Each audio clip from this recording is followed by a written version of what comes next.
Chapter 1. Stranded on a deserted island, creating fire by friction.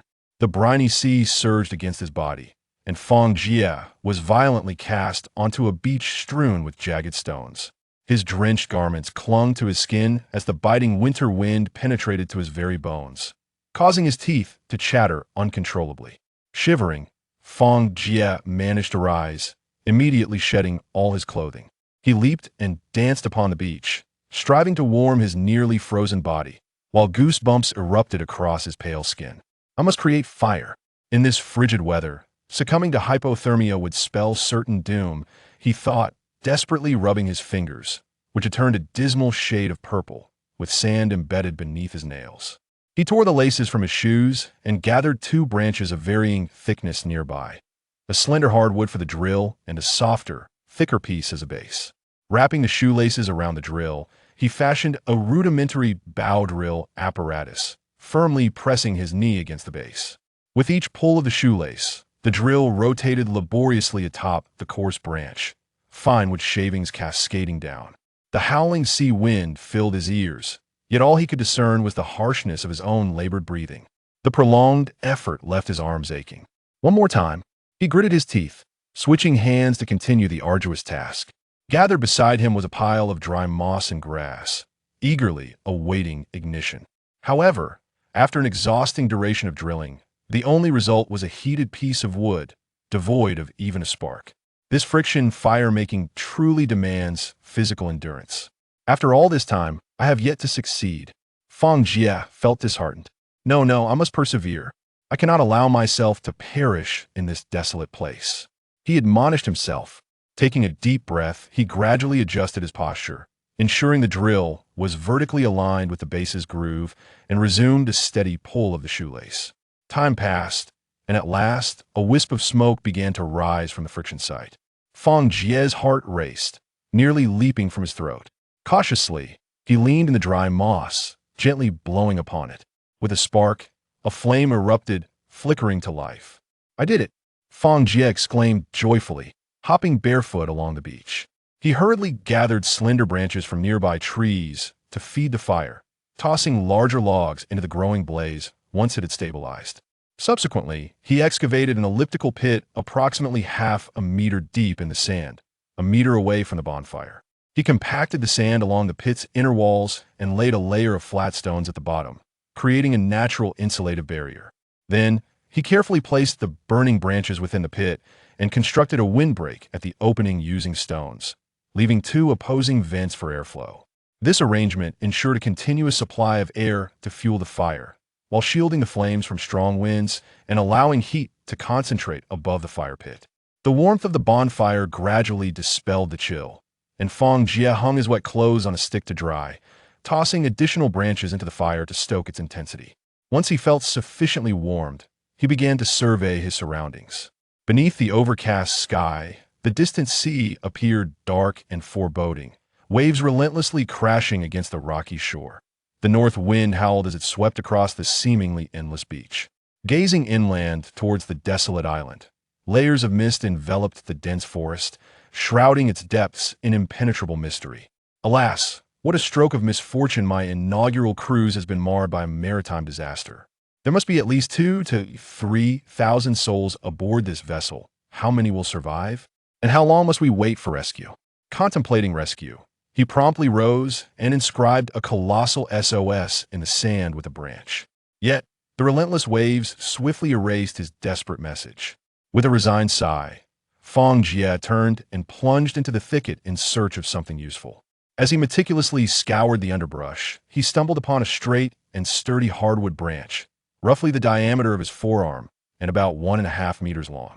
He dragged the branch to a flat rock by the shore and continued his search on the nearby beach, eventually discovering a fan-shaped shell with an edge sharp as a knife. With the shell's keen edge, he gently etched a circular groove at one end of the branch. Then, gripping the shell firmly with both hands, he meticulously peeled away the bark along the groove, carefully controlling his strength to prevent the shell from slipping and causing injury. Once the bark was removed, the branch revealed a pale, yellow wooden layer. Fang Jie continued to scrape at an angle with the shell, gradually tapering the end of the branch to a fine point. Throughout this process, the shell slipped from his grasp several times, leaving shallow cuts on his palm. Yet, he paid no heed to the pain, wholly absorbed in shaping the wooden spear. When the tip was sharpened to a conical point, he rubbed the spear against the rough surface of the rock, honing the point to an even finer edge. Finally, he carved a notch at the rear of the spear for a more secure grip. As twilight descended, Fang Jie completed his sharpened spear and plunged it into the sand, adding more kindling to the fire. Birar, it's still quite chilly, my clothes are yet to dry. Being exposed like this is hardly ideal should any other survivors happen upon me. They would surely be frightened away. He rose and ventured once more into the woods, his eyes scanning eagerly for usable materials. Not far ahead, he encountered a cluster of broad banana leaves. Towering to half his height, though their edges were somewhat withered, their resilience remained intact. He tore off several vines and layered the banana leaves, binding them tightly at the base with the vines. Then, he arranged the bound leaves in a row, threading long vines through the bases to secure them with sturdy knots. After adjusting the lengths repeatedly, a rudimentary yet functional grass skirt finally took shape. Though it swayed unsteadily as he wore it, it at least concealed his modesty. As darkness deepened, Fang Jie dared not delay and began his quest for dry grass. Ascending the terrain, he discovered a patch of withered reeds, their dry stalks rustling in the wind. He crouched down, grasping the base of the reeds with both hands and pulling forcefully, uprooting bundles of grass. After several trips back to the beach, he laid a thick layer of reeds on the sand and pressed them down firmly with his feet. He retraced his steps into the woods, gathering several large banana leaves to lay upon the hay, preventing moisture from seeping upwards. Ultimately, he arranged some banana leaves haphazardly around the edge of the grass mat to shield against the wind, managing to create a makeshift shelter barely adequate for an overnight stay. Just as he completed these tasks, darkness enveloped the surroundings. Fang Jie placed the wooden spear within easy reach and added a few thick branches to the fire. The flickering flames danced upon his face. Fortunately, I have been practicing martial arts with my grandfather since childhood, which has rendered me relatively robust. Accompanying elders into the mountains for hunting and camping has also provided me with some survival skills in the wild.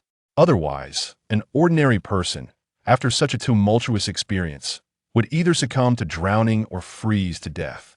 Now, I can only leave my fate in the hands of destiny, hoping that when I open my eyes tomorrow, a rescue team will appear before me.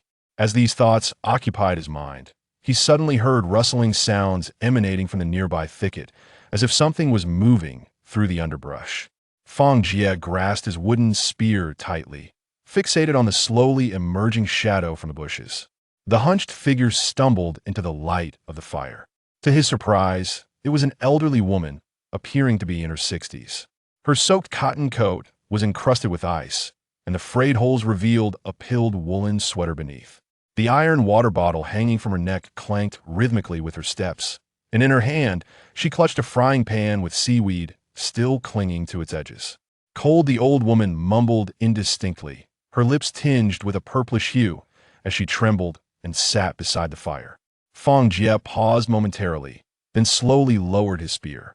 "Are you also a survivor from the ship?" The old woman looked up in a daze, her face pale as paper beneath her gray hair. She managed a faint smile, revealing a gap where a front tooth once resided, allowing the wind to whistle through her smile. The ship capsized. So many. Water. Her words were fragmented, and her emaciated hands mindlessly tugged at the threads of her coat. Fang Jie observed her, sensing that she might not be entirely mentally stable. The old woman patted her water bottle, her murky eyes brightening. "Do you want some water?" Fang Jie licked his cracked lips and quickly replied, "Thank you. I am quite parched." The old woman smiled as she handed him the water bottle. As Fang Jie unscrewed the cap and tilted it towards his mouth, all he heard was a rustling sound. The bottle was completely empty, devoid of even a single drop of water. He looked at the old woman in confusion, who tilted her head in bewilderment. There was water. It was there just a moment ago. As she spoke, she retrieved the bottle, unscrewed the cap, and peered inside. Suddenly, she slapped her forehead, exclaiming, "Oh dear, I forgot I drank it all." She then chuckled sheepishly, her smile radiating childlike innocence. Fang Jie gazed at her, momentarily at a loss for words. and could only force a smile as he added another stick to the fire. The flames illuminated the myriad wrinkles adorning the old woman's face. Fang Jie inquired, "Do you know what your name is?" The old woman tilted her head, her lips moving as she repeatedly murmured, her frail fingers scratching at the air as if attempting to grasp fleeting memories. After a prolonged silence, she furrowed her brow, her eyes reddening, and with a trembling voice, she lamented, What was my name? I cannot remember." Her tone conveyed a sense of helplessness, akin to that of a lost child. Fang Jie, witnessing her distressed demeanor, felt a heaviness in his heart, realizing that the elderly woman may be suffering from dementia. That moment, the elderly woman's stomach emitted a loud growl. She patted her belly and gazed at Fang Jie with a look of despair. "I'm hungry. I'm so hungry." "I'm hungry too. I haven't had a morsel to eat or drink all day. It's going to be quite a challenge to find sustenance on this island." Before he could finish his sentence, a sudden, tearful cry echoed from behind Mom. Fang Jie immediately grasped his wooden spear and stood up to see a man stumbling out of the darkness, rushing toward the elderly woman by the fire. The man appeared to be in his mid-30s, robustly built, with blood crusted on his face and his left eye swollen to a mere slit. He collapsed in front of the elderly woman, panting heavily. "I finally found you. Why did you come here?"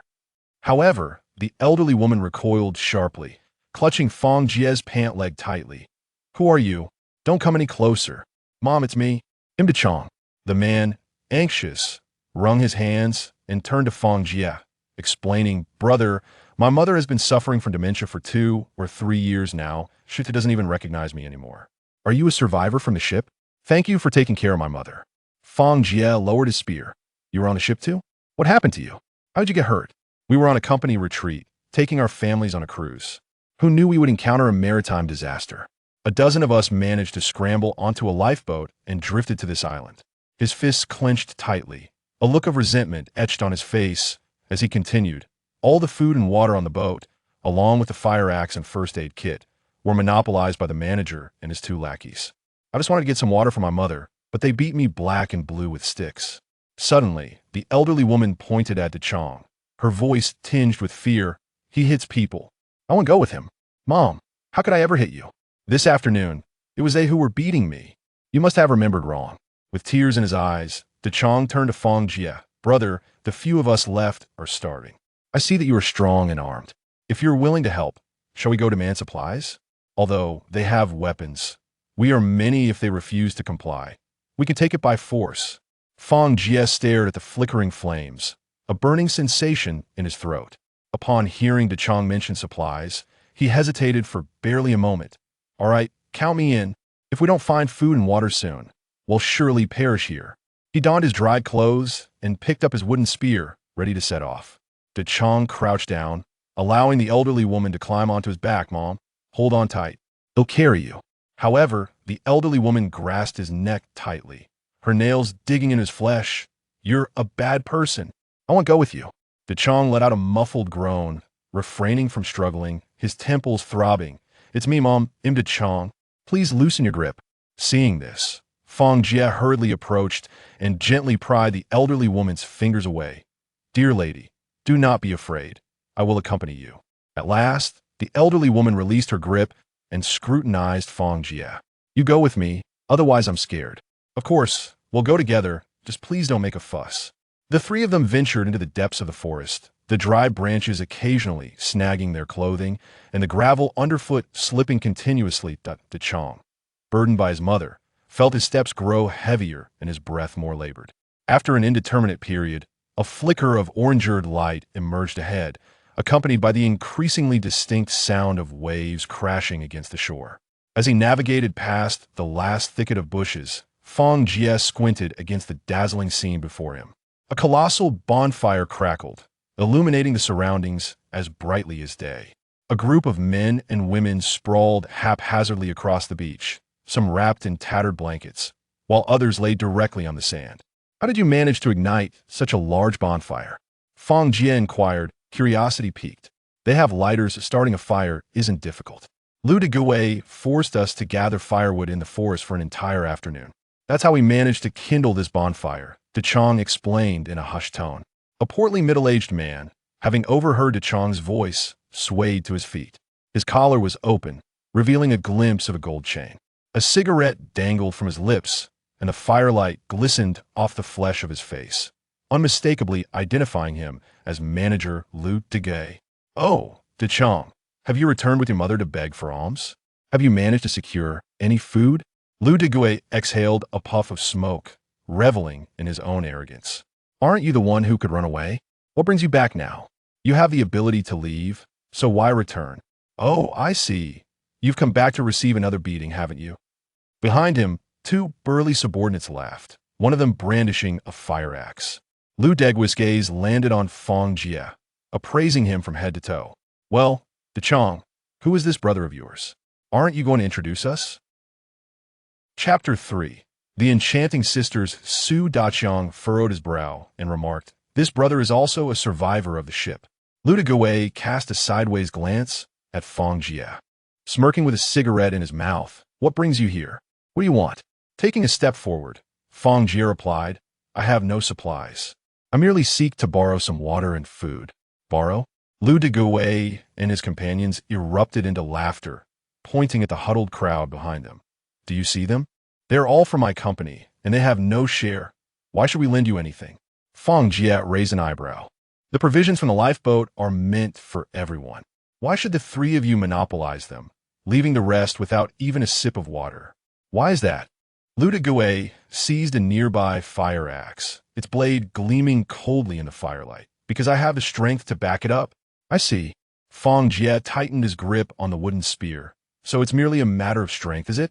Very well. You can leave now." Lu Degay's expression shifted dramatically as he lunged forward with the axe. "You little brat, you're seeking death." Fang Jie deftly sidestepped, driving his knee sharply into Lu Degay's abdomen. Lu Degay cried out in pain, collapsing to the ground, the axe clattering onto the sand. Seeing this, his two lackeys rushed forward, one wielding a wooden bench and the other a wrench. Remaining composed, Fang Jie first kicked the knee of the one with the bench, causing him to cry out and kneel. As the other raised his wrench, Fang Jie swiftly turned and landed a punch squarely in his stomach, causing him to double over and drop the wrench. Lu Degay attempted to seize the opportunity to retrieve the axe, but Fang Jie was quicker, snatching it up. He waved it at Lu Degay, who recoiled in fear, retreating repeatedly. Su Daqiang watched in disbelief. He had never anticipated that Fang Jie would handle the fight so adeptly, as if performing a magic trick, dispatching the trio in mere moments. The onlookers gaped, unable to fathom how the once arrogant trio had been reduced to a state of utter defeat. Lu Degay clutched his abdomen, gasping, "You little rascal, just wait." "Huh. Oh, you're quite amusing. With weapons in your hands, you still couldn't stand against me. And now you're unable to rise. You want me to wait? Wait for what? For a feast from you?" With that, he prodded Lu Degay's calf with the spear, eliciting a grimace of pain from him. Disinterested in further banter, Fang Jie approached the box where the three had been seated. He bent down to uncover a half-buried crate, and as he opened the lid, a dozen blue and white bottles of mineral water caught his eye, prompting an involuntary swallow. Beneath, 5 packs of compressed biscuits were neatly stacked, the packaging slightly crumpled but still intact. Adjacent to them were 6 vacuum-sealed loaves of bread, slightly dampened by seawater, yet seemingly edible. At the very bottom, 2 conspicuously bright red packages of instant noodles bore a production date from a fortnight ago. Beside them lay a small cardboard box, securely taped. Fang Jie pried it open with the spear tip, releasing a whiff of disinfectant. Inside were neatly arranged bandages, antiseptic solution, fever reducers, and a small bottle of iodine solution.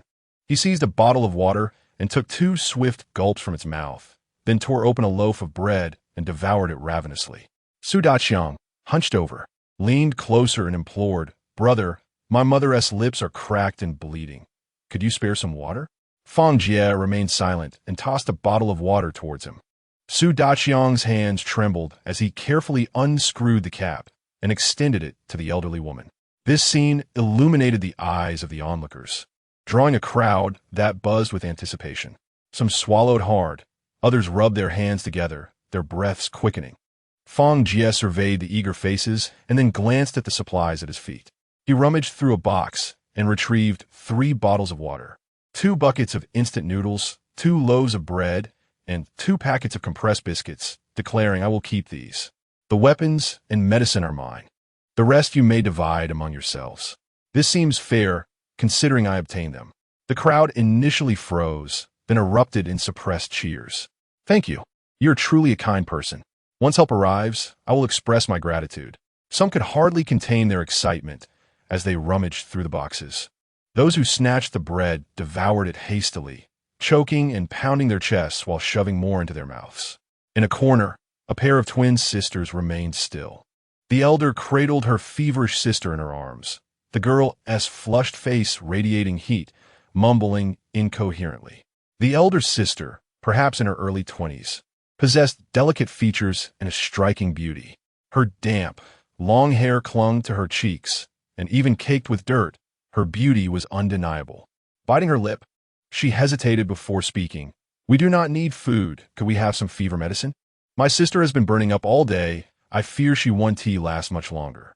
Fang Jie regarded the feverish girl, noticing her clothes clung to her, soaked. He frowned and said, "She needs to change out of those wet clothes. It's no wonder she has a fever. Wet garments will continuously draw heat from a body." With that, he opened a bottle of water, gently helping the girl sip, then produced some fever medicine and carefully administered it to her. The elder sister hesitated, softly voicing her concern. "It's not convenient to undress here. There are too many people." Fang Jie contemplated for a moment, then began to organize the crowd. He instructed the men and women to separate and told Su Daqiang, "Take a few men to the corner of the beach and start a fire." Su Daqiang departed with several men, busily igniting a fire in the distance. Meanwhile, the women followed Fang Jie's instructions and lit a fire a little further away. Fang Jie turned to the elder sister, reassuringly stating, "Feel free to undress your sister. I will keep watch to ensure no one looks." The sister bit her lip and murmured her thanks. With the assistance of the women, they managed to remove the girl's wet clothing. The damp garments were hung by the fire, steam rising gradually. The surrounding women also took off their own wet clothes to dry. Meanwhile, Lu Deguai and his 2 companions were escorted by Fang Jie to a spot further away from the women. He glared at Fang Jie, his eyes filled with resentment. Yet he dared not act recklessly. Fang Jie looked at him and asked, "Do you have anything of value left on you?" "No. There's nothing left. I have nothing of value. All the supplies have been taken by you." Observing the hint of panic in his eyes, Fang Jie chuckled. "You're lying, aren't you? You're concealing something. Where is it? Hand it over willingly, or I shall uncover it, and you shall not escape unscathed." Lu Deguai, gritting his teeth, pondered for a long while. Reluctantly, he finally retrieved a windproof lighter and a folding knife from his pocket. "That is more like it. Be honest and spare me the trouble." Chapter 4. "May I have your stockings?"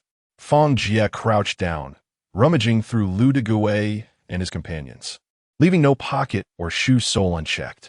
Lu Deguai, pinned to the sandy ground, flushed with anger, exclaimed, "What are you searching for? I have nothing left on me. I gave it all to you already." Ignoring his protests, Fang Jie yanked at his henchman's collar for inspection, confirming the absence of contraband. He proceeded to remove the belts from all 3 men. Please, big brother, I have hemorrhoids. You can't do this." Lu Deguai hastily covered his backside, pleading for mercy. Fang Jie laughed heartily. "What are you thinking? Take a look in the mirror at your own character. Don't think I lack such interests. Even if I did, would I desire someone like you? Then why are you taking our belts? Enough chatter. I intend to bind you up to prevent any trouble. Don't bind me. I truly won't cause any ruckus." Lu Deguai was dragged by Fang Jie towards a tree. Fang Jie wrapped the belts around their wrists several times, sneering, "What if I fall asleep and you decide to bash my head with a rock? For safety's sake, it's best to tie you up." He personally secured the 3 men to a sturdy coconut tree, wrapping their wrists tightly with the belts and tying them in a firm knot. Lu Deguai continued to struggle, prompting Fang Jie to shove a stone into his mouth. "Save your strength. You can howl tomorrow morning. Now close your eyes and sleep." He turned to the crowd, commanding, "Men and women rest separately. No one is permitted to roam. Otherwise, don't blame me for being impolite." Fang Jie stood guard with a wooden spear between two campfires, occasionally glancing at the bound trio. Lu Degue leaned his head against the tree, staring vacantly into the flickering flames. As the sea breeze weakened, the rhythmic sound of snoring began to echo across the beach. Only the waves crashing against the rocks mingled with the crackling of the bonfire, resonating in the night. At the break of dawn, Fang Jie was jolted awake by Lu Degue's shouts. Su Daqiang, release me at once. I need to urinate. Lu Degue's voice pierced the quiet morning air on the beach. Beside him, a henchman blushed, his pant legs dampened, clearly having lost control. Fang Jie furrowed his brow and approached, unfastening their belts while warning, don't attempt any tricks. You know my methods. Behave yourselves. The three men nodded in compliance, scrambling towards the woods. Fang Jie instructed Su Daqiang to keep an eye on them before turning towards the area where the women rested. The women's clothes had dried by the bonfire, and they donned them in small groups. A few semi-transparent stockings hung from the branches, swaying gently with the sea breeze. While a striking piece of pink lingerie caught the eye, Fang Jie averted his gaze, feeling somewhat embarrassed, and focused instead on the twin sisters. The feverish girl could now sit up partially. Although her complexion still bore an unusual flush, her eyes were considerably clearer. Upon noticing Fang Jie's approach, her sister quickly rose to express her gratitude. Thanks to you, my sister has managed to pull through. Her voice was soft, her features curved with grace, and even in her pallor, her beauty shone through. I am Wenrishu, and this is my sister, Wenruoxue. She helped her sister to stand, and then hesitantly inquired, could you possibly give me a few more fever-reducing tablets? She still has a slight fever. Fang Jie scratched his head, hesitating before speaking. I can give you the medicine, but I desire something in return. Can you provide it? Wenrishu was taken aback for a moment and softly asked, what do you need?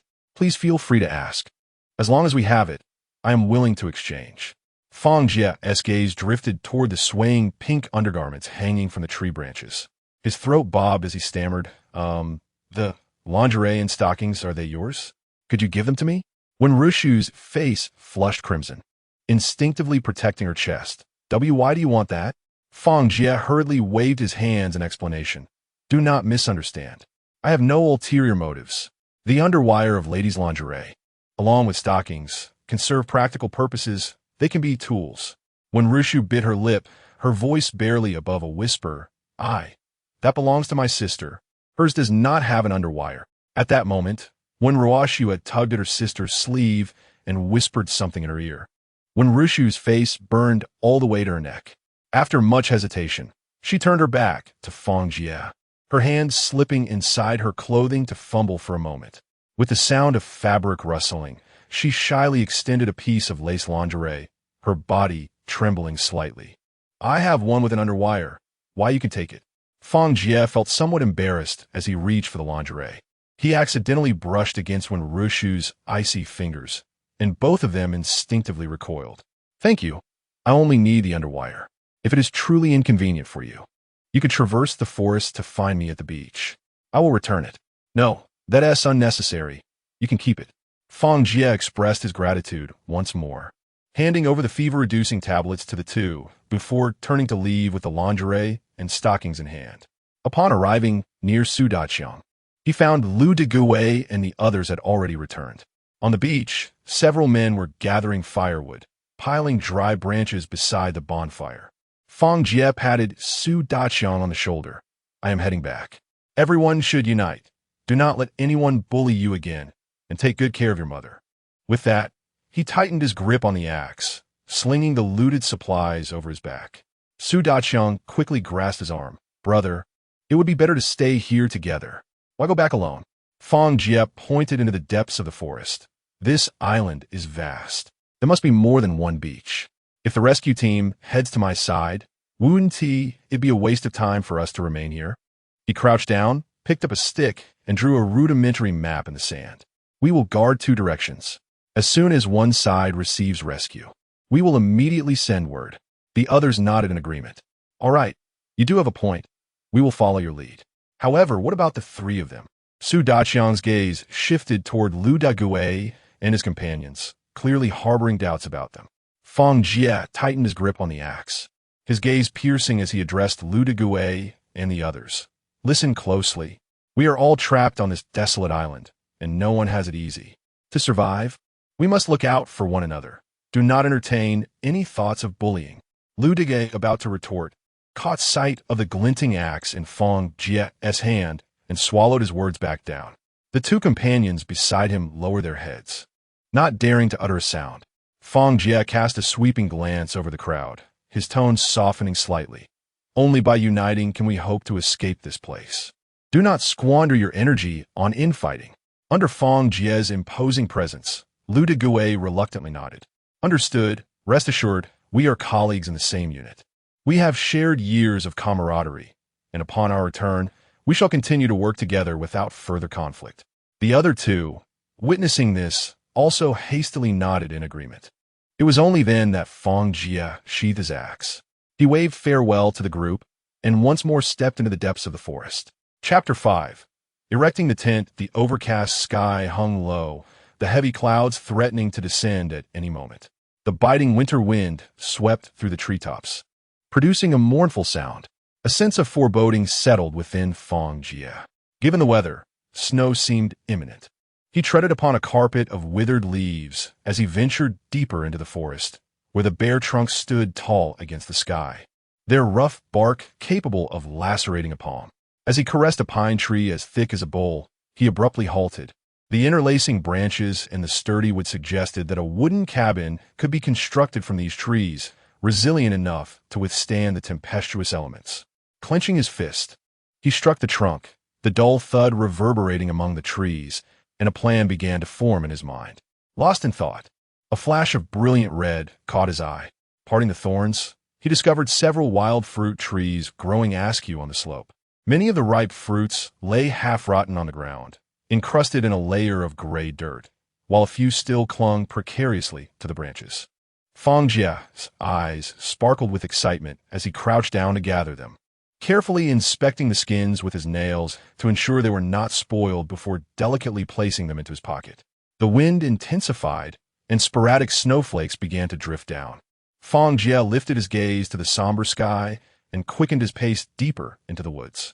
He urgently needed to find a sheltered spot to construct a refuge from the wind and snow. Upon returning to the beach, he found the campfire reduced to cold ash. The sea breeze whipped the waves against the rocks, and Fang Jie observed the twisted, wind-blown branches, his heart torn with conflict. Building a shelter on the beach was clearly imprudent. The forest provided trees to shield against the storm, along with a mountainous protection, far superior to the exposed beach. Yet, if a rescue team passed by the sea, he would be oblivious in the depths of the forest. Remaining on the beach, however, meant facing the biting cold and the imminent blizzard, leaving him no foothold to stand upon. He could hesitate no longer. Whether he could await rescue here was uncertain. He might perish before help arrived. Bending down, he scratched out a distress signal in the sand with a branch, using heavy stones to weigh down the edges of the message, preventing the tide from washing it away. He then gathered sturdy branches to form a conspicuous marker. It was glaringly visible. Anyone passing by would surely see it. After completing these tasks, he glanced back repeatedly, anxiety gnawing at him, before hoisting a wooden spear and heading toward the forest. Just as he turned to look back, a vague outline on the rocky shore captured his attention. Squinting, he strained to make it out. It appeared to be something washed ashore, likely items from a ship. The sand crunched beneath his feet as he hurried towards the rocks. Upon closer inspection, he discovered a suitcase wedged diagonally in a crevice, accompanied by a bulging canvas bag.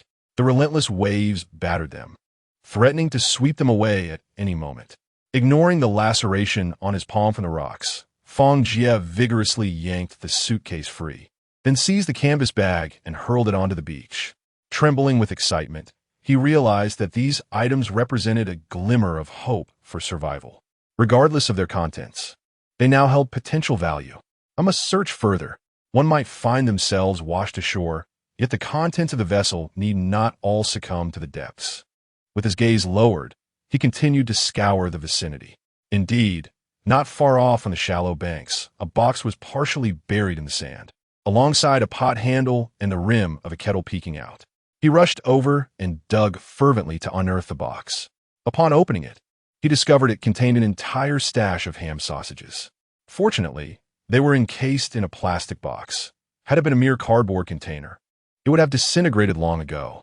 Within the plastic box, in addition to the sausages, lay several packets of instant noodles. This combination suggested that the cruise ship's kitchen had opted for storage in a container to prevent moisture from compromising the sausage packaging. Clutching these provisions tightly, a long-forgotten smile graced his face. He understood that these supplies would not only satiate his hunger temporarily, but also provide him with the energy needed to construct a shelter. Thus, he could labor without the dual burden of hunger weighing on his mind. He organized his newfound treasures and carried them into the forest. Fang Jie searched the beach repeatedly, his eyes fixated on every nook and cranny, not overlooking the crevices of rocks or the heaps of driftwood. Once he was certain nothing had been overlooked, he settled onto the sand and tugged the suitcase towards him. As he opened the lid, a briny scent mingled with the unique aroma of fabric wafted towards him. A somewhat damp blanket occupied much of the space, with a few scattered books whose pages had slightly wrinkled from seawater. A metal razor, 2 tubes of toothpaste, and a plastic toothbrush wrapped in a towel lay alongside several neatly folded men's undergarments and a wad of cash. His attention then shifted to a canvas bag, the drawstring swollen from seawater, which took a while to loosen. With a sudden clang, he spilled out a dark green waterproof tarp, which unfurled to a length of 4 to 5 meters. Wrapped within the tarp was a hefty saw, its sharp teeth gleaming coldly, with a length of spare nylon rope coiled around the wooden handle. Fang Jie's eyes sparkled as his fingers caressed the saw. This was indeed a ready-made survival tool. With the tarp and saw, constructing a shelter would become significantly easier. These items instantly quelled the anxiety that had been gnawing at him. With such provisions, the prospect of building a shelter and weathering the cold winter now seemed hopeful. He journeyed deeper into the forest, seeking a suitable campsite. As he navigated around a thicket, a natural depression unveiled itself before him. Encircled by rocks on 3 sides, it resembled a fortress of nature. Only the eastern side opened to the expanse, allowing for both protection from the biting winds and a vantage point to observe any external movements. A massive boulder leaned against the northern side, its surface adorned with moss, providing an ideal natural windbreak. The central area of the depression was level, with soil slightly damp, making it an excellent site for erecting a shelter. He hastily set down the suitcase and canvas bag, gripping his axe as he approached the forest's edge. The slender saplings swayed gently in the cold breeze, perfectly suited for constructing a framework. The sharp axe blade fell repeatedly, sending wood shavings flying as 3 small trees succumbed to the blows. Fang Jie meticulously peeled the bark from the trees with his knife, the strips curling into spirals and accumulating into a small pile. These serve as excellent kindling materials, and Fang Jie meticulously arranged the bark before setting it aside. 2 tree trunks were erected, their tops intersecting at a 60-degree angle. He swiftly bound them together with nylon rope, securing them firmly, and placed another trunk horizontally at the intersection to serve as a beam, thus forming a simple A-frame structure. He unfurled a deep green waterproof tarp, delicately draping it over the framework, securing the edges with stones and firmly anchoring it into the ground with metal stakes. The cold wind howled past, yet the tent swayed only gently, allowing minimal chill to penetrate within. Leaning against the stone wall, Fang Jie sat down, gazing at the shelter he had constructed with his own hands, and a reassuring smile finally graced his weary face. Chapter 6. The Beauty in the Haystack. The blizzard lashed against the tent, with ice particles striking it relentlessly, causing the waterproof fabric to emit a strained, crackling sound. Fang Jie leaned against a massive rock, bracing the swaying frame with his shoulder. Listening to the howling wind outside, he understood that this hastily constructed A-frame could only provide temporary shelter. Under the relentless assault of the storm, it could collapse at any moment. He recalled the wilderness survival shows he had seen on television, where shelters built using mortise and tenon joints stood firm against hurricanes, their beams and columns fitting together with precision. A permanent refuge must be constructed, he murmured to himself absent-mindedly tapping his fingers on his knee. As a child accompanying his grandfather on hunting trips in the mountains, the elder often extolled the virtues of mortise and tenon joints, teaching him to carve dovetails from birch wood.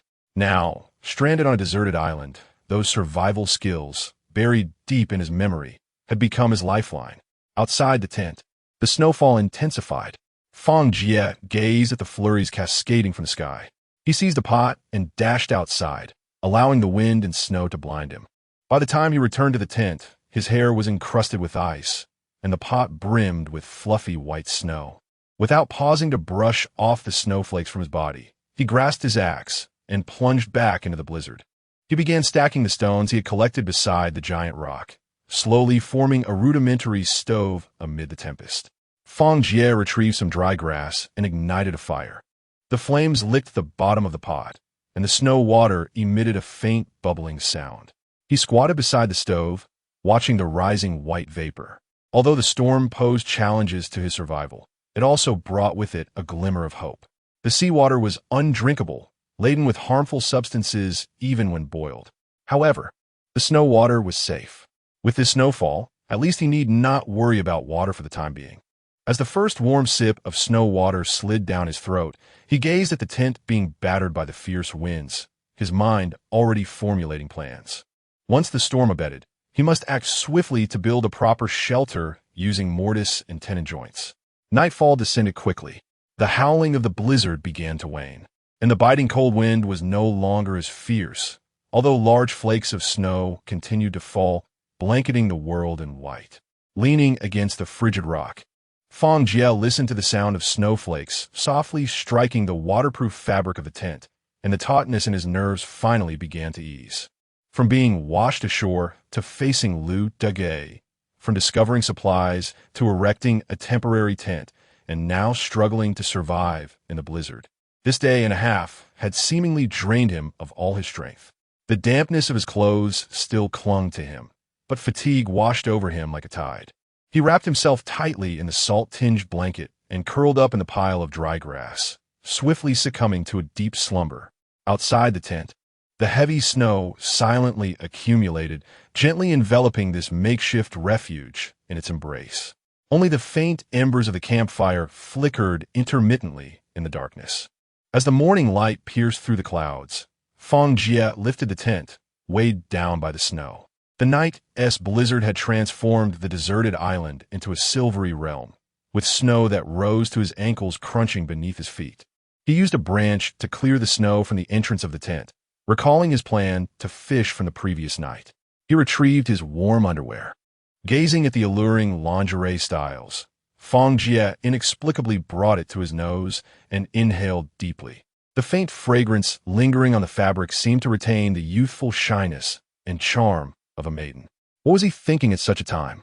With a light chuckle, he patted his face. Clumsily, he unwrapped the lingerie, extracting the underwire and deftly bending it into a hook shape. However, despite rummaging through his canvas bag, he could not find suitable string. Perhaps tree bark fibers could be twisted into rope, but he was uncertain of their strength. The fishhook appeared quite satisfactory. He caressed the sharp edge of his axe, his gaze drifting towards the gnarled branches of a wild mulberry tree nearby. The bark, after being soaked and beaten, might yield resilient strands. Fang Jie filled a pot with fresh snow, watching as it boiled into pristine water. After filling his water bottle, he stuffed 2 sausages and half a loaf of bread into his pocket. With a spear slung over his shoulder and an axe secured at his waist, he trudged deeper into the forest through the thick snow. Not far into his journey, a series of paw prints resembling plum blossoms appeared in the snow. The edges of the prints were rounded, and their intervals leapt forward into the dense thicket. Crouching down, Fang Jie brushed his fingertips over the delicate hairs at the edge of the snow pit. It was a rabbit. Gripping his spear tightly, he followed the tracks ahead. The prints vanished into the underbrush. Pushing aside the snow-covered shrubs, he discovered a few tufts of gray, first snagged on the thorns amidst the decaying leaves. Beneath an old tree up ahead, a small cave half buried in snow emitted faint rustling sounds. Fang Jie knelt on one knee, gently leaning his spear against the trunk, and retrieved his knife from his waist. He lay flat on the snow, inching closer to the cave, his breath crystallizing into frost in the cold air. The sound from within grew more pronounced, and his muscles tensed instinctively. Suddenly, he thrust his hand into the cave, fingers grasping a fluffy mass. A surge of joy filled him as he pulled with force, and a plump rabbit scrambled out in a flurry. Quick as lightning, he used his other hand to pin the rabbitess back down, his knee pressing firmly against its thrashing hind legs. The rabbit emitted a terrified cry, writhing vigorously, its claws scratching chaotic patterns in the snow. Just then, several small heads peeked out from the cave. A few little rabbits stared blankly at the outside world, unaware of the unfolding drama. Fang Jie, without a moment to ponder, freed a hand to seize another sizable rabbit from the nest, firmly pinning both rabbits against the snow. Observing his wriggling catch, he nodded with a smile, finally able to savor some warm meat. He held tightly to the two hefty rabbits, each likely weighing 5 or 6 pounds. The little rabbits did not flee. Instead, they timidly followed at his feet, silent and untroubled. Well, what a delightful surprise by one. Get one free. Had they been stunned into submission? Why were they not running away, but instead trailing behind him? Fang Jie tore a vine from beneath a tree and bound the rabbits for transport. Suddenly, a faint rustling emanated from a nearby haystack. Could there be more prey? Instantly alert, he gripped his spear tightly and cautiously approached. The haystack quivered slightly, producing the sound. Fang Jie slowly reached out, then swiftly swept aside the hay, thrusting his spear forward. Do not! With 2 piercing screams, Fang Jie instinctively withdrew his hand. To his astonishment, nestled within the haystack were the sisters, Wenrushu and Wenruoxue. Their faces were ashen, their bodies trembling uncontrollably, and their eyes were filled with terror and fatigue. Fang Jie was momentarily taken aback, but quickly regained his composure and set down his spear. "What are you doing here?" he inquired in astonishment. The sisters lifted their heads, and upon recognizing Fang Jie, their tense bodies relaxed slightly. Wenruoxue's lips quivered as she attempted to speak, but a fit of coughing interrupted her. Tears fell from Wenrushu onto her sister's hair as she lamented. Last night, the snow fell heavily. Everyone scattered. She trembled as she gently caressed her sister's face. "We truly did not know where to go, so we hid ourselves in this haystack." Chapter 7. What did you do with my underwear? Fang Jie crouched down, scrutinizing the 2 sisters curled up in the haystack. When Wenruoxue managed to lift herself, her legs trembled like withered leaves in the wind, teetering on the brink of collapse. Wenrushu's clothing was tattered beyond recognition, with a wound on her knee caked in dried blood, yet she steadfastly shielded her younger sister behind her. She clutched an empty water bottle, long devoid of any drops, its surface marred by bite marks. With a sigh, Fang Jie urged, "Come on, follow me." "Really?" The sister's eyes brightened instantaneously. "Of course, why would I deceive you?" "All right. Thank you, thank you." The sisters supported each other as they rose. Wenruoxue swayed unsteadily, while Wenrushu gritted her teeth, steadying her. "Here, I'll carry you." Fang Jie squatted before Wenruoxue. "Don't be stubborn, get on." A blush crept onto Wenruoxue's pale face as she feebly protested. "This is inappropriate. You're on the verge of death, and you're worried about that. Hurry up, stop dawdling. If it snows again, we won't be able to return." Wenruoxue glanced at her sister, who nodded in encouragement. Slowly, she climbed onto Fang Jie's back. As he secured her, she heard the steady thrum of his heartbeat, prompting her to bury her face against his back. Fang Jie stuffed 2 plump rabbits into Wenrushu's arms and glanced down at the small, bewildered bunny at their feet. "Take them all with you. Rabbits breed quickly, and once we raise them, they will sustain us for quite some time." Wenrushu looked at the little creatures nudging her pant legs and finally smiled. "These little ones are truly adorable. Don't just admire the bunnies. Hold on the larger ones tightly." Fang Jie, carrying Wenruoxue, winked at Wenrushu. "If you let them escape, I might just consider you for dinner." Wenrushu's face, once bright with joy, turned ashen in an instant, and she instinctively tightened her grip on the rabbits. Fang Jie, taken aback, asked, "What is wrong? Are you serious?" Wenrushu's voice quivered, her eyes filled with dread. "Of course, it's a joke." Fang Jie chuckled, bemused. "Do I look like someone who would actually eat people?" Why are you so frightened? When Rushu bit her lip, her beautiful eyes blinking with concern.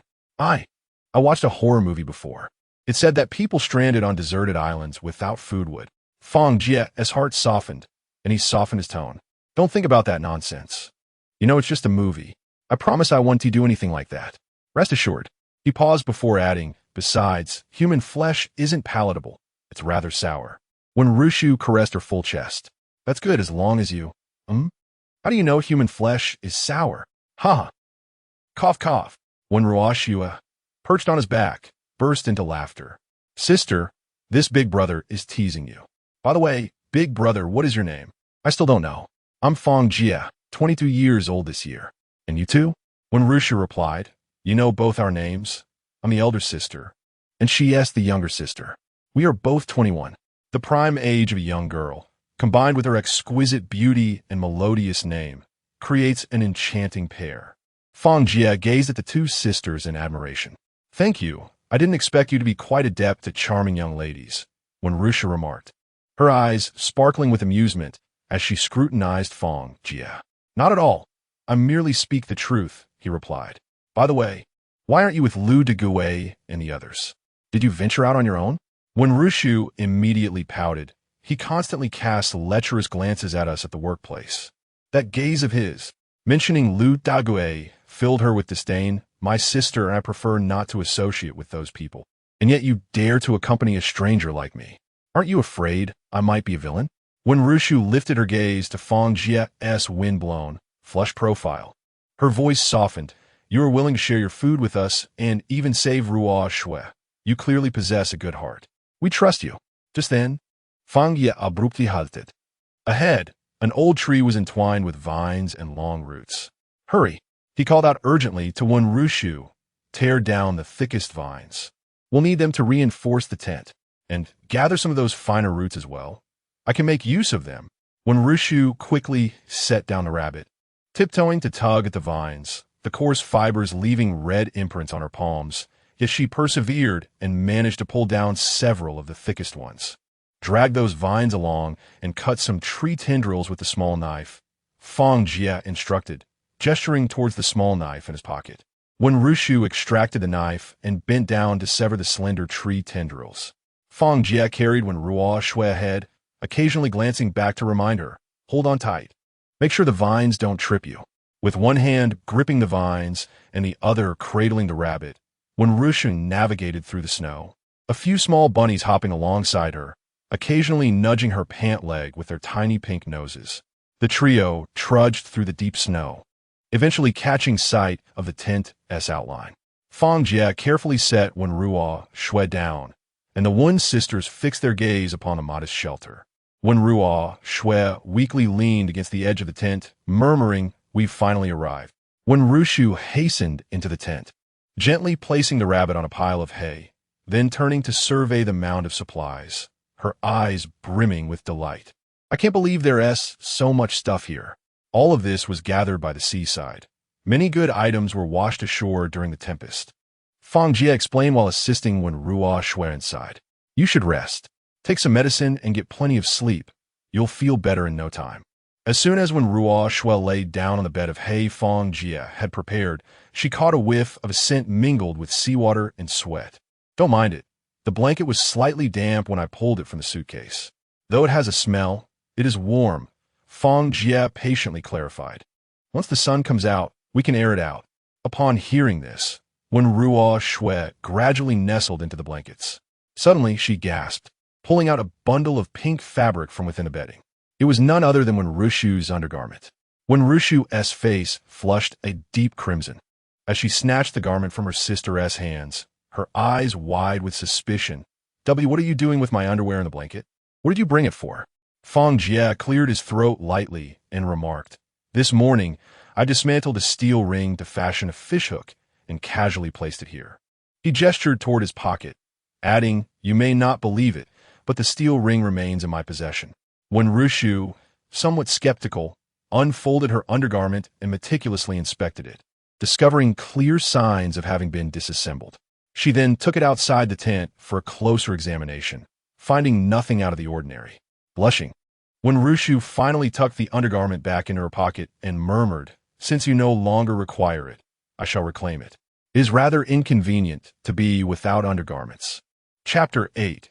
Preparing to build the cabin, Fang Jie watched as she put away her undergarments, feeling an unexpected sense of reluctance. Standing at the entrance of the tent, he pointed towards the supplies stacked in the corner. "Rest assured here, we have ham sausages and compressed biscuits to ration our meals. These are resources to consume sparingly. The pot and stove are by that large rock. Remember to boil the water from the melted snow for a while and avoid drinking it raw." He glanced at the empty mineral water bottle beside when Ruashua pillow. "Keep the bottles. After boiling, fill them up. Don't drink from a few bottles we have unless absolutely necessary." When Rushu nodded seriously, "Are you going out?" "Yes."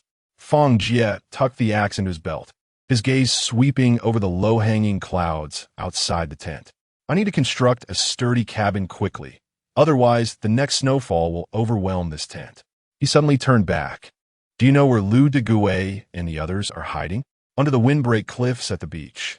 When Rushu recalled the events of that stormy night, they had mentioned that place could shield them from the storm and provide a view of the sea. She looked at Fang Jie with confusion. "What do you need them for? What can those people do? One person felling trees is too slow. To build a cabin, I need at least a dozen thick logs. I must find some help." He tightened his grip on the axe at his waist and turned to leave. "Don't wander off. Wait for my return." Before his voice faded, Fang Jie had already walked far away, as his footsteps gradually disappeared into the snow, when Rushu lifted the waterproof cloth covering the supply box. Inside, the ham sausages were neatly arranged, accompanied by several packs of instant noodles. Her fingers hesitated for a moment before she finally extracted 2 sausages. "Here, eat this." She offered a peeled ham sausage to her sister, taking a small bite herself. "This belongs to someone else. We should be frugal and just fill our stomachs a bit." When Ruashua leaned weakly against the haystack, chewing the sausage in small bites. When Rushu rummaged through the clutter and found half a box of fever-reducing medication. "Take this medicine first." She handed the tablets over and then grabbed the pot to scoop up some snow. Following Fang Jie's instructions, she lit a fire with a lighter to boil water. The flames licked the bottom of the pot, and she stared at the dancing fire until the bubbling of the melting snow brought her back to reality. She filled the water bottle, leaving the rest to cool in the pot. The 2 sisters nestled in the cramped tent, wrapped in blankets. When Ruashua spoke softly, "Sister, is that Fang Jie reliable?" When Rushu gazed at the icicles forming on the tent's ceiling, recalling Fang Jie's demeanor while distributing supplies and the way he had effortlessly carried her sister. "Reliable." She caressed her sister's cold hand. If he had hoarded the supplies for himself, no one could have done anything about it, yet he still shared with everyone. Today, he saved us again. Such a person is undoubtedly reliable. The one who can dismiss malicious thoughts is a normal person. But one who has the ability to do harm, yet restrains themselves, is a good person. Fang Jie is the latter. Sister, you're right," when Ruashua replied drowsily, slowly drifting into a gentle snore. When Rushu gently tucked the blanket around her sister before closing her own eyes. Outside the tent, the cold wind continued to howl. In that moment, sheltered from the wind and snow, and surrounded by life-saving provisions, the 2 sisters finally relaxed their taut nerves after a day and night of tension, swiftly sinking into slumber. Meanwhile, Fang Jie trudged through the snow, seeking the location that Rushu had informed him of. Upon rounding a cliff's edge, he was met with a cacophony of sharp laughter ahead. Su Daqiang trembled, positioning himself protectively in front of his elderly mother, who, hunched like a withered branch, clutched his clothing tightly with her bony fingers, her murky eyes filled with terror. Just moments ago, this grown man had been attending to his mother's needs. A woman in a red down jacket cackled mockingly, her brightly painted nails pointing at Su Daqiang. "Aren't you ashamed?" A man with dyed, yellow hair joined in, sneering, "Indeed, at a time like this, you still carry a burden. You're on the brink of starvation. What good is it to care for her? Better to discard her for peace of mind." Several onlookers nodded in agreement. "Yes, don't you understand the difference between genders? This old hag needs her son to assist her in the restroom. It's disgusting." They urged, "Get rid of her. Always pretending to be crazy. It's infuriating." Silence. Su Daqiang erupted in a roar. My life was given to me by my mother when I had a high fever as a child. She carried me on her back for 20 miles to find a doctor. When I broke my leg and lay bedridden for half a year, she tended to my every need without a single complaint. Now that she is old and ill, I should just discard her like refuse? He trembled, pointing at the crowd. His eyes reddened. Did my mother find me dirty when she raised me? When she wiped my bottom in my youth, did you ever consider the distinction between genders then? Are you all mere stones that sprang forth from the crevices? Do you not have parents? When your parents grow old, do you cast them aside? A chorus of jeers erupted from the crowd. The woman in the red coat shouted again, "What a farce of filial piety! In this godforsaken place. Who cares about your obedience? Exactly, a waste of resources." Filthy words surged forth like a tide. Su Daqiang's elderly mother collapsed into tears. Trembling as she attempted to kneel in the snow, "Xiaoqiang, don't speak ill of my Xiaoqiang. He is a good boy." Mom. Su Daqiang's tears finally fell. "Shut the hell up." Fang Jie charged forward like a raging bull, placing himself between the crowd and the mother-son duo. His fists clenched, veins bulging. He struck fiercely at several men surrounding him. "What have you brutes done wrong? What give you the right to kick someone when they're down? I don't know how you treat your parents, but here stands Su Daqiang, a devoted son, and instead of feeling shame, you attack him." Before Fang Jie could finish, the man with yellow hair swung a punch at him. "Mind your own business, brat." He dodged swiftly, sidestepping the attack, then seized the assailant's wrist and twisted it sharply. A loud crack startled the crowd into retreat as the yellow-haired man cried out, collapsing to the ground. Two other men seized wooden sticks and charged at Fang Jie, who spun around, sweeping his leg, sending both crashing to the ground, blood oozing from their foreheads. The woman in the red coat scrambled backward, rolling in her haste to escape. Fang Jie's chest heaved violently as his cold gaze swept over the group. A gathering of grotesqueness, a vile existence that tarnishes the world. He bent down to assist the trembling mother of Su Daqiang, then turned to the crowd sprawled on the ground and spat contemptuously. "You are only worthy of rotting away on this island. Do not let me lay eyes upon you again. If I do, I shall strike you down each time." Su Daqiang's lips quivered, rendering him speechless as he desperately wiped away his tears with the cuff of his sleeve. Fang Jie pulling close, urging, "Come, follow me." The trio trudged away, their steps faltering, while behind them, a chorus of intermittent curses echoed. Chapter 9. The camp by the pond. Su Daqiang gazed at Fang Jie's injured hand, repeatedly expressing his gratitude. "Brother, today I owe you a great debt." Fang Jie waved his hand dismissively. "No need for thanks. I simply cannot abide those who bully others. My greatest disdain is for the strong preying on the weak. You and your mother should come back with me. It will be warmer and there will be food." Su Daqiang hesitated, instinctively shielding his elderly mother behind him. "No, it would be too cumbersome to bring my mother along. In this frigid weather, it is tough for everyone." He paused and added, "Rest assured, I can take care of my mother. We will find another place to settle, far from those people." Fang Jie attempted to persuade him further, but Su Daqiang resolutely shook his head. Reluctantly, Fang Jie pulled out a few biscuits from his pocket, offering them. "Take these, save them for emergencies." Su Daqiang accepted the biscuits, saying, "Brother, I will remember this kindness. In the future, should you require my assistance, I will do my utmost." There is no need for such words. I must take my leave. I have matters to attend to." Just as Fang Jie was about to step away, he turned back and asked, "By the way, what about Lu Deguay and the others? I haven't seen them around." Su Daqiang rubbed his frostbitten hands and shook his head. "They left before dawn, claiming they were going to find food. They have yet to return, and I have no idea where they might be." Fang Jie nodded and waved goodbye to the mother and son. "Be careful, and if you need anything, come to me." With that, he plunged into the woods. After some time had passed, Fang Jie caught a whiff of roasted fish. Following the enticing aroma, he discovered an inconspicuous cave halfway up the mountain. The entrance was concealed by underbrush, and without the delicious scent, it would have been quite difficult to find. Inside the cave, which was narrow and low, 3 individuals were gathered around a fire, roasting fish, the skin sizzling and exuding oil. Upon hearing a noise, The trio abruptly looked up, their expressions fraught with alarm upon seeing Fang Jie. Lu de Gui scrambled to hide the fish behind him, scattering embers across the ground. Fang Jie crouched down and entered the cave, swiftly snatching the fish Lu de Gui had concealed. He inhaled its aroma and took a hearty bite, exclaiming, well, where did you procure this fish? Lu de Gui averted his gaze, mumbling, we caught it from the sea. They were stranded, and we happened upon them. As soon as he finished speaking, Fang Jie delivered a swift kick to his backside, sending him tumbling forward. Still daring to spin tales, Fang Jie seized him by the collar, brandishing the fish before his eyes. Look closely, this is carp. What are carp doing in the sea?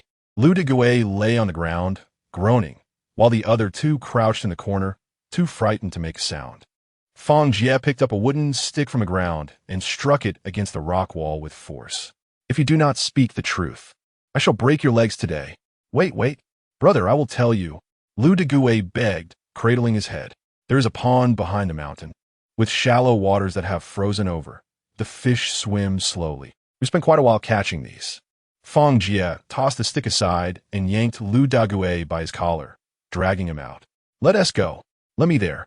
If you dare to play tricks today, you will regret it. 3 individuals trembled as they walked in front of Fang Jie, advancing step by step towards the pond. The group trod upon the accumulated snow, making their way to the rear mountain. After navigating 2 bends, a pond partially frozen appeared before them. The towering cliff beside the pond loomed like a natural barrier, shielding them from the northern winds. Surprisingly, the withered grass along the bank still exuded a hint of greenish yellow, making the area near the pond considerably warmer than the outside world. Fang Jie circled the pond twice, his eyes sparkling with increasing delight. The nearby pine trees stood tall and straight. A few felled could easily yield ample timber for a modest cabin. The indentation in the cliff was conveniently suited for construction, offering protection from the rear, rendering the wind powerless to intrude. What astonished him further were the numerous footprints imprinted in the muddy ground. There were hoof prints the size of bowls and paw prints resembling plum blossoms, densely stretching to the water's edge. Upon closer inspection, Fang Jie noted the absence of any large carnivorous animal tracks. Indeed, this place was nothing short of an ideal campsite. He bent down to touch the icy surface, observing the fish swimming beneath the thin layer of ice. At that moment, Lu de Gui approached, rubbing his hands together, and said, Brother, I've shown you this place. But let me be clear, when we come back to catch fish and draw water, you must not interfere. Fang Jie gazed intently at the frozen water surface before slowly turning his head. All right, but I have a condition. Lu de Gui's expression shifted. What condition? Help me chop down trees to build a house. Fang Jie pointed to the nearby woods. You have a cave to stay in, while I'm left out in the snow. Help me build a shelter. Is that too much to ask? It's too exhausting for me to do this alone. I need your assistance. Upon hearing this, Lu de Gui immediately took a step back. No way, that's too laborious. It can't be completed in just a day or 2. I want to make you work for nothing. Fang Jie crossed his arms. Help me this once, and in the future, we shall not interfere with one another. Whatever you do is none of my concern. How does that sound? Lu de Gui exchanged glances with the other two, gritted his teeth, and said, Fine, just this once. Once the house is built, let us agree to leave each other alone. You cannot meddle in our affairs. A deal was struck. Let us get started now. Fang Jie unfastened the axe from his waist and tossed it to Lu de Gui, then produced a small knife and handed it to one of the others. You two take turns chopping trees. Once they are felled, hand them over to him for stripping the bark. Don't discard the bark. Keep it all, as I have a use for it. Lu de Gui weighed the axe in his hand. With a forced smile, he remarked, You are quite bold, just handing me the axe. Aren't you afraid we might use it against you? This axe originally belongs to you, Fang Jie replied with a smile, looking at the group. Back on the beach. I could manage you even with empty hands. Do you think I fear this now? Lu de Gui was momentarily speechless. He spat into his palm, turned, and headed toward the nearest pine tree. With a sharp crack, the bark splintered, and the 3 began their labor. Meanwhile, Fang Jie wandered through the woods, bending down to sift through the moss at the tree roots. He stripped off his clothing, stuffing large handfuls of moss into it. Once the house was constructed, Laying down this layer of moss would provide warmth and prevent leaks. With some mud smeared on top, they would be safeguarded from even the fiercest blizzards. The four of them toiled until darkness descended. Several trees, approximately 5 to 6 meters tall and as thick as a bowl, lay fallen upon the ground, their bark stripped away entirely. Fang Jie meticulously arranged the bark into a neat pile, declaring, "We'll keep these. That's enough for today. Thank you, gentlemen. I shall return at the break of dawn." Lu Degui wiped the sweat from his brow and replied, "In the morning, we shall first catch fish and fetch water to prepare our meal." Fang Jie nodded in agreement, suggesting, "Very well. Bring some kindling along so we can grill the fish and boil water here, thus avoiding unnecessary trips. Once we finish our meal, we can get back to work." The three exchanged glances, and Lu Degui muttered, "You truly treat us like beasts of burden. You are even more ruthless than I am. At my company, I merely request extended hours from them, while you seem to relish in the role of a taskmaster." "Huh, you flatter me," Fang Jie responded with a chuckle. "I do this for your own good, to impart the hardships of labor upon you, so you may refrain from bullying others in the future. All right, enough of this. Farewell." The trio set down their tools and vanished into the snowy landscape. Fang Jie observed their retreating figures before glancing at the neatly stacked timber. Not bad at all. Lu Degui is not as ill-natured as I had anticipated. With their assistance, progress will surely be expedited. Chapter 10. How shall we sleep? Fang Jie, wielding an axe and clutching a wooden spear, trudged back through the snow, his steps alternating between deep and shallow indentations. In the distance, he spotted neatly stacked firewood outside the tent, securely covered with tarpaulin and hay. Upon entering the tent, he was enveloped by the warmth and the savory aroma of instant noodles. When Rushu was squatting beside the stone stove, where the noodles were bubbling in the pot.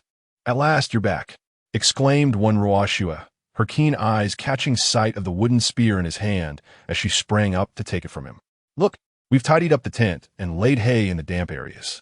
When Rushu handed him the pot, which had a piece of ham nestled among the noodles. "Hurry and eat, it's still warm.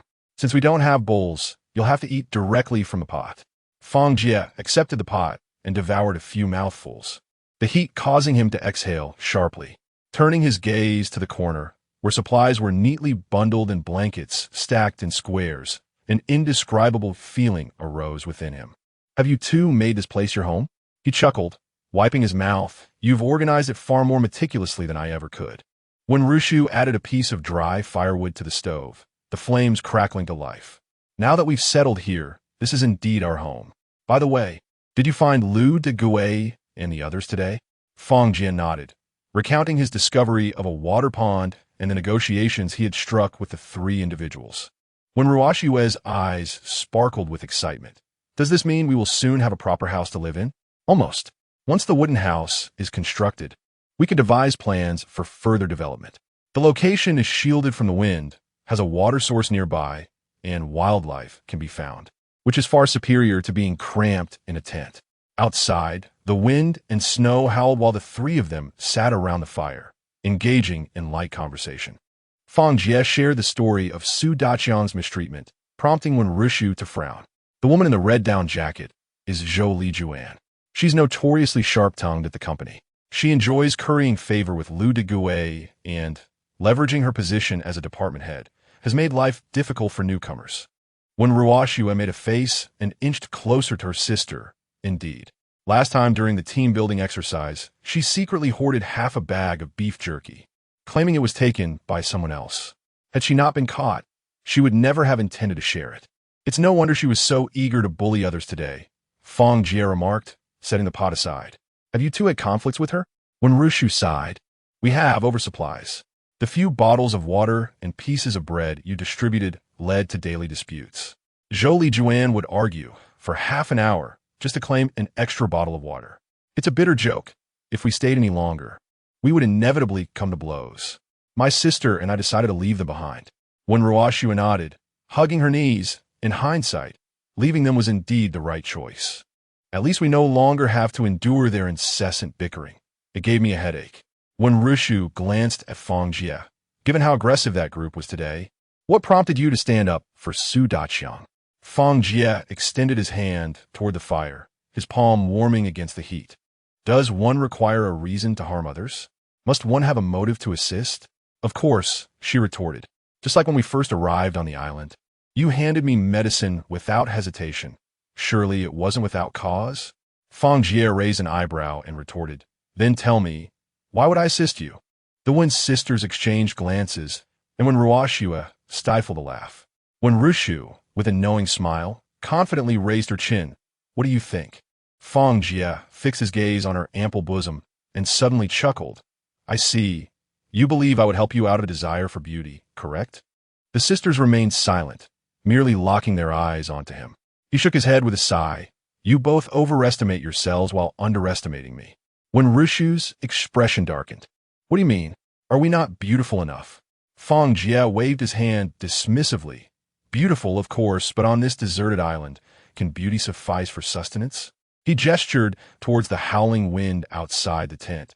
Surely you cannot expect to barter your looks for food and shelter? Let us be realistic.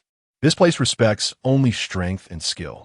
When Ruoxue huffed in indignation, while when Rushu scrutinized Fang Jie's eyes, as if trying to discern his thoughts. Fang Jie continued to chuckle. When I say you overestimate yourselves, it's because you attribute too much utility to your beauty. And when I say you underestimate me, it's because you assume I would be rendered immobile in the presence of an attractive woman. Is that so? It sounds plausible. Then might I ask, why are you so keen to engage with us? Fang Jie tossed a piece of wood into the fire, sending sparks flying. I simply cannot abide bullies. I detest witnessing the suffering of the weak. To put it nicely, perhaps I possess a certain chivalrous spirit. At this, he chuckled to himself, reminiscent of ancient heroes who could not turn a blind eye to injustice. The sisters, upon hearing this, burst into laughter, with a smile dancing in her eyes. When Rushu playfully elongated her words, Hero Fang, then tell us, how shall we sleep tonight? Fang Jie glanced at the two of them. What other option is there? We shall sleep together. When Ruoxue let out a laugh, huh? I've never seen a hero who cuddles. Though they jested, the tent was quite small, leaving little choice.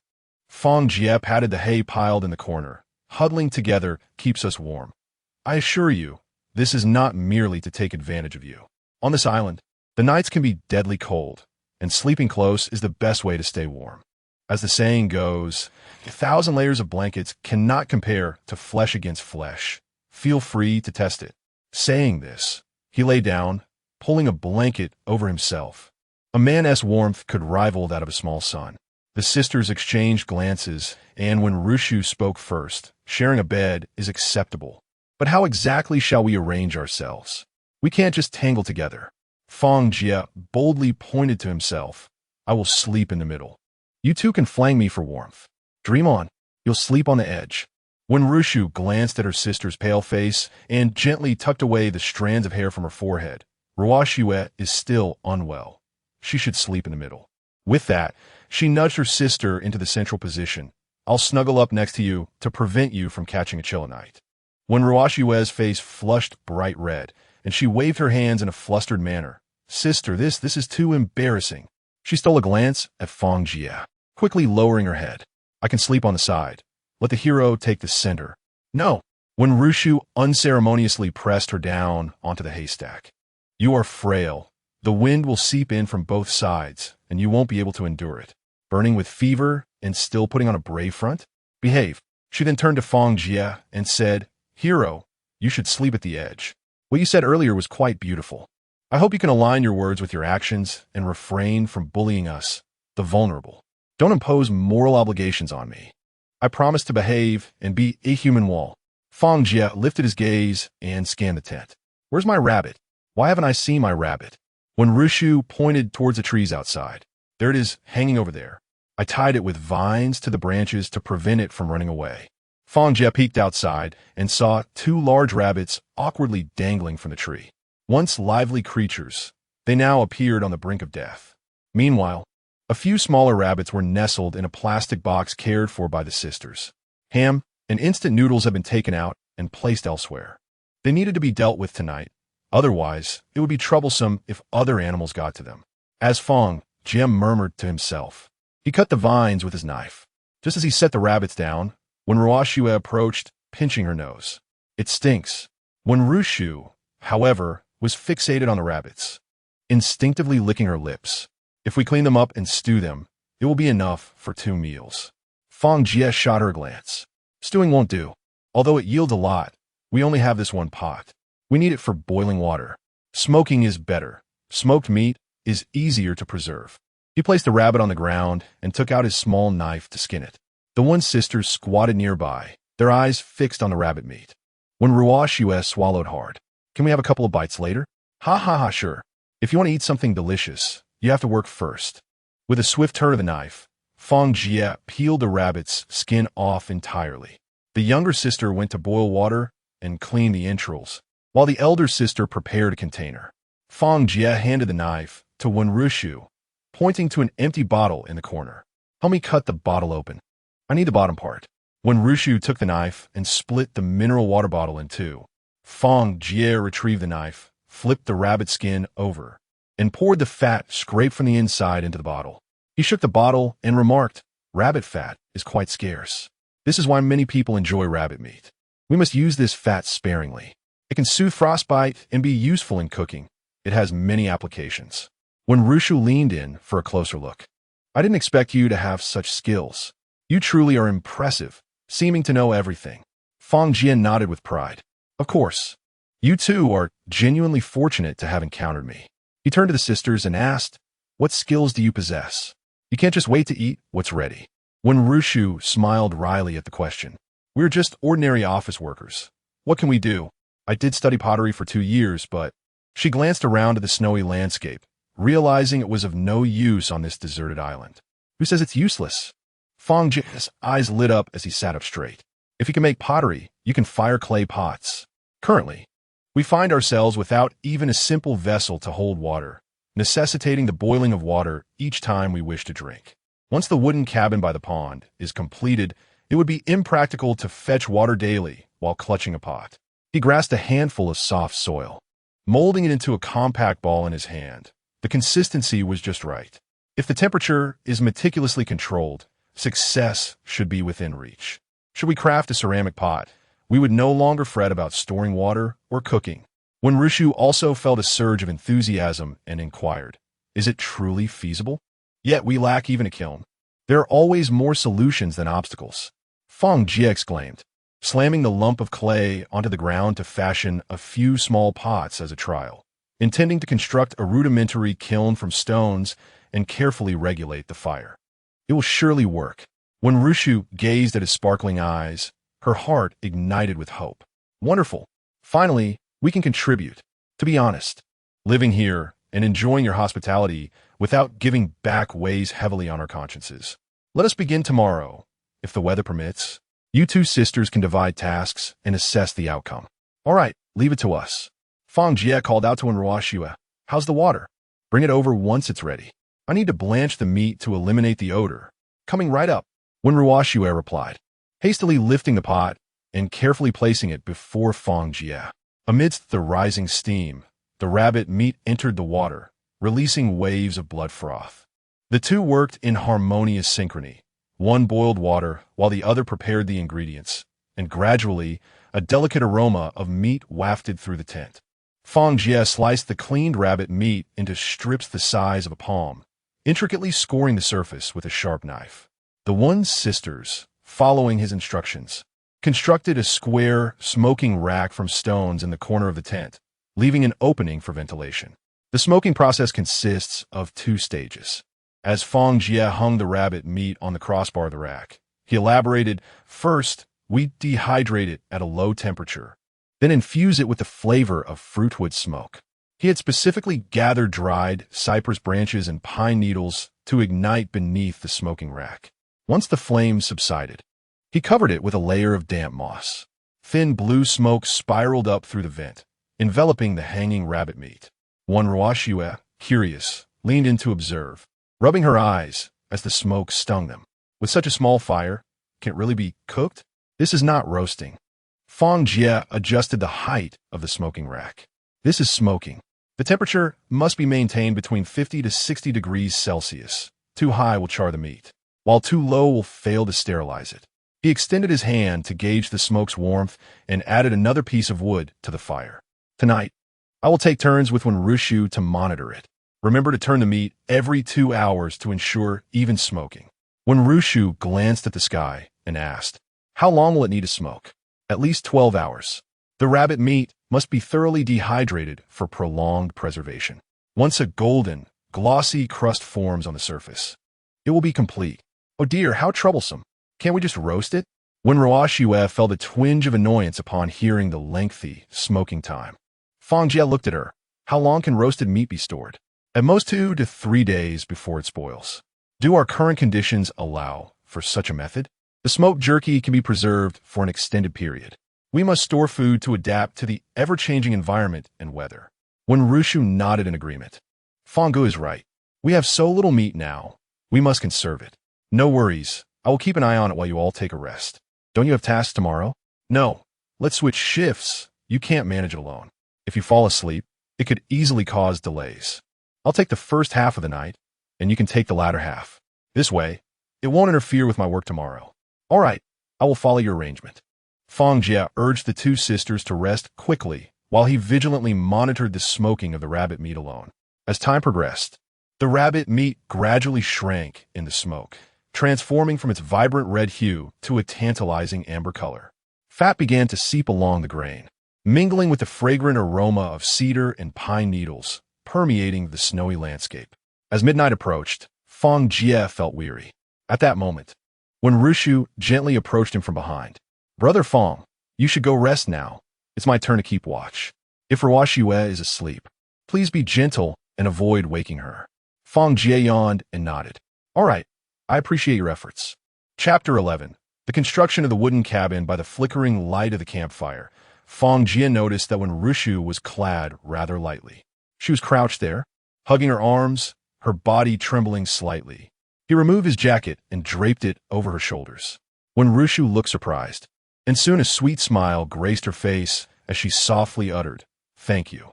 Fang Jie explained the timing and technique for turning the meat. Remember to turn it every 2 hours. Keep the fire moderate, and watch it carefully to prevent the meat from burning. If you can't hold on, come and wake me up, but don't fall asleep. "Got it, don't worry. You should go rest now." With a yawn, Fang Jie retreated into the tent. Inside, Wenroshiue was already wrapped in a blanket, soundly asleep, her breathing steady and gentle. As Fang Jie lay down beside her, just as he was about to drift off, Wenroshiue suddenly rolled over and tightly embraced him, murmuring, "Sister." Fang Jie froze, unsure of how to react, too hesitant to move. Listening to her rhythmic breathing, he found himself at a loss, ultimately maintaining his position and gradually succumbing to slumber. In the morning, Fang Jie was roused by a chorus of jubilant cheers. Rubbing his eyes, he sat up to see Wenroshiue busily tending to the campfire. A pot nearby bubbled with steam.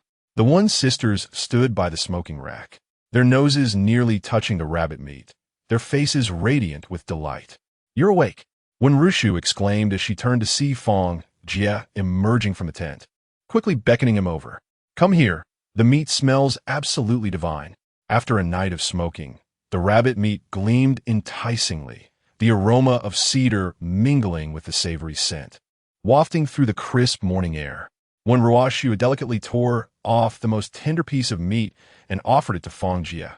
"You try it first. If it weren't for your idea yesterday, we wouldn't know how this would turn out."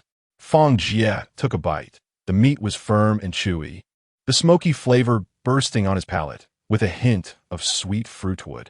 "Delicious," he exclaimed, giving a thumbs up. The timing was impeccable. "You all should have a taste." The sisters, seeing his enthusiasm, eagerly reached for the meat.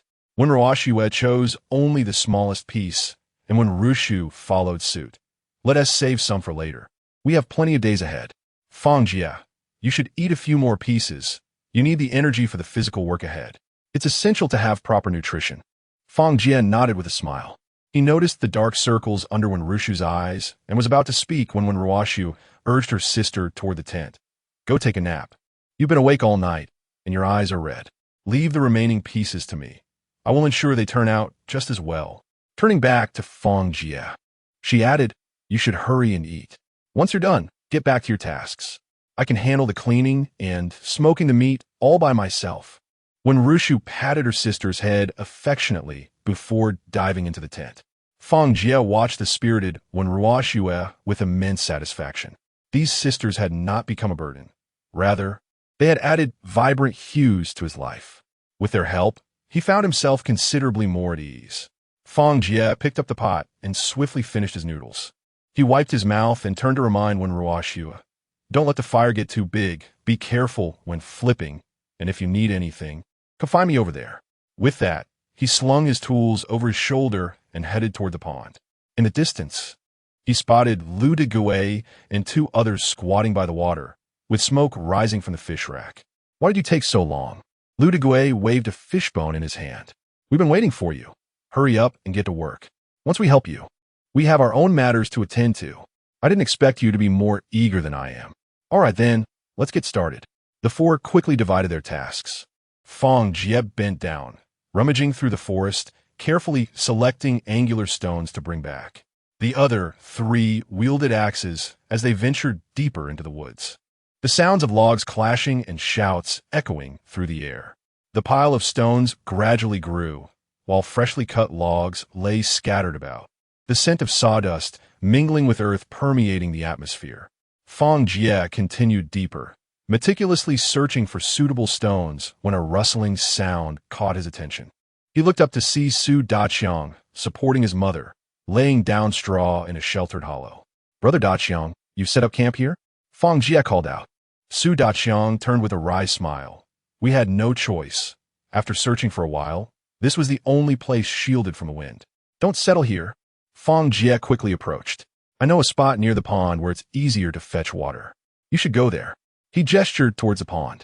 Su Daqiang's eyes brightened, and without hesitation, he helped his mother up and followed Fang Jie towards the pond. Upon reaching the pond, Su Daqiang noticed Lu Dague and the others swinging their axes, sending wood shavings flying. What are they doing here?" Su Daqiang asked in surprise. "I plan to build a shelter to escape the cold and ask them to help me cut some trees. Although the weather has been fair lately, who knows when a snowstorm might strike." Fang Jie bent down to lift a stone. "We can't keep sleeping in tents forever." He turned to Su Daqiang. "If you don't mind, could you lend me a hand?" "Sure, count me in." Su Daqiang settled his mother under a tree. "I have strength. Just tell me what to do." "All right, help me clear the campsite. Over there." He pointed to a gentle slope, sheltered from the wind by a hill, with the pond just 20 steps away ahead, the elevated ground ensuring it was neither damp nor difficult to access water. Su Daqiang glanced in the direction Fang Jie indicated and nodded immediately. "A great spot. It has a wide view, is sheltered from the wind, and near water." The two measured the area side by side, with Fang Jie marking the ground with stones. It's 6 steps long and 5 steps wide, roughly over 30 square meters. "This size will suffice." "All right, understood." Su Daqiang rolled up his sleeves and began clearing the weeds on the ground.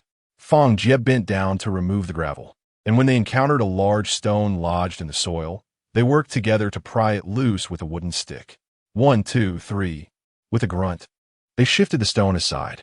After clearing the weeds and stones, Su Daqiang brought over several sturdy branches from the woods. "These logs are solid. If we sharpen them, they could be used to level out the uneven ground." Fang Jie took out a small knife to whittle away the twigs. Su Daqiang meticulously scraped the tree bark away with a sharp stone, the wood shavings cascading down onto the shoulders of the two men. "All right, 1 stick for each of us. Let's level the ground," he declared. The two men set to work, removing the elevated portions of the earth. When they encountered depressions and pits, they filled them in with the flattened turf and gravel.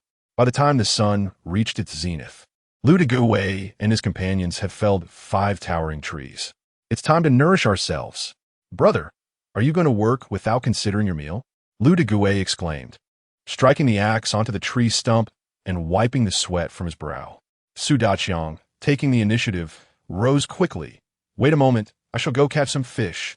Without waiting for a response, he rolled up his trousers and leaped into the shallow waters, his hands flailing in the murky depths. After a considerable struggle, having only managed to gather a few clumps of water plants, Lu de Gay shook his head disapprovingly from shore. "Su Daqiang, are you trying to catch fish like that?" You should first observe the ripples on the water surface. Wait for the fish to gather before. I refuse to believe you can't catch any. Su Daqiang wiped his face and plunged forward again. However, his foot slipped, and he fell into the water, sending a splash that startled the fish into a frantic retreat. Lu Degui could hardly contain his amusement, slapping his thigh and laughing. You fool. What did I tell you? You are as stubborn as a mule in the company, refusing to heed anyone's advice, charging ahead with such reckless abandon. You can't even work properly.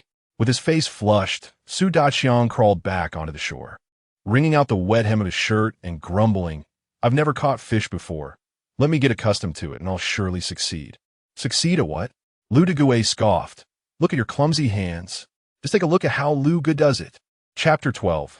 The artistry of beauty. Lu Degui leapt into the water with a resounding splash, his movements remarkably agile. He fixed his gaze upon the surface, deftly probing beneath the water. In no time, he emerged triumphantly with 2 or 3 lively fish wriggling in his grasp, their tails splashing water in every direction. Su Daqiang quickly approached Fang Jie, lowering his voice to inquire, how does he catch them so swiftly? Fang Jie observed the commotion in the pond intently. This fellow is quite astute. In this chilly weather, the fish tend to seek refuge in the footprints we leave behind. It's warmer there. He specifically targets these spots. Su Daqiang slapped his thigh in realization. So that's how it is. Let me give it a try. He plunged back into the water, mimicking Lu Degui's technique, carefully searching within the footprints. Before long, he too emerged, proudly holding 2 fish aloft. Hey, brother, this really works. The group gathered around a fire to boil water and grill the fish. Lu Degui tore off a piece of golden, crispy fish and turned to Fang Jie. Brother, I don't believe I've caught your name yet. I am Fang Jie, he replied, adding a branch to the fire, which crackled and sparked. Lu Degui nodded, stuffing a morsel of fish into his mouth. Brother Fang, we can only assist you for 1 more day at most. Thereafter, we must attend to our own affairs. Fang Jie paused, gripping the branch tightly. What affairs? That is of no concern to you. Lu Degui waved his hand dismissively, the firelight casting shadows over his serious expression. We agreed to help you this once. What we do thereafter is not for you to question or interfere with. Fang Jie gazed into the flickering flames, contemplating the progress of the wooden cabin. The foundation had been leveled, and with another day's worth of lumber, he and Su Daqiang could likely assemble the framework. He met Lu Degui's watchful gaze and smiled readily. All right, just for tomorrow then. It's a deal. Once dinner was concluded and everything tidied up, the group immediately set to work. Fang Jie nodded at Su Daqiang, signaling, let us go move some stones. Just as Su Daqiang rose, his elderly mother, who had been sitting in the shade, attempted to follow. He quickly returned, untying a length of vine fashioned into a simple harness, securing one end around his mother's wrist and holding the other in his palm. Mother, walk steadily with me. Fang Jie watched the scene unfold, feeling a twinge of anxiety. The stones were heavy and slippery, and Su Daqiang was distracted by the need to care for his mother while transporting the materials. Several times, he nearly stumbled. Wiping the sweat from his brow, Fang Jie observed the frail figure of the old woman and pondered, this cannot continue. It delays our progress and is unsafe. He stroked his chin thoughtfully, resolving to discuss matters with Wenrushu and the others that evening. They could relocate the tent near the pond, allowing the sisters to assist in caring for the elderly. This way, Su Daqiang could focus on his work, and the old woman would have someone to look after her, an ideal solution. By evening, a small mountain of stones had accumulated in the clearing. Su Daqiang wiped his brow and kicked a stone at his feet. Brother, I've been meaning to ask, why gather so many stones? Isn't the cabin supposed to be built from wood? Fang Jie crouched down, picking up a sharply edged stone and weighing it in his palm. Have you ever seen a heated Kong from the north? The weather is becoming increasingly frigid, and relying solely on branches for fire is unsafe. A gust of wind sends sparks flying everywhere. Constructing a heated platform and stove resolves both cooking and heating needs. Su Daqiang scratched his head, surveying the stone pile. But isn't there a risk of igniting the wooden house? Of course, there are methods, he replied. The wisdom of survival passed down through generations has already provided solutions that we can apply. Fang Jie drew a circle in the dirt with a twig, explaining that they would first build the heated platform and stove, leaving a ventilation path, and finally erect the wooden framework, ensuring it remained at a safe distance. He tapped on the stones, noting the convenience of drawing water from the nearby pond, mixing mud with gravel to create a solid structure. After finishing, he stood up, brushing off the dust from his trousers. "We'll start work tomorrow. Just wait and see." Lu de Gouet and his companions returned, swaying as they carried axes. "This afternoon, we felled around 16 or 17 trees. With the ones from before, we should have enough for a small wooden house, right?" Fang Jie circled the timber, calculating its length and quantity. "This should suffice for the wooden house, but who knows what other uses we might find for it later." He looked up at Lu de Gouet. "Let us do this. Tomorrow, let us make one last effort and fell at least another 20 trees. Then bring all the cut and tidied wood to the pond. That will wrap things up. What do you think?" Lu de Gouet and his companions exchanged glances, hesitating for a moment before nodding in agreement. "All right, I'll reiterate. This is the final day." Fang Jie, observing their curiosity, inquired, "You've mentioned it several times today. Is there something you're keeping secret that's causing such urgency?" "That's none of your concern. We agreed to assist you this one time. After this, you will follow your path, and we will follow ours. Your affairs are not our business." "Fine. Since you say so, what more can I say? As long as you don't provoke me, I assure you I won't interfere." "Okay, see you tomorrow." With that, they hurriedly departed. Fang Jie turned to Su Daqiang, pointing towards a sheltered area by the pond. "It's getting dark. Please help the elder find a spot and lay down some dry grass to shield from the wind." Su Daqiang, tidying his mother-esque clothing, nodded. "I understand. You needn't worry about me. I know what to do." He gently assisted his mother, slowly making their way towards the windbreak. After a few steps, he squatted down and lifted her onto his back, carefully walking towards the sheltered spot. Upon returning to the tent, Fang Jie immediately noticed a brand new red bucket outside. "Oh, where did this come from?" He kicked the bottom of the bucket, producing a dull thud. When Ruoxue emerged from the tent, excitedly holding a sand-covered makeup bag. "After my sister fell asleep, I wandered to the beach. Didn't you mention we could find supplies there? I thought I'd try my luck, and I struck gold." She opened the makeup bag, revealing it stuffed with a toothbrush, shampoo, and towels. "And this bucket can hold water. I also found a bundle of wire, which could be useful for binding wood." When Ruoxue crouched to stow the makeup bag inside the tent, elated at her fortune. "Finally, I can brush my teeth." The sisters animatedly discussed their newfound washing supplies. Fang Jie walked around the tent, his gaze drawn to the makeshift stone stove.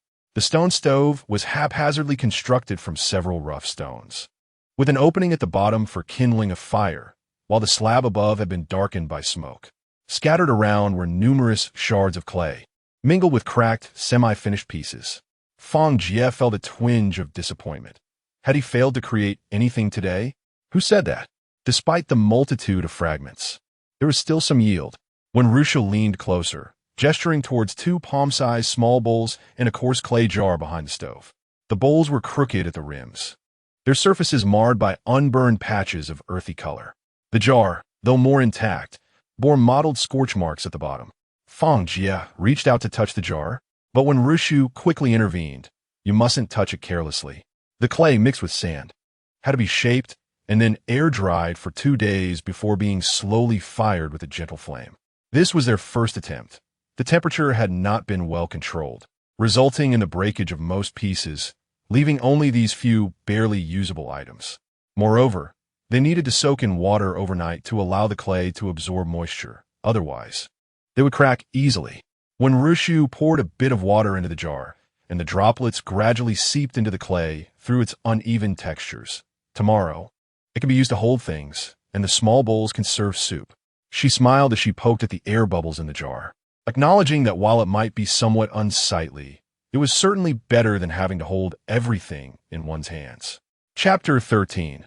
The heartfelt thoughts of young maidens quickly. "Let's eat while it's still hot.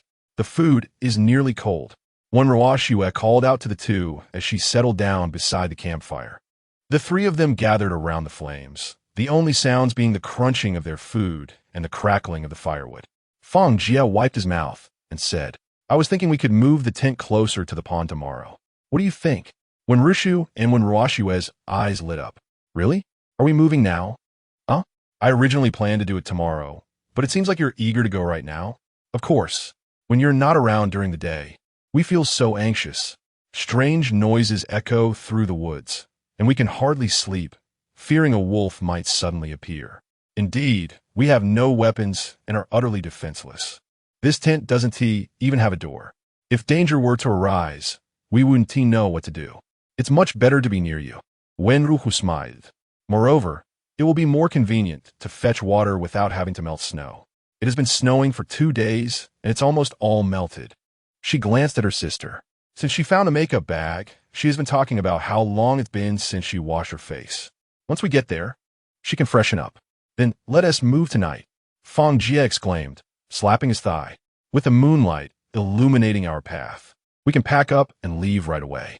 The sisters exchanged glances, immediately rising to pack their belongings, hardly pausing to extinguish the fire, eagerly beginning to organize their luggage. Once they finished, Fang Jie hoisted the heavy tent, while the Wen sisters each carried a box filled with various items and took hold of the remaining possessions. The scattered firewood was left behind, as they could easily gather more at the new location. The trio treaded over pebbles and dried leaves, walking for quite a while in the night until they finally spotted the pond. The reeds by the water swayed in the moonlight, and the surface shimmered with glistening waves. When Ruashua, she exclaimed joyfully, dropping her box with a thud and rushing to the water's edge, cupping her hands to drink the refreshing water. Sister, come quickly. This water is so much sweeter than melted snow. When Rushu hurried to join her, splashing water on her face, the droplets cascading down her cheeks, washing away her weariness. In the shadows, Su Daqiang, having heard the commotion, approached with his mother. Upon seeing when Rushu and Fang Jie standing side by side, he was taken aback. How did you two end up together? When Rushu briefly explained their encounter with Fang Jie, Su Daqiang nodded thoughtfully. You're fortunate. It's a good thing you met Fang Jie. He is a reliable person. The sisters exchanged glances with Fang Jie and smiled in agreement. Yes, he truly is dependable. Fang Jie, feeling a bit bashful from their praise, coughed lightly, urging humility. Subsequently, they all began to set up the tent once more by the pond. Once the tent was erected, when Rushu and her sister exchanged glances. When Ruashua, her cheeks flushed, turned to Fang Jie and said, Brother Fang, could you please wait outside for a moment? Fang Jie was momentarily taken aback. What is the matter? When Ruhu whispered, would you like to fetch some water and wash up? Fang Jie quickly understood, smiling as he nodded and walked over to sit with Su Daqiang and his mother, engaging in casual conversation on the haystack. The two sisters immediately busied themselves. One Ruashua carried a small red bucket to the pond to fetch water, while when Rushu skillfully set up a makeshift stone stove and kindled a fire. In no time, steam began to rise from the pot, and the sisters could finally indulge in a thorough wash. They carefully sealed the tent door with waterproof fabric, ensuring that no light seeped through. The night was enveloped in silence, punctuated only by the occasional chirping of insects. Fang Jie sat nearby, listening to the splashing sounds emanating from the tent, his mind wandering. He shook his head, striving to concentrate, and looked up at the stars twinkling in the sky. Su Daqiang cleared his throat awkwardly a couple of times, glanced toward the tent, and asked, Fang Jie, what are your sleeping arrangements for tonight? Fang Jie scratched his head and replied, what else can we do? We'll all sleep together. Out here in the wilderness, it's warmer and safer to huddle close. Su Daqiang looked at Fang Jie with envy in his eyes, smacking his lips as he remarked, you lad, those two sisters have quite a few admirers at the company. No one has managed to win them over all these years. And here you are, embracing both. It's truly enviable. Fang Jie chuckled and waved his hand dismissively, saying, Brother Daqiang, don't misthink it. We're simply trying to survive together, nothing more. Su Daqiang raised an eyebrow, donning a knowing smile as he teased. All right, I understand. You're just being modest. But let's be honest. In the days to come, we must rely on each other. Humans are social beings, and there is strength in numbers. Fang Jie nodded, gazing into the distance, and said, indeed, in this wilderness, Only by looking out for one another can we enhance our chances of survival. Inside the tent, the sisters had finished bathing and were drying their hair. When Ruoxue whispered, "Sister, what do you think of Fang Jie?" When Rushu pondered for a moment before responding. "He is quite good, young, handsome, and physically fit. His strength may go unnoticed in civilized society, but here, those qualities are very appealing." "Yes, indeed, quite appealing," when Rushu affirmed. Noticing her sister's demeanor, when Rushu paused her towel wringing and asked, "Ruoxue, why are you asking me this? Do you harbor some hidden thoughts?" "What?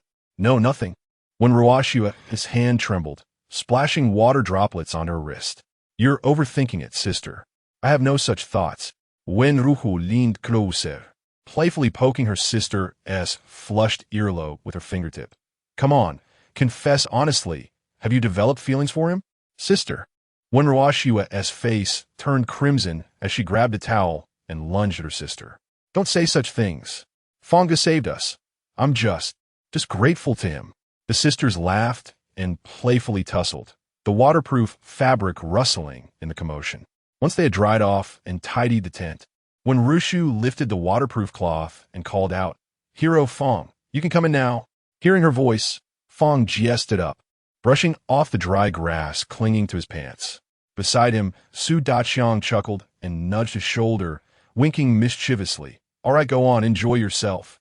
Fang Jie shot him a glare, but refrained from retorting, striding towards the tent as the profound laughter of Su Daqiang echoed behind him. Chapter 14.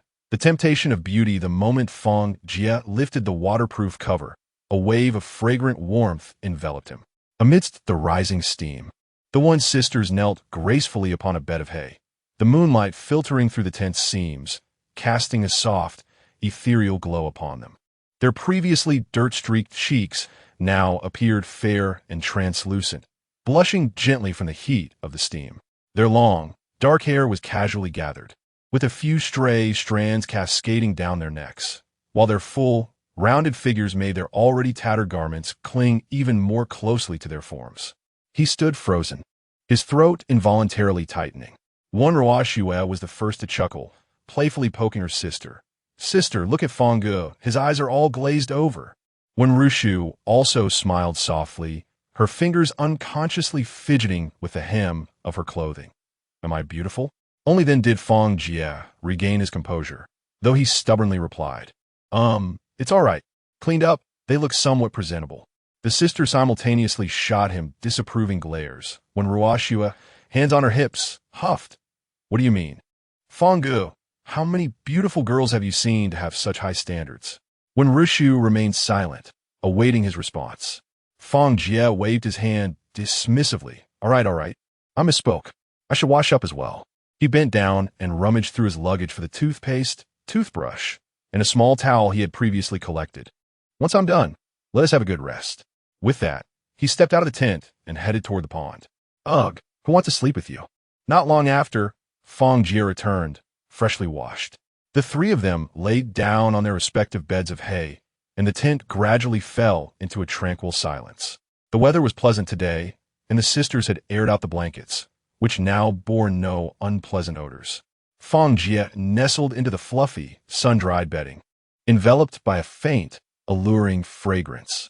This scent mingled with the aroma of sun-baked hay and the delicate essence unique to the young women, creating an enticing atmosphere within the confined space of the tent. He tossed and turned restlessly, the hay rustling softly beneath him. "Fang Jie, are you performing acrobatics?" When Ruoxue's voice, laced with laughter, drifted from behind him. "With all that turning, you'll wear the ground down to pits." When Rushu chimed in teasingly. "Or perhaps our gallant hero overindulged at dinner and is now practicing his unique martial arts to digest."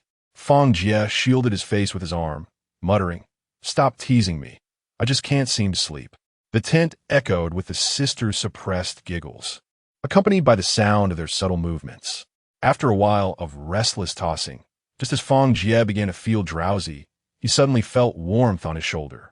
Unbeknownst to him, when Ruoxue had turned over, her face nearly brushing against his neck, her warm breath gently caressing his skin. Her slightly parted lips shimmered with moisture, accentuating her already fair complexion. Fang Jie felt his throat constrict, his heart racing uncontrollably. He gasped for breath, instinctively yearning to draw closer. At that moment, when Rushu's low voice came from the other side, "Don't move." She propped herself up, her gaze penetrating into Fang Jie's top profile. If Ruoshua is restless in her sleep, you must not take advantage of her. Fang Jie froze in place, hastily shutting his eyes to feign sleep. When Ruoshua let out a soft laugh, her warm breath brushing against the tip of his ear. "Brother Fang, I know you haven't fallen asleep." "Who said that?" "I was asleep, only just awakened by your noise. Look, you've come over here. Even after waking up, you still won't turn away." "Hee hee, I was just awakened by you all as well. I could hear your heart pounding." "Sister is right. If you dare to take advantage of me, I will." Before she could finish, she playfully swung her hand at Fang Jie, inadvertently touching an inappropriate area. "Ah, you rogue." When Ruoshua quickly turned and hid in her sister's embrace, Fang Jie gasped in shock, arching his back. "You are truly turning the tables. I did nothing, yet you hit me and call me a rogue. Who told you to act like that? So annoying. I am merely showing you the most basic respect. Do you understand? If I had not reacted, wouldn't that be a joke at your expense?" When Rushu watched the two, sighing in exasperation, "All right, enough of the bickering, hurry and sleep." When Ruoshua huffed softly, cuddling her sister, and soon fell quiet. After the silence settled, Fang Jie could not help but glance at Ruoshua. At that moment, she had her back to him, her slender waist and curvaceous form faintly illuminated in the dim light. A wave of heat surged within him, prompting him to turn away in an effort to regain his composure. Eventually, he slowly drifted into slumber. In the morning, the sisters rose early to wash up. In his dreams, Fang Jie wore a silly grin, intermittently chuckling and mumbling something incoherent. When Rushu was braiding Ruoshua's hair, when she heard the commotion and looked up, she saw Fang Jie grinning widely, his expression quite comical. "Sister, what do you think he's mumbling about?" When Ruoshua whispered, "How would I know? It sounds like he's chewing on a sweet potato. I can't make sense of it." Just then, Fang Jie opened his eyes, meeting their amused gazes. He instantly became alert, wiping the drool from the corner of his mouth. He had been dreaming of something delightful, where the sisters had endured great hardships. What wonderful dream did Brother Fang have? "You seem so happy." When Ruoshua blinked, leaning closer, "Quick, tell us, did you dream of us?" Seeing his mischievous grin, she teased, "I can tell you weren't thinking of anything proper." Fang Jie sat up. "Nonsense. What sort of person do you take me for? I'm a scholar of the classics. One must not gaze upon that which is indecent or listen to it. I merely dreamt of discovering an endless supply of food. That's why I'm so pleased." "Is that so?" When Rushu propped her chin on one hand, a teasing smile on her lips. "Then why did we hear you calling our names in your dream?" "What? Did I say that out loud?" "What else did I say?" The tent erupted with laughter from the sisters. "Ha, sister," he fell for it. "Whatever you were mumbling, we couldn't make it out. I was just tricking you." "You, indeed, had no noble thoughts." Fang Jie quickly got up, attempting to play it off. "All right, off to cook. I am starving." When Rushu wiped the tears of laughter from her eyes, tugging at her sister's sleeve. "All right, let's not tease him any longer. Let us prepare a meal, for there are numerous tasks awaiting us today. Please assist me in fetching water and gathering sand, while I continue to craft the pottery." "Very well," sister understood. Chapter 15. Constructing the calm when Ruosu and her sister, when Ruchu, busily crouched beside the makeshift stove, the enticing aroma of their cooking wafting through the air. Suddenly, the sound of footsteps approached, and Luda Gue and his companions emerged into view. From a distance, they spotted Fang Jie in the company of the sisters, their eyes widening in astonishment. Luda Gue hurried over, scrutinizing them with a look of incredulity. "What brings the three of you together?" he inquired. Fang Jie furrowed his brow, responding in a low voice, "Don't speak nonsense. What do you mean by together? Can you not choose your words carefully? We simply happened to meet while working." Luda Gue, however, seemed more captivated by the sisters than concerned with Fang Jie's words. His gaze was filled with greed and envy, roaming hungrily over their figures. When Ruosu's expression darkened instantly as she stepped protectively in front of her sister, her tone laced with disdain. Have you finished staring? Mind your manners. When Ru Chu cast a cold glance at him as well, pulling her sister slightly away, deliberately creating distance from Lu De Gui. Fang Jie positioned himself in front of the sisters, his eyes piercing as he glared at Lu De Gui. Refrain from that look of yours. Instead of wasting time, you should focus on your tasks. If you complete what I assigned you, you can leave sooner. Reluctantly, Lu De Gui stole another glance at the sisters' exquisite faces and the soft contours illuminated by the morning light. He swallowed hard before diverting his gaze. Turning back to Fang Jie, he sighed in resignation, shaking his head as he muttered, "All right, consider yourself lucky this time. I've had my eye on those two for quite some time, and yet you." Silence. Given that you're working for me, I shall pretend you didn't just speak. If you utter another word, I want hold back. Fang Jie interjected sharply. All right, no need to be angry. I tend to speak without thinking. I shall refrain from further comment, Lu De Gui replied, raising his hands in mock surrender before beckoning his two companions and heading deeper into the woods with axes in hand. As their footsteps faded, when Ru Chu spat in their direction with venom, when Ruo Su, infuriated, stomped her foot, that Lu De Gui is always like this. His gaze is as if he owns us. It's revolting. Fang Jie placed a reassuring hand on their shoulders. Do not let him upset you. He isn't worth your anger. We have already gathered several logs. Let us allow them to chop some more for reserves. Once they bring the wood back, we can part ways amicably, and there will be no more entanglements. The sisters exchanged glances, their tense shoulders gradually relaxing. When Ruo Su huffed, let us hope I don't encounter him again. When Ru Chu nodded in agreement, her expression softening as she resumed cooking. After everyone had eaten, the camp buzzed with activity. When Ruo Su carried buckets back and forth between the beach and the camp, pouring sand mixed with water into a pit. When Ru Chu knelt on the flattened ground, repeatedly kneading the moist clay, her fingers danced deftly, gradually shaping the clay into a vessel. Fang Jie stood at the center of the camp, instructing Su De Chong as they began to construct the stove and Kong. First, we need to build the stove, Fang Jie directed, pointing to an open area. Find some flat stones and arrange them in a triangular formation, leaving a space in the center for the firewood. Su Daqiang swiftly brought over stones, while Fang Jie firmly drove sharpened wooden stakes into the surrounding ground. The two worked in unison, using clay mixed with dried grass to fill the gaps between the stones meticulously. They then laid coarse branches atop the stove, creating a recess for placing pots. Once the stove was complete, Fang Jie measured the area nearby. We need to dig a shallow pit, about calf deep. This will serve as the foundation for the Kong. Su Daqiang wielded a wooden shovel, and soon enough, he had excavated a neat rectangular pit.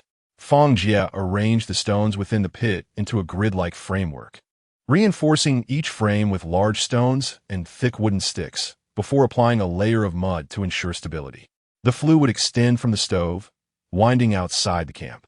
As he spoke, he built the flue from stones, deliberately allowing it to incline slightly upward, ensuring that smoke would not backflow. With the framework established, the two men brought over the flat stones they had selected in recent days to serve as the Kong board. Fang Jie took a handful of clay and carefully filled the gaps between the stones, ensuring no air could seep through. Otherwise, the smoke would be unbearable. He then gathered a large handful of dried reeds to lay atop the Kong board. This would act as an insulating layer, effectively trapping the heat. Observing this, Su Daqiang followed suit, collecting dry leaves to layer upon the reeds. Finally, Fang Jie mixed wet sand and clay brought by Wen Ruo and applied a thick layer atop the insulation. This mud would both level the surface and retain heat. He pressed the mud surface repeatedly with a wooden board until it was smooth and even. Once thoroughly dried, the Kong would be complete, providing warmth and comfort. When Rushu glanced up and couldn't help but exclaim, "Goodness, you can do this too?" Fang Jie straightened, wiping the sweat from his brow. "I'm from the north. Back home, we all have Kangs. I slept on one for almost 10 years during my childhood. I've seen my family clean and repair the Kong many times. I even assisted my grandfather in building a new one. It's quite simple. Children raised in rural northern areas have some familiarity with Kangs." He looked at Wen Rushu's fair, radiant face. "From your accent, you must be from a southern water town, right?" Wen Rushu nodded, Yes, I'm from the south. A city quite far down south. I'm not familiar with kings. Su Daqiang, filled with admiration, gave Fang Jie a thumbs up and said, Brother, your wilderness survival skills are truly impressive. I'm in awe. Once you finish this house, do you think you could help me build a small one too? I'm not greedy. Just enough for my mother and me will suffice. Fang Jie smiled and patted Su Daqiang on the shoulder, saying no problem. Once I'm done here, I'll definitely help you build it. In this desolate island, we can support each other and make life a bit easier. When Ruoxue, overhearing their conversation, chimed in with a smile. Daqiang, with Fang Jie's excellent craftsmanship, the little house he builds for you will surely be sturdy and comfortable. Su Daqiang's face radiated gratitude as he replied, Then I'll thank you in advance, brother. To be honest, I'm tough and can endure. But it's my mother I worry about. She is older and in poor health. She can manage for a few days, but I fear she won't hold out for long. Should it snow and blow again, I can scarcely bear to contemplate it. I am aware that there is no need for further elaboration. Brother Daqiang, having rendered me assistance, could I turn against you now? My task is complete, and I shall promptly repay your kindness. Very well. Let us both exert ourselves. What shall be our next course of action? Please make the necessary arrangements swiftly. Fang Jie, take a look at the heated bed and then gather some clay. I shall attend to the gaps. The others resumed their industrious efforts, and the sounds of labor once more filled the camp. Chapter 16. The mysterious Lu de Gue as the sun gradually ascended to its zenith. When Rushu found herself beside 3 perfectly rounded earthen jars. Wiping the thin sheen of sweat from her forehead with her sleeve, a smile of delight graced her lips. Today, she had mastered the timing impeccably, producing 3 exceptional jars. Fang Jie crouched down, his fingertips gliding over the smooth surface of the jars. Genuinely impressed. Your craftsmanship is becoming increasingly refined. At this rate, you could soon be a master yourself. When Rushu chuckled softly, her lips curving into a crescent, it's merely a matter of practice. With a few more attempts, I've grasped the nuances of controlling the fire. Lifting her gaze towards the sky, she recalled that it was nearly time to prepare lunch. Fang Jie immediately sprang into action. Ruoxue, get the stove ready to light the fire. He turned to Su Daqiang, raising an eyebrow, eager to know if he still wished to try his hand at fishing. Of course, Su Daqiang exclaimed as he dashed towards the pond, confident he would return with several large fish today. When Ruoxue bounced with excitement, clapping her hands, her ponytail swishing joyfully. I want to eat fish. I want to eat fish. Go for it, Daqiang. When Rushu carefully moved the newly crafted jars to a shaded area to dry, then began to knead another ball of clay. You all keep busy. I will make a few more. Fang Jie nodded, his gaze sweeping over the corner of the campsite where the heated brick bed lay. The clay in the seams of the stone slabs had dried halfway, and the flue remained unobstructed. Yet, he remained uneasy, bending down to examine it closely, gently tapping the surface with a twig, listening for any hollow sounds, occasionally adding some dried grass to fill in the gaps. Before long, Su Daqiang returned, triumphantly holding several fish, which he handed to Wen Ruoxue. Little Snow, how about we make a fish soup? Though it may be a bit more trouble. We can't eat grilled fish all the time. A soup is far more nourishing. That sounds great. I do love some warm soup. As the smoke curled gracefully into the sky, when Ruoxue simmered the fish soup, the tender fish flesh rolling in the bubbling broth, Fang Jie straightened up and called out towards the distant woods. Lu de Gue, come over for lunch. We have fish soup today. However, Lu de Gue did not turn around, his axe striking the tree trunk with a heavy thud, with chips flying as he gruffly shouted, Don't mind us. You all eat without worry. We'll finish our work and head back early. The 2 men beside him continued their labor, absorbed in their tasks. Wang Tian, usually full of complaints, now spared even the time to wipe his sweat, large beads of perspiration cascading down his cheeks to the ground. This is truly peculiar. Fang Jie's gaze remained fixated on the unusual behavior of the 3 men. Today, they resembled whipped tops, their speed in cutting trees more than doubled compared to usual. What on earth are these fellows scheming? When Rushu approached, holding the freshly crafted jars, and noticed Fang Jie staring distractedly into the woods, she softly inquired, What is the matter? Fang Jie pursed his lips and lowered his voice. They're acting strangely. I can't quite discern their intentions. Their fervent labor suggests they wish to hasten their departure to attend to their own affairs. He stroked his chin, a flicker of caution in his eyes. Once they finish, I must investigate. Having said that, he urged Wen Rushu to return for lunch, yet his gaze remained glued to the three industrious figures in the woods. In the afternoon, Wang Tian and his companions huffed and puffed as they transported the chopped and peeled wood back to the campsite. The two individuals worked in perfect harmony, carrying the logs on their shoulders as they swiftly and steadily navigated the slope. The timber had been meticulously prepared, its bark stripped clean, the surface smooth and polished, glistening with a gentle luster under the sun. Fang Jie gazed at the stack of wood beside the campsite, nodding in satisfaction. His attention then shifting to the newly constructed Kong. It needed to be dried with fire. He reached out to touch the surface of the Kong, discovering that the clay was still somewhat damp. Should the moisture remain, it would likely crack with future use. As he spoke, he beckoned Su Daqiang to assist him, carefully placing small dry twigs in the stove and igniting them with caution. Flames leaped forth, crackling audibly, and soon wisps of gray smoke began to rise from the flue. Fang Jie crouched beside it, meticulously observing the direction of the smoke, ensuring there was no backdraft. As the temperature rose, fine steam gradually began to rise from the Kong, dissipating the damp, earthy aroma. He started with a gentle flame, waiting until the moisture had mostly evaporated before intensifying the fire. While adding more wood to the stove, he conveyed instructions to Su Daqiang. Wen Ruoxue, curious, approached but was immediately met with a cloud of smoke that made her cough. "Brother Fang, how long must we burn this?" "At least until nightfall," Fang Jie replied, gesturing toward the Kong's surface. "When it feels dry and cool to the touch, by tomorrow, we can finally sleep on a warm Kong." Throughout the conversation, his gaze remained fixed on the flames, occasionally adjusting the position of the wood to ensure even heating across every corner of the Kong. Watching the flames dance joyfully as they licked at the timber, he stood up, brushing the dust from his hands, and turned to Su Daqiang and Wen Ruoxue. "This Kong needs a chimney, otherwise the smoke won't escape. You both go gather some branches, clay, and pick up some large shells for us to create a simple chimney." "Su Daqiang nadid, oldait, understood. I'll go chop some branches." Wen Ruoxue, equally determined, added, "Collecting shells is my forte. I can gather a whole bunch from the beach." With that, the two set off on their respective tasks. Before long, Su Daqiang returned with a bundle of evenly sized branches, while Wen Ruoxue cradled a collection of uniformly shaped large shells. Fang Jie mixed the clay with water to form a pliable consistency. "First, we need to bind the branches into a cylindrical frame. Make sure it's tight so it doesn't fall apart." Following his instructions, Su Daqiang secured the branches with vines, and soon a simple framework took shape. They then applied clay to it. About 2 fingers thick would suffice.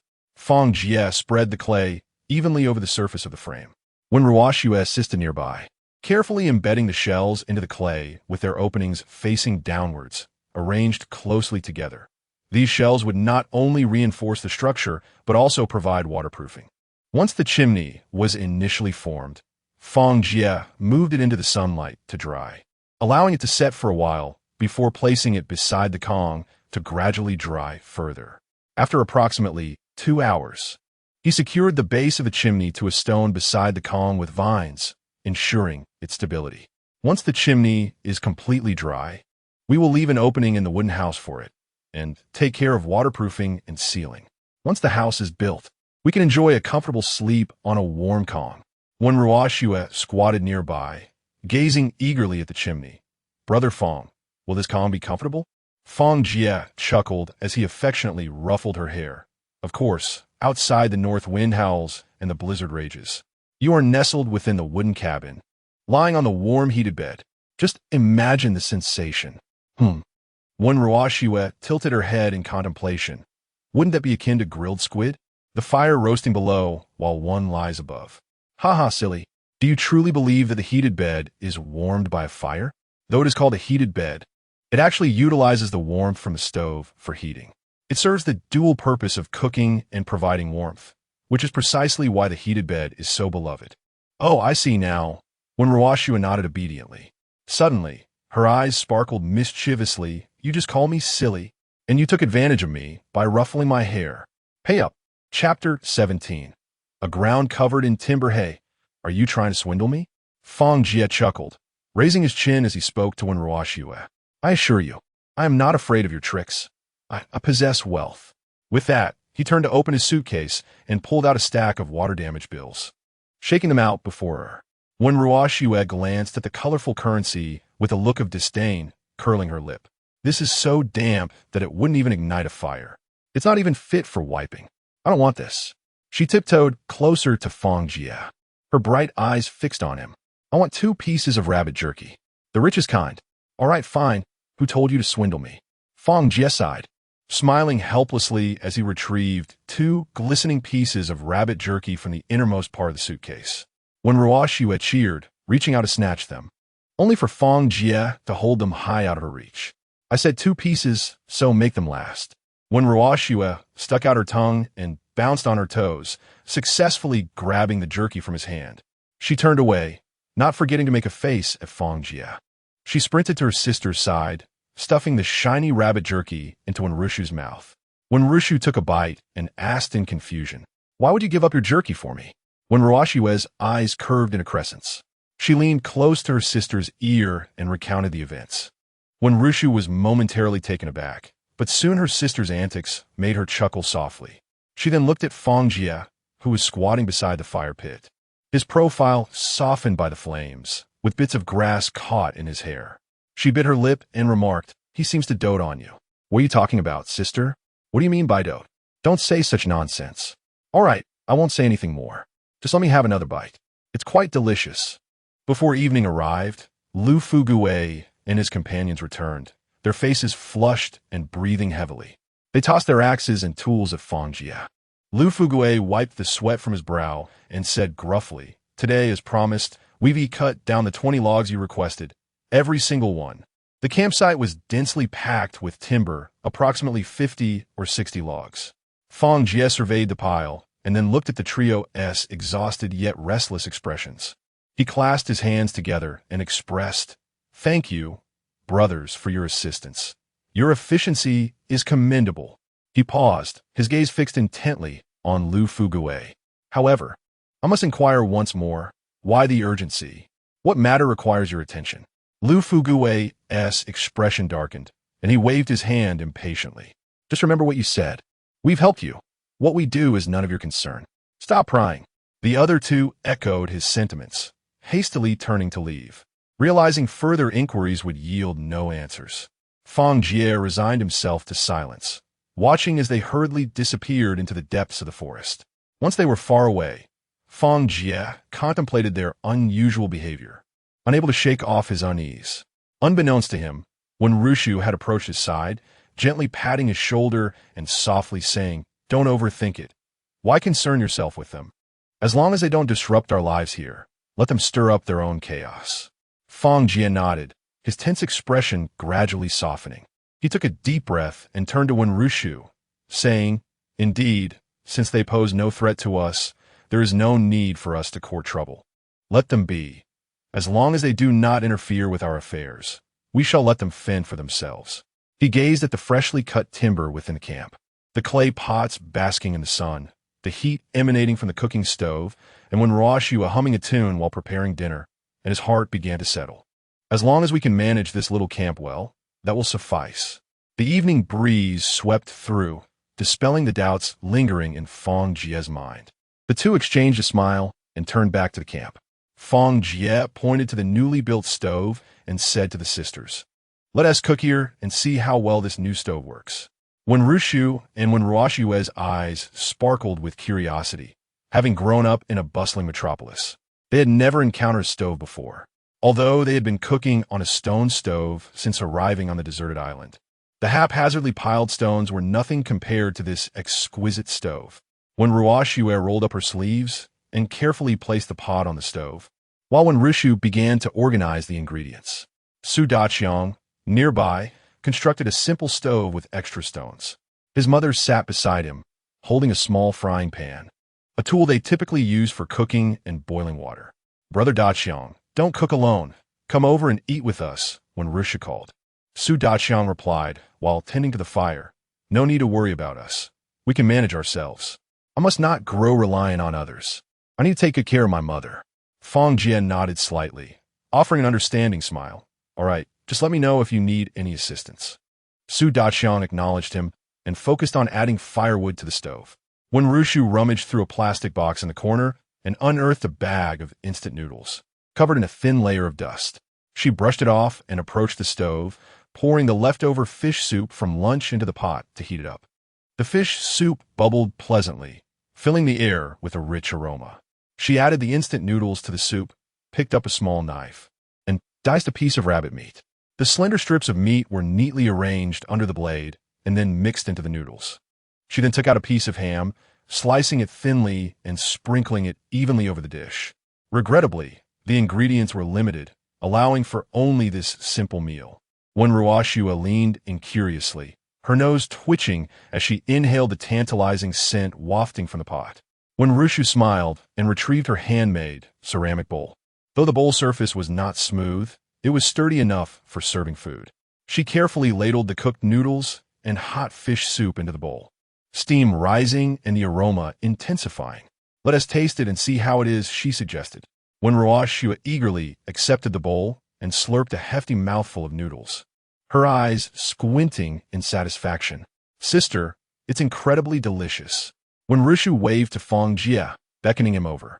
He quickly approached, and she pointed to the 3 ceramic bowls arranged in front of them. Make sure to use your own bowl. Each one has a name inscribed on it. Curiously, Fang Jie picked up one of the bowls and examined it closely, indeed finding his name at the bottom. Quite exquisite, he remarked. A girl's attention to detail is remarkable. Wen Rushu once again produced several straightened branches, their surfaces meticulously polished to a smooth finish, devoid of any splinters and exuding a subtle scent of wood. She explained, these were crafted by me this afternoon. They shall serve as our chopsticks, 1 pair for each of us, each uniquely marked with shapes that I have designed. Fang Jie accepted the branches, examining them closely and noting their uniform length and the care with which they had been fashioned. These chopsticks are splendidly made. Dining will be far more convenient now. No longer will we need to hastily break 2 random branches to make do. Wen Rushu nodded slightly in this desolate island. Having such useful items is indeed a blessing. We must continue to devise ways to create more practical tools. Chapter 18. The Noose Trap After Dinner. The Wen sisters tidied up the dishes. Fang Jie squatted beside the heated bed, his fingers gliding over the dry surface, nodding in satisfaction. He turned to Wen Rushu and said, the bed is perfectly dry. If the weather is fair tomorrow, we can air it out for another day and smoke a few meals on it. Tonight, if we put up the waterproof cloth, we can sleep on the bed. That sounds splendid. The heated bed is so spacious. That little tent is too cramped, and you seem to be constantly scheming to take advantage of us. Nonsense. When have I ever taken advantage of you? Don't deny it. This morning, when my sister was squatting to wash her face, you couldn't help but stare at her backside. You little brat. Why didn't you say so earlier? When did he? Look at me. Fang Jie scratched his head awkwardly. What is wrong with the glance? You should be pleased. If it weren't for your looks, I would have looked at all. Get lost. Wen Rushu shot him a fierce glare, though her eyes betrayed little anger. You 2 finish up. I need to gather some dry grass. There will be dew tonight. We can't let the heated bed get damp. With that, he stood and went to collect straw to protect the bed. The sisters carried a pot to the pond's edge to clean it. Fang Jie bundled the dry grass and laid it on the bed, placing a few stones on top. There, that should do, whether it's windy or snowy. Or if there's dew, it won't be a major issue. Fang Jie, come quickly. Wen Rushu panted as she ran over, her hair tousled by the wind, her eyes sparkling with excitement. Fang Jie approached her, asking what happened. What's wrong? There are goats by the river. 2 mountain goats drinking water. Wen Rushu whispered, tugging at Fang Jie's sleeve as she rushed toward the pond. Let us catch them. We'll have goat meat. At the sound of her words, Fang Jie grabbed his spear and followed her to the pond. There, Wen Ruoxua cautiously pointed to a spot ahead. In the moonlight, 2 goats were bending down to drink from the stream, their white fur glimmering softly in the night. Fang Jie held his breath, crouching low as he approached. But just as he prepared to pounce, the goats perked up their ears and bolted into the dense forest. Fang Jie took off in pursuit, branches scratching his arms painfully, yet he could barely catch a glimpse of their tails. Huff, huff! Fang Jie leaned against a tree, gasping for breath, watching the goats vanish into the woods. When Rushu caught up, sighing as she teased, "Usually you seem so adept at fighting and working. How is it that you can't even catch a single goat? Aren't you from a martial arts family?" Fang Jie straightened up, wiping the sweat from his brow. "Do you know why they're called mountain goats?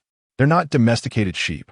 Mountain goats are naturally skilled at navigating rocky terrain and can easily climb cliffs. A person can't catch them in the woods."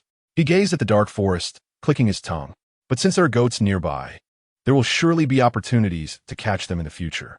When Rushu picked up the spear from the ground and handed it to him, "I was just joking. Don't take it to heart. Next time, we'll set a trap. I don't believe we can't catch them." Upon returning to the camp, Fang Jie called out to Wen Ruoxue, "Bring out the wire you collected." When Ruoxue dragged the wire from the storage box and handed it to him, Fang Jie crouched down, his hands gripping the ends of the iron wire, his forearm muscles taut.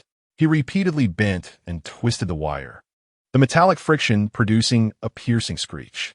With a crisp snap, the half-meter-long wire broke in response. When Rushu leaned closer, "Are you making a lasso? This can catch rabbits, right?" Fang Jie nodded, deftly coiling the wire into a spiral, "Not just for rabbits. This contraption is sturdy enough. If a goat steps into it, it can ensnare its legs just the same." As he spoke, he threaded one end of the wire through the loop he had fashioned, explaining that the more the prey struggled, the tighter it would become. When Ruoxue squatted nearby, her eyes wide with astonishment, "Is it really that powerful? Can this single wire trap a goat?" "Absolutely. While these traps may seem simple to us, they pose a significant threat to animals like goats." Fang Jie shook the finished product. "If we set up several of these in the woods tonight, whether it's a rabbit or a goat, they won't escape easily." He swiftly bent more wire, producing 4 additional lassos in quick succession. He tied one end to a vine and secured the other to a sharp wooden stake. This wire is resilient. Once it ensnares its prey, it clings to them like an iron band. However, we must conceal the traps well. You two, grab your axes and follow me. The trio ventured into the dense forest, the damp, decaying leaves crackling beneath their feet. Fang Jie raised his hand to signal them to stop, crouching to point at the ground. "Look at these hoof prints and the chewed grass roots. This is a common path for goats and wild rabbits." He pushed aside the underbrush, taking an axe to drive the stake deep into the soil with the blunt side. The lasso spread out like a bowl-shaped ring, nestled among the fallen leaves. Fang Jie gathered pine needles and twigs to gently cover it, leaving only a barely discernible gap in the center. When Ruoxue stood on tiptoe to peer, "Will this work? What if they bypass it?" Fang Jie looked at her, somewhat exasperated. "If one clever animal evades it, we shall wait for the next one, perhaps as foolish as you." "Hey, look at him, bullying me, always calling me foolish." When Rushu lightly tapped Fang Jie's forehead, "Stop teasing my sister. She is inherently a bit slow-witted, and you keep provoking her." "Haha, fine, I won't tease her anymore. You two are insufferable." When Rushu chuckled, embracing her sister to comfort her, while when Ruoxue pouted at Fang Jie, "Why are you looking at me? I didn't provoke you. Come along, we need to set up more traps." He guided them to a fork in the animal trail, near a stream where they established additional traps, spaced 20 paces apart, with the wooden stakes angled into the ground. This way, even if the prey broke free, they would still become ensnared. Once all the traps were set, Fang Jie brushed the dirt from his hands and surveyed the web of mechanisms scattered through the forest. "Tonight, we shall await their inevitable capture. If we manage to catch a lead goat, it will be a delightful feast. Goat meat is quite nourishing during winter." When Rusha nodded, "Indeed, let us leave it to luck. We have done all we can. May tomorrow bring us fortune." When Ruoxue stifled a yawn and suggested, "Let's return home to rest." Upon hearing the word home, Fang Jie felt a warmth envelop his heart. When Rushu shared the same sentiment, and the two exchanged a knowing smile as the trio made their way back to the tent. Chapter 19. The Majestic Moose the following day. Fang Jie commenced the construction of a wooden cabin alongside the One Sisters and Su Daqiang. He surveyed the trio before him and methodically delegated tasks. Brother Daqiang, with your considerable strength, you shall be responsible for excavating the foundation pit. Cut these logs into segments according to the markings, and assemble the timber structure I have prepared in the correct order. Fang Jie handed him an axe. Be sure to follow my markings precisely. Do not rush. Attention to detail is paramount. Understood, Daqiang replied. He then turned to the Wen sisters. Dawei, you and Xiao Wen will assist Daqiang by helping him with lifting and transporting the materials. Wen, that sounds dreadful. Please call me Xiao Ru, as that is my nickname. My family always refers to me that way. Very well, Xiao Ru. You both will follow my instructions. Once the arrangements were settled, Fang Jie retrieved his treasured saw. After Su Daqiang had chopped the wood, the sisters transported the pieces to him. Fang Jie began by marking the saw line on the logs with a knife, pressing the blade against the wood and commencing the sawing motion. The saw teeth grated against the timber, producing a creaking sound as wood shavings flew about like snowflakes. The first step involved crafting the house's vertical posts and horizontal beams. Fang Jie meticulously bored mortises at the tops of the posts, wielding his knife with precision along the marked lines. The mortises needed to be vertical, uniform, and sufficiently deep. Otherwise, they would not bear the weight. As he demonstrated to Su Daqiang and the others, he offered constant reminders. Su Daqiang observed intently, and once Fang Jie had completed the task, he mimicked the process on another post. Wen Ruoxue assisted by passing tools, occasionally leaning in curiously to watch Fang Jie as he crafted the tenons. The creation of the tenons was essential. Fang Jie opted for a dovetail joint, a remarkably stable mortise and tenon structure. He first sketched the dovetail shape at both ends of the beam, then carefully cut the outline with the saw before refining it meticulously. The brilliance of the dovetail joint lies in its ability to tighten under pressure. As he spoke, Fang Jie compared the tenon with the mortise to ensure a perfect fit. At the corners of the structure, he utilized a zongjiao joint. He carved identical mortise structures into the ends of 3 wooden pieces, allowing them to interlock. The zongjiao joint resembles the corner of a zongzi, reinforcing the overall stability of the cabin. Fang Jie patiently explained as his hands continued to work without pause. Su Daqiang was tasked with embedding the completed posts into the ground. He dug half-meter deep pits at the designated locations, placed the posts within, and secured them with stones and earth. The posts needed to be vertical, otherwise the entire structure would be askew. Fang Jie approached, using a weighted wire to adjust and ensure that each post stood perfectly upright. As time passed, one post after another rose from the ground. The horizontal beams were sequentially placed, with each mortise and tenon fitting seamlessly together. Fang Jie occasionally tapped with a wooden stick to ensure that every connection was snug. The sound was crisp and clear, indicating that the joints were aligning perfectly. Fang Jie nodded in satisfaction. By evening, the framework of the wooden cabin was largely complete. The 4 stood beneath the structure, gazing up at the nascent edifice, their sweat-soaked garments betraying the effort they had expended, yet their faces radiated with prideful smiles. Tomorrow, we can commence the construction of the upper structure, and it should be completed within a day. The day after, we shall proceed to lay the roof and the flooring. Fang Jie wiped the sweat from his brow, his eyes brimming with anticipation. Su Daqiang chuckled. I never imagined I could acquire such ancestral craftsmanship. When I return home, I shall boast about it for half a lifetime. The Wen sisters could not suppress their laughter. The weariness that enveloped them gradually dissipated amidst the joyful banter. The wooden cabin, a testament to the collective wisdom and toil of the 4, stood silently beneath the setting sun, awaiting further embellishment. After dinner, Fang Jie retrieved his treasured wild fruits from the storage box. He had refrained from consuming them since he found them a few days prior. Today, since you all have worked hard, let us indulge in a fruit feast. He sliced the wild fruits, revealing their amber-hued flesh, and the sweet tart aroma wafted through the air. When Ruoxue took a small bite, exclaiming, "This is refreshing and delightfully tangy. Eating fish every day is quite unbearable. We cannot subsist on the same fare endlessly. When shall we have some vegetables or grains?"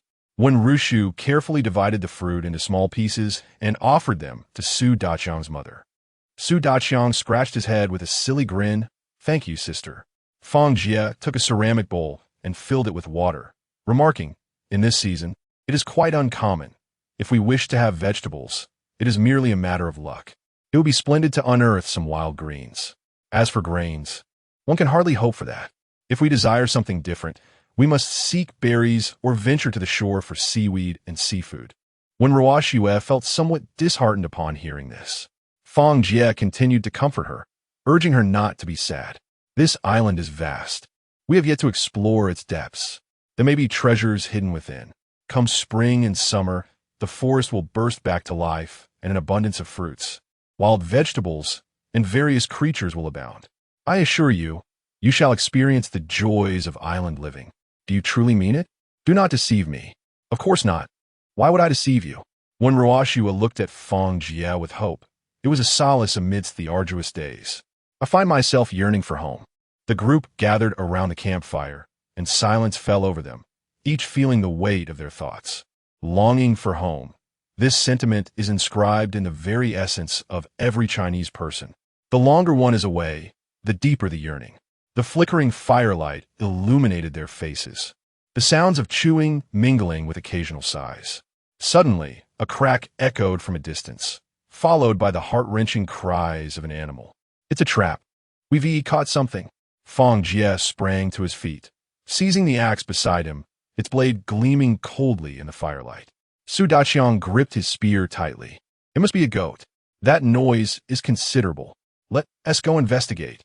The Wan sisters followed closely behind, their hands clasped, a hint of nervousness in the air. They dashed towards the source of the sound, their hearts racing as if they might burst from their chests. As they passed through the final thicket, the sight before them rendered them motionless. Entangled in the snare was not a goat, but rather a formidable moose, its silhouette casting a mottled shadow in the moonlight. The creature measured nearly 3 meters in length and stood almost 2 meters tall at the shoulder, its heavy antlers sprawling outward like branches. The pitch-black pupils glowed with a wary red light in the fire's flicker. "My heavens, what manner of beast is this?" Su Daqiang's hand trembled slightly around the spear. When Ruoxue let out a piercing scream, retreating behind her sister.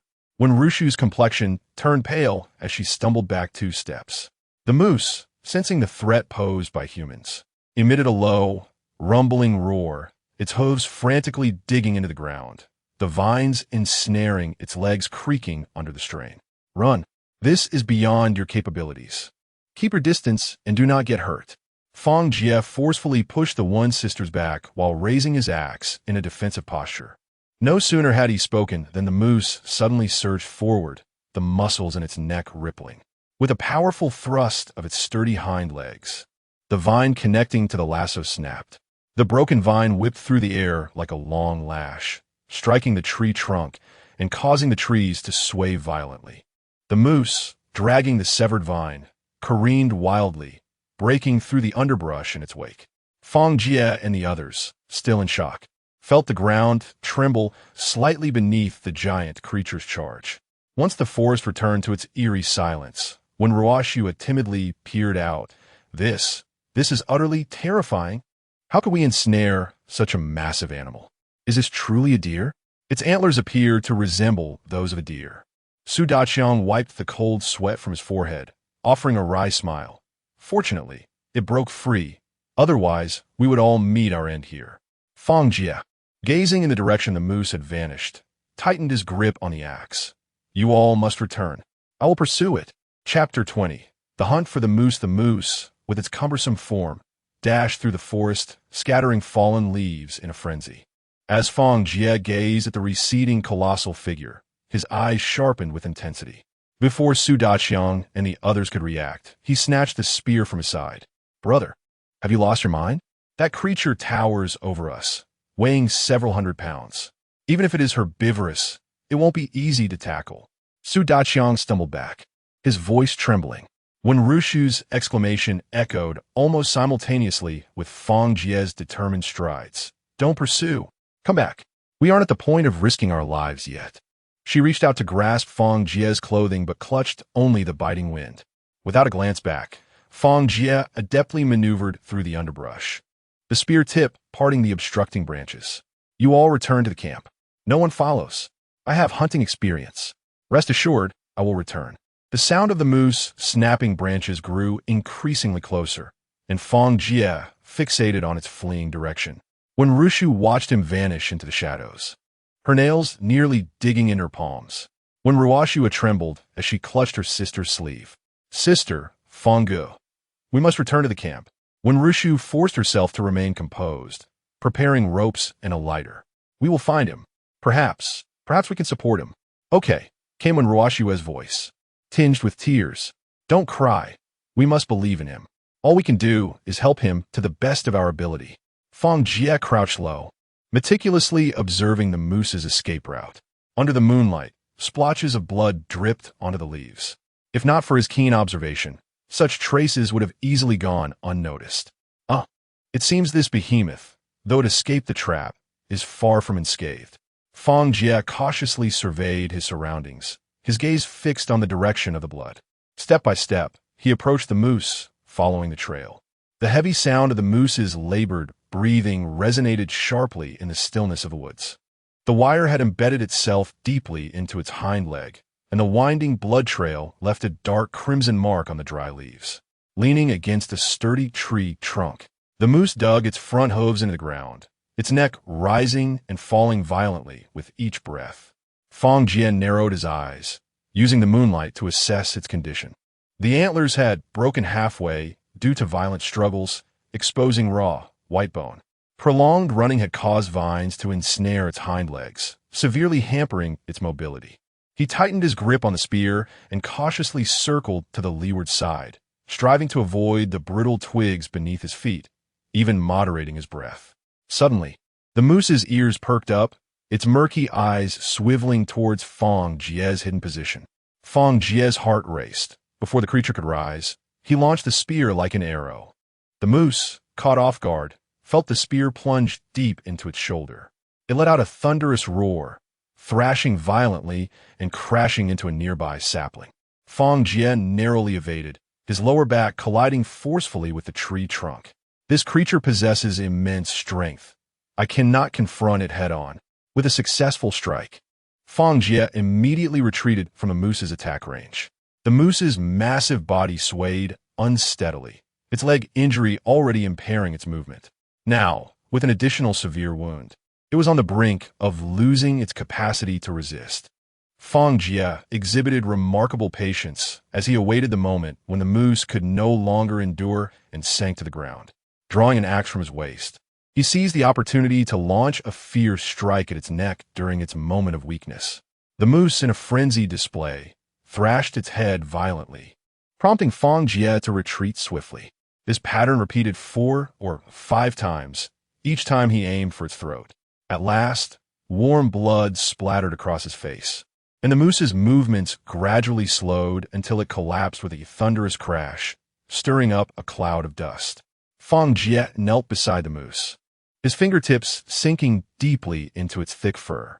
Warm blood trickled down his palm, glistening a dark crimson under the moonlight.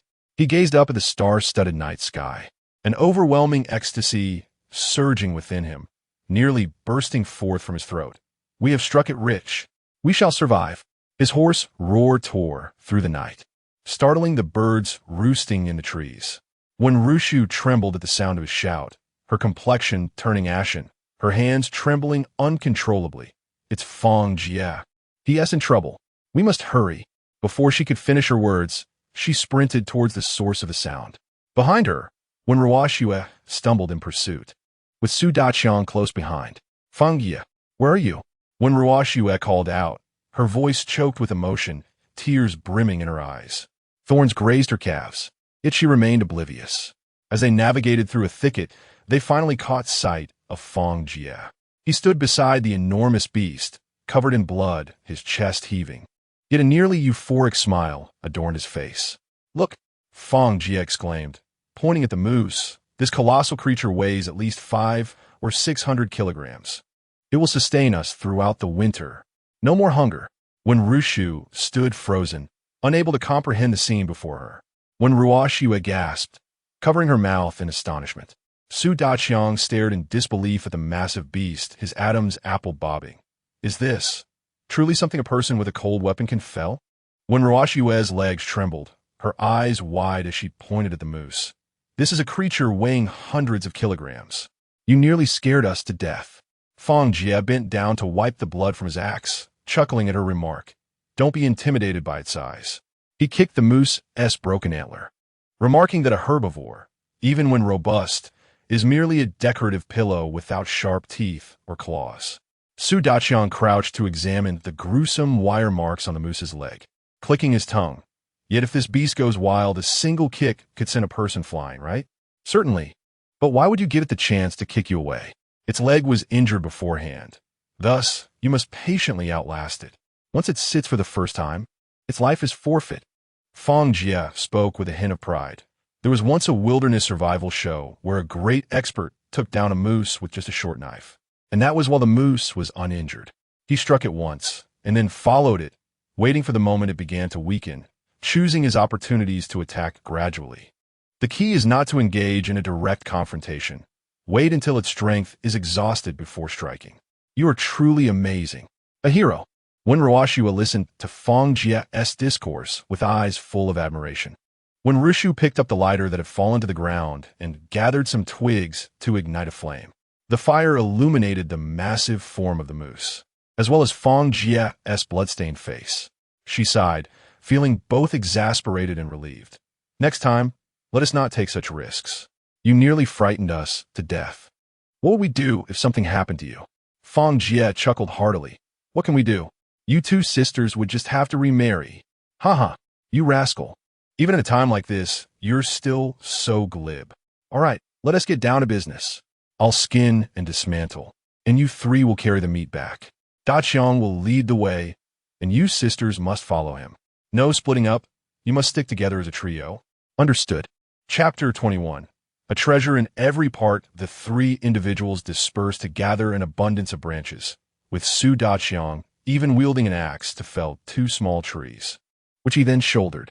They ignited the campfire, its crackling resonating in the air. Fang Jie, illuminated by the flames, deftly used his knife to split open the abdomen of the moose, the blade gliding along the muscle fibers. When processing an animal, it is essential to first remove the internal organs, as their heat can hasten the spoilage of the meat. The liver and heart were retained, and the kidneys deemed edible. Yet the intestines were discarded, filled as they were with undigested forage and pathogens. As he spoke, he exerted force with his hands to pry open the moose's heavy chest cavity, dark red organs slipping out, enveloped in blood.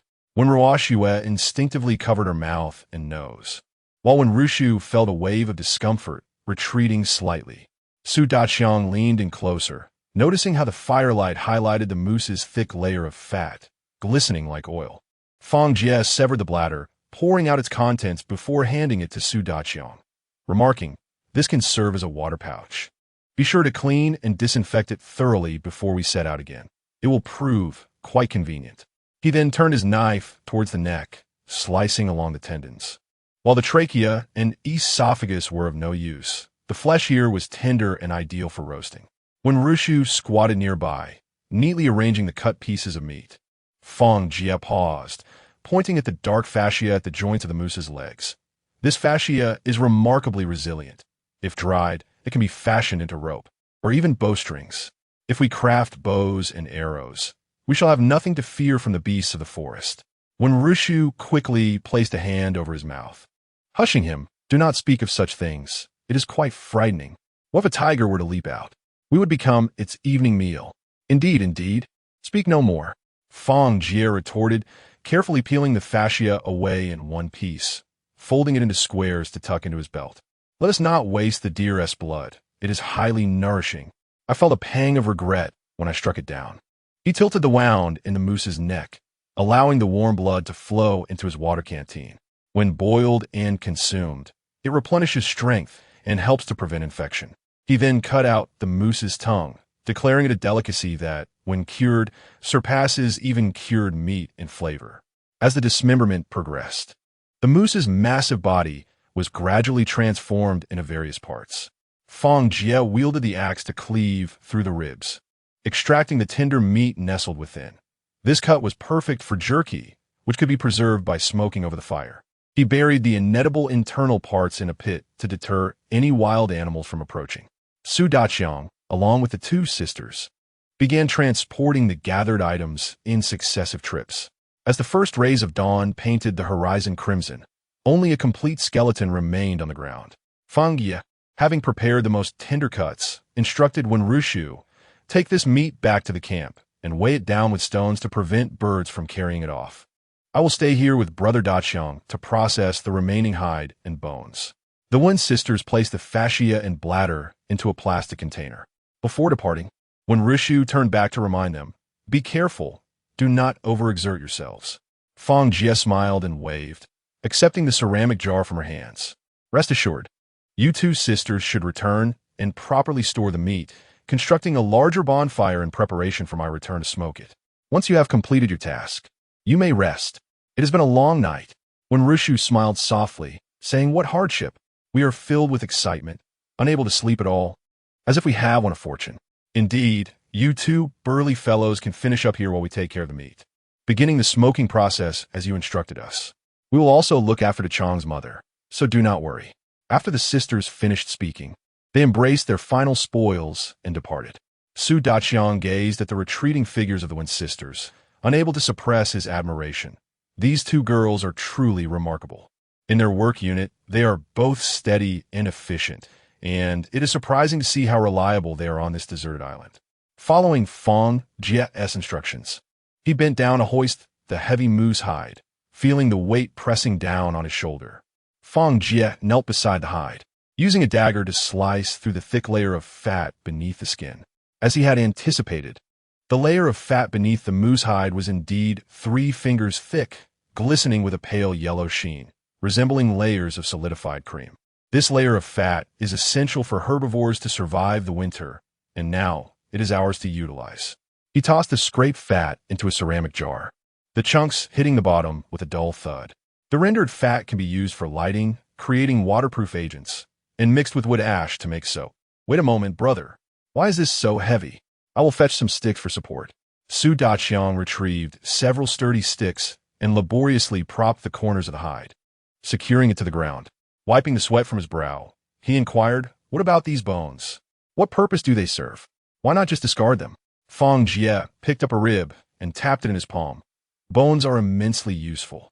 He carved off a segment of the bone, explaining that it could be fashioned into bone needles for sewing hides, weaving fishing nets, and the hollow leg bones could serve as flutes for signaling. You've heard of bone flutes, I presume?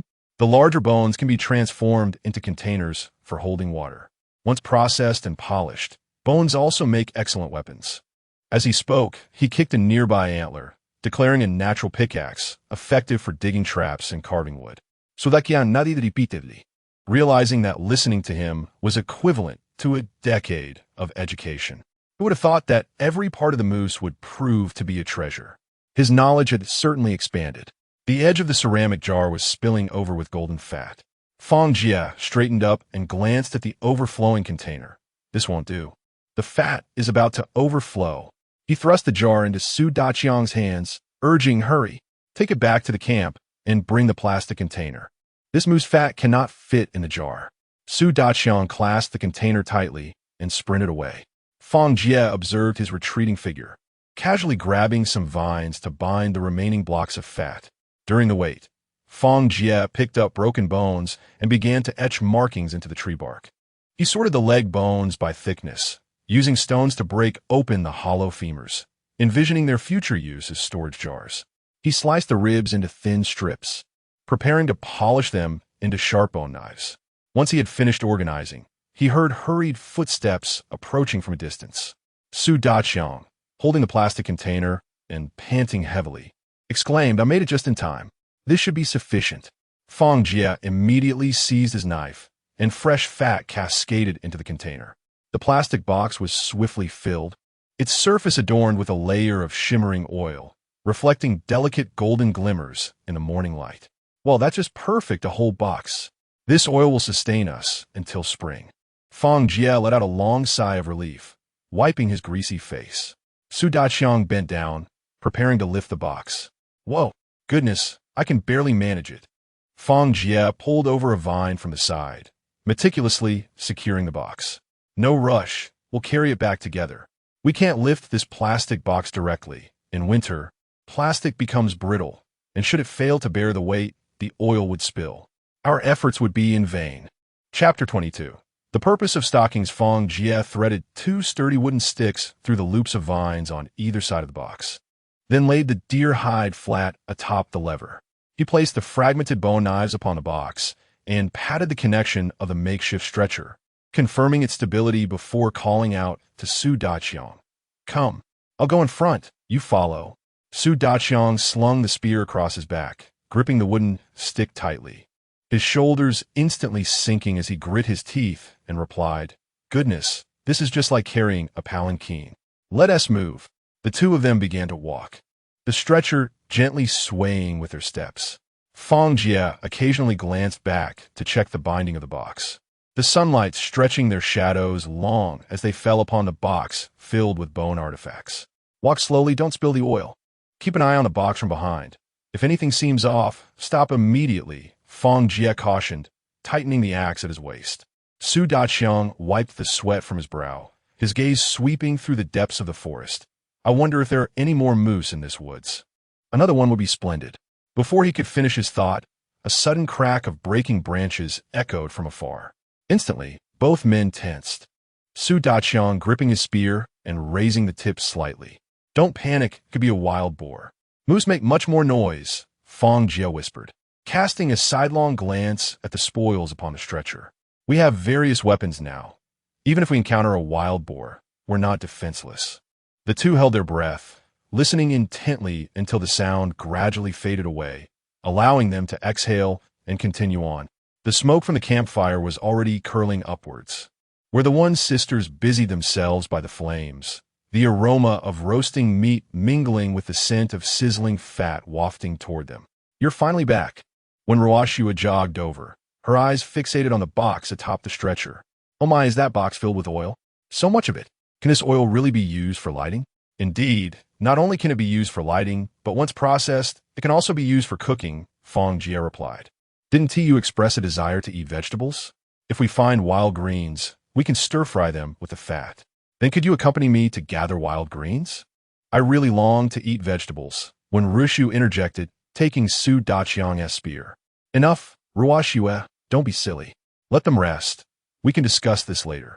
I've begun preparing the smoked meat using your method, and it should be ready soon. Fang Jie nodded with a smile, carefully setting down the stretcher.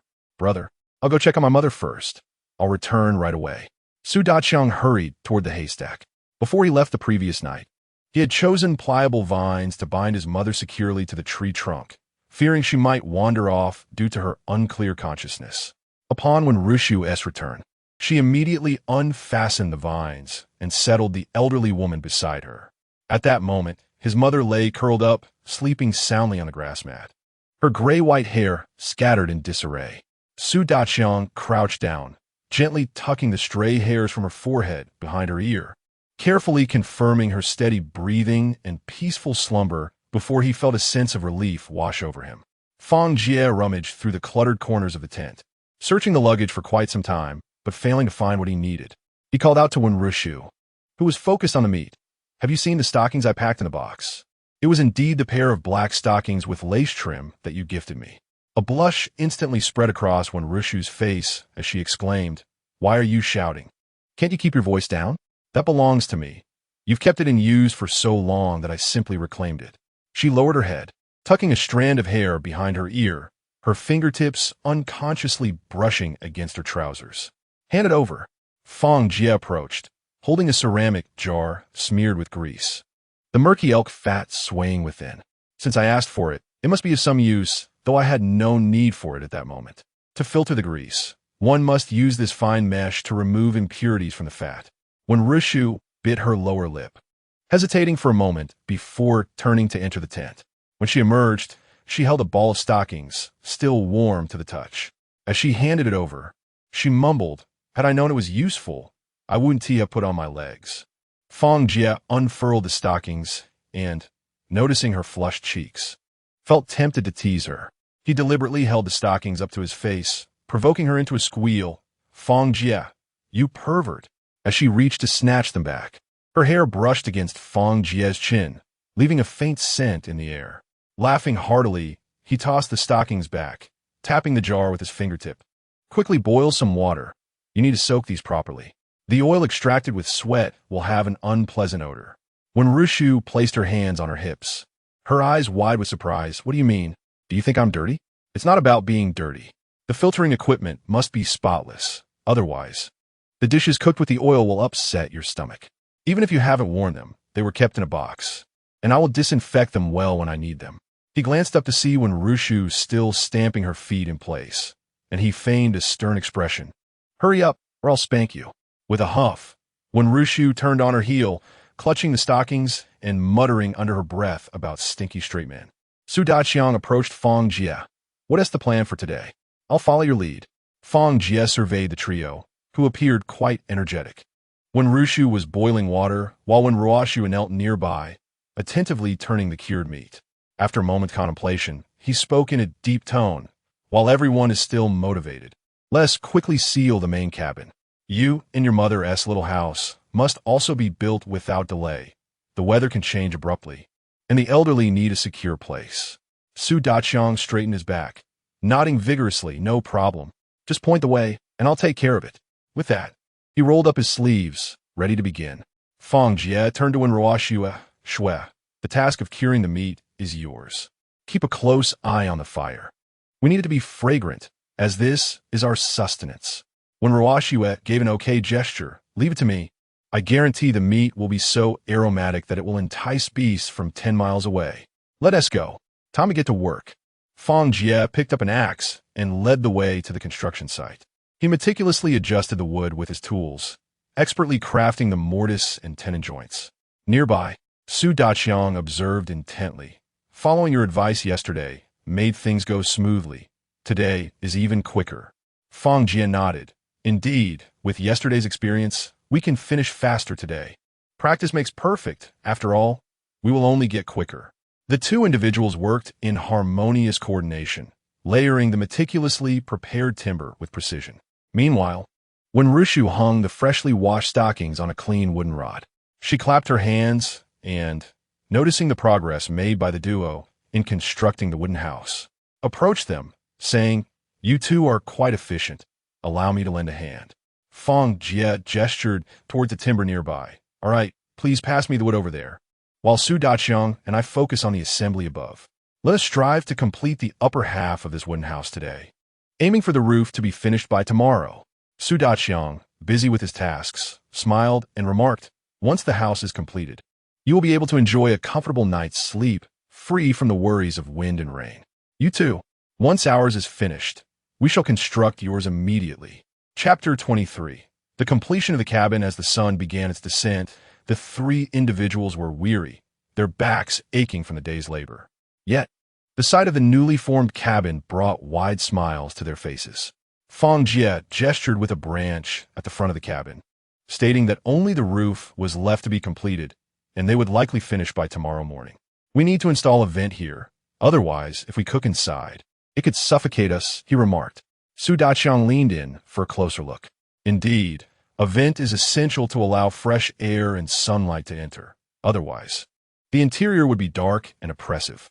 As he spoke, he patted the freshly constructed wooden wall, pleased with its solid sound. When Rushu, crouched down gathering tools, looked up and inquired, What about the chimney? Fang Jie quickly ascended to the roof, marking the spot for the flue in line with the stove. Right here. We'll leave an opening tomorrow, and the smoke will exit smoothly. Just then, a waft of meat aroma drifted by. Wen Ruoxue shouted, Come eat. If you don't hurry, I'll eat all the meat myself.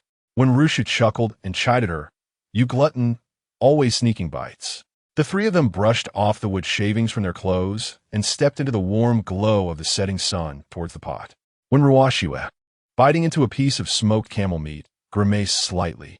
The meat does smell good, but lacks flavor. If only we had some salt and chili powder, that would make it truly delightful. She smacked her lips, her throat moving as she savored the morsel. Su Daqiang tore off a strip of meat. Exactly. I've been sweating profusely lately, my legs feel weak. Without salt, The food loses its appeal, and I can hardly muster the strength to work. When Rushu tossed another log onto the fire. Living by the sea, how can we not have salt? We could just boil the seawater. Her eyes sparkled with anticipation as she looked at Fang Jie for confirmation. Fang Jie shook his head. It's not that simple. Seawater contains a host of impurities alongside the salt. Boiling it directly yields a bitter and astringent salt that could harm your health if consumed in excess. The proper method involves channeling the seawater into a pool, allowing the sun to evaporate it into coarse salt, and then purifying it repeatedly with plant ash and fresh water to eliminate impurities. Su Daqiang scratched his head in confusion. Goodness, that sounds complicated. When Ruoxue rested her chin on her hand, staring blankly at the flames. So when can we actually have proper salt? Fang Jie smiled gently. That method of sun-drying salt isn't suitable for us. The current temperatures are too low for that, and it's a large-scale industrial process. We need something simpler. When Ruoxue's eyes widened with excitement. Quickly, tell us. How can we get salt? When Rushu set down her bowl, leaning forward attentively, eager not to miss a single word. The simplest and most practical method is to procure clean seawater and slowly boil it down. Once we obtain white salt crystals, we can dissolve them in fresh water and boil again. He gestured as if holding a small pot, reminiscent of brewing herbal medicine, repeatedly boiling and purifying.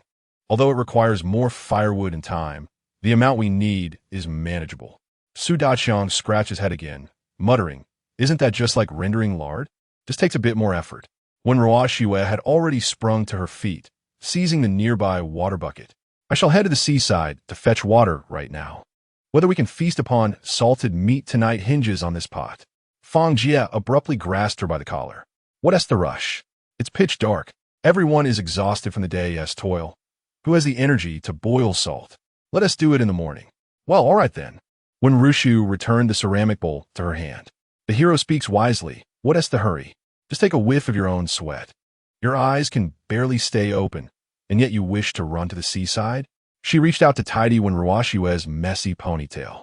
They had worked until dawn yesterday and had labored all day today. Further exertion would surely wear them down. Fang Jie gestured for silence. "Xiao Ru is right. Let's not be hasty. We shall proceed slowly. The roof remains unfinished, and we must keep an eye on the smoked meat. Tomorrow, once we finish these two tasks, we can eagerly tackle the matter of boiling salt." He nudged Su Daqiang, who was dozing at his feet. "Brother Daqiang, why not return to your slumber?" The group yawned and rose. The camp gradually settled into silence.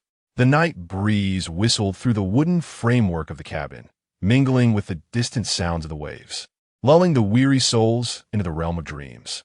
The next day, as the sun ascended high, the camp remained tranquil, with snores rising and falling. A few individuals had exerted themselves to such an extent that they slumbered until noon, with no one stirring. It wasn't until the sharp cry of the old lady pierced the stillness. "There's something. It's caught," that Su Daqiang jolted upright from his pile of grass. Following the sound, he saw his mother animatedly gesticulating, her bony fingers pointing towards the pond's edge. "There's something. The lasso has ensnared it." Without even donning his shoes, he dashed barefoot across the gravel. Indeed, a wild goat was ensnared by a wire around its hind leg, its hooves kicking mud and water into the air. The goat lacked the strength to break free like an elk. It could only struggle anxiously in place. Seizing the opportunity, Su Daqiang leaped forward and firmly pinned the goat down. After a considerable effort, he managed to secure the agitated creature tightly. He dragged the muddy goat back, shouting, "Lazybones! Feast is upon us." The tent rustled, and Fang Jie poked his head out disheveled. "What luck!" Another delightful surprise. When Rushu and her sister also emerged, rubbing their eyes. When Ruoxue circled the goat, eager yet cautious of its kicking hooves, her excitement palpable as she rubbed her hands together. "What a splendid goat! This will feed us for several meals." When Rushu crouched down, scrutinizing the goat with a furrowed brow. "But where's the time to slaughter it? Just skinning and butchering will take ages, and the meat will spoil if left unattended." Fang Jie knelt and offered a handful of dry grass to the goat. "Let us tie it to a tree with a sturdy vine and keep it alive for now. We still have not finished processing the elk meat. That is sufficient for our needs." Once we seal the roof of the cabin, we can turn our attention to it. Tugging on the vine wrapped around the goat to ensure it was secure and tethered it to a tree beside the camp. This fellow has quite the strength. Let us not let it escape. The goat bleated in discontent, while when Ruoxue approached to imitate its call, eliciting hearty laughter from the crowd, which instantly enlivened the campsite. Su Daqiang swung his arms with vigor, having enjoyed a restful slumber of over 10 hours, now brimming with energy. Let us commence without delay. I can hardly contain my excitement. He bellowed. Let us hasten to complete the roofing by noon. My mother's house awaits. Fang Jie nodded and got to work. When Ruoxue was responsible for the smoking process while Fang Jie led 2 others to the wooden cabin. Fang Jie ascended to the roof and instructed the others below. You 2 lend a hand. Hoist the main beam up. Daqiang, you stay down. Your size might risk damaging the roof. Understood. We shall first elevate the beam for you, came the reply. The trio scurried around the wooden cabin, the sounds of wood colliding and axes chopping never ceasing. When Ruoxue crouched leisurely by the meat smoking rack, occasionally calling up, "Be careful. Don't let the ash fall on my meat." She deftly turned the meat with a stick, the grease sizzling as it dripped into the fire. Meanwhile, Su Daqiang, face flushed, hoisted the crossbeam, while Fang Jie pulled from above and when Rushu supported from below, the 3 unitedly securing the tenons swiftly. As the sun began to set, the new roof's rafters were neatly aligned. Fang Jie, wiping sweat from his brow, shouted, "Bring over the thatch. It's time to cover the roof." Su Daqiang immediately responded, coming right up. At this speed, I could serve as a model worker for the production team. And don't forget the moss. It's essential for waterproofing and insulation. Xiaoru, fetch the moss I prepared behind the house. The 2 swiftly gathered the necessary materials and handed them up. Fang Jie laid the thatch tightly, topping it with moss. He patted the newly laid roof, inspecting it meticulously. Turning to Su Daqiang, he commanded, "Go to the pond and dig up some clay, mixing it with sand. The roof and chimney need additional reinforcement." Without hesitation, Su Daqiang grabbed a ceramic basin and dashed to the riverbank. Before long, he returned, panting and carrying a large basin of mud. Fang Jie took the basin and began applying the mud to the roof. This mud will seal the gaps tightly. We shan't fear leaks in the rain. Observing this, when Rushu tore off some moss and handed it over, wrap the mud with this. It will be sturdier. Fang Jie deliberately applied several extra layers around the chimney, also rolling the moss into strips to fill the gaps, stating the chimney requires special reinforcement. Otherwise, it is prone to leaks. Chapter 24. Settling into the new home, having completed his tasks on the roof, Fang Jie descended and gazed at the front door of the wooden house, pondering what else might be needed. He picked up a knife and drilled a small hole in the wooden door, then skillfully widened it. The keyhole needed to be neatly fashioned, otherwise, locking the door would be cumbersome. While he spoke, he meticulously refined the lock holes on both the door and the wooden frame. Su Daqiang observed from the side, scratching his head in confusion. Where are we supposed to find a lock? Fang Jie gestured toward a nearby tree. We can twist tree fibers in a hemp rope, intertwining several strands. This can serve as a makeshift lock. With that, he gathered suitable tree fibers and seated himself on the ground, beginning to twist the hemp rope. When Ruoxue approached with an inquisitive expression, asking, "Hero, why lock the door? It's just the 3 of us inside, and we're not up to any mischief." Fang Jie chuckled softly. You only see that aspect. While this hemp rope may not compare to an iron lock, a good knot can at least deter wild beasts. What if enemies come when the door won't even shut? All right, you do make a valid point. In no time, a sturdy hemp rope was crafted. Fang Jie threaded the rope through the holes in the wooden door and frame, wrapping it several times and tying a knot to create a rudimentary lock. Done, he exclaimed, tugging on it firmly. The wooden door remained steadfast. He gazed at the door with satisfaction. Now, this house felt more like a home, a sanctuary free from disturbances. The final task was to install the ventilation window. Fang Jie used an axe to carve out the outline of the window, carefully smoothing the edges of the wooden frame. Receiving the window frame from Su Daqiang, he remarked, "Brother Daqiang, the mechanism for opening the window lies within these 2 wooden wedges." He picked up 2 sharpened wedge-shaped wooden pieces and chiseled corresponding angled grooves on either side of the frame. employing the hidden mortise and wedge method, which secures the frame without obstructing its movement. As he spoke, Fang Jie embedded the window frame into the opening and lightly tapped the bottom of the wedges with his axe. With several muffled thuds, the wedges gradually settled into the grooves, firmly securing the frame in place. "Now give it a try," he signaled to Su Daqiang. Su Daqiang grasped the wooden handle on the frame and gently pushed. The entire window glided smoothly along the inner groove, opening at a 45-degree angle and hovering in midair. "See? These raised tracks at the bottom of the frame can support the open window," Fang Jie indicated toward the lower part of the frame. He produced a sharpened wooden pole from his waist, explaining, "When a window is open to the desired angle, inserting this wooden prop into the designated hole will secure it." He demonstrated by angling the prop into a small hole in the wall. The window was instantly stabilized, and the mountain breeze rushed in, swirling the grass debris in the corners. Closing the window was even simpler. Fang Jie grasped the handle and gently pulled. The window slid back into its original position along the track. He retrieved a uniquely shaped wooden block from his pocket and fitted it into the gap between the window frame and the wall, known as a locking wooden peg.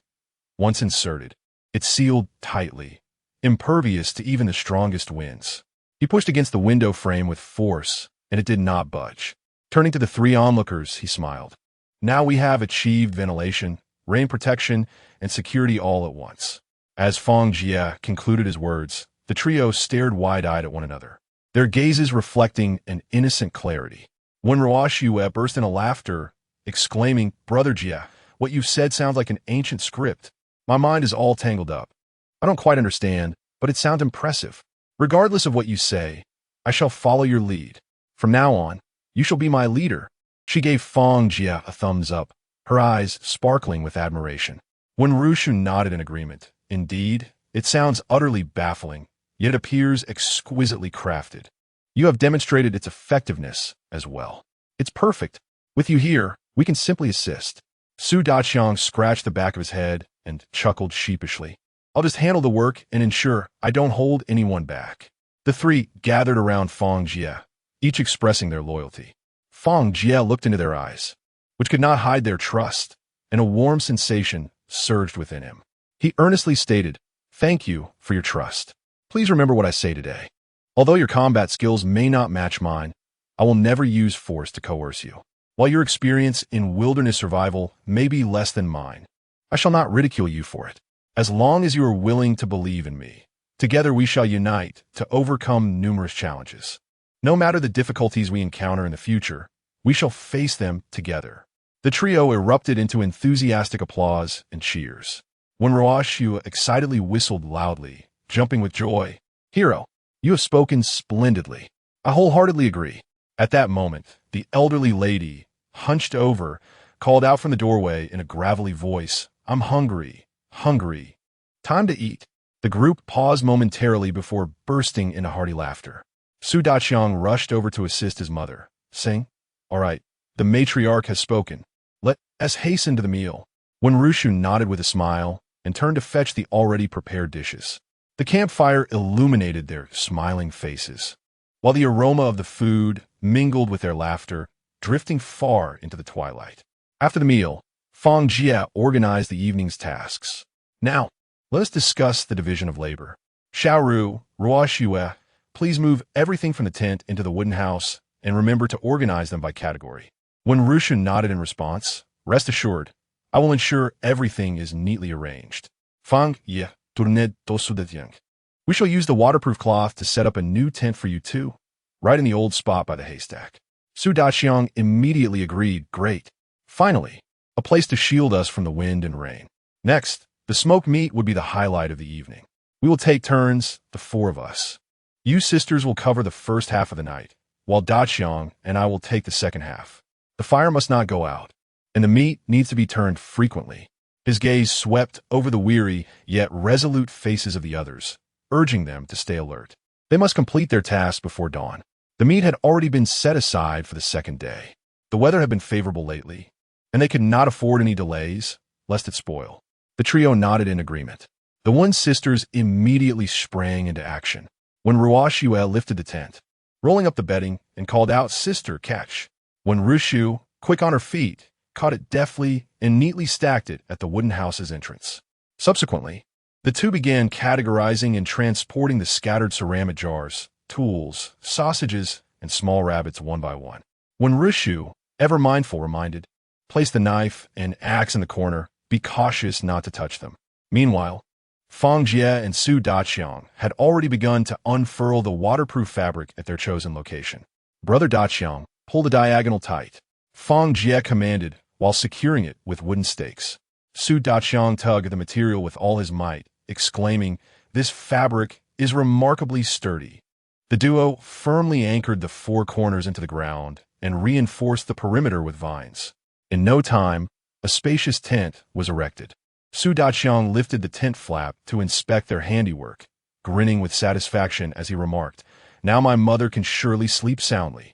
I feel relieved as well." Chapter 25. The heart of a beautiful woman in bloom after a flurry of activity. Each person prepared to rest. When Rushu turned to her younger sister and said, "You take the first watch. It's the easiest shift and won't to interfere with your sleep."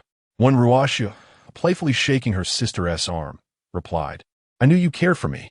She then picked up a twig and approached the roasting rack, humming an off-key tune as she turned to meat. Fang Jie washed his face with some stream water and returned to the wooden cabin, where he found when Rushu moving their bedding to a corner by the heated Kong.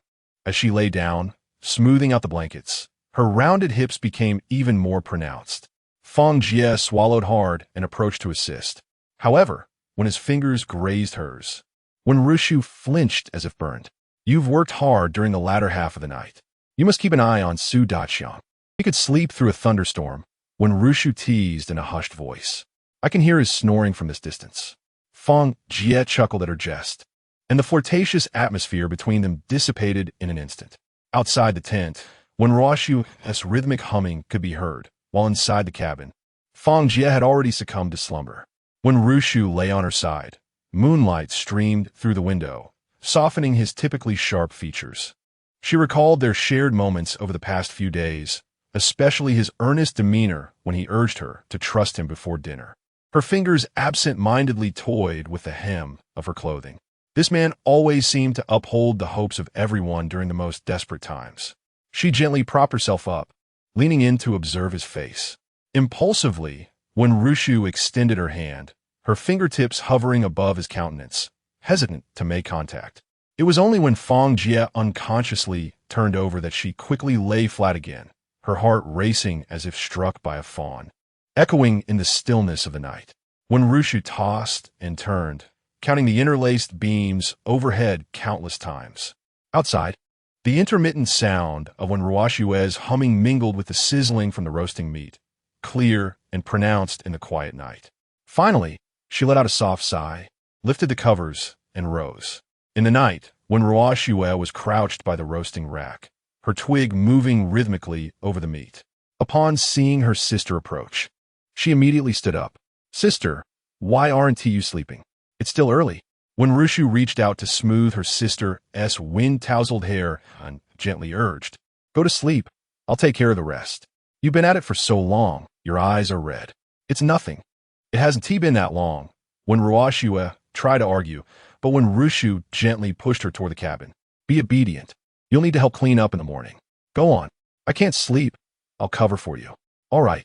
After washing up, when Ruashu yawned and collapsed onto the Kong, murmuring, "Sister, you're the best," she pulled back the heavy blankets, and the warmth of the heated Kong enveloped her frozen hands and feet, prompting a soft sigh of comfort. Turning to her side, she caught sight of Fang Jie's tranquil, sleeping face. His lashes cast delicate shadows beneath his eyes, and a smile involuntarily crept onto Ruashu's lips. Taking advantage of the cover of night, she quietly inched closer to Fang Jie until their shoulders touched. The warmth from the Kong mingled with the masculine scent emanating from him, causing her heart to race like a drum. Summoning her courage, she pretended to turn over and gently nestled against Fang Jie's chest, her cheek resting against his warm torso.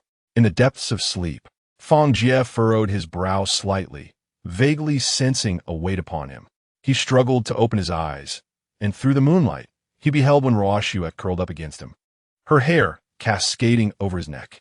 Assuming she was merely restless in her slumber, he remained still, hesitant to disturb her, and gradually closed his eyes once more, surrendering to the tumultuous rhythm of his heartbeat. The cold night wind, laden with fine sand, incessantly battered her face. When Rushu rubbed her reddened, frozen hands, finally enduring until the latter half of the night, she added the last handful of firewood to the smoking meat rack and, rising, felt her legs numb. Leaning against the doorframe for a moment, she finally stepped into the wooden cabin. Inside, the embers of the stove flickered, barely alive. In the dim light, the silhouettes of Fang Jie and Ruoxue were intertwined. Her face nestled against Fang Jie's chest. A faint smile lingered at her lips, as if she were lost in a beautiful dream. Unconsciously, Fang Jie wrapped his arm around Ruoxue's shoulders, his palm gently resting on her back, their postures as affectionate as entwined vines. When Rushu's fingers clenched the hem of her clothing, her lower lip bitten tightly, she opened her mouth, yet no sound emerged, as if a burning ember lodged in her throat. The night breeze poured into the cabin, carrying with it a chill that brushed against her face. Suddenly, her eyes prickled with tears. With a sigh, she cast her gaze downward and turned, feeling her way in the dark to retrieve a coat from the side, gently draping it over the two of them. As she exited the wooden cabin, the wind stirred Ruoxue's scattered hair. As dawn broke in the sky, Su Daqiang stumbled into the camp, his clothing still adorned with blades of grass. "Oh dear, I apologize. I'm so sorry," he gasped, repeatedly offering apologies to Rushu. "I fell into a deep sleep. You've worked hard, you've worked hard." Upon hearing this, Rushu looked up, dark circles adorned her eyes. Dew clung to her eyelashes, yet a wry smile tugged at her lips. "It's nothing. The meat is already smoked. Just organize it and hang it over there to dry." After speaking, she swayed slightly as she stood. "Are you all right? Is there something wrong?" Su Daqiang inquired with concern. No need to worry. Just follow my instructions and ensure the meat is properly arranged," she replied. "Sudakian nadid bigeresli, restes truth." The cabin door creaked softly, and even breathing emanated from the warm bed. Fang Jie's arm remained around Ruoxue, who lay curled against him like a small cat, her hair strewn across their intertwined blankets. Rushu gazed at the shadow for a long time, until her eyes began to sting. She carefully shifted to the other side, covering herself with the chilly coat. Morning light crept through the wooden window, heralding the first bird call in the camp. Rushu curled up, listening to the faint sounds behind her, and finally succumbed to a deep sleep, enveloped in exhaustion and bittersweetness. Chapter 26. The sisters shared together when Ruoxue's eyelashes fluttered gently as she slowly opened her eyes, only to be met by Fang Jie's face. So close it was almost within reach. His brows and eyes were relaxed, and a barely perceptible smile lingered at the corners of his lips. As when Ruoxue gazed upon this familiar visage, a sweet sensation blossomed in her heart, prompting her to unconsciously curve her own lips into a smile. She stretched her limbs and yawned, turning over. To her surprise, she found Rushu wrapped only in a thin coat, curled up at the edge of the blanket, with tiny droplets of water clinging to her eyelashes. A pang of alarm shot through Ruoxue, and she hurriedly nudged Fang Jie. "Wake up. Did you not go on duty last night?" Fang Jie abruptly opened his eyes, realizing with a jolt that day had broken. He sat up swiftly, only to see Rushu's pale complexion and flimsy attire. His heart tightened instantly, and he moved cautiously to her side. Tentatively, he touched her forehead, then her icy fingertips, his voice laden with self-reproach. "I overslept. I'm sorry for causing you distress." Rushu did not respond, merely shaking her head weakly. "Ruoxue, go light the fire. Make the Kong warmer." As Ruoxue hurried out, he crouched down, gently removing her dew-soaked shoes. He carefully lifted her frigid coat from her shoulders and wrapped her shivering form in a thick blanket. As the warmth enveloped her, Rushu's eyelashes trembled violently. A single, scalding tear silently slipped into her hair, and she turned her face into her clothes, concealing all her bitterness and grievances within that shadow. Fang Jie, oblivious to the fleeting glimmer of tears, remained anxiously by the side of the Kong. "Don't force yourself. What do you feel unwell? Did you catch a chill last night, or are you simply exhausted?" Your silence weighs heavily on my heart. Don't blame yourself. I just saw you sleeping so soundly that I couldn't bear to wake you. The meat is already smoked. It hasn't delayed anything. Just hang the meat with Su Daqiang. When Rushu pulled her feet deeper into the blanket, her body shifting slightly. Do not be so stubborn. The temperature dropped significantly in the latter half of the night, which is why I asked you both to take the first half of the shift. He tucked the blanket more securely around her and insisted, from now on, it should be the one on duty who bears the responsibility. Do not take on others' burdens. When Rushu nodded in agreement, Fang Jie glanced at her before softly instructing Wen Ruoxue, who was by the stove, go prepare some meat soup. Later, wake your sister. She should eat something warm before sleeping again. Yes, I am on it. It will be ready shortly. The wooden door creaked gently as Fang Jie stepped outside. Once he had distanced himself, Wen Ruoxue tiptoed to the bedside. Her fingertips gently caressed her sister's frail shoulder. Her voice filled with concern and worry. Sister, is there something troubling you? Don't keep it to yourself. Talk to me. When Rushu slowly sat up, her eyes red-rimmed. She glanced out the window to ensure Fang Jie could not hear their conversation. In a hushed voice, she asked, Ruoxue, tell me the truth. Do you have feelings for Fang Jie? When Ruoxue bit her lip, her voice unconsciously softening. Yes, sister. His meticulous and thoughtful demeanor consistently ensures that those around him are well cared for, making it difficult for anyone not to be moved. As she spoke, she gently shook her sister's hand, reminiscing, when I had a fever, without his assistance, I might not have made it through.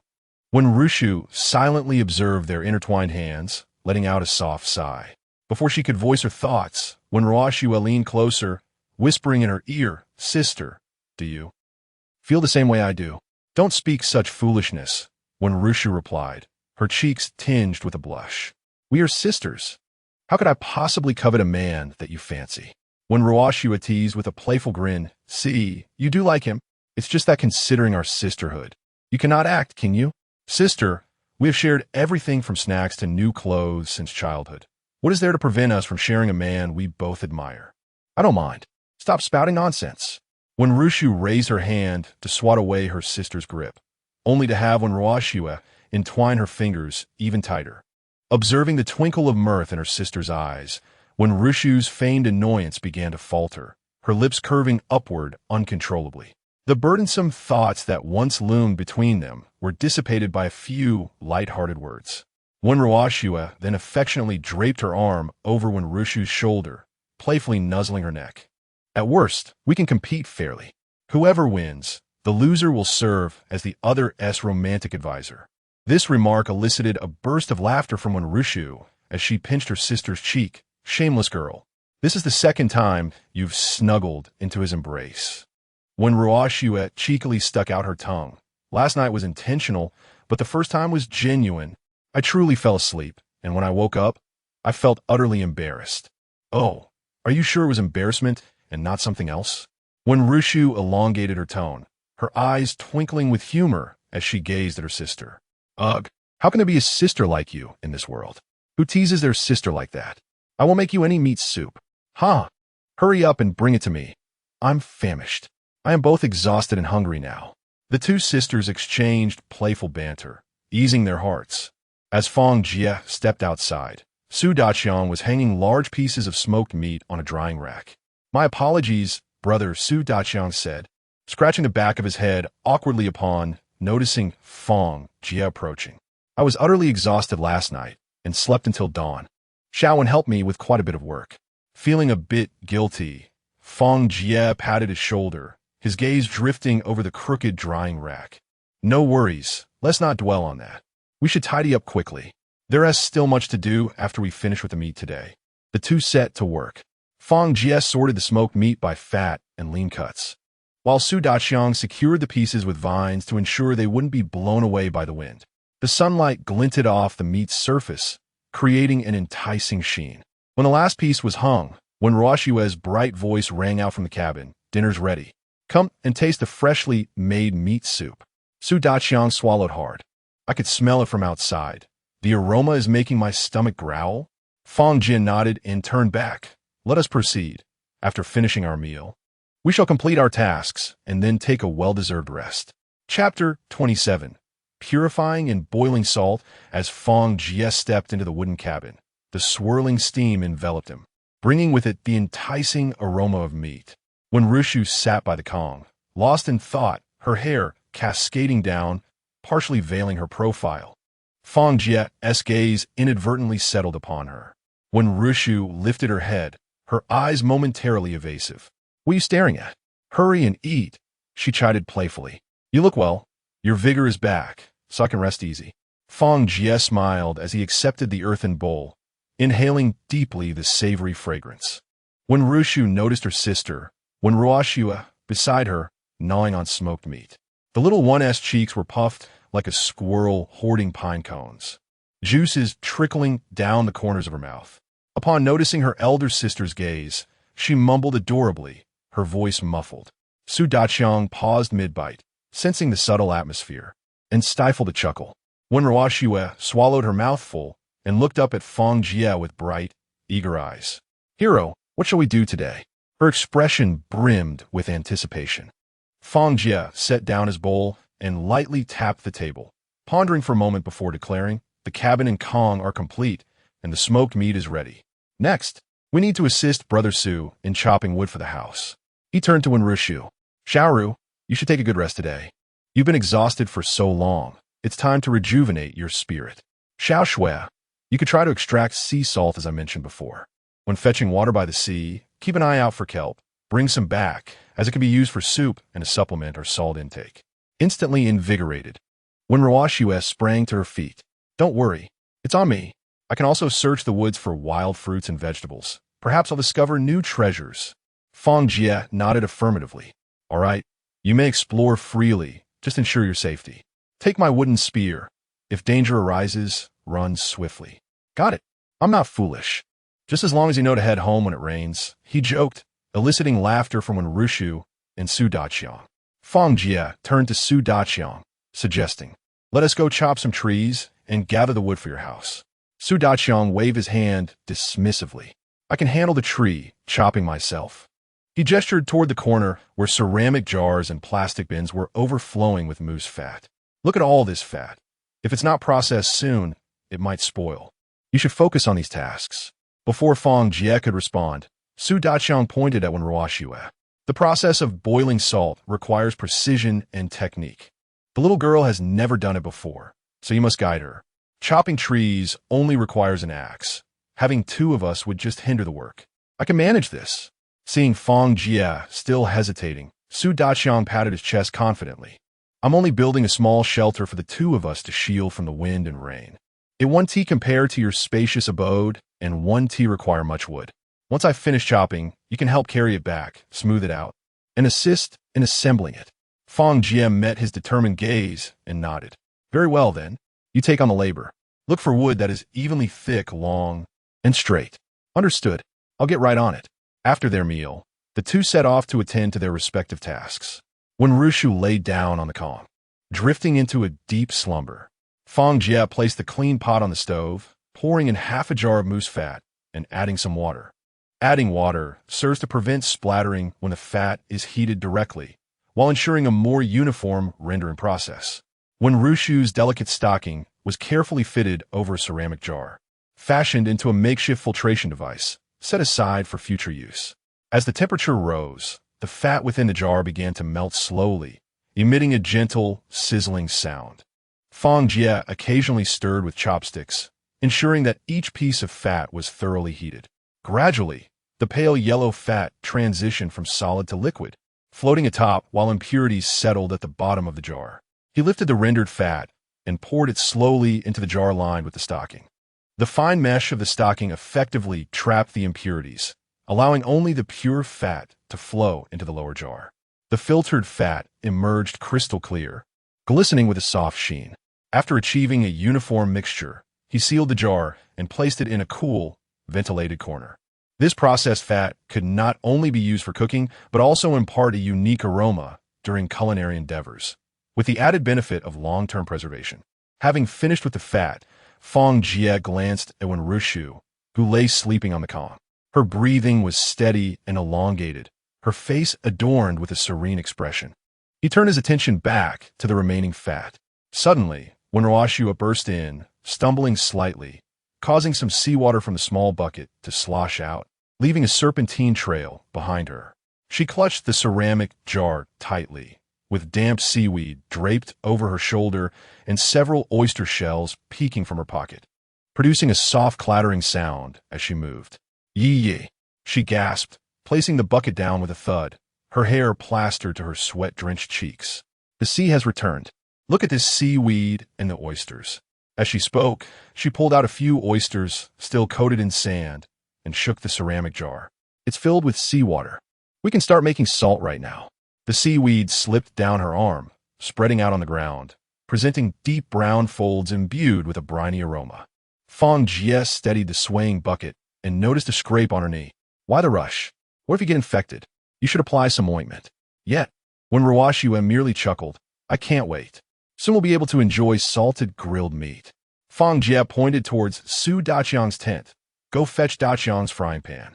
We'll cook the salt over the bonfire. Once when Ruashua set the frying pan over the fire, Fang Jie poured half a bucket of seawater into it.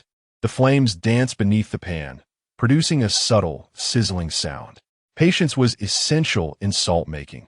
It required repeated refinement. He gently stirred the boiling seawater with a wooden stick, waiting for the water to evaporate slowly, allowing the salt to crystallize. He crouched down, adjusting the firewood in the bonfire to moderate the flames. Too vigorous a fire would scorch the salt.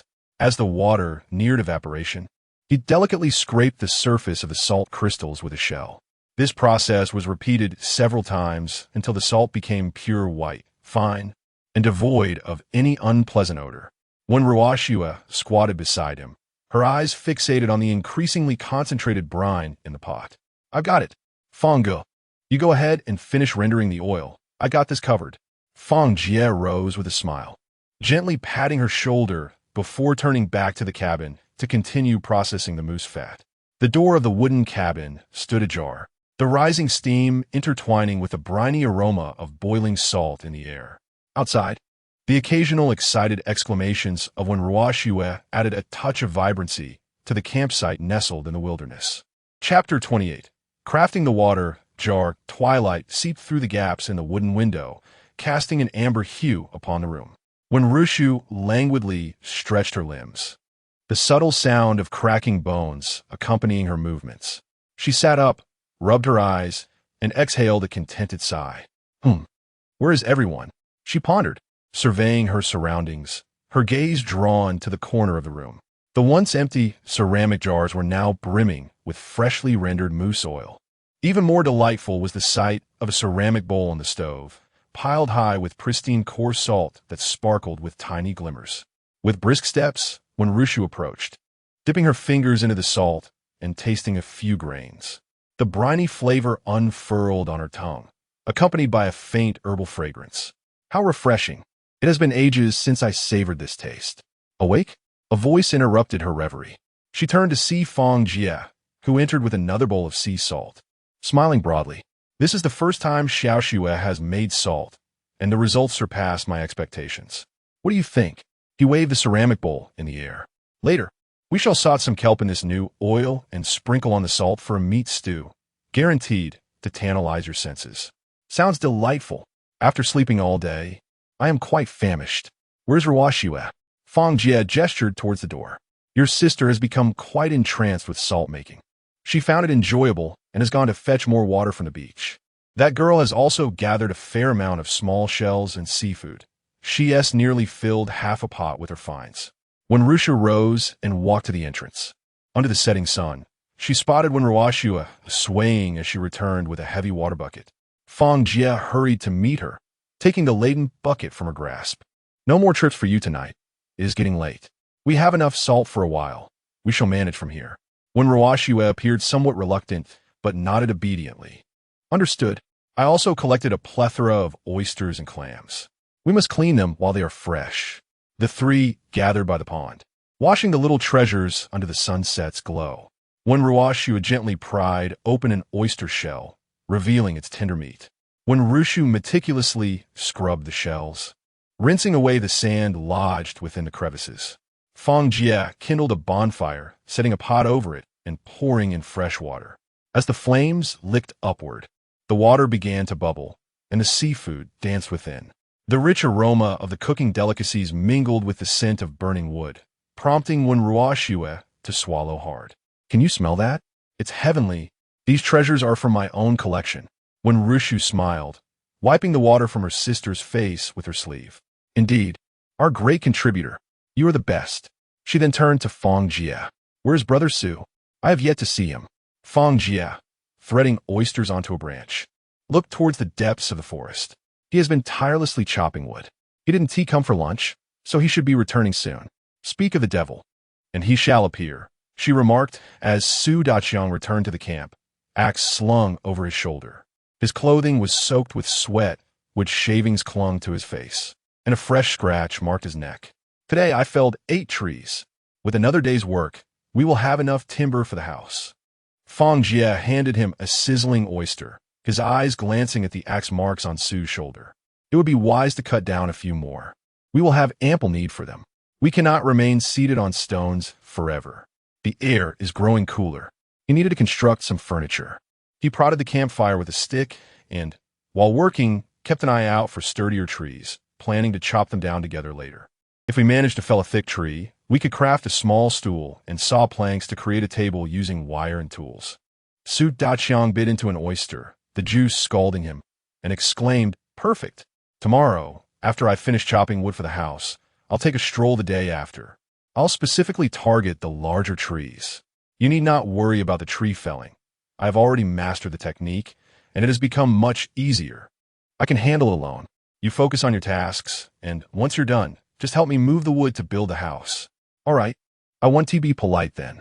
Tomorrow, I'll accompany the 2 sisters to collect some flat stones to lay the floor of the wooden cabin. That will help with moisture retention and warmth. When Rushu rubbed her hands together and looked at Fang Jie, having slept all day, I'm full of energy. Is there anything you need me to do? Fang Jie pondered for a moment. Could we perhaps make a large ceramic jar? Something resembling a vat, wide-mouthed and deep-bottomed, capable of holding a substantial amount of water. The weather is getting colder, and the pond is already freezing over. Fetching water will only become more challenging. If we have a large jar, we could store water in advance, avoiding the hassle of going out in the biting cold to break through the ice, which becomes particularly perilous after a snowfall. When Ruoxue leaned in, nodding vigorously at the sketch on the ground, "Sister, I'll help you. I'm best at kneading clay." When Rushu rested her chin on her hand, gazing at the ground, "I've never made something this large, however. The principles of pottery making are generally consistent.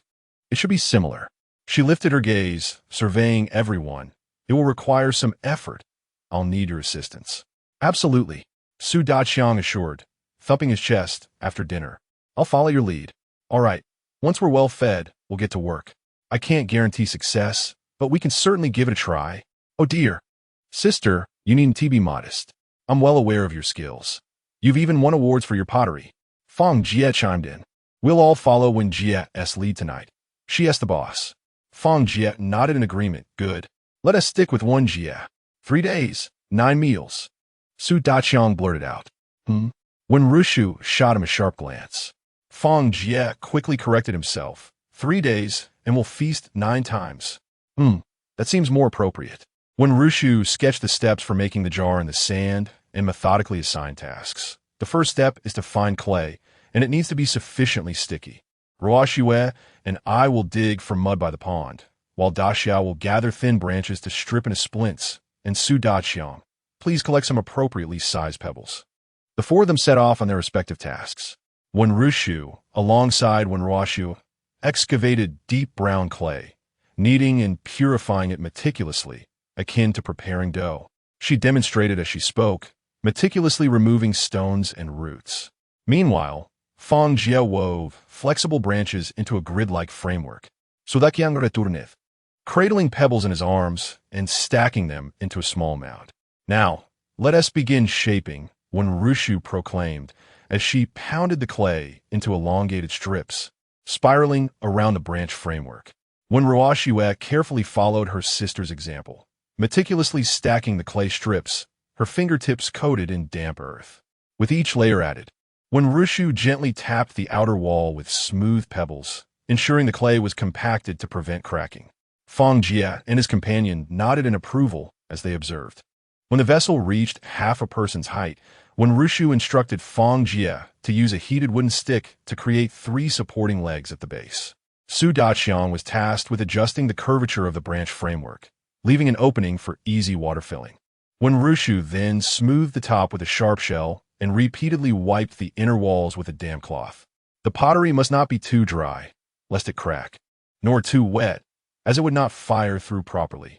Mastering the moisture content and firing timing is crucial for successful pottery.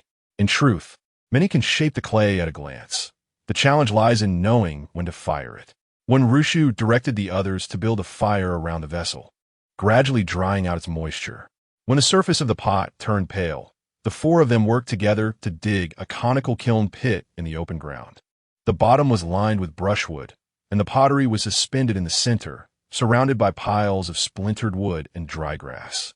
"All right, ignite," when Rushu exclaimed as she tossed a torch into the kiln pit, flames leaping up instantly. Fang Jie occasionally added firewood, maintaining an even flame. The firing must continue for several hours to reach the necessary temperature for the pottery to form. The firelight cast a warm glow on their faces, and wisps of blue smoke drifted from the kiln's mouth. "Who will watch over it tonight?" When Rushu asked, glancing at the group. I will. Su Daqiang immediately raised his hand. "Sisterwin, give me a chance. I feel quite guilty about last night. I kept thinking about it while working. Tonight, I will take the watch alone. You needn't worry. All right, look at how manly Brother Su is. He acknowledges his mistakes and seeks to amend them, unlike certain others." When Rushu teased, as she looked at Fang Jie. "Ahem, I also intended to atone, but he stole my chance. I'll just give him the opportunity to shine." Fang Jie replied with a chuckle. "Ha, you rascal, taking advantage and then playing coy." Chapter 29. When Rushu's first kiss, Su Daqiang fixed his gaze upon When Rushu as she demonstrated how to add firewood. The flickering flames casting a dance of light and shadow across her profile. "Keep an eye on your watch. Add a sprig of pine every hour. The fire must neither blaze too fiercely nor smolder too weakly." When Rushu prodded the kiln with a stick, sparks flying and extinguishing as the temperature dropped, threatening to crack the vessel. It was imperative to maintain a moderate temperature with minimal variance. Squatting down, Su Daqiang muttered to himself, "Every hour, add a sprig of pine. Control the temperature. The temperature variance must not be too great." "All right, noted. Are you tired, Brother Su?" "Oh, not all. I have a slight knot in my heart, but I'm quite pleased. You should go to sleep." After settling his mother, Su Daqiang wrapped himself in the moose hide gifted by Fang Jie, keeping vigil by the kiln, occasionally tossing another piece of wood onto the fire. The moose hide was nearly intact, having been cleaned and dried by Fang Jie, now devoid of any odor. Spread out, it measured an impressive 3 to 4 meters in length, offering exceptional warmth. Having finished his ablutions, Fang Jie stretched comfortably on the heated kong. When Ruoxue, her cheeks flushed, fidgeted for a while before When Rushu spoke up. "Hero, turn around and close your eyes." "No peeking. What are you planning? Are you going to surprise me?" Fang Jie inquired, puzzled, as he looked at the 2 sisters. When Rushu shot him a glance, shaking the earthen pot filled with warm water in her hand. "We've been working hard for days, sweating without a proper bath. We smell quite unpleasant. Surely, we cannot sleep reeking of sweat." Fang Jie licked his lips, swallowing hard. "All right. I promise not to look. Such a lewd demeanor. Are you certain you won't sneak a glance? If you doubt me, blindfold me. Whoever peeks is a little dog." When Ruoxue chuckled, "Since you insist, I shall trust you just this once. It's cold outside. I want to rush you out." Fang Jie nodded, turning away from the sisters. Behind him, the sound of fabric rustling mingled with the gentle splashes of warm water. Fang Jie focused intently on the smooth grain of the wooden walls, his mind racing through various mathematical problems. Every passing moment felt like an eternity to the youthful Fang Jie. Are you two testing the resilience of a leader with this? What leader could withstand such a trial? Time passed, and at last, the crisp laughter of When Ruoxue broke the silence. "All right, you can turn around now." Only then did Fang Jie pivot, his gaze falling upon the freshly bathed sisters. Their long hair, still damp, glistened with droplets of water. The firelight illuminated Wen Wuxiu's slightly flushed cheeks and Wen Ruoxue's radiant skin, rendering them as enchanting as water lilies emerging from the depths. Momentarily entranced, Fang Jie's reverie was interrupted as Wen Wuxiu approached with light, playful steps, her fingertip gently tapping his forehead. Who was it that declared, "Whoever looks is a little dog"? Your gaze is practically glued to us. I did not look. I swear I did not. It's time for sleep. You rascal. The dying embers cast the sisters' shadows upon the wooden wall. Leaning against the hearth, they tilted their heads, drying their damp hair with towels. All right, we're clean now. Time to sleep, Wen Ruoxue announced, lifting the quilt and moving closer to Fang Jie. Wen Wuxiu approached briskly, gently nudging her aside. No, tonight I shall sleep in the middle. Fang Jie looked at her with excitement. Great, great. It's thoughtful of you, Wuxiu. Ruoxue sleeps like a little crab, always pressing against others. I'm not exactly a peaceful sleeper myself. When Wuxiu raised her eyes, her gaze shimmering in the firelight, a faint smile gracing her lips. Dear hero, you ought to be cautious. Her words elicited a stifled laugh from Wen Ruoxue beside her. I can attest. My sister causes even more commotion in her sleep than I do. Who knows where she might end up lying? Oh, it's fine, lie wherever you wish. I want to mind. When Wuxiu chuckled softly as the two sisters nestled into their blankets. Soon, the rhythmic sound of Wen Ruoxue's gentle snoring filled the corners of the wooden cabin. Beside Fang Jie, Wen Wuxiu's breathing was shallow yet prolonged, her warm breath brushing past his ear, sending shivers down his spine. Moonlight filtered through the cracks in the wooden window, casting a soft glow upon her serene face, outlining her plump lips and delicate eyelashes. Fang Jie swallowed hard, slowly extending his hand, his fingertip hovering half an inch from her cheek. After a moment's hesitation, he finally made contact with her soft skin. Instantly, a wave of goosebumps spread across Wen Wuxiu's body, her eyelashes fluttering, yet her eyes remained closed. Fang Jie's breath grew increasingly fervent, the sound of his heartbeat echoing in the stillness of the cabin. He leaned closer, his warm breath gradually enveloping Wen Wuxiu's face. Sensing his proximity, her eyelashes trembled violently, yet she did not shy away. As Fang Jie's lips descended slowly, Wen Wuxiu initially shuddered, instinctively attempting to turn her head aside. However, Fang Jie's hand had already tenderly cradled the back of her head, gently probing her lips apart. Wen Wuxiu, who had been resisting, slowly lost her strength, her hands, unbeknownst to her, clasping Fang Jie's, their fingers intertwining, breaths becoming chaotic and hurried. Just as their kiss deepened, Wen Ruoxue's previously steady snoring abruptly ceased. Fang Jie's body tensed instantaneously, his peripheral vision catching a glimpse of the figure beside him. Wen Ruoxue remained motionless, still in her slumber. The air seemed to thicken with an unspoken tension. Wen Wuxiu's face flushed crimson as she buried her head deep into Fang Jie's embrace. Perhaps to dispel the awkwardness, Wen Ruoxue's snoring resumed, though this time the rhythm felt overly contrived. Shall we continue? Fang Jie kissed the delicate lobe of Wen Wuxiu's ear. Go away. Wen Wuxiu lightly punched his chest. You rascal, taking advantage of me. This is my first kiss. I'm also a novice. You're not losing out. Really? Wen Wuxiu lifted her head, gazing at him with anticipation. Of course. If you don't believe me, try again. No, you've already smashed my face with your scheming. Let us sleep. I'm tired. With that, she nestled into Fang Jie's arms, clutching his arm tightly. Fang Jie held her tenderly, gently patting her back. Shadows danced upon the three of them, sealing this hidden thrill within the dense embrace of the night. As the morning light once again painted the horizon in shades of crimson, Wen Wuxiu delicately stirred the cooling ashes with a long wooden stick.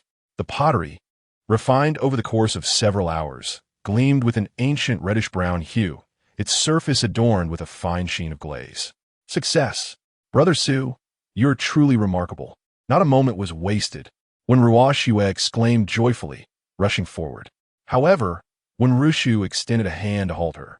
Not so fast. It is still very hot and should not be touched. The weather appears favorable today. Let it rest here for another day to cool gradually. Chapter 30. Laying the ground. Fang Jie opened the wooden door and immediately spotted Su Daqiang leaning against a tree, yawning. Brother Daqiang, you've worked hard. Want to take a nap? Let today's tasks wait for later. Su Daqiang rubbed his reddened eyes and smiled broadly. It's no trouble at all. He looked up at the sky, his brow slightly furrowed. The temperature had noticeably dropped over the past couple of days. The weather can change in an instant. If we delay, once the snow falls, constructing the house will become challenging. We should hasten our pace while the weather remains stable. As he spoke, he rubbed his frost-bitten hands together and breathed warm air into his palms. You should at least rest for an hour or two. I'll call you when the meal is ready. After eating, we can go back to chopping wood. Su Daqiang nodded and trudged toward the tent. The meat soup in the pot bubbled and gurgled as when Ruoshu gently stirred it, picking up a piece of fat and lean smoked meat, her mouth watering. Sister, is it meat soup again today?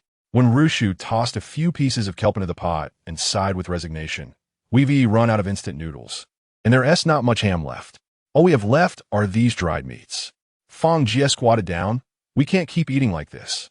A diet solely of meat can upset your digestive system and lead to constipation, which is detrimental to your health. The cold was intensifying, and the fish had retreated to deeper waters. Not a single fish could be seen by the pond's edge. When Rushu stared vacantly at the boiling meat chunks, lately, we've been so preoccupied with building the house, setting up the stove, making pottery, and boiling salt that we've had no time to venture deep into the forest for food. Thankfully, you took down the moose a couple of days ago. Otherwise, we will be facing hunger now. Her voice carried a hint of anxiety. Right now, we only have plenty of meat but no grains, fruits, vegetables, or spices. Fishing has become difficult too. Fang Jie pondered for a moment. Let us manage for one more day. Today, we will lay the ground first. Tomorrow, I will take you to explore the forest and see if we can find any wild fruits. Schwer, go call Daqiang for dinner. He wants to allow himself to rest and insists on continuing to chop wood. One Ruoshu nodded and walked towards Su Daqiang's tent. After the meal, Su Daqiang hoisted his axe and stepped outside. Since the sun is still up, I'll chop a few more trees. Don't bother calling me for lunch. Before he finished speaking, he had already vanished into the desolate woods beyond the camp. Fang Jie secured his bone knife to his belt and turned to the Wind Sisters. Let us go find some stones. Look for those that are flat, so they fit snugly when we lay the ground. When Huyuksu grabe a woven basket, and the three of them searched along a dry creek bed. The cold wind swept across the parched creek, and Fang Jie kicked aside the icy shards on the surface, bending down to pry at the rock layers with his bone knife. Here, as the shale layer. When Ruoshua crouched down, her fingertips tracing the stone crevices, gently prying loose a well-shaped stone. This one is just right for laying the ground. When Rushu stood nearby, categorizing the shale according to the size of the stones they had pried loose, Fang Jie laid out 3 baskets in a row, filling them and carefully tying them with vines. You continue collecting, I'll handle the carrying. The heavy baskets made him slightly stoop, yet he steadily made his way back to the camp.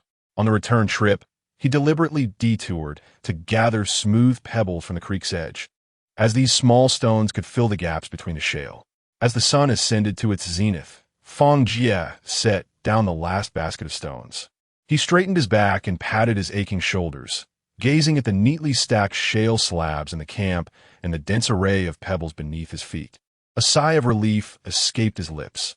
When Ruoshua crouched beside the pile, counting, surely these would suffice to cover the entire wooden cabin floor?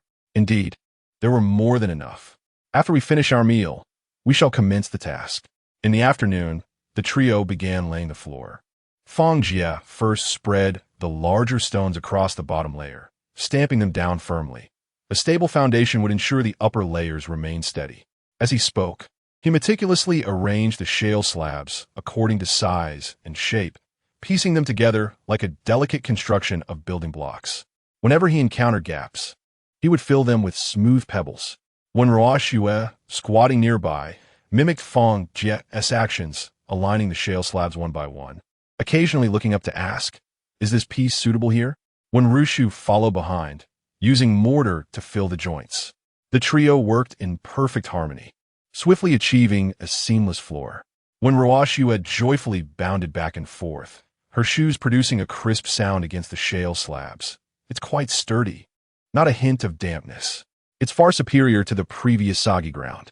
Fang Jie accepted the clay mortar handed to him by Wenrushu, diligently filling the gaps between the slabs with a bone knife. Once the task was complete, he pushed open the small window of the cabin. The cold wind rushed in, swiftly dispersing the damp, earthy smell. The sisters gazed contentedly at their wooden abode, a solid, warm shelter, an abundance of meat, and a pond just outside. Their basic survival was assured. The next step was to enhance their quality of life. Fang Jie turned to the two of them, inquiring about their thoughts on improving their living conditions. When Ruoshu tilted her head in contemplation, suggesting they first procure some additional food and then acquire a set of tables and benches to ease meal times. Ideally, they would also have a few new outfits to wear. Such aspirations were indeed delightful. The first two tasks were feasible, but the last seemed unattainable. Let us go. Now that we have some free time, I'll take you to the seaside to search for treasures. There is nothing left to do in the camp. The door swung open to air out the floor, and later they would move the water jar inside to fill it. When Rushu glanced at the goat tethered to the large tree beside the cabin. How about we take it for a stroll? It could graze a bit and drink some water, and it deserve a change of scenery too. That sounds splendid. While many keep cats and dogs, it's rare to see someone with a goat as a pet. We shall set a trend among ourselves, the two sisters. When Ruoshua untied the goat and led it over. After a few days of confinement, its wild instincts had diminished significantly. Fang Jie casually tore off some dry grass, watching as it lowered its head to chew. They brought the goat to the edge of the pond, where the thin ice shimmered. The goat obediently drank from the water, its tail occasionally brushing against his pant leg. Ah, this is promising. We can tame it. If we succeed, we shall keep it indefinitely, unless we find ourselves short of meat. Then it may become a consideration. No such thoughts. This is our new member, a pet for my sister and me. We shall name her Xiaofang. One Ruoshua chimed in playfully, snatching the vine from Fang Jie's hand. How audacious! How dare you use my surname to name a goat? When Ruhu stifled Alaf, saying, you are overthinking it. The Xiaofang we speak of is not the one you are thinking of. It is the one with long, thick braids. This goat is female. Fang Jie and the group meandered along the winding path toward the sea. When Ruoshua tugged at the vines, chasing after the frolicking little goat. When Rushu followed closely behind, repeatedly admonishing, run more slowly. Be careful not to fall. Fang Jie paused beside a trap. The animal trail, once laden with claw marks, was now frozen solid, with only a few scattered dry leaves swirling in the cold wind. He crouched down, using a bone knife to pry open the frosted noose, finding not a hint of movement above. Is it the cold? The animals have become inactive. He murmured, not even a trace of fur. They aren't even coming here to drink? When Ruoshua approached with the goat, asking could it be that the cold has driven the animals into their caves? Yes, that is possible. During winter, animal activity diminishes. However, some smaller creatures, like squirrels and rabbits, tend to appear frequently. If you encounter a squirrel, do not scare it away. It could be an opportunity for foraging. Chapter 31. A Confident Life of a Century Jiega. Do you really think we can rob squirrels? Of course. These little creatures are quite clever. As autumn approaches, they begin to hide their nuts throughout the woods. They possess the habit of a cunning rabbit has 3 burrows, utilizing tree hollows, crevices, grass nests, and even digging holes beneath frozen ground to stash their food. Aren't you tempted? When you encounter a squirrel, remember not to startle it. Follow it from a distance to observe where it hides its provisions, and only make your move once it has departed. Sometimes, you can uncover half a basket of pine cones from a single tree hollow, and, if luck is on your side, you might even find some dried berries. When Ruoshua nodded enthusiastically, this method is splendid. Being a squirrel bandit is far easier than aimlessly searching the mountains. By this logic, we are becoming capitalists. Is our livestock? Well, your perspective on this matter is quite novel. However, such livestock is not easy to find. They are intelligent creatures and will not hide everything in one place. Robbing them requires a stroke of luck. When Ruoshua nodded, I have yet to encounter a squirrel, but I shall try your method when I do. The group continued their conversation as they arrived at the seaside. They walked upon the moist sand. When Ruoxue bent down, sifting through the sand, her nose turning red from the cold. Strange, I was able to find shells yesterday. Why can't I see any today? When Rushu squatted nearby, using a branch to poke through the top layer of sand, uncovering only a few strands of dried seaweed. Fang Jie shook the sand from his boots and pointed towards the jagged rocks in the distance. Don't waste your efforts. As the weather turns cold, mollusks and small crabs retreat into the crevices of the rocks, and clams burrow deeper beneath the sand. They are becoming increasingly difficult to find. The intertidal zone among the rocks serves as their refuge. It is easiest to gather them during low tide. The Wind's sisters perked up immediately, grabbing their wicker baskets and jogging to keep pace. They navigated around several clusters of thorny corals, revealing a vast expanse of gray-black rocks ahead. Fang Jie signaled for silence. Deep within the crevices, a few dark red crabs waved their pincers, their shells adorned with fragments of seaweed. The crabs huddled together, their bluish-gray legs moving restlessly. Quick, grab the wicker basket. Before he finished speaking, when Ruoxue had already crouched down, opening the basket wide. Fang Jie, quick on his feet, seized them. When Rushu raised her wooden spear, poking gently beneath another rock. Suddenly, a shell glimmering with a purple sheen emerged from the crevice, its antennae quivering sensitively. She held her breath, carefully wedging the spear against the shell's opening. As she reached out to grasp it, she was unexpectedly pinched by the claw, causing her to gasp in pain. Ouch! This creature is fiercer than a crab. Fang Jie hurried over and placed the shell into the basket. He gently took Rushu's finger into his mouth, sucking lightly. What are you doing? Are we that familiar? Just coming over to take advantage of me, when Rushu said, her eyes sparkling with amusement as she looked at Fang Jie. Don't you know how well we know each other? Be careful. This creature can be toxic. Although its venom is mild, it is still prudent to handle it with care. As evening approached, the sea breeze grew stronger. Let us go. It's getting chilly. We must head back, Fang Jie said, glancing at the basket with satisfaction.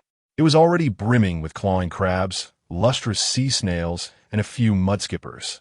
When Rushu playfully poked at the crabs scuttling in the basket, exclaiming, You dare to be so audacious. If you pinch me, I'll boil you when I get back. Fang Jie looked at her, puzzled. If I recall correctly, the crabs haven't offended you, have they? I'm too afraid to touch that snail. I can only vent my frustrations on these crabs, she replied. Fang Jie sighed, contemplating the complexities of a woman's heart, likening it to a needle at the bottom of the sea. What about those two women?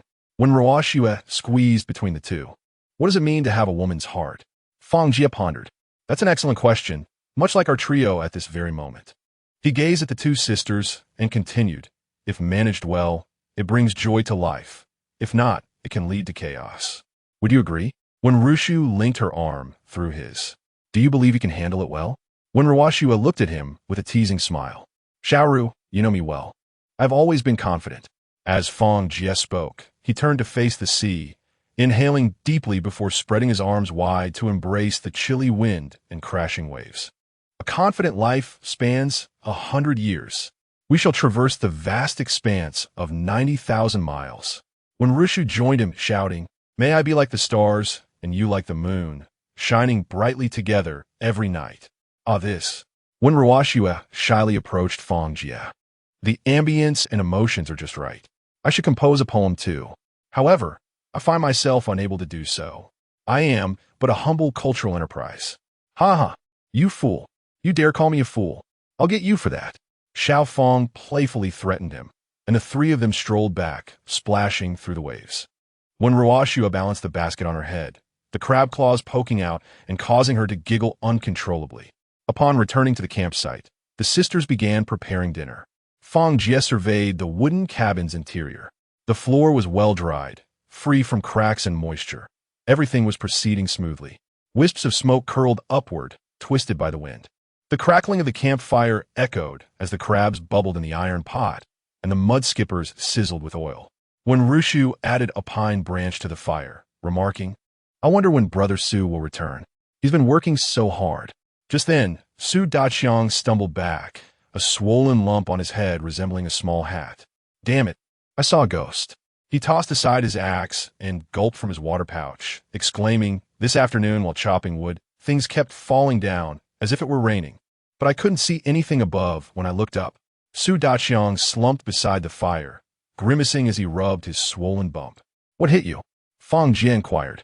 Moving closer, "I didn't notice exactly. It was probably just some wooden pieces.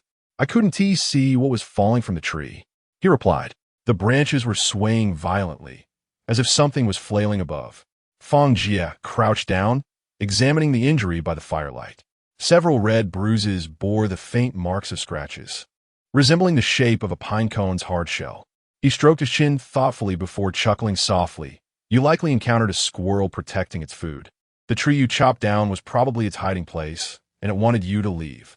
When Ruoshu edged closer to the fire, saying, "Shall we go and seize the pine cones now?" She seemed to envision the bountiful nuts nestled among the branches, beckoning to her. Fang Jie placed a hand on her shoulder, shaking his head. "The night is too dark, and the squirrel's nest is perched atop the treetops. Falling from such a height is no trivial matter." He contemplated for a moment, suggesting that tomorrow we accompany Brother Daqiang, both to assist in felling trees and to collect our toll along the way.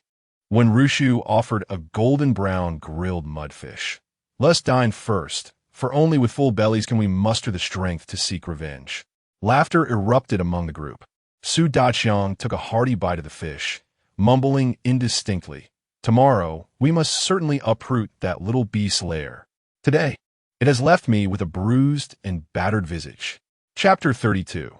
The squirrel heist. Fang Jie and Su Daqiang transported the newly crafted clay urn into the wooden cabin, placing it in a tidy corner. Fang Jie made several trips with a bucket, and at last, the surface of the water within the urn began to ripple delicately. After everyone had washed up, they lay down to rest. Yet, Fang Jie found himself tossing and turning, unable to find sleep. The hour was still early, not yet 8 o'clock, and having not engaged in strenuous labor over the past couple of days, he did not feel particularly fatigued. In a moment of reverie, he recalled the books nestled within his suitcase. He reached for the suitcase and retrieved several volumes. This book is of great utility, The Wilderness Survival Guide. It contained a plethora of survival knowledge, as well as illustrated catalogs of flora and fauna. Particularly, the plant catalog was of significance to Fang Jie, as it represented his area of weakness. He struggled to identify many medicinal herbs and edible wild fruits in the wilderness. The book's cover was already creased, and as he opened it, a few dry fern specimens tumbled out. It turned out that this plant was called serrated amaranth, which could be ground into flour. Fang Jie leaned closer to the oil lamp, his fingertips gliding over the hand-drawn illustrations on the pages. Beside a plant resembling a dandelion, a red mark indicated it was highly toxic, with a skull depicted at the root. This was known as the purple flowering vine, which was poisonous. Engrossed in the reading, he flipped through the pages repeatedly. The noise stirred when Rushu, who groggily opened her eyes. "Why aren't you asleep yet?" Fang Jie closed the book and placed it beside the Kong. "I will sleep now. I was just studying a bit. Tomorrow, I'll take this book along to identify various plants and see if any are beneficial to us." When Rushu's cheeks flushed a shade of red as she forcefully pushed Fang Jie down onto the Kong. "Now you're pretending to be scholarly. Why didn't you study earlier? It's bedtime, and now you're engrossed in your book." As soon as Fang Jie lay down, when Rushu nestled into his embrace, he chuckled softly, looking down at her.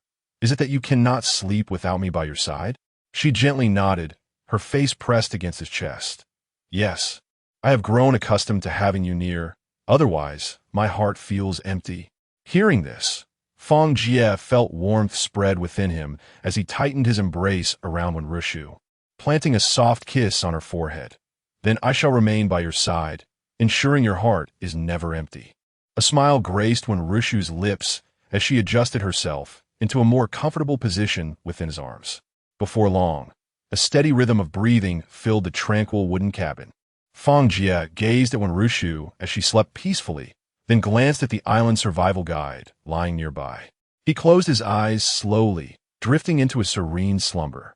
The following morning, the group followed Su Daqiang into the forest, stepping into the depths of a thicket, where the fallen leaves crunched beneath their feet. Su Daqiang secured his mother's hand to a nearby tree before leading them to the designated tree felling site. When Ruoxue tiptoed, counting the tree trunks, 20, 22. Suge, you are amazing. You felled over a dozen trees in a single day. It's no big deal. At first, it was a bit slow, but once I mastered the technique and force, I became faster. Su Daqiang pointed with his rough fingers towards an old pine tree, its crown resembling an umbrella. It's this tree. Just yesterday, after only a couple of chops, the pine cones fell like rain. As the crowd looked up, a shadow flitted rapidly among the layers of intertwining branches. Fang Jie caressed the fresh bite marks on the tree trunk, where the bark had peeled away to reveal scattered remnants of pine cones. The bark bore traces of gnawing, indicating that the nest housing the pine cones must be just above. He turned to scan the group, asking who among them could climb trees. Several shook their heads in response. Then I shall ascend, he declared, fastening a vine around his waist and securing the other end to a sturdy tree root. You all stay below and be ready. If anything stirs, I will tug the rope. Keep your distance, as I will be tossing down the spoils.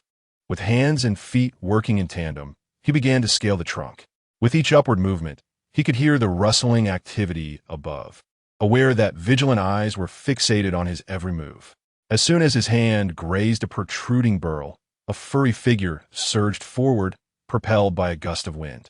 He swiftly grasped the bushy tail of the squirrel, his other hand clamping onto the nape of its neck. The little creature squeaked in protest, thrashing wildly, its sharp incisors nearly grazing his wrist. Steady now. I'll lower it down. Don't let it escape. Fang Jie dangled precariously among the branches, maneuvering the squirming squirrel downwards. When Ruoxue tiptoed to catch it, only to be splattered with the creature's saliva. Sudakyang fitidly seized that root, swiftly binding the squirrel's kicking hind legs.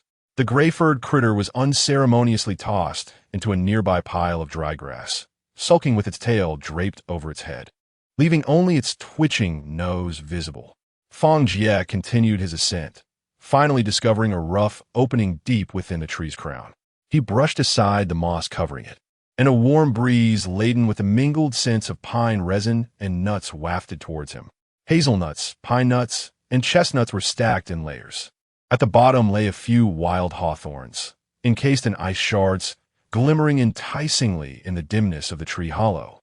Fang Jie tugged on the vine, signaling to those below. He began to toss the nuts down from the tree, hazelnuts and pine nuts cascading like rain. When Ruoxue, holding a basket and balancing on her toes, was struck on the head by a falling chestnut, but paid it no mind as she exclaimed, "Wow, this is huge, much better than what we usually buy at the nut shop. This little squirrel has exquisite taste." When Ruoxue crouched on the ground, hurriedly gathering the rolling nuts, murmuring, "Don't run away, don't run away." Su Daqiang tore off a piece of his shirt to fashion a makeshift pocket, bellowing, "Throw them here, over here, toss them this way." The three below busied themselves, scrambling as the nuts plinked against their clothes, filled the basket, and some rolled into the grass. By the time Fang Jie slid down, cradling wild grapes, the ground was piled high with nuts. When Ruoxue tossed a handful of pine nuts into the air, exclaiming, "Now we have provisions for winter. Roasted pine nuts, boiled chestnuts. All we need now is a mobile phone to binge-watch our shows." Fang Jie carefully wiped the wild grapes with the hem of his shirt, selecting the plumpest ones to gently feed to Wen Ruoxue and Wen Ruoxue. "Try this. It's quite delightful." As the grapes touched their lips, the sisters' eyes sparkled with joy. When Ruoxue, chewing, mumbled through a mouthful, "Delicious. Just a bit scarce, though. There's only this little bit. I can't bear to eat more." The little squirrel, bound and desperate, rolled frantically on the ground, its tail whipping the dry grass into a frenzy, its incessant squeaks nearly rendering its voice hoarse. Fang Jie gestured to Su Daqiang, saying, "Release it. Do not torment it further. Your vendetta has been satisfied. It has struck you, and we have taken from it. An eye for an eye." Crouching down, Su Daqiang muttered as he untied the squirrel. "Shouldn't we leave it a little something? We have taken everything. It will starve through the winter." "Fear not," Fang Jie replied, casually tossing a pine nut in the air. "The squirrel is clever. It would not store all its provisions in one place. It surely has hidden plenty elsewhere and will not go hungry. Su Daqiang, with a mischievous glint in his eye, rubbed his hands together and grinned. Then shall we raid its other granaries as well? Fang Jie chuckled. What are you thinking? After today's ordeal, it will flee at the sight of us. If you follow it, it will lead you on a wild chase, taking you far from its nest.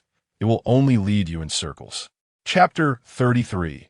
A bountiful harvest of grain. As the roots were finally freed, a little squirrel darted into the thicket, its tail still dusted with grass fragments.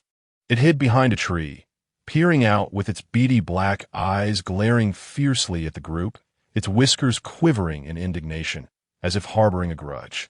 Fang Jie waved at it, and the squirrel promptly leapt up into the tree, making its exit. Su Daqiang hefted his axe, preparing to continue felling the tree. But Fang Jie quickly intervened. Let us not chop this one down. Look at the bark. It's split in several places, and there are numerous hollows. The wood is already hollowed out. It wouldn't even serve well for firewood. He patted the trunk and suggested finding a sturdier tree to bring back. Su Daqiang rested the axe on his shoulder. All right, this forest is vast. We need not worry about finding a tree. He pointed to a patch of low shrubs not far away. When I came to chop trees, I noticed some red berries over there.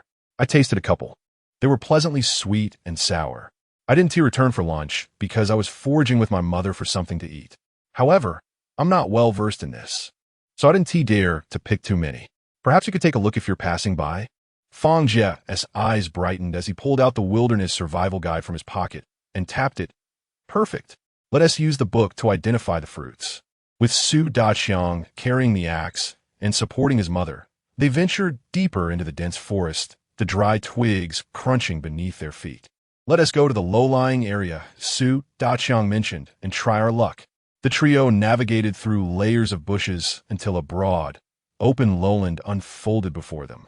The cold wind swept through the withered yellow grass, revealing a variety of plants hidden among the leaves. When Ruoxue exclaimed, parting the dry grass, "Look, there is an entire patch here. So many of them, vibrant and colorful. It's astonishing that so many plants can withstand the winter chill outdoors." Fang Jie opened the Wilderness Survival Guide, his gaze scanning the densely packed text. He compared the shapes and colors in the book to the various plants around them, meticulously identifying each one. This is taro. I recognize it without even needing the book. It's my favorite. When Rishu crouched down, excitedly waving at Fang Jie, he nodded in affirmation, confirming it was indeed taro. When Rishu set down her basket, there is quite a bit here. Shwer, hand me the wooden spear and I'll dig them out. Fang Jie looked up and plucked a cluster of bright red berries. Aren't these the firethorn berries mentioned in the book? After comparing them to the illustrations, his eyes lit up indeed. Although the seeds are plentiful and the flesh scant, they are rich in vitamins. When dried and ground into powder, they can enhance the sweetness of flatbreads. And this, Fang Jie used his bone knife to pry open a tangle of thorns, revealing several curved, brownish fruits hanging down. Juju, though unassuming in appearance, they are high in sugar, offering a sweet and refreshing chew, and they can even be dried for brewing wine. Yee, come quickly and see this. I found something wonderful. When Ruoxue exclaimed, uncovering several oval tubers beneath a thin layer of frost. Fang Jie's fingers danced across the pages. Indeed, this is a treasure. It's cassava. It contains a high amount of starch, perfect for grinding into flour for baking. He sliced through the skin with his bone knife, revealing the snow-white flesh within. But recall that it contained cyanogenic compounds and needed to be peeled and soaked in clean water for several days, with the water changed daily, before being thoroughly cooked to be safe for consumption. That is no problem. We have unearthed various treasures, some of which are time-honored delights. She lifted her gaze to the sky, stood up, and plucked a cluster of red berries. Is this hawthorn? Fang Jie nodded. Indeed, this is the hawthorn we commonly consume. Rich in vitamin C, it serves as a delightful appetizer. If we can find some honey, it will be a perfect match. As he spoke, he continued to advance. Flipping through the pages of his book, parting the thorny shrubs, he discovered clusters of dark purple berries hanging from the branches. Crushing one between his fingers released a pungent aroma. Chinese pepper, a sprinkle on grilled meat, enhances its flavor and eliminates any fishy scent. He glanced at the green leaves with silver edges sprouting from the crevices of the rocks. Some perilla leaves could also be harvested. A few leaves added to fish soup would ward off the cold and enhance the fragrance. When Rushu excitedly gathered provisions in her vine basket, "What a fortune we have here!" Just as we mentioned what we lacked, it appeared before us. We struck gold, grain, fruit, and spices, all in abundance. If we could find some wild vegetables, it would be perfect. When Ruashua wiped the sweat from her brow and smiled. This land is truly a hidden granary from the heavens. Fortunately, you possess that guidebook, or we might have been clueless, holding a golden bowl, yet begging for food, unaware of its value. Fang Jie closed the guide, surveying the vast array of ingredients around him, feeling a sense of peace wash over him. With the right application of knowledge, this desolate island could transform into a banquet of delightful dishes, even in the harsh winter. Be cautious while foraging, my dear sisters. Don't injure yourselves. I shall take responsibility for transporting our bounty. Allow me to return with the nuts and the harvest you've gathered. Thank you for your hard work. When Rushu waved him off, then returned to her enthusiastic digging, the three figures wove through the low shrubs. Fang Jie bore a bulging vine basket filled with taro, cassava, and nuts. The heavy load pressed painfully against his shoulders as he tirelessly shuttled between the two locations, emptying his finds in the wooden cabin before immediately heading back to the low-lying area. The Wen sisters crouched among the wild grasses, their fingertips reddened from the cold. When Rushu wielded a wooden spear to break through the frozen ground, unearthing plump taro bulbs. When Ruashua, on tiptoe, picked the clusters of firethorn berries, occasionally popping a few into her mouth, the sweet and sour juice causing her to squint in delight. Sister, these firethorn fruits resemble tiny walking sticks. No wonder they are called firethorn. She waved the fruit in her hand, recalling Fang Jie's words that they could be dried and brewed into wine. Once we gather enough, we can enjoy our homemade wine during the New Year celebrations. How wonderful! When Rushu nodded, indeed, our hero has not deceived us. We are transforming this into a vacation on the island. On Fang Jie's third return, he spotted Su Daqiang passing by the wooden cabin with an axe on his shoulder. "Goodness!" Su Daqiang exclaimed, staring in astonishment at the mountain of gathered ingredients. "Are you three planning to strip this forest bare? How could there be so much? Are we certain all this is safe?" Fang Jie patted him on the shoulder, reassuringly. "It's safe, don't worry. I meticulously verified each item before bringing it back." "Impressive." Su Daqiang gave a thumbs up. "Today I chopped down 3 thick trees. That should suffice for making some tables and benches. How about we do this together? It's hard work for you to transport everything alone." Fang Jie nodded, affirming that 3 would suffice. We now have pressing matters to attend to. During lunchtime, none of the group felt inclined to return for cooking. Their spirits were exceptionally high as they endeavored to stockpile more resources for their future. Su Daqiang merely picked some jujubes for his mother to enjoy. As dusk approached, the group finally concluded a day of foraging. Fang Jie hoisted a basket filled with perilla and wild hawthorn, glancing back at the low-lying area. The withered, yellowing grass swayed gently, as if narrating the tale of this unexpected bountiful harvest. Chapter 34. Building a house for Su Daqiang. The wooden cabin was brimming with an abundant harvest. Cassava and taro were piled into small hills, while hazelnuts, pine nuts, and chestnuts were neatly arranged in wicker baskets. In the corner, strings of firethorn berries hung gracefully. Aside from the Kong and the stove, which barely allowed for a place to stand, every other space was filled to the brim, making it necessary to sidle through the wooden door. When Ruashua tiptoed to hang a bundle of perilla on the beam, turning to smile, "With more items, we might need to add a second floor to this cabin." The remaining wild fruits and seasonings were moved into the tent that Su Daqiang had erected. "All right, let us just make do for now. Tomorrow, you 2 sisters can continue organizing. I'll go with Daqiang to fetch lumber for their house. Once the house is built, if there is extra wood, we can construct a small storage room. That way, it won't be so cramped." "Very well, let us manage for tonight." As night fell, the Wen sisters lay side by side on the Kong. In front of them, a porcelain bowl held clean jujubes, gleaming with a dark red luster. The firethorn berries were plump and glistening under the firelight. when Ruoshua comfortably crossed her snow-white legs, bit into a sweet and sour firethorn berry, and called out to Fang Jie, who was organizing books. Hero, with so many books at your disposal, you can't let me be bored enough to count the beams. Quickly, pick one and tell me a story. Fang Jie approached and tapped her forehead gently. You're getting a bit carried away. Do you think you're the lady of the manor? Here I am, tending the fire for you, and you're just lounging, eating fruits and listening to my tales.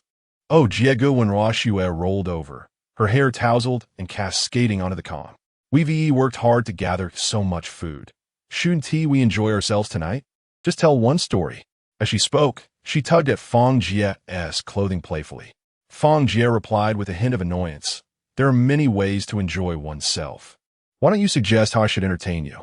When Ruoshua cast him a flirtatious glance, what kind of entertainment do you desire? Isn't my sister enough company for you?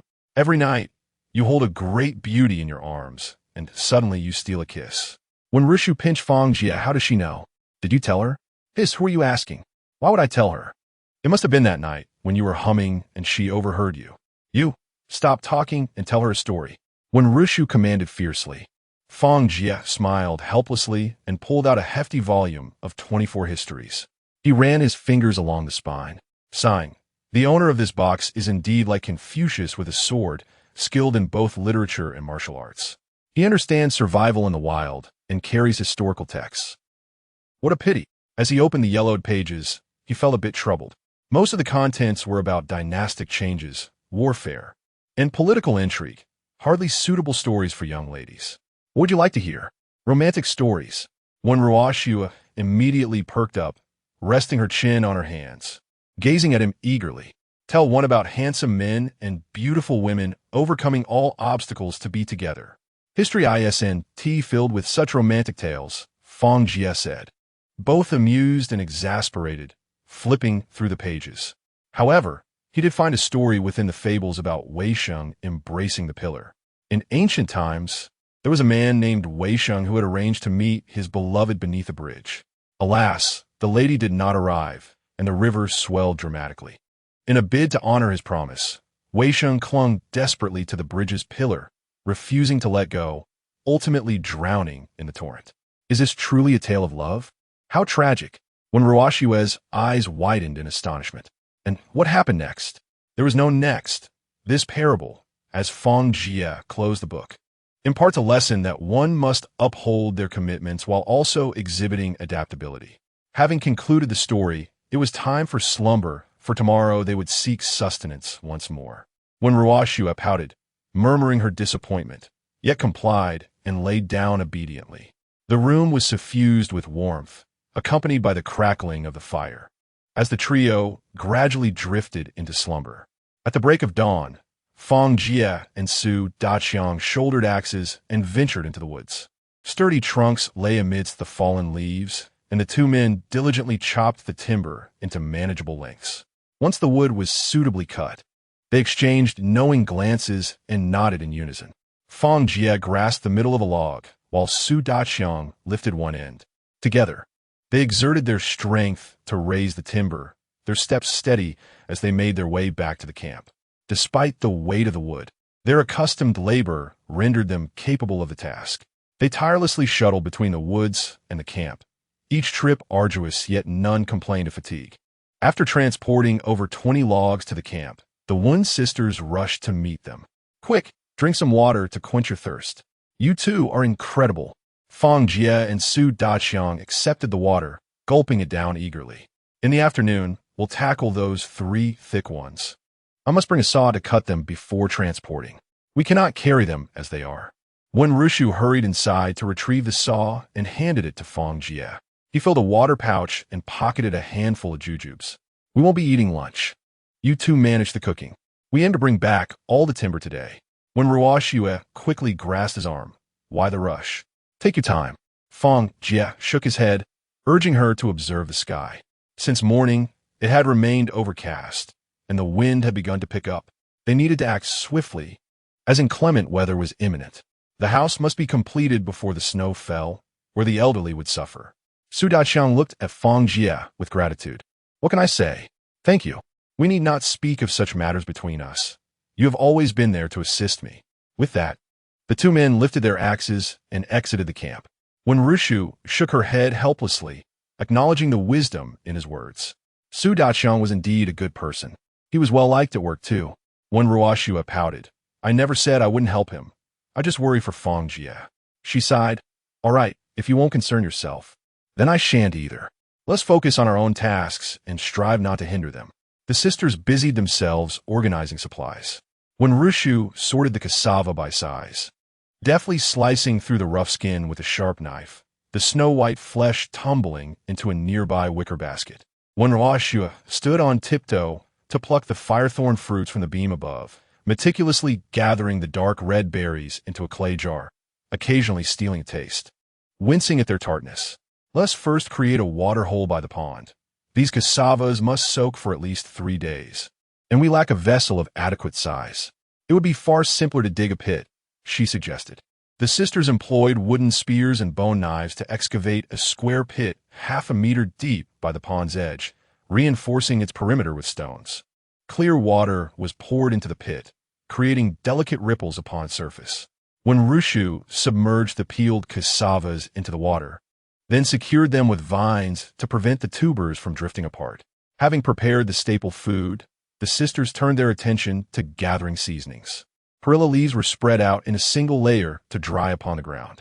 When Ruoshua followed Fang Jie's method, filling a coarse clay jar with mountain pepper berries, gently crushing them with a smooth stone. The final task involved the supplies from Su Daqiang's tent. The sisters methodically transported the clay jars and wicker baskets one by one. When Rushu meticulously inspected each ingredient, discarding damp hazelnuts for further drying. When Ruoshua stood on her toes, hanging a string of jujubes from the wooden house's beam, humming an off-key tune.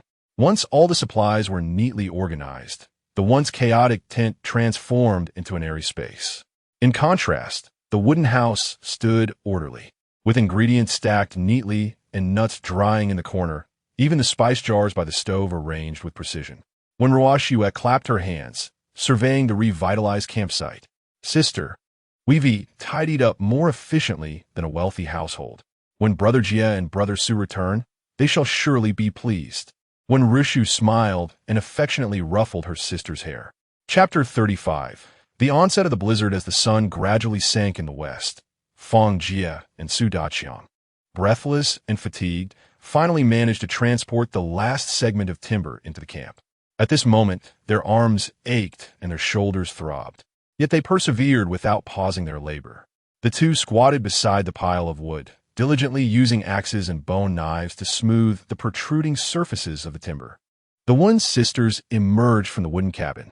"Jiegu, come see how well we've organized things," when Ruoshua exclaimed, beckoning to Fang Jie with a sense of pride.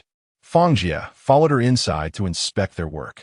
The interior was impeccably arranged, with wild fruits neatly categorized and the drying firethorn fruit strings and perilla leaves exuding a delicate fragrance. When Rushu added some water to the stone pit where the cassava was soaking, the clean tubers bobbing on the surface. "You two have done an excellent job organizing the house. Truly exemplary housekeepers," Fang Jie remarked, straightening up with admiration. "The cassava is soaking perfectly, occupying no space, and easy to change the water. Allow me to commend you." One Ruoshua, satisfied, lifted her chin proudly. "You have an eye for quality. My sister and I are quite diligent. We even tidied up everything in Su Daqiang's tent." After a simple meal, everyone resumed their activities. Fang Jie directed Su Daqiang to move the tent aside while he led the sisters in clearing the foundation for the house. Under the moonlight, the trio diligently cleared the ground of stones and weeds, compacting the foundation. Once Su Daqiang finished relocating the tent, he returned to refine the remaining wood. They toiled until the depths of night. Fang Jie assessed the foundation and timber, concluding that everything was in order. "Tomorrow, as long as the weather holds, we shall successfully erect the house within the day." When Ruoshua approached, clutching a bundle of thatch, "Jiegu, do you really think we can complete the cabin in just 1 day?" Fang Jie nodded reassuringly. "Have no worries, we can.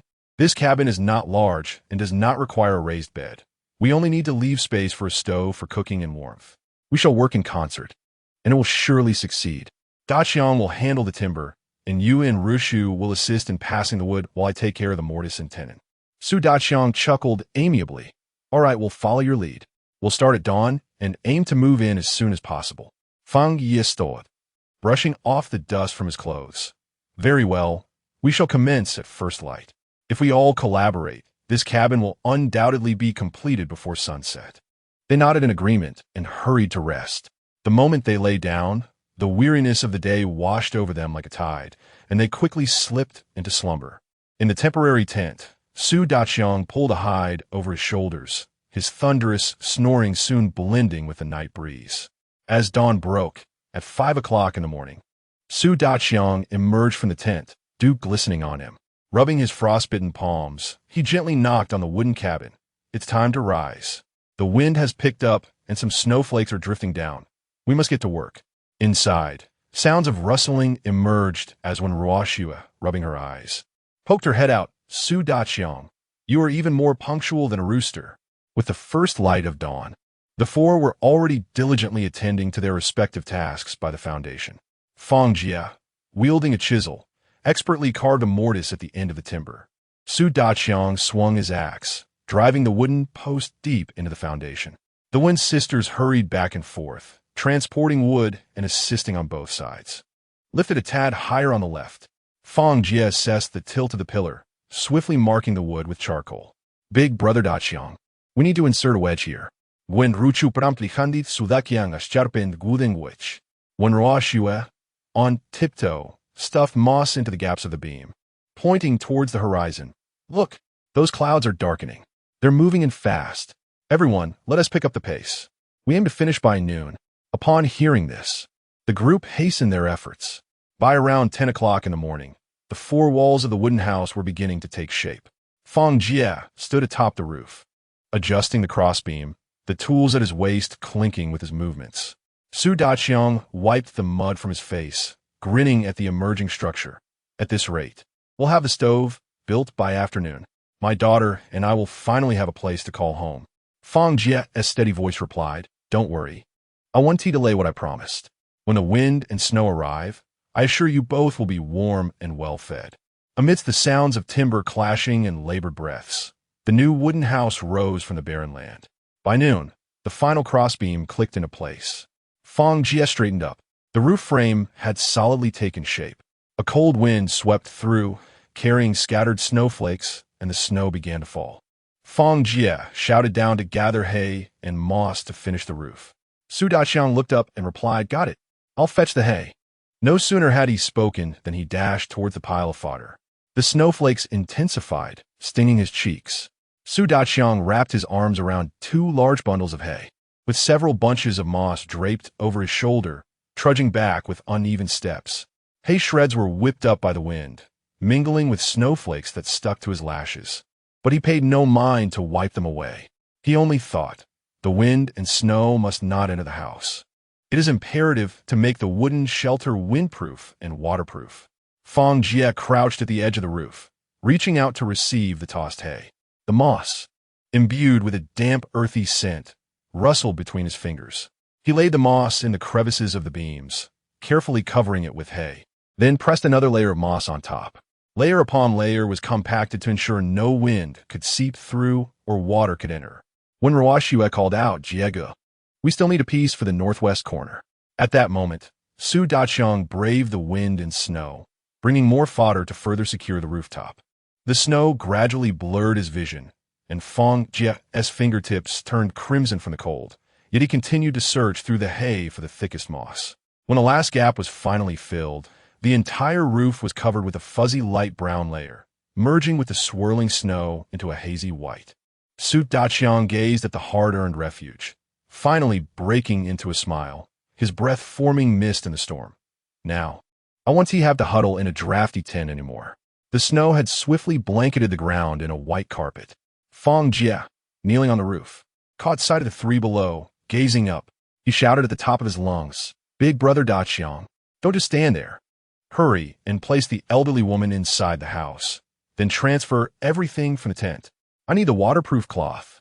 Su Daqiang wiped the snow from his face, just about to respond when he was interrupted by Fang Jie's booming voice.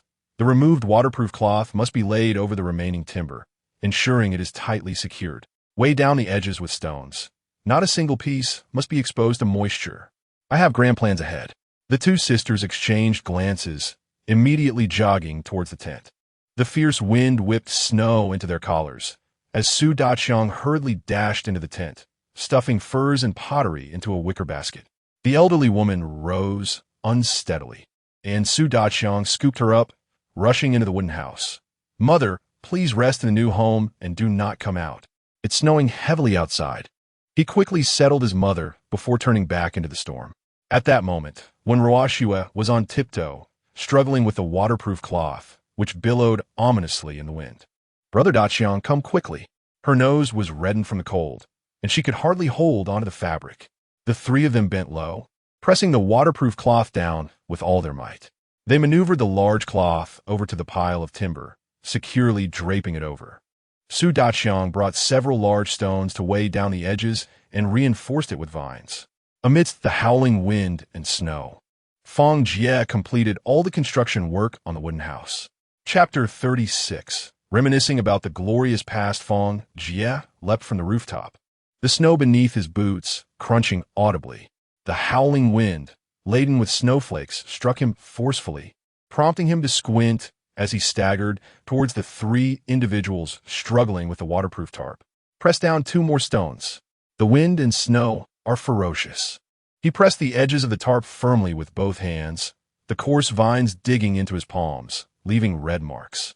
Amid the swirling snow, Su Daqiang's face was frozen purple, yet he shouted hoarsely, "Got it, I'll go move." Fang Jie turned and noticed fine snow seeping through the cracks of the newly constructed wooden house. He immediately pushed Su Daqiang, urging, "Hurry back. Watch over the old lady in the house. Block any drafts with moss immediately. Use the bone knife to secure it tightly. No sloppiness allowed. I'll help you with the stove in a moment. You two should head back as well. It's already quite sturdy here.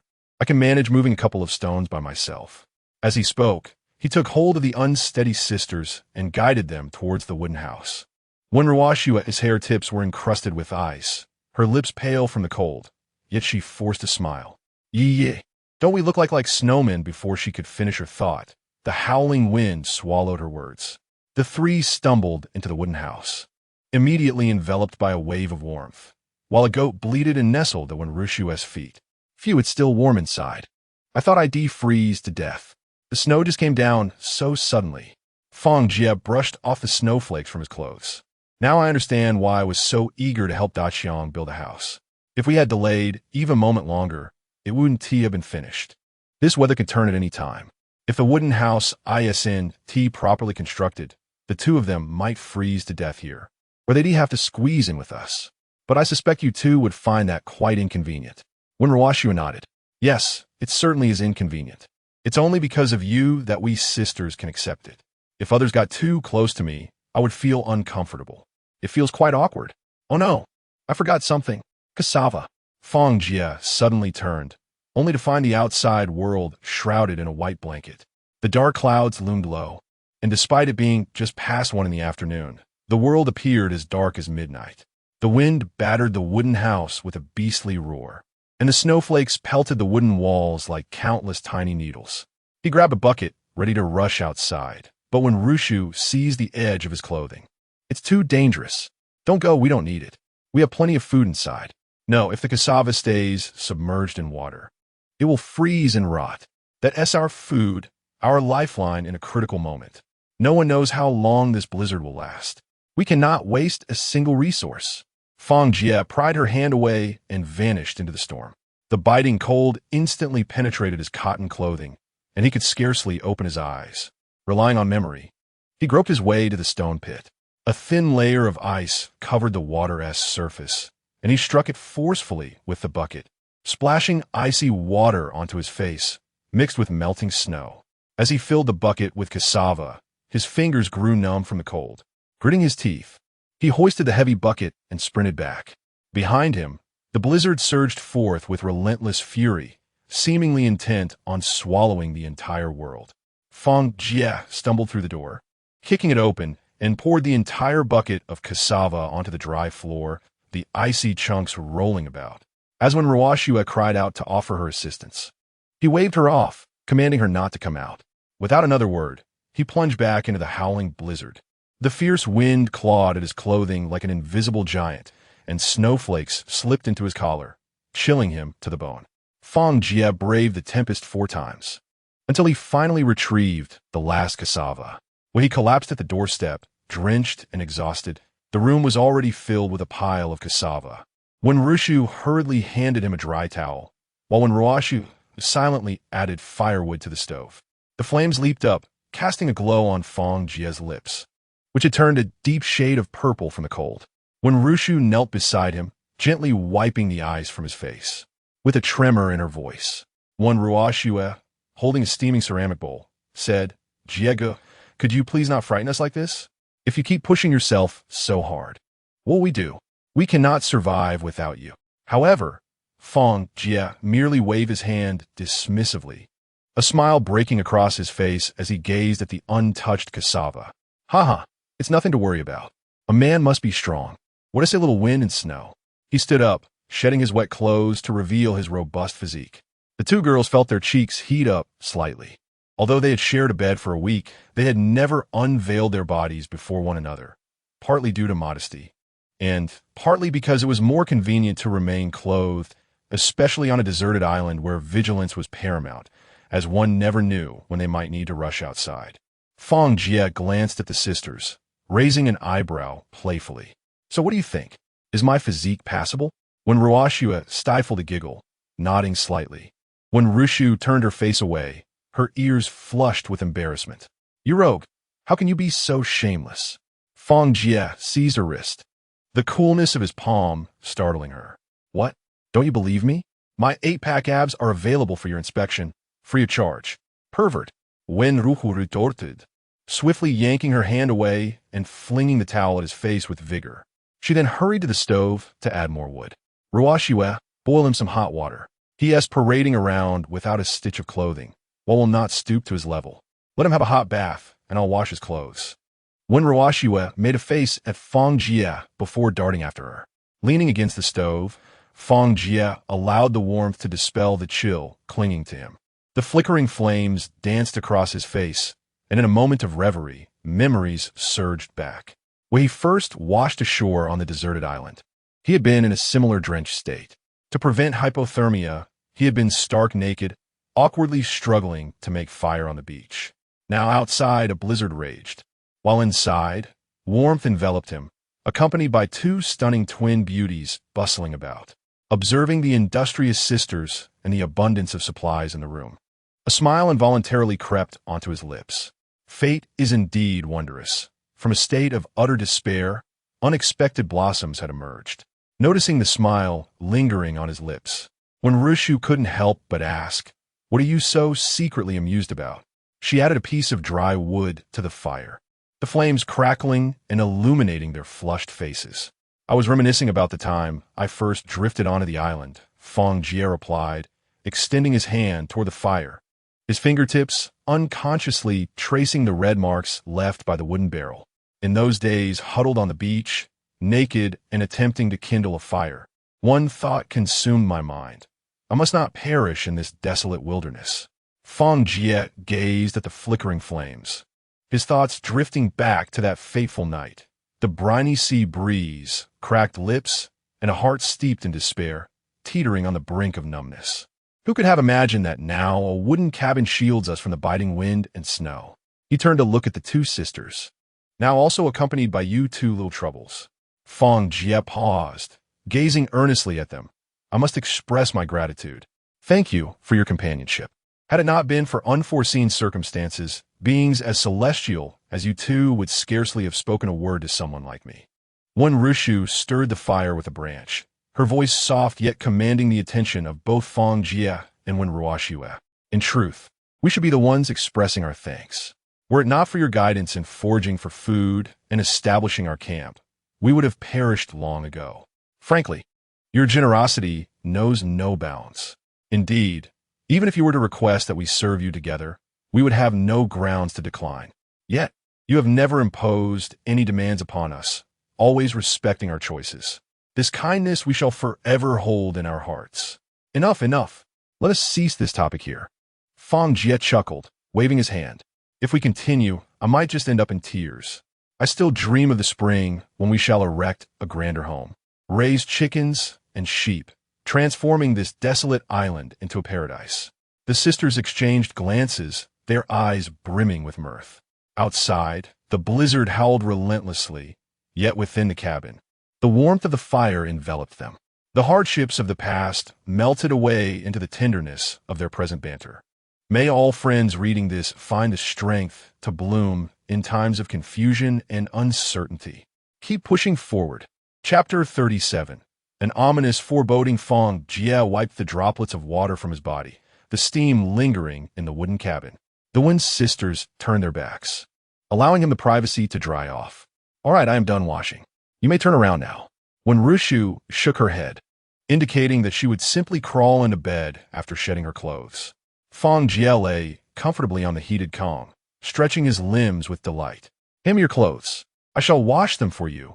When Rushu extended her hand towards Fang Jie in the warmth of the bed, seizing the opportunity to wash his garments while the fire was still blazing, ensuring they would dry by nightfall. Fang Jie pointed to the clothes on the ground. Did I not take them off already? They are right there. When Rushu frowned in annoyance, are you truly oblivious or merely playing dumb? That is not what I meant. Oh, I see. If you hadn't mentioned it, I wouldn't have dared to trouble you. Thank you, Fang Jie replied with a smile, removing his undergarments beneath the covers. A bit embarrassed when Rushu accepted the garments, tossing them together with the rest. Brother Jie, is the water temperature suitable? Have some hot water. When Ruoshua brought over a ceramic bowl, steam rising from the hot water within. Just right, he replied, taking a sip with a smile. When Rushu squatted by the bucket, vigorously scrubbing Fang Jie's clothes in the warm water, she applied soap, and fine bubbles enveloped the stains of snow and dirt, causing them to fall away. Meanwhile, when Ruoshua busied herself at the stove, where a pot of taro porridge bubbled gently, the savory aroma of wild rabbit meat wafting throughout the cabin. Here, continue. You can eat on the Kong. When Ruoshua set the ceramic bowl heavily beside Fang Jie, the bowl was filled with steaming yam and rabbit meat. Eat up. Don't let yourself go hungry. Fang Jie beamed at the bountiful meal before him. How can I allow you to serve me? It feels quite inappropriate. Stop with such foolishness. When Rushu wiped her hands on the edge of her clothing, draping the half-dry garments over a wooden rod, what we can do is merely wash a few clothes and prepare a meal. There is no need for formality. When Ruoshua nodded vigorously beside her, exactly. Don't feel shy. Just eat. She swiftly placed the largest piece of rabbit meat into Fang Jie's bowl. Eat quickly.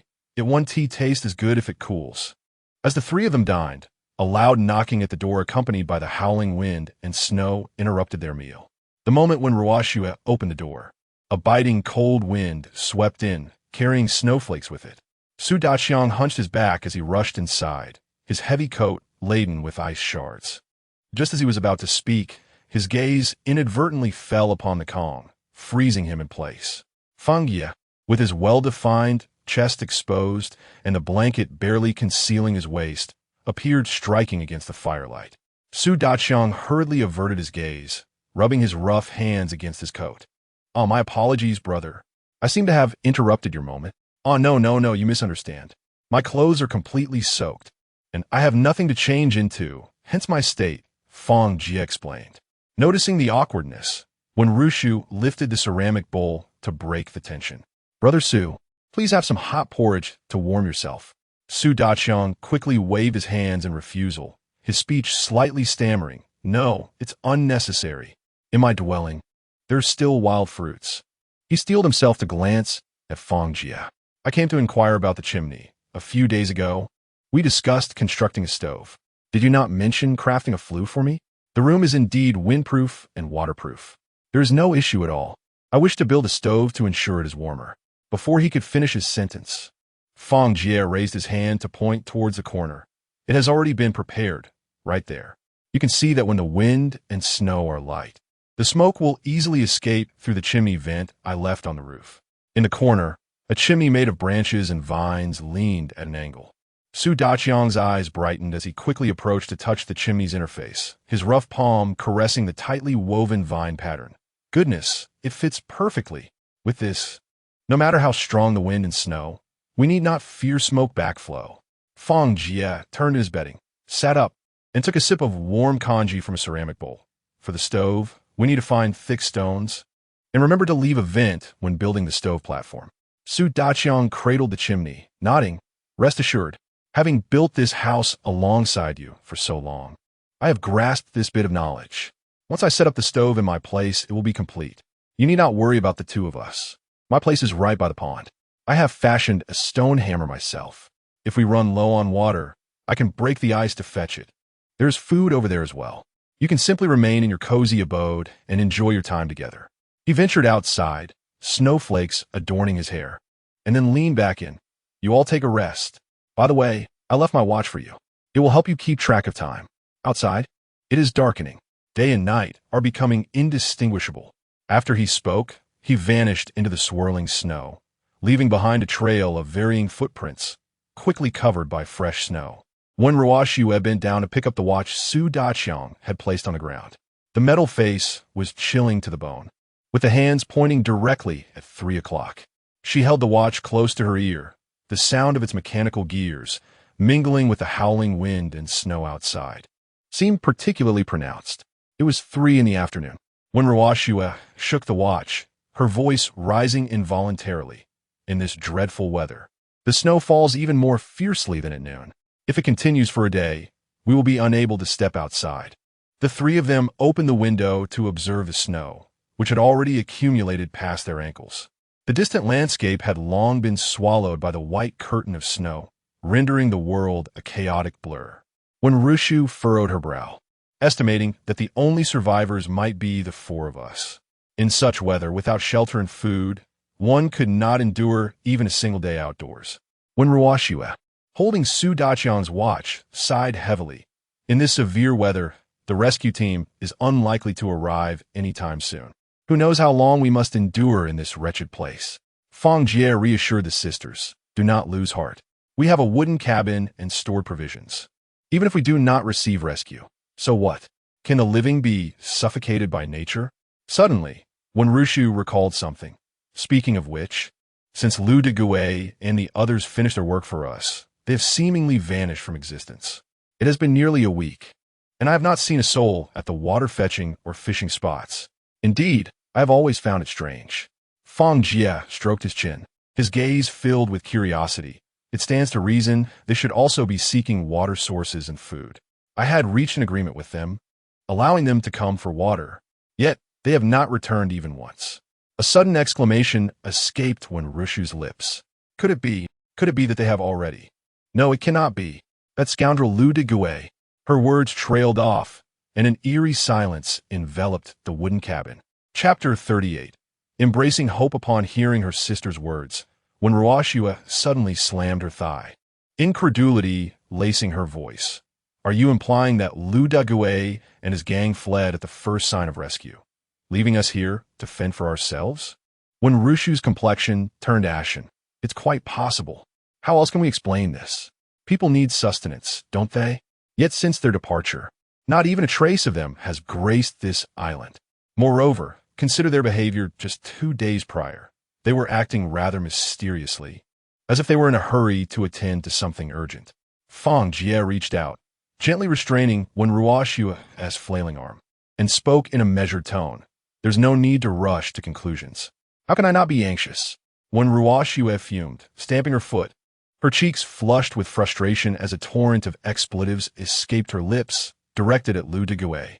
Fang Jie offered a comforting pat on her shoulder. Perhaps they have found a better refuge, or they may be trapped elsewhere. Both scenarios are plausible. We are not far from the beach, and one reason I chose this location is because we would hear any commotion should a rescue ship arrive. Rescue vessels have specific signaling whistles to alert survivors to come forth for aid. Have you not noticed any sounds during this time? The sisters nodded in agreement, acknowledging the pervasive silence. It felt as though only the 5 of us occupied this island. So, there is no need for panic. Once the storm abates, I will venture to ascertain their whereabouts. His gaze suddenly turned steely. The room fell into silence, broken only by the crackling of the burning firewood. The sisters continued to tidy up the dishes quietly, when Ruoshua scraped the ceramic bowl with force, as if venting her pent-up dissatisfaction. When Rushu lowered her eyes, her lashes casting delicate shadows beneath them. After tidying up, they crouched side by the door, their cheeks nearly pressed against the wooden surface. The howling northern wind whipped snowflakes against the door, causing it to rattle and jolt, sending vibrations through their eardrums. When Ruoshua reached out to catch the falling snowflakes, watching as they quickly melted into droplets in her palm. When Rushu clutched the hem of her clothing tightly, her nails digging into her palm, lost in her thoughts. Seeing the despondency etched on the sisters' faces, Fang Jie beckoned to Wen Ruoshua, a gentle smile gracing his lips. Don't let your spirits droop. Allow me to share a story to lift your mood. Cheer up. Aren't you a little sprite of joy? Where has that lively spirit gone? When Ruoshua lifted her head, traces of her earlier sorrow still lingering in her eyes, yet her lips involuntarily curved into a slight smile. All right, I want to dwell on it. Worrying won't change anything. Let them do as they will. Come, sister. Together, she and Wen Rushu climbed onto the bed, snugly nestled beside Fang Jie. He picked up a somewhat tattered book nearby, its pages frayed from frequent handling. Clearing his throat, he began to narrate slowly. Once upon a time, there existed a mysterious small island, concealing endless treasures. A courageous young lad embarked on a solitary quest for adventure. The sisters widened their eyes, riveted by the tale, as the earlier gloom gradually dissipated from their faces. Occasionally, when Ruoshua would curiously point to illustrations in the book and whisper questions, to which Fang Jie patiently responded. The room was enveloped in a warm, comforting atmosphere. The three individuals were immersed in the tale, and the atmosphere gradually softened. Although Fang Jie had yet to conclude his story, Wen Ruoshua was already laughing heartily, while Wen Rushu's eyes sparkled with mirth. Slowly, a sense of drowsiness crept upon them. Fang Jie stifled a yawn and nestled deeper into his blankets. Wen Rushu lifted the covers and instinctively inched closer to Fang Jie. Upon realizing her actions, her cheeks flushed crimson. In a fluster, she pushed her sister Wen Ruoshua towards Fang Jie, stammering, "You should sleep next to Brother Jie. It'll be warmer at night." When Ruoshua rubbed her eyes and mumbled, "Sister, why are you being so generous today?" When Rushu bit her lip and turned her head away, her heart racing. "I can sleep on my own. You don't need to worry about me." Observing the sisters' little antics, Fang Jie chuckled helplessly. "Stop fussing and go to sleep. We need to see if the snow has stopped by morning." With that, he shifted aside, allowing ample space for the sisters. When Ruoshua nestled under the covers, only to inadvertently come into contact with Fang Jie's body. Instantly, a blush spread across her face as she turned her gaze away in a flurry, stammering, "You at least cover yourself." When Rushu, too, felt her cheeks heat up, casting a reproachful glare at Fang Jie before hastily turning her sister away, muttering, "How shameless." Fang Jie chuckled awkwardly. "I do like to cover up, but do you think I intentionally wish to take advantage of you?" "Well, it certainly seems that way." The sisters' muffled voices emerged from beneath the covers as they huddled tightly together. "All right then, I confess, I'm doing it on purpose," Fang Jie exclaimed, feigning a leap towards the sisters. "Ugh, how annoying." Before Wen Ruoshua could react, Fang Jie had her firmly in his embrace. Wen Rushu quickly tugged at Fang Jie's arm, exclaiming, "You rascal! Let her go.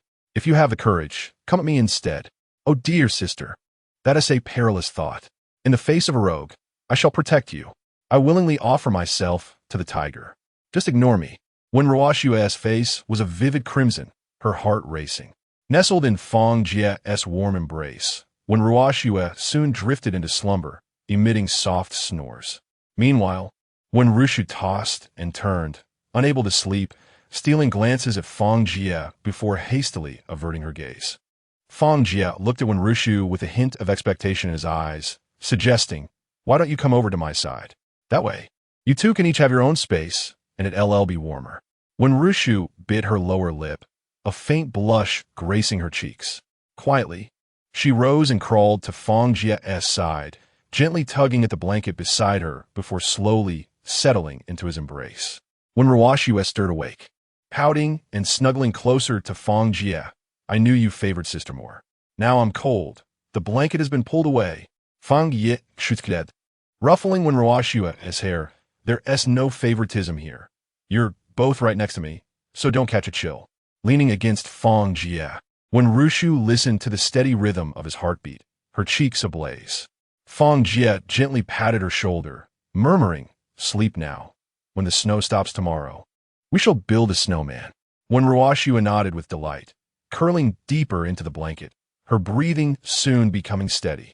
When Rushu closed her eyes, yet her heart raced as if it contained a lively little rabbit.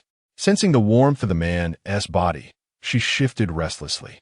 Fang Jie gently patted her back in a soothing manner, and the delicate form in his embrace gradually ceased its fidgeting. "Sleep, my dear," when Rushu sighed, tightening her hold around Fang Jie's waist. Chapter 39. Constructing the toilet. Fang Jie, still somewhat drowsy, opened his eyes and glanced at his watch, which indicated precisely 8 o'clock. Outside, the once deafening howls of the night had been replaced by the gentle patter of sporadic snowflakes. The sky remained shrouded in a gloomy haze, reminiscent of a veil of ash. A soft warmth emanated from his embrace. When Rushu lay curled in the crook of his left arm, her hair cascading over his chest, and her eyelashes fluttered gently with each breath. When Ruoxue rested her head against his right shoulder, a faint smile gracing her lips as she occasionally nuzzled into his chest in her sleep. A satisfied smile crept across Fang Jie's face as he exhaled contentedly. He reached out to tenderly brush aside the stray strands of hair from Rushu's forehead and playfully tousled the little tuft of hair that Ruoxue had sticking up in her slumber. Morning had arrived. He called softly, gently patting the backs of the two girls. "If we don't rise soon, the blizzard may bury us alive." When Ruoxue mumbled, rolling over just a little longer, however, when Rushu was the first to open her eyes, meeting his smiling gaze. Her cheeks flushed a deep crimson, and she hurriedly extricated herself from his embrace, reaching over to jostle her still sleeping sister. "Wake up. Diego is calling us to work. Let us see what the situation outside is like." Fang Jie lifted the blanket, preparing to rise. Just as he was halfway up, 2 sharp gasps pierced the air. The sisters scrambled in a flurry, and when Rushu's hair brushed against his hand, sending a delightful shiver down his spine. "What are you doing? It's not like you haven't seen it before. Why be shy now?" Fang Jie chuckled as he pulled on the garment draped over a wooden rod. It had already dried by the fire, retaining a faint whiff of char when Rushu blushed and exclaimed, "You rogue. Hurry and put on your clothes. Don't speak as if we've done something inappropriate." From within the cocoon of blankets, when Ruoxue's muffled voice emerged. "Why does it feel so cold this morning?" "Em friesen. I refuse to go outside. I'd rather perish with my blankets."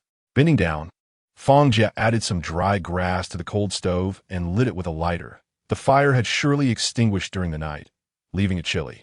A few days prior, there hadn't been any snowfall, so the temperature hadn't dipped. Their wooden cabin was well insulated, so they hadn't felt it. Today, however, was different. When Ruoxue peeked out, her face flushed. "Diego, what is the snowfall like outside? It seems the wind has calmed down a lot. It's not as terrifying as last night." Fang Jie nodded and slowly pushed open the door. As the wooden door creaked open, a blast of cold air mixed with snowflakes rushed in. He squinted against the chill. Outside, the snow had piled up past his knees, and the distant trees bent under the weight, revealing only the tops of their dark green canopies. Stepping into the snow, he heard the crisp crunch beneath his feet. He turned back to call to the sisters still lounging in bed. "It's time to work. If you don't get up, our cabin will be buried beneath the snow." Surveying the surroundings, he found no suitable tools at hand. He reluctantly grabbed a bucket and labored to carve a narrow path through the thick snow. With each step, he could hear the snow compressing beneath him. Carrying the bucket, the white mist of his breath instantly crystallized in the frigid air. The Wind sisters followed closely behind him. Before long, the trio had shoveled their way to the pile of wood. When Ruoxue strained to grasp a corner of the waterproof cloth, her delicate face flushed from the cold. Meanwhile, when Rushu assisted Fang Jie in organizing the somewhat disheveled tarp, weighed down by the snow, suddenly, The sound of crunching snow echoed nearby, and Su Daqiang's figure emerged from the white expanse. Clad in a thick fur coat, he panted, "I've come to help. This snow is truly deep. It nearly buried my house. It took me quite a while to get out." As he spoke, he trudged laboriously over to the trio, taking the bucket from Fang Jie and clearing the snow accumulated around the stack of wood. Together, they heaved the waterproof cloth aside, revealing the wood stacked beneath. "Thank goodness you prepared this wood in advance. Otherwise, we would be in quite a predicament when we need it," when Rushu remarked. "Not only would making furniture be a challenge, but even gathering firewood is enough to give us a headache. With the snow everywhere being so damp, it's nearly impossible to light a fire." As she spoke, she began to move the logs one by one. "Once we organize this wood, we should reinforce the cabin. Who knows how long this snow will continue," Su Daqiang said, glancing up at the overcast sky, a hint of worry in his eyes. "Let us set up the waterproof cloth as a tent. The wind has died down today.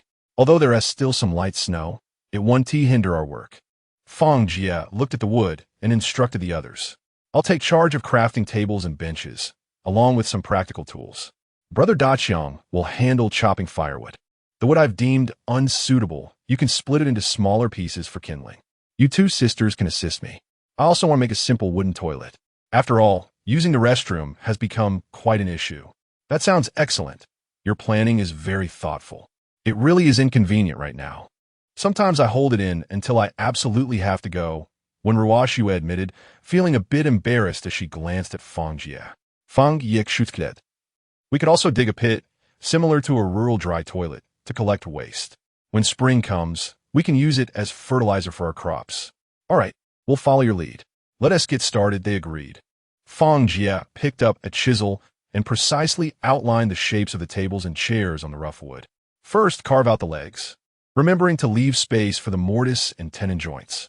As he spoke, he used an axe to chop the wood into suitable lengths, sweat beading on his forehead amidst the flying wood shavings. When Rushu assisted by passing tools and adjusting the angles of the wood, when Ruoxue carefully held a knife, skillfully shaving off the raised surfaces of the wood, her face reddening from the effort. "Jiego, is this all right?" Fang Jie glanced over and nodded. "Very good. Just like that. Make sure there are no splinters, otherwise we might get hurt when using them." When Rushu followed Fang Jie's instructions, tightly binding several cut wooden boards together with wire. Meanwhile, on Su Daqiang's side, the sound of the axe striking wood rang out rhythmically. He sorted Fang Jie's discarded wood by length, and then chopped it into evenly sized pieces. "Goodness, this wood is as hard as stone, but the quality is excellent. No wormholes at all," he panted, showing no sign of slowing down. Before long, a neatly stacked pile of firewood accumulated at their feet. As Fang Jie crafted a wooden toilet, he began by chiseling an elliptical groove in the center of a thick wooden plank, meticulously smoothing the edges with a knife. He needed to create a retractable wooden lid, otherwise the odor would be overwhelming. As he muttered to himself, he secured the frame with iron wire. When Ruoxue squatted nearby, her eyes wide with fascination. "Wow, I can't believe it actually works. I won't have to brave the snow outside anymore." When Rushu gathered some scraps and skillfully whittled them into small wooden sticks, carefully inserting them around the toilet for reinforcement. "This should make it sturdier," she remarked, clapping her hands with a satisfied smile. Seeing this, Su Daqiang approached to lend a hand, using an axe to trim away any excess material. With the rhythmic sounds of tools at work, the table, stool, and wooden toilet gradually took shape. Under the makeshift tent fashioned from waterproof cloth, a tidy array of timber and crafted tools lay scattered. Despite their hands being reddened by the cold, each face beamed with a sense of fulfillment. Chapter 40. Luda Gui's plea for help. Fang Jie grasped the saw, pressing the stout tree trunk against the wooden stump. The teeth of the saw rasping against the wood, producing a piercing screech. When Ruoxue stood nearby, wielding an axe, ready to strike once the wood was halfway through. With a decisive chop, the trunk snapped with a crisp crack. The two worked in perfect harmony, swiftly carving out the rudimentary shape of a wooden shovel. When Rushu meticulously refined the curvature of a rice spoon and a spatula with a small knife, with shavings fluttering onto her lap. "This shovel needs a reinforced handle, otherwise It will wobble while we work, Fang Jie remarked, using a chisel to drill a hole and securely binding the wooden handle to the shovel head with iron wire.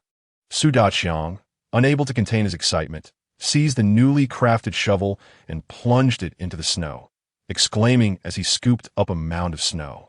Fang Jie addressed him, "Brother Daqiang, clear a path to the pond and fill the jar with water. The cassava needs to soak for another day." "All right, understood." The accumulated snow was cleared into a winding pathway leading directly to the pond, thickly coated with ice. "Watch this." Su Daqiang swung a stone hammer, cracking the ice surface into a web of fissures. After a few more strikes, with a splash, fragments of ice tumbled into the water. Fang Jie handed him a bucket. Observing as he bent down to draw water, the splashes crystallizing upon the ice surface. "Make sure all the cassava is submerged in the jar," Fang Jie directed. As the sisters poured the stored cassava into the jar, the once clear pond water gradually turned murky, with the toxins from the cassava slowly seeping out. "Let it soak for a day, and tomorrow morning we'll retrieve it. We need to move the jar outside and wash it thoroughly, ensuring it's clean inside.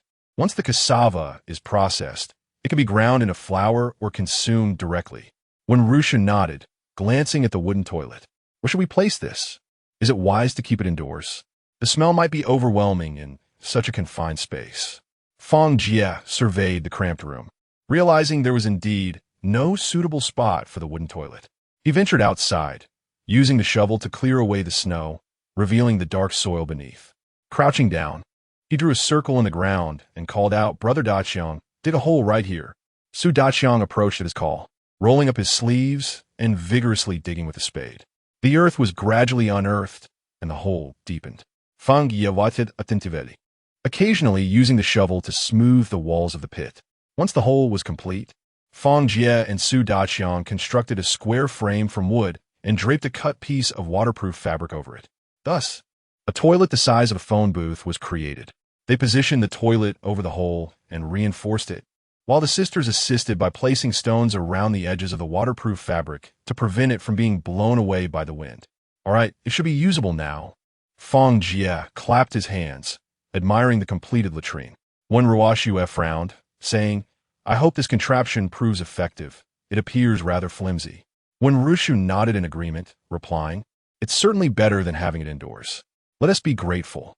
The group tidied up their tools and returned to the house. The temperature inside the dwelling was significantly warmer than that outside.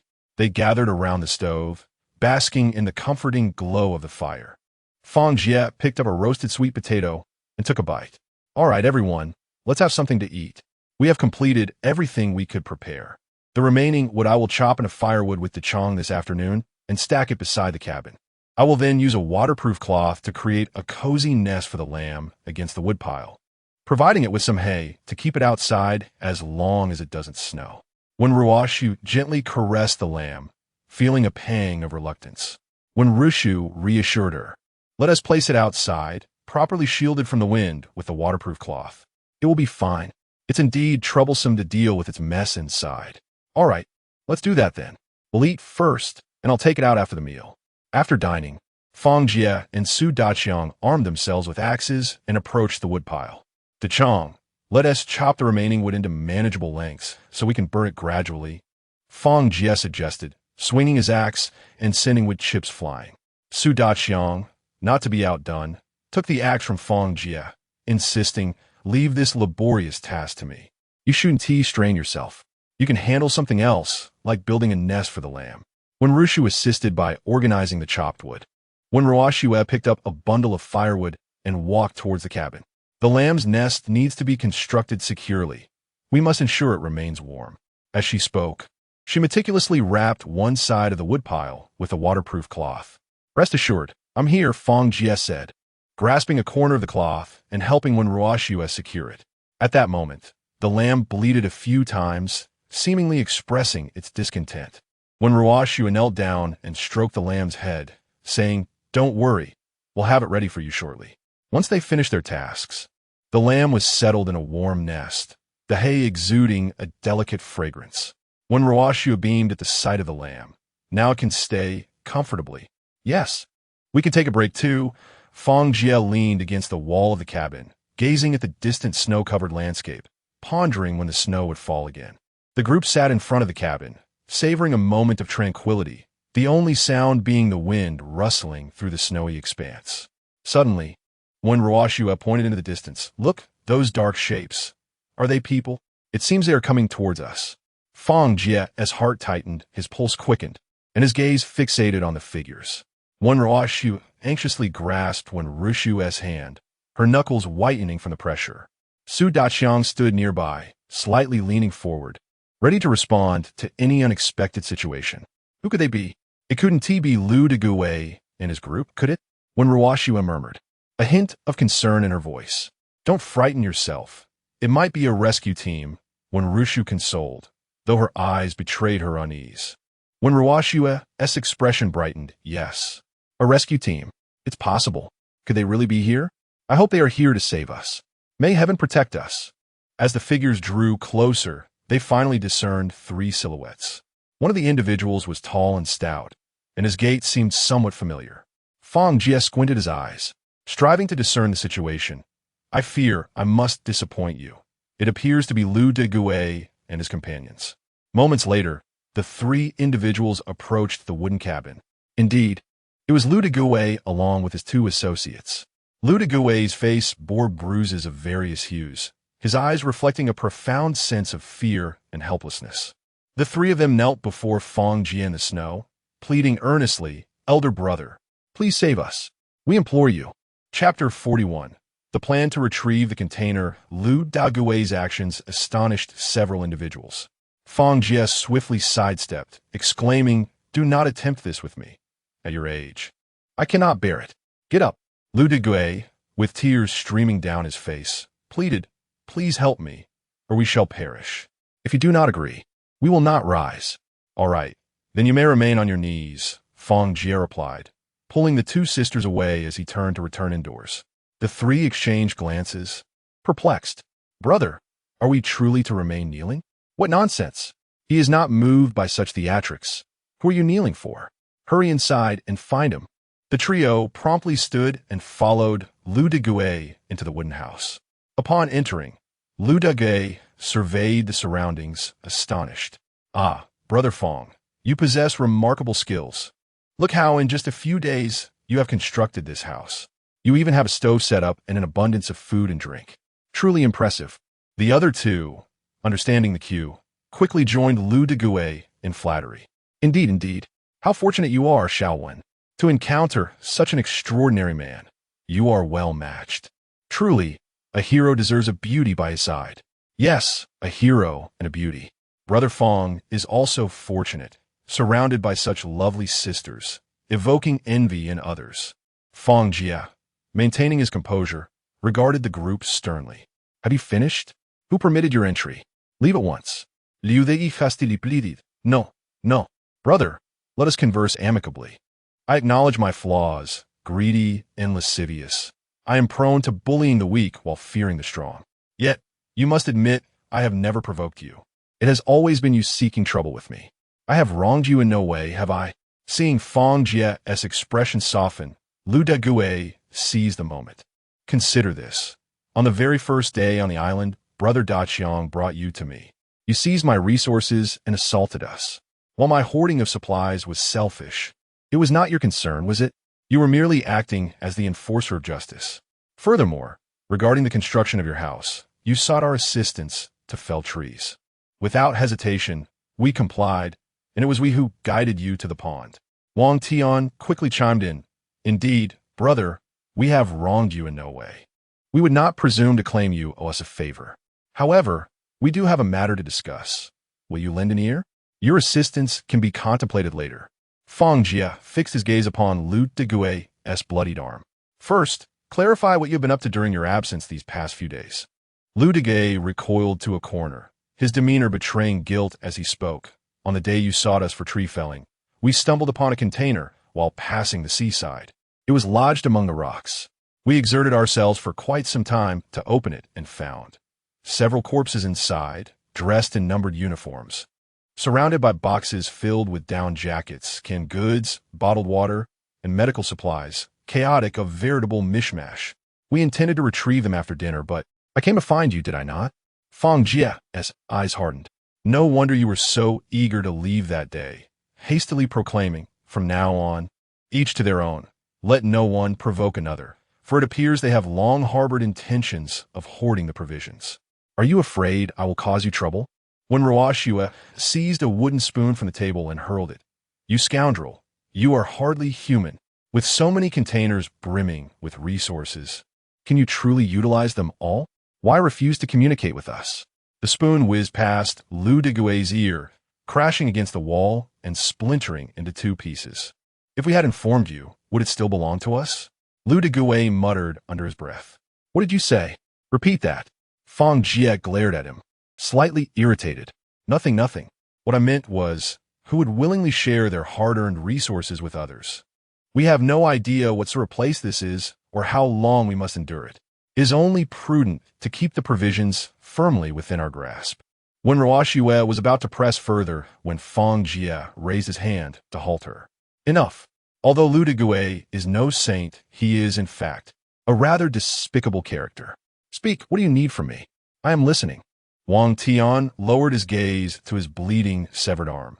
We were living quite comfortably in the containers. However, Zhou Lijuan and her gang discovered them as well. They shamelessly approached us, demanding provisions. We caught their leader and gave him a good beating. Fang Jie snickered. They deserved it. Why didn't you kill a couple of them? None of you are worth a damn.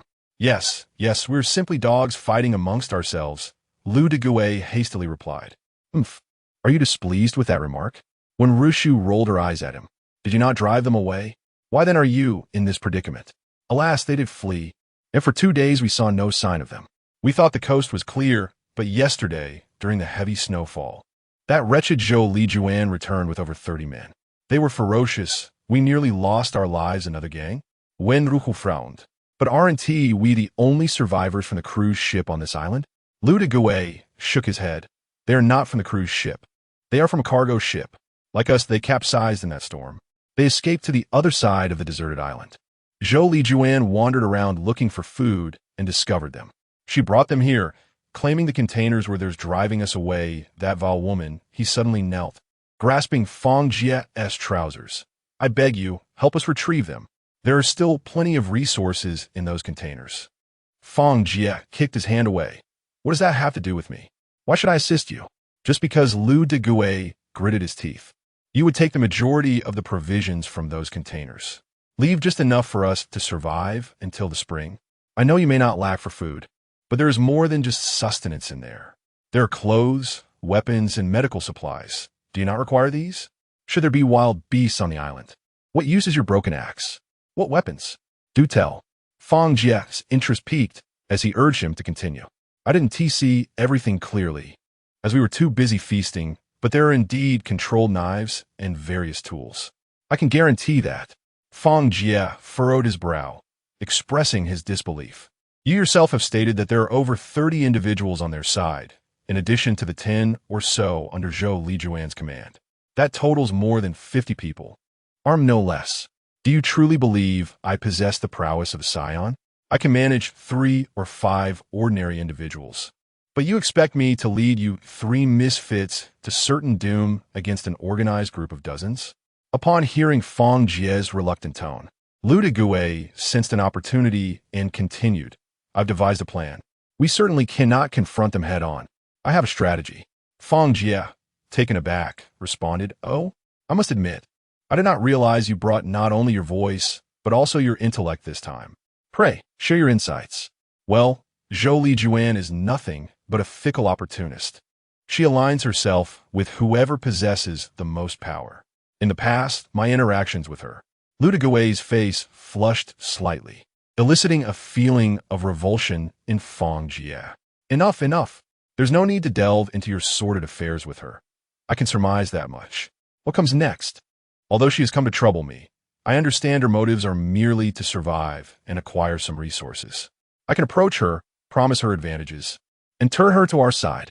Let her lead her followers, and we can coordinate an internal and external strike to eliminate those scoundrels aboard the cargo ship. Chapter 42. Meticulous arrangements. How can you be certain she will assist you? when Rishu incisively pointed out the crux of the issue. Lu de Gouet patted his chest, exclaiming, "This woman is solely motivated by material gain. I simply told her that if she agrees to collaborate with us, I would offer her more resources. To her, it's all the same regardless of whom she partners with. Why would she help me if I provide her with greater benefits? Besides, we have shared a bed over the years. Surely, there must be some semblance of affection, right?" Fang Jie pondered briefly before shaking his head. "You are well aware that she is a capricious individual. Collaborating with someone like her is fraught with instability. Moreover, she previously had her men beat you mercilessly. Do you truly wish to rekindle old flames with her?"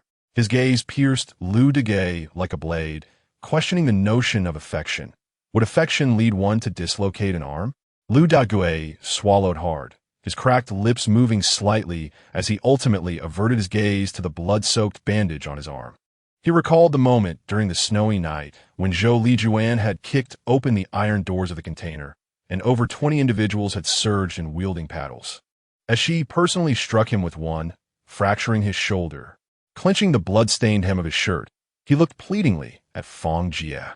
"So what do you suggest we do? We cannot simply stand by and watch our resources be seized." Fang Jie retrieved a handful of withered jujubes from a clay jar and stuffed several cassavas into Lu de Gouet's pocket, his rough fingers thumping the bags, opening with emphasis. When dealing with someone like Zhou Lijuan, talking about dividing the spoils of the containers is futile. You must present her with tangible benefits. He brandished the cassava before Lu de Gouet, saying, "With these, tell her you have discovered 2 more containers hidden in the dark caverns of Coral Cliff. A location known only to you. But that's not true." Lu de Gouet began, but Fang Jie interrupted him. "Whether it's true or not depends on your ability to persuade. Aren't you quite the charmer? Just assert that these items were retrieved from the containers. Both containers are filled with valuable goods. If she is willing to cooperate in ousting the current occupants, she may choose one of the 2 boxes." Lu de Gouet's eyes sparkled momentarily before dimming again. "What if she insists on inspecting the goods?" Fang Jie nodded, acknowledging the validity of his concern. "You must inform her that she cannot see them until the deal is finalized. Convey your intentions clearly in your usual manner. Make it clear that you do not trust her. Only upon the successful completion of this task will you disclose the location." He leaned in closer, his breath forming a mist against Lu de Gouet's frostbitten nose. "Remember, you must feign desperation, as if compelled to reluctantly share the spoils. Your performance must convince her that you indeed possess resources. If you reveal even the slightest hint of weakness..." Fang Jie patted his shoulder. "You are as good as dead. If she doesn't kill you, you will perish from exposure and hunger. Do not think I will take you in." Lu de Gouet fixated on the glinting axe in Fang Jie's hand, his throat constricting as he managed a strained smile. "Your plan is brilliant. Zhou Lijuan is blind to everything but material gain. I believe she will be tempted." Fang Jie smiled slightly at him and added one more thing. "Do not entertain any notions of deceit. Should I uncover any treachery, you shall face dire consequences." Lu de Gouet shuddered at Fang Jie's smile. He shook his blood-soaked, severed arm, the tattered cloth wrapped around it crusted with dark red scabs. "Look at my arm. It's severed. Who would dare to scheme? I cannot provoke any of you. Frankly, I have no choice but to seek your assistance." Fang Jie observed the turmoil in his eyes and, after a moment of silence, replied, "Enough of this idle chatter.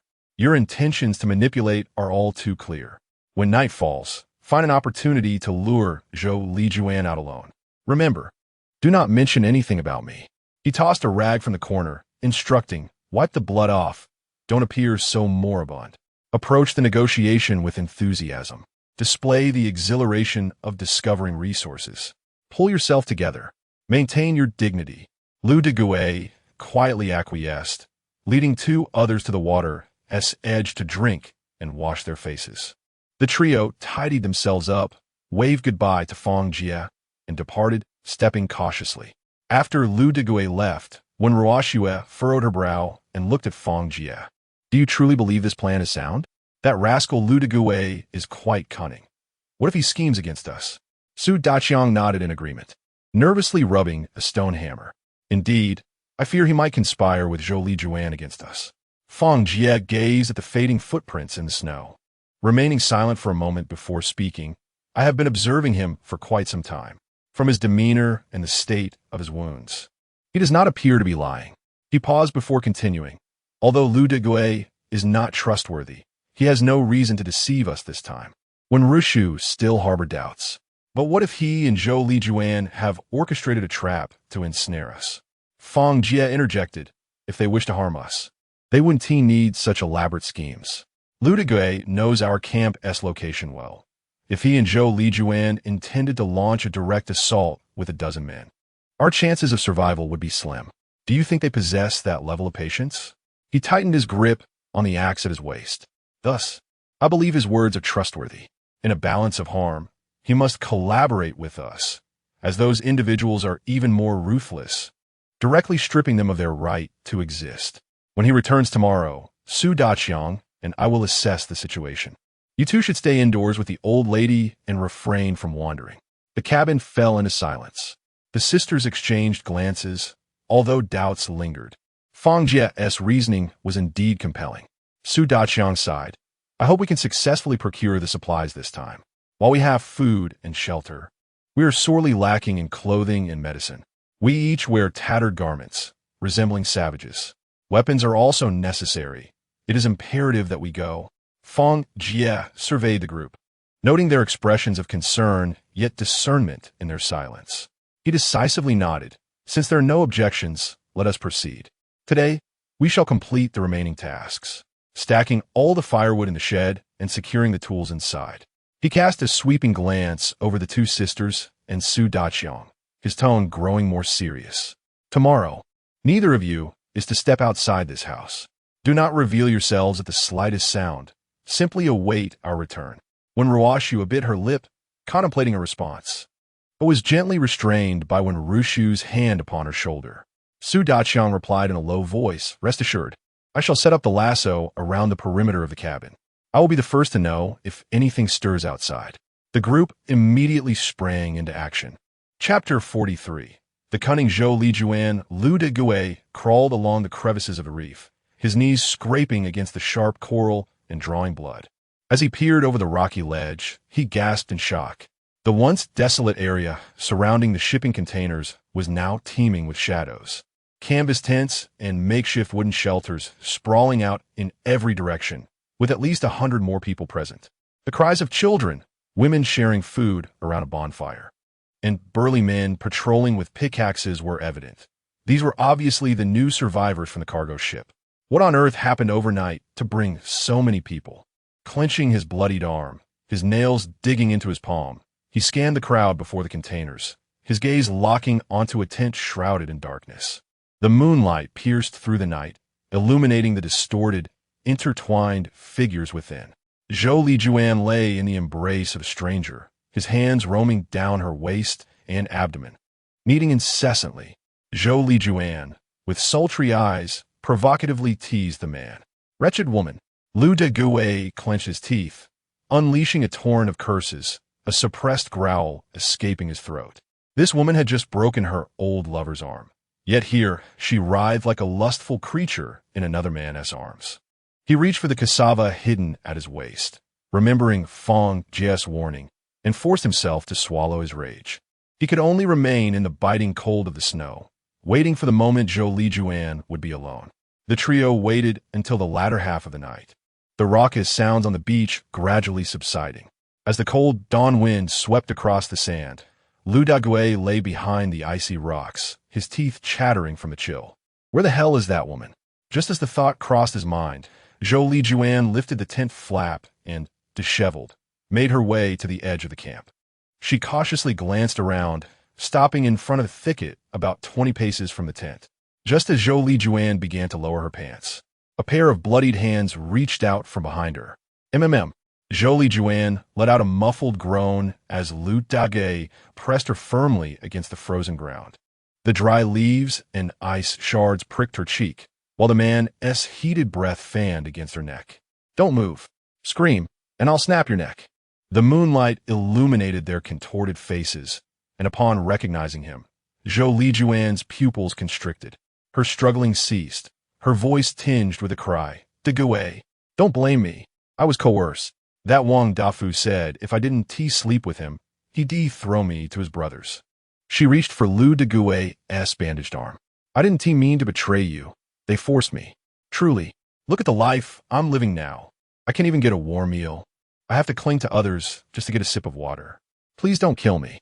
Lu Degue snorted, loosening his grip slightly. What are you wailing about? I'm not here to kill you. I want to discuss a business deal. Zhou Lijuan's tense body relaxed a fraction, her wary eyes scanning his two companions behind him. A business deal? What do you mean? Lu Degue pulled her to her feet and led her to a secluded rocky area away from the camp. Let us join forces and retrieve the supplies. Ha ha ha. Zhou Lijuan burst into laughter as if she had heard the most ludicrous joke. Just the three of you? Don't make me laugh. You have observed the influx of over 100 individuals aboard the cargo ship, a mix of young and old, totaling nearly 160. The mere 10 of us here are unable to even secure the remnants of a meal. What means do you possess to reclaim the supplies? Upon hearing this, Lu Degue's lips curled into a sardonic smile. It seems that selling yourself has not yielded favorable results, since you find yourself constantly at the mercy of others. Why not join forces with me? We shall overpower those occupying the containers, and the resources and territory shall belong to us. He lowered his voice and leaned closer to Zhou Lijuan, adding, moreover, I have uncovered a secret. The Coral Cliff's hidden cave conceals 2 containers. Within them lies a plethora of supplies, sufficient for us to sustain ourselves for several years, even in the absence of rescue. Zhou Lijuan, upon hearing this, became instantly invigorated. Oh no, my dear, do not tease me.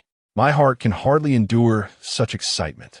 Lu Degue, with a stern expression, retorted, believe it or not, I couldn't care less. I initially had no intention of divulging this information, but I am indeed in need of assistance. As long as these people remain, they will always be a threat. Should I manage to secure the containers, they could easily be snatched away again. That is why I sought you out. If we collaborate to reclaim the containers and eliminate these people, I shall share half of the spoils with you. Zhou Lijuan eagerly pressed her ample bosom against Lu Degue's arm, exclaiming, My dear, I hardly consumed anything today. Would you be so kind as to show me the treasure you discovered? I am more than willing to follow you. You truly possess a talent, bringing fortune wherever you go. Lu Degue let out a cold snort, recalling Fang Jie's words. He swiftly slapped Zhou Lijuan, scolding her with venom. Do not act so flirtatiously with me. Did you not consider the consequences when you deceived me yesterday? After having tricked me once, do you wish to do so again? Do you think I would take you along? Not a chance. If absolutely necessary, I would consider collaborating with you, but only as a last resort. He grasped her chin, demanding, shall I share half of the supplies with you or not? Give me a decisive answer. Zhou Lijuan, with a glint in her eye, replied, I am genuinely starving. I speak the truth. It is not that I distrust you, but I simply wish for you to take me to procure some food. Only when I am satiated will I have the strength to work. Wouldn't you agree? Lu Degue recognized that Zhou Lijuan was one who needed tangible proof. Thus he retrieved a handful of jujubes from his pocket and offered them to her. Here, indulge yourself. These are little snacks, plentiful in supply. Zhou Lijuan's eyes brightened as she eagerly accepted and devoured them. How sweet, Degue! It appears you truly have something of value. I am in. I have 12 brothers who are currently forced to move stones. Her gaze flickered as she continued. I will consult with them upon my return. There will be no issues, rest assured. These individuals are discontented, as all the good provisions are hoarded by those on the cargo ship, leaving them to merely scrape by. I can undoubtedly rally them to rise up. Excellent, then. After dinner tomorrow, bring your people to the Coral Reef Gap. Lu Degue produced some cassava from his pocket, distributing it among his brothers to dispel any doubts.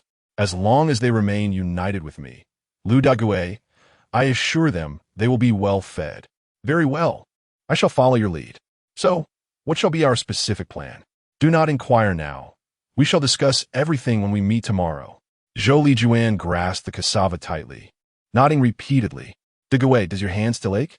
I sincerely apologize for yesterday. I had no choice but to act as I did, or they would have taken my life. As she spoke, she gently caressed Lu Degue's shoulder. Lu Degue instinctively licked his lips and cleared his throat. You two brothers should return to the cave and wait for me. I have a matter to discuss with Sister Zhou. Chapter 44. The action begins. Zhou Lijuan burst into laughter, tugging at Lu Dagui's tattered collar, and the two of them stumbled behind the rocks. In the shadows, Wang Tian spat and gestured to the thin monkey. Let us go back and ignore him. That fool will inevitably fall into a woman's clutches. It was not entirely his fault, after all. The thin monkey rubbed his frozen hands, leering at the direction of the rocks. Zhou Lijuan's figure was indeed captivating on this desolate island. I'm tempted to have a taste, he mused. Get lost. Aren't you afraid of catching something? The two bickered as they made their way back, their footprints quickly covered by the freshly fallen snow. Upon returning to the cave, they found icicles at the entrance dripping steadily. They yawned and soon fell into a deep slumber. The following day, just before noon, Lu Dagui staggered into the camp, his hair disheveled and his clothes speckled with grass. Wang Tian hurried over. Where have you been? We've been anxiously waiting. Don't mention it. I was utterly exhausted last night. Couldn't make it back to the cave. I had to stop midway and twisted my ankle, Lu Dagui grimaced, pointing to his swollen ankle. I just managed to recover enough to hurry back this morning. The thin monkey muttered that it was truly delaying matters, but said no more. Lu Dagui called for the two of them and quickly headed to find Fang Jie. When he found Fang Jie, he was sharpening a wooden stick with a sharp stone. Lu Dagui wasted no words and stated, It's all settled. Zhou Lijuan and her people will meet at the designated rocks after dinner tonight. We need to devise a plan for how to act tonight to seize the container gang in one fell swoop. Fang Jie tapped his stone axe in his palm. Listen, tonight, Zhou Lijuan will set fire near the containers. When they rush out to extinguish the flames, we will take advantage of the chaos. Fang Jie looked at Lu Dagui. Are you sure she won't mess this up? Lu Dagui recoiled slightly. She was quite decisive last night, assuring me that her 12 subordinates will listen to her. As long as we instruct her, she will comply. Fang Jie nodded. Do not engage in a head-on confrontation. Capture the leader first. Let Zhou Lijuan lead us in. Amidst the crowd, she will point out who the leader is. Once identified, we rush in and seize control, and the rest will be disorganized. When Ruoxue touched the bone knife at her waist, what if they are well organized and do not panic? Fang Jie smirked coldly. That's why the fire must be substantial. Have Zhou Lijuan pour oil on the food supplies, forcing them to panic and respond. Fang Jie gazed at the turbulent clouds where the sea met the sky, gripping Lu Dagui by the collar. Remember, we act at midnight tonight. If she delays, you will see how I deal with you. Rest assured, I guarantee everything will be fine. Fang Jie released him, watching as Lu Dagui hurriedly retreated. After they left, Fang Jie knelt on the frosted ground, swiftly sharpening a pointed bamboo stake.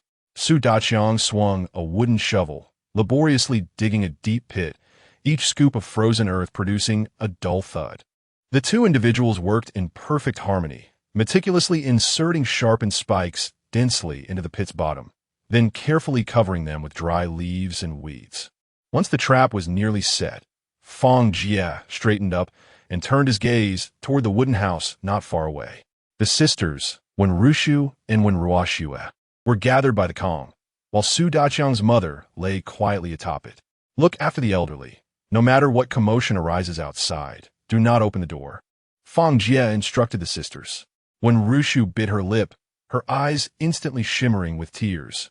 When Ruoxue could no longer contain her sobs, tears carving glistening trails down her cheeks.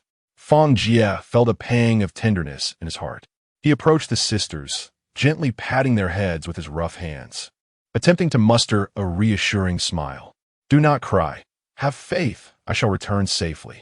Feeling the warmth above them, the sisters nodded vigorously. Fang Jie cast a deep glance at them before turning and striding toward the door, stepping into the unknown peril that awaited him. The cold wind whipped salty grains of sand against his face as Fang Jie and Su Daqiang hunched their bodies, hastening through the twilight toward the cave where Lu Dagui lay in hiding. The entrance, still piled high with dead branches, remained unchanged. Fang Jie reached out to clear the obstruction, and within the dim cave, Lu Dagui's raspy cough echoed. Finally, you've arrived, Lu Dagui exclaimed, rising from the pile of grass.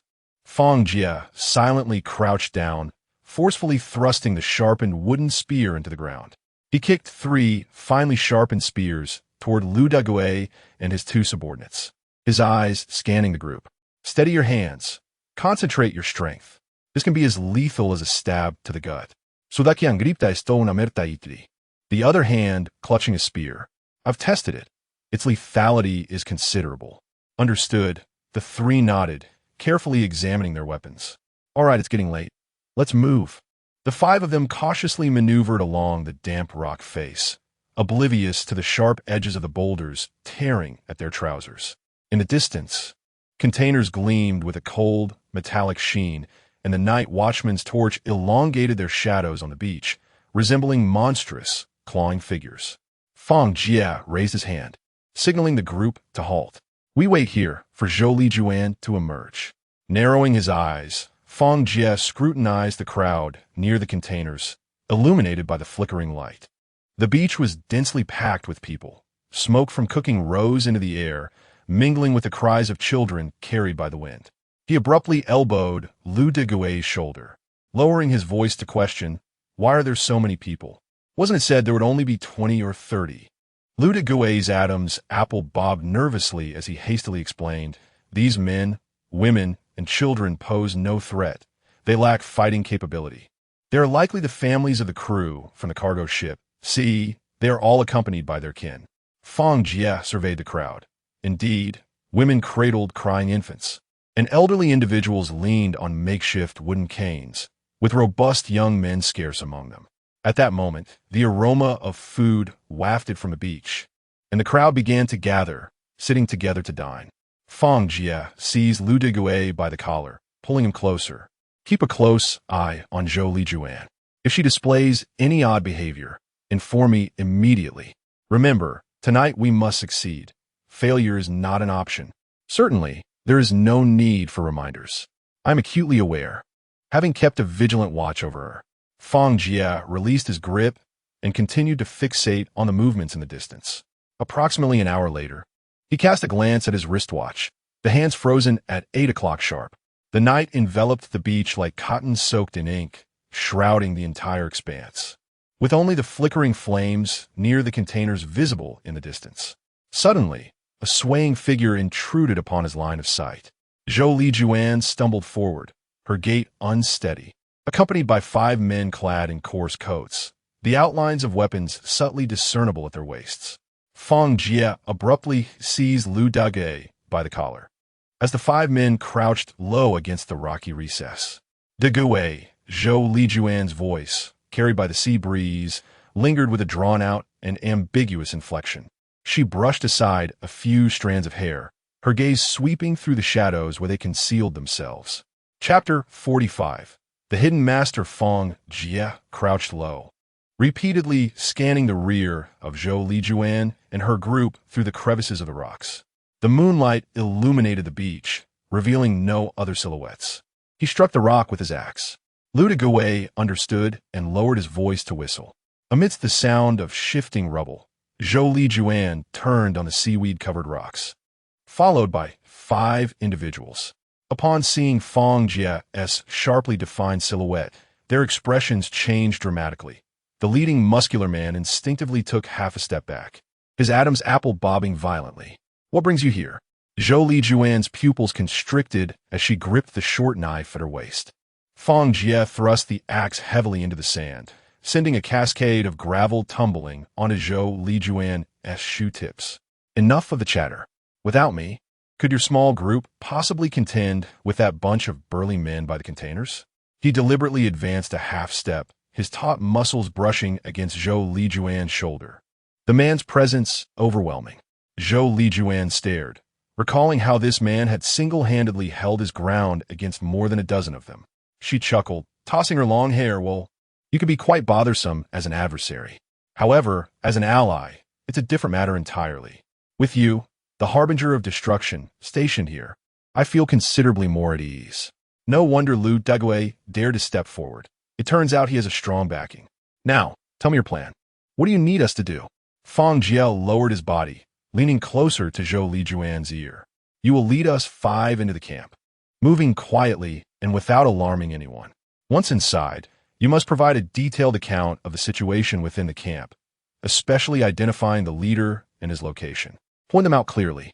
Zhou Lijuan raised an eyebrow, her gaze laced with cunning. You trust me that much? This is not about trust. It is a cooperative relationship based on weighing benefits. Under the premise of mutual advantage, I believe you are not so foolish. Fang Jie's eyes glimmered with intensity as he continued. Once we understand the situation, you will dispatch people to disperse around the camp and ignite a fire. When chaos ensues, we will seize the opportunity to act. Zhou Lijuan contemplated, stroking her chin before nodding softly. The plan is indeed sound. However, regarding who the leader is, revealing it now would be futile. Wait until we are inside the camp, and I will point him out to you. She paused momentarily, gesturing to her 5 subordinates. Follow me, and remember to conceal your weapons. With that, she rose first, stepping carefully over the rocks and heading toward the camp, her figure gradually blending into the dense night. The others crouched low, trailing behind Zhou Lijuan, using the flickering firelight and the surrounding clamor as cover, swiftly merging into a bonfire situated at the northwestern corner of the camp. There, half-rotted fishing nets were piled up, and the sea breeze wafted the scent of fish, shrouding the group in heavy shadows. Zhou Lijuan signaled her 5 subordinates, who instantly morphed into shadows, dispersing throughout the camp. She rubbed her frozen hands together and added some dry twigs to the bonfire. Keep a close watch on those people. Her trembling fingers pointed towards the center of the camp, where a bonfire towered as high as 2 men, its flames licking at the iron crates surrounding it, casting flickering shadows on numerous faces. Did you spot that fellow in the white shirt? Zhou Lijuan exhaled a cloud of mist, her voice tinged with animosity.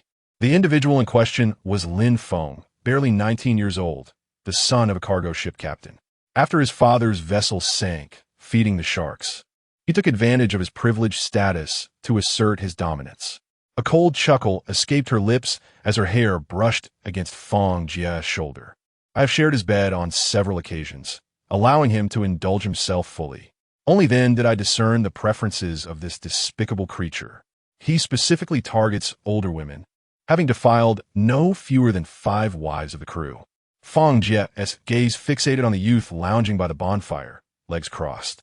Lin Feng was currently embracing a disheveled woman, pouring liquor down her throat while his other hand roamed freely across her body, eliciting laughter from those around. No one dared to confront the brutality and ferocity simmering in his eyes, nor the pack of sycophants surrounding him. Leading them was Wang Dali, a former thug from the docks. And that one, she whispered, pointing subtly at a man beside Lin Feng. From the shadows, a tall figure slowly rose, clad in a faded work uniform. His expression was inscrutable. This man neither drank nor jested. He merely stood with arms crossed behind Lin Feng like a silent statue. His name was Yao Zixing. Zhou Lijuan's voice quivered slightly. No one had witnessed him in action, but his skills were undoubtedly formidable.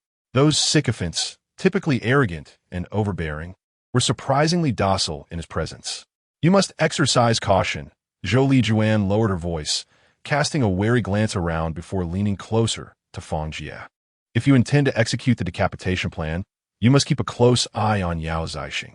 He is Lin Feng's most capable subordinate and could prove to be your greatest adversary. Fang Jie nodded, scanning the nearby crowd, and quietly inquired, "Are these individuals the families of the cargo ship S crew?" Zhou Lijuan affirmed, "Most are indeed the families of the crew, but some are survivors from the cruise ship that encountered misfortune. They crossed paths and banded together." She rubbed her frost-bitten hands together, urgency evident in her tone.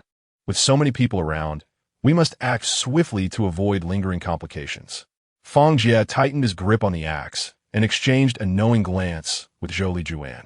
She took a deep breath, her gaze sweeping over the 10 or so subordinates lurking in the shadows. The group shared a silent understanding and dispersed, stealthily making their way towards the various flammable materials scattered throughout the camp. The haystack ignited first, followed by the discarded fishing nets and piles of firewood. "It's on fire." A piercing scream shattered the tranquility of the night. The flames, fueled by the sea breeze, surged wildly, the orange tongues of fire voraciously consuming everything in their path, as thick smoke rapidly enveloped the entire campsite. Panic erupted among the crowd.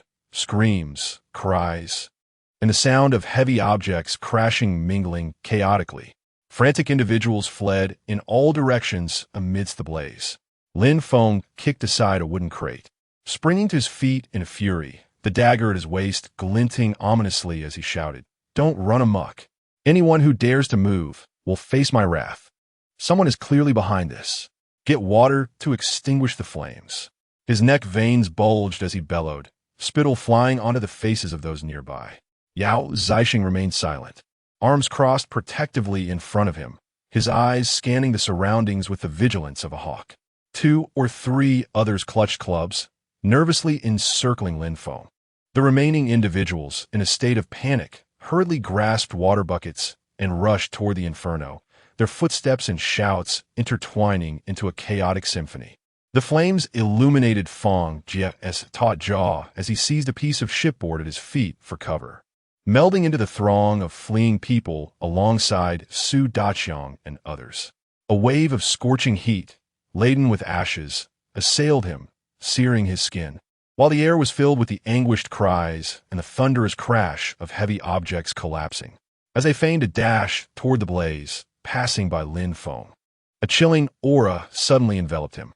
Out of the corner of his eye, Fang Jie caught sight of those wolf-like eyes. Yao Zixing stood a half-step in front of Lin Feng, his previously lowered gaze now piercingly fixed upon him like a sharpened arrow. Every muscle in his body taut as a drawn bowstring. Fang Jie's heart jolted, an instinctive desire to halt coursing through him. His intuition warned him that this endeavor was likely to end in failure. Yet, with the arrow already knocked, it must be released. Gritting his teeth, he swallowed his unease, his feet not faltering in the slightest. Seizing the momentum of the crowd's surging push, he abruptly charged toward Lin Feng's rear. Chapter 46. Total annihilation. As Fang Jie seized the moment when Lin Feng had his back turned, he halted in his tracks, swinging the axe with the force of the wind toward Lin Feng's neck. At the critical juncture, Yao Zixing, like a wraith, interjected with precision, his steel bar deftly blocking the axe's blade, sparks flying in the air. The clanging of metal reverberated, sending a tingling sensation through Fang Jie's hands. Yao Zixing gazed at him with a stern expression, remaining silent. Without affording Fang Jie a moment to breathe, the steel bar swept through the air like a viper, striking. The gust of wind stinging Fang Jie's cheeks. He staggered back, his lower back colliding heavily with a wooden crate, causing him to stumble backward 3 steps. "Damn it! This is bad. We're in trouble." Lu Degui's startled shout pierced the chaos as Lin Feng's henchmen brandished their clubs and charged at them. Su Daqiang let out a muffled grunt as he smashed one attacker with a stone hammer, but another assailant severed his wooden spear with a dagger. Amid the melee, Lin Feng seized the opportunity to flee into the distance, shrieking, "Get back here! Eliminate these pests!"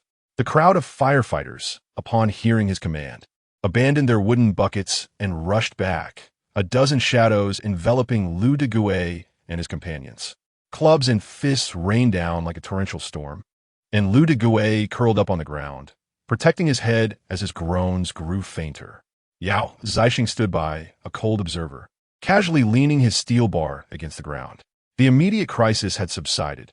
He did not pursue Fang Jie, but merely fixed his gaze upon him. Lu Degui and his companions were pressed into the sandy ground, sharp stones digging into their palms, the metallic taste of blood spreading in their mouths. Lin Feng approached, his polished leather boots clicking against the earth, lifting Lu Degui's chin with the toe of his boot. The youthful exuberance in his eyes gleamed with a predatory delight. "Lu Degui, you wretched cur, I spared your life, yet you dare to plot against me?" Lu Degui trembled. Blood seeping from his orifices sprawled on the ground like a heap of refuse. Lin Feng then addressed Fang Jie. "Brother, who do you represent? Have I wronged you in any way? Why do you oppose me?" "You have not wronged me. I merely seek my share of the spoils," Fang Jie retorted, casting his gaze toward the nearby mound of canned goods. "With over 100 souls on this desolate island, why should you monopolize it?" Lin Feng erupted into a sharp laugh. "Your share? Look at yourself in a puddle and reconsider your worth. Do you even deserve it? With that, he pivoted sharply, delivering a vicious kick to Lu Duguay's abdomen. You white-eyed wolf. You see trouble with me over refuse? It seems you truly deserve to perish. Lu Duguay curled up like a shrimp, emitting a deathly whimper that pierced through the crackling of the campfire, echoing hauntingly in the night. That's enough. If you continue, someone will die. Fang Jie surged forward, shielding Lu Duguay's convulsing back with his own body, glaring furiously at Lin Feng. The youth tilted his head and laughed heartily. In this forsaken place, what's the difference between slaughtering a man and squashing an ant? Do not mistake this lawless land for civility. Even in the city, he leaned closer to Fang Jie, his warm breath mingling with the stench of alcohol, with a mere flick of my finger. I could have your entire family feeding the fish in the river. However, you, with your stubbornness, are far more intriguing than that coward Lu Duguay. I noticed you managed to exchange blows with Yao Zixing earlier. Your skills are commendable. Follow my lead, indulge in pleasures, and revel in the company of various women. Haha, with your sorry state. Do you even think you deserve that? Fang Jie forcefully collided his forehead against Lin Feng's nose, eliciting a sharp crack that echoed through the air as the boy cried out in agony, collapsing onto the ground, his shirt stained crimson with blood. At that moment, Yao Zixing's steel rod nearly pressed against Fang Jie's throat, only to be thwarted by Lin Feng's bloodied hand. Good, good. Lin Feng wiped his face, a manic grin revealing itself amidst the bloodstains. I relish your reckless spirit. Bind him tightly. I shall show you something extraordinary. Fang Jie and his companions were securely tied to a tree with coarse hemp ropes, the bindings painfully digging into their wrists as their backs pressed against the rough bark. Not far away, Lin Feng's henchmen were laboriously setting up a large iron pot over the campfire, the harsh screech of iron against stone filling the air. Su Daqiang's swollen eyelids fluttered, his pupils constricting in sheer terror. He writhed desperately, the ropes biting cruelly into his flesh. Lin, don't torment me. Grant me a swift end. Now you know fear? Too late. Lin Feng, with a dagger, picked up a piece of raw meat, the blade sizzling as it roasted over the flames. I intend to let you experience the taste of being boiled alive. With a violent sweep of his arm, seawater cascaded into the pot, flames leaping high as steam blurred Fang Jie's vision. Lu Duguay, coughing up blood, lifted his head, his face a mosaic of bruises. These brothers, they're innocent. It's me you want. He gasped out, his bloodshot eyes glistening with tears. Fang Jie regarded him deeply, erupting into laughter. Well, Lu Duguay, usually so timid and cowardly, you had a backbone. I expected you to cower and beg for mercy. He straightened his back, surveying Lin Feng's twisted grin. If you wish to kill, do so. I fear you not. But Su Daqiang was coerced into this. He bears no blame. Brother, you. Su Daqiang stared at Fang Jie, his panda eyes wide with dismay. Who the hell is your brother? You useless fool. If it weren't for you, I wouldn't have been caught. Get lost. Your presence annoys me. Lin Feng, with a cold smirk, observed the two. You truly underestimate me. Do you take me for a fool? Still putting on a show? I tell you, none shall leave today. He rose, peering into the pot. The iron vessel began to bubble ominously, salty seawater splattering into the fire, sending up a shower of sparks. Yao Zixing stood silently behind Lin Feng, a frown creasing his brow. Lin Feng, with a sinister grin, scooped a ladle of boiling water from the pot and poured it over Lu Duguay, the scalding seawater erupting upon his festering wounds. Lu Duguay arched violently, his body crashing against the tree with a resounding thud, his piercing screams mingling with the hissing steam evaporating into the night sky. How does it feel? Lin Feng struck the edge of the pot with a wooden ladle, the splashing droplets causing his henchmen to recoil in alarm. He leaned closer to the captive trio, his finger tracing the faces of Fang Jie and Su Daqiang. Now, speak up. Who among you wishes to be the first to enter the pot? The iron pot emitted a terrifying hum amidst the roaring flames, while seaweed and fragments of shells bobbed in the churning foam. Fang Jie abruptly lifted his head, his eyes ablaze with a searing light. Come at me. I cannot bear to watch others suffer. Grant me swift release.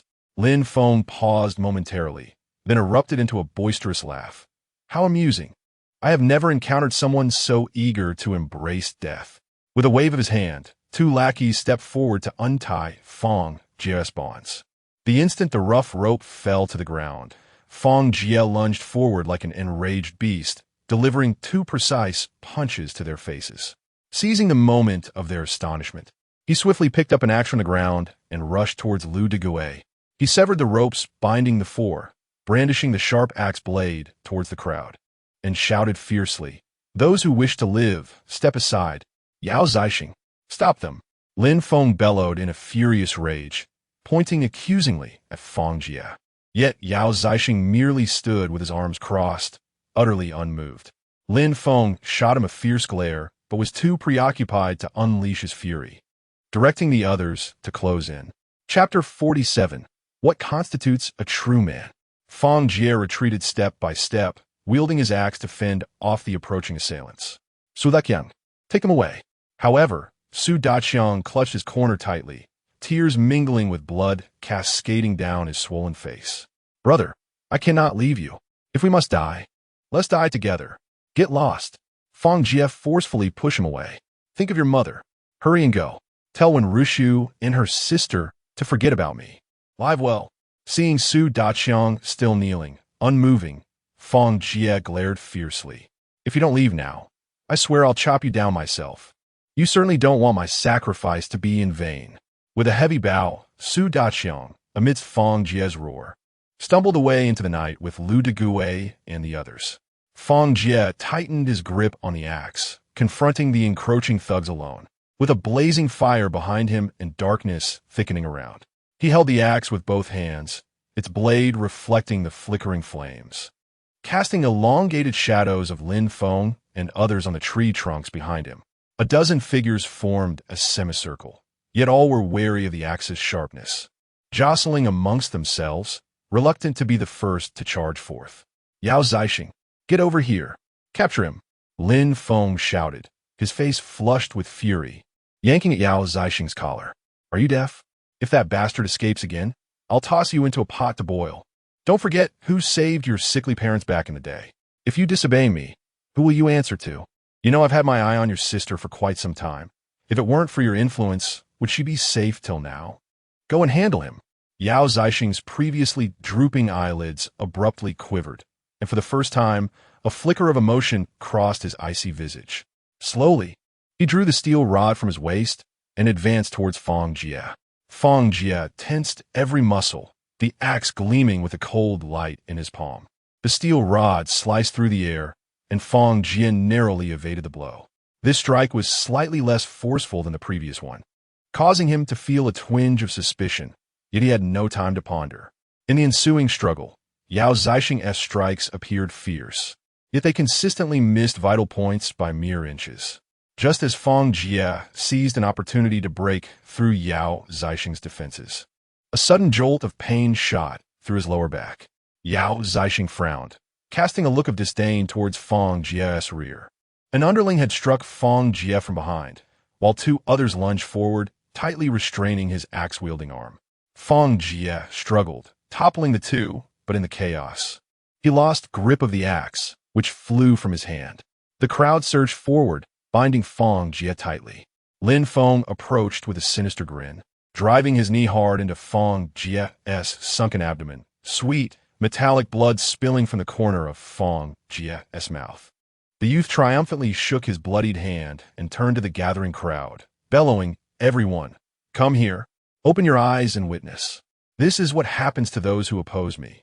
The flames distorted the shadows of the crowd. Women clutched their children tightly, retreating, while several elders turned their faces away in tremor. Lin Feng abruptly yanked Fang Jie's hair, forcing his face toward the crowd. "Are you afraid? If you beg for mercy now, I might grant you a swift end." Fang Jie tilted his head back and laughed heartily. He spat out a mouthful of blood, his gaze burning hotter than the campfire. "You little rascal, you truly honor me by choosing such a valiant demise." Fang Jie's blood surged within him, suppressing his fear of death. A true man must not only eat well during life, but also die nobly. What else defines a true man? Gulme, send me on my way. If I furrow my brow, I am not worthy of being called a man. The scalding sea water boiled in the iron pot, the bubbling sound mingling with his boundless ambition. Lin Feng's eyes blazed with fury as he spat contemptuously. Damn it, you mutt. Even at death, you still want to put on an act.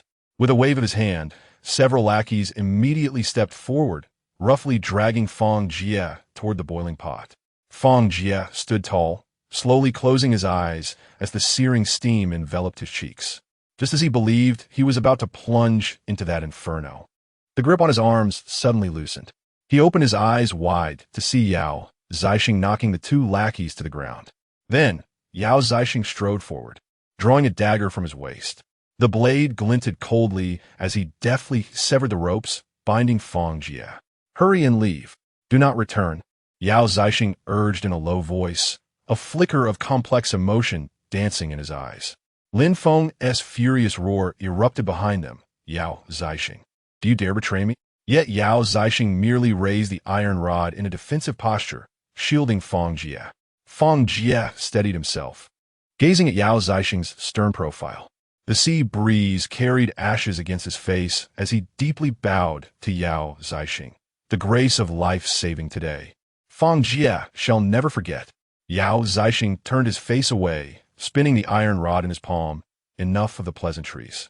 A man who can stand tall before a boiling pot should not die here. Go. Fang Jie took a deep look around at the faces filled with fear and shock. Suddenly, he sprang to his feet, vanishing into the thick night, shielded by Yao Zixing amidst Lin Feng's curses, leaving behind a chaotic trail of footprints in the sand, slowly devoured by the tide. Once Fang Jie's figure had completely disappeared among the rocks, Lin Feng seized a wooden stick embedded with nails from the ground. His veins bulged as he raised the stick to strike Yao Zixing's shoulder fiercely. You have defied heaven. How dare you thwart my plans? The dull thud of impact mingled with the sound of tearing fabric as Yao Zixing stood straight, enduring the relentless assault of the wooden stick. Dark red blood quickly saturating his coarse shirt. Enough. A clear female voice pierced the night. A girl, her face smeared with soot, rushed from the crowd, her graceful form standing protectively in front of Yao Zixing. As she lifted her face, the campfire illuminated the flickering flames in her eyes. Young Master Lin, please stop. My brother has done nothing wrong by you. You should not treat him this way. Lin Feng's stick hung in the air, his throat tightening. The girl was Yao Zixing's sister, Yao Yu. Lin Feng had long coveted her, but hesitated to act due to Yao Zixing's presence. He gazed at her half-dark, half-light face, licking his lips. Since you've come to speak, I shall show some respect. After all, I like you. Lin Feng slammed the wooden stick into the sand, the splintered stones grazing Yao Yu's ankle. He fixed his gaze on Yao Zixing's bleeding shoulder. Tell me, for the sake of an outsider, why have you chosen to disregard my words? Have you forgotten the kindness our Lin family has bestowed upon yours for 2 generations? Yao Yu clutched her brother's clothing, tenderly caressing the wounds on his shoulder with a heart full of sorrow. Yao Zixing took a step forward, meeting Lin Feng's savage gaze. You indulge in women, drown yourself in alcohol, and resort to violence. I have turned a blind eye to your transgressions. Should danger befall you, I shall protect you.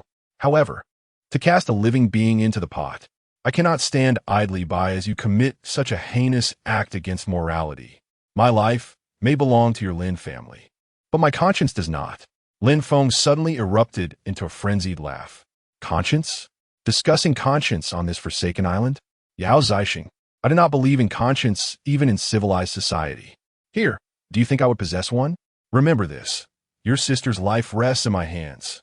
Chapter 48. The enraged Yao Yu grasped her brother Yao Zixing's arm, urging, Brother, do not engage in a war of words with a madman. Let's depart. She tugged at her brother's blood-stained sleeve, her eyes warily fixed on Lin Feng. Lin Feng's gaze lingered upon her swaying waist. Do you wish for me to spare your brother? It is quite simple. Come to my tent tonight, and I shall pretend that this evening's events never transpired. Dream on.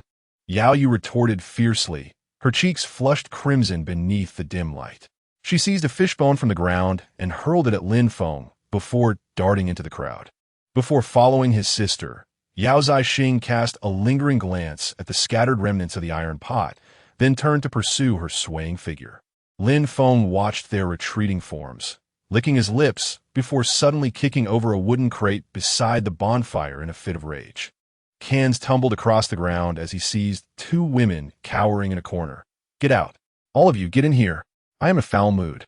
At the moment the canvas tent was roughly yanked shut, the anguished moans of the two women echoed within. The oil lamp in Yao Yu's tent flickered as she dabbed her fingertips in herbal juice, carefully tending to her brother's bruises and wounds. Anger simmered within her as she slammed the medicine bowl down upon the wooden crate. "Brother, how much longer will you endure that beast?" Yao Zixing lowered his gaze upon the calluses in his palm. "Have you forgotten? When our parents were in the ICU, it was Lin Feng who paid for the surgery. What am I to do with this life-saving grace you speak of?" "Bah!" Yao Yu exclaimed, tossing a blood-stained rag into the fire, the sparks igniting her eyes with rage.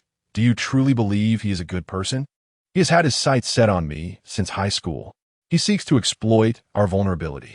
He knows our family is short on funds and deliberately dangles the life-saving money as bait." She spun around with fervor, having been his classmate for 2 years. "I know him better than anyone else." Outside the tent, Lin Feng's boisterous laughter mingled with the muffled sobs of women. Yao Zixing placed a reassuring hand on his sister's trembling shoulder. "Alas, some matters cannot be spoken of. As long as he does not lay a hand on you, my suffering is of little consequence." "Brother." Yao Yu yearned to say more, but faltered, unsure of where to begin.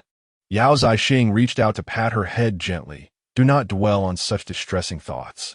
He gazed at the flickering flames outside the tent, a smile curling at the corners of his mouth. "Did you notice that lad today?" Yao Yu sprinkled crushed herbs over the wound, pausing for a moment. "How can I not notice? A fool who trades his life for another's survival is a rarity in this world." "Indeed, a rarity," he mused. "An intriguing individual. He is hardly 2 years my senior, yet devoid of any childishness." Leaning against the crate, he listened to the distant sound of waves crashing. "I said, it's strange. Both of us young men in our 20s, one treating lives as mere fodder for a bonfire, while the other—" He shook his head, chuckling softly, yet the words that lad spoke were truly moving. "I admire his boldness. Otherwise, I would not have dared to offend Lin Feng to save him. Life should not be consumed in silence, nor should death be met without fervor." Such eloquence! Yao Yu gritted her teeth in frustration. "Enough, brother. Why do you concern yourself with him? What does his boldness matter? He is nothing but a troublemaker. If not for him, you would not be enduring this torment. Do not let me see him. Otherwise, I shall be compelled to strike him." Yao Zixing adjusted his sister's disheveled hair, saying, "Tonight, I shall pitch the tent beside you. If you need anything, just call out." He gently squeezed his sister's icy fingertips, releasing them only when she nodded in agreement.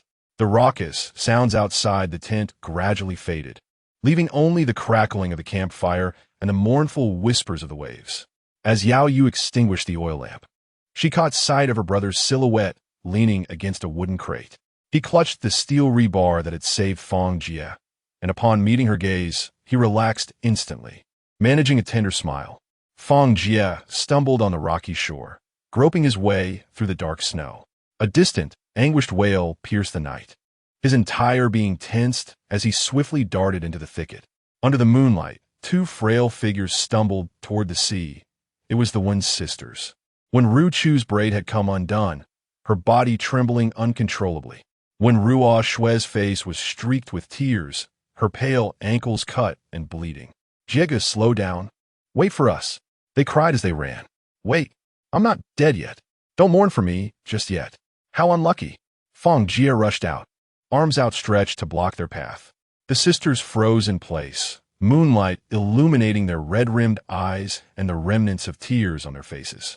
When Ru Chu suddenly threw herself at him, her trembling hands clutching his blood-stained collar, choking back sobs as she searched him desperately. "You're not dead? That's wonderful. Where are you hurt?" "Did they?" When Ruo Shui, overcome with emotion, collapsed onto his back, her tears soaking his tattered clothing. Fang Jie staggered from the impact, but instinctively wrapped his arms around them, feeling the thunderous rhythm of his heartbeat echoing in his chest. It dawned on him that there truly existed individuals who would be heartbroken over his life or death. Tears still clung to Wen Ruchu's lashes as she grasped Fang Jie's shirt, her voice trembling. When Su Daqiang and the others returned, they were covered in blood, saying you had been boiled alive. When Ruo Shui, usually gentle, affectionately nuzzled his face, we thought we would never see you again. Fang Jie chuckled as he pried apart their tightly intertwined fingers, deliberately puffing out his chest and shaking his arms. You underestimate me. I wielded my axe, striking left and right, and those cowards all fell before me.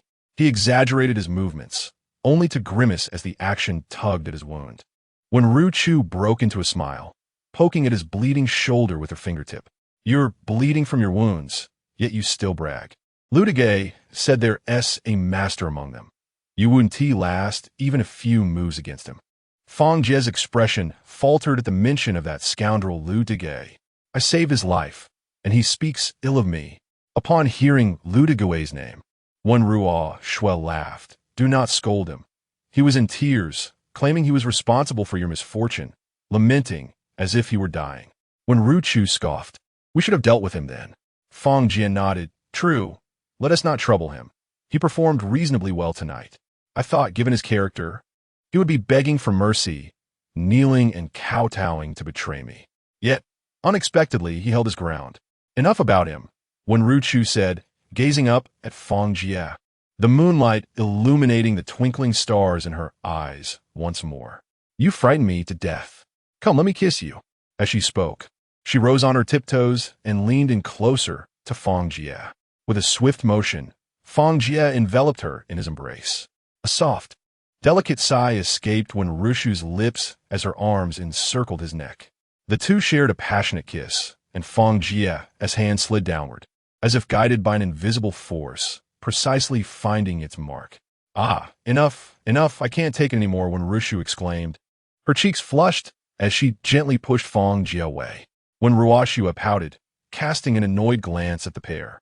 You've already kissed my sister multiple times. Are you not even going to pretend this time?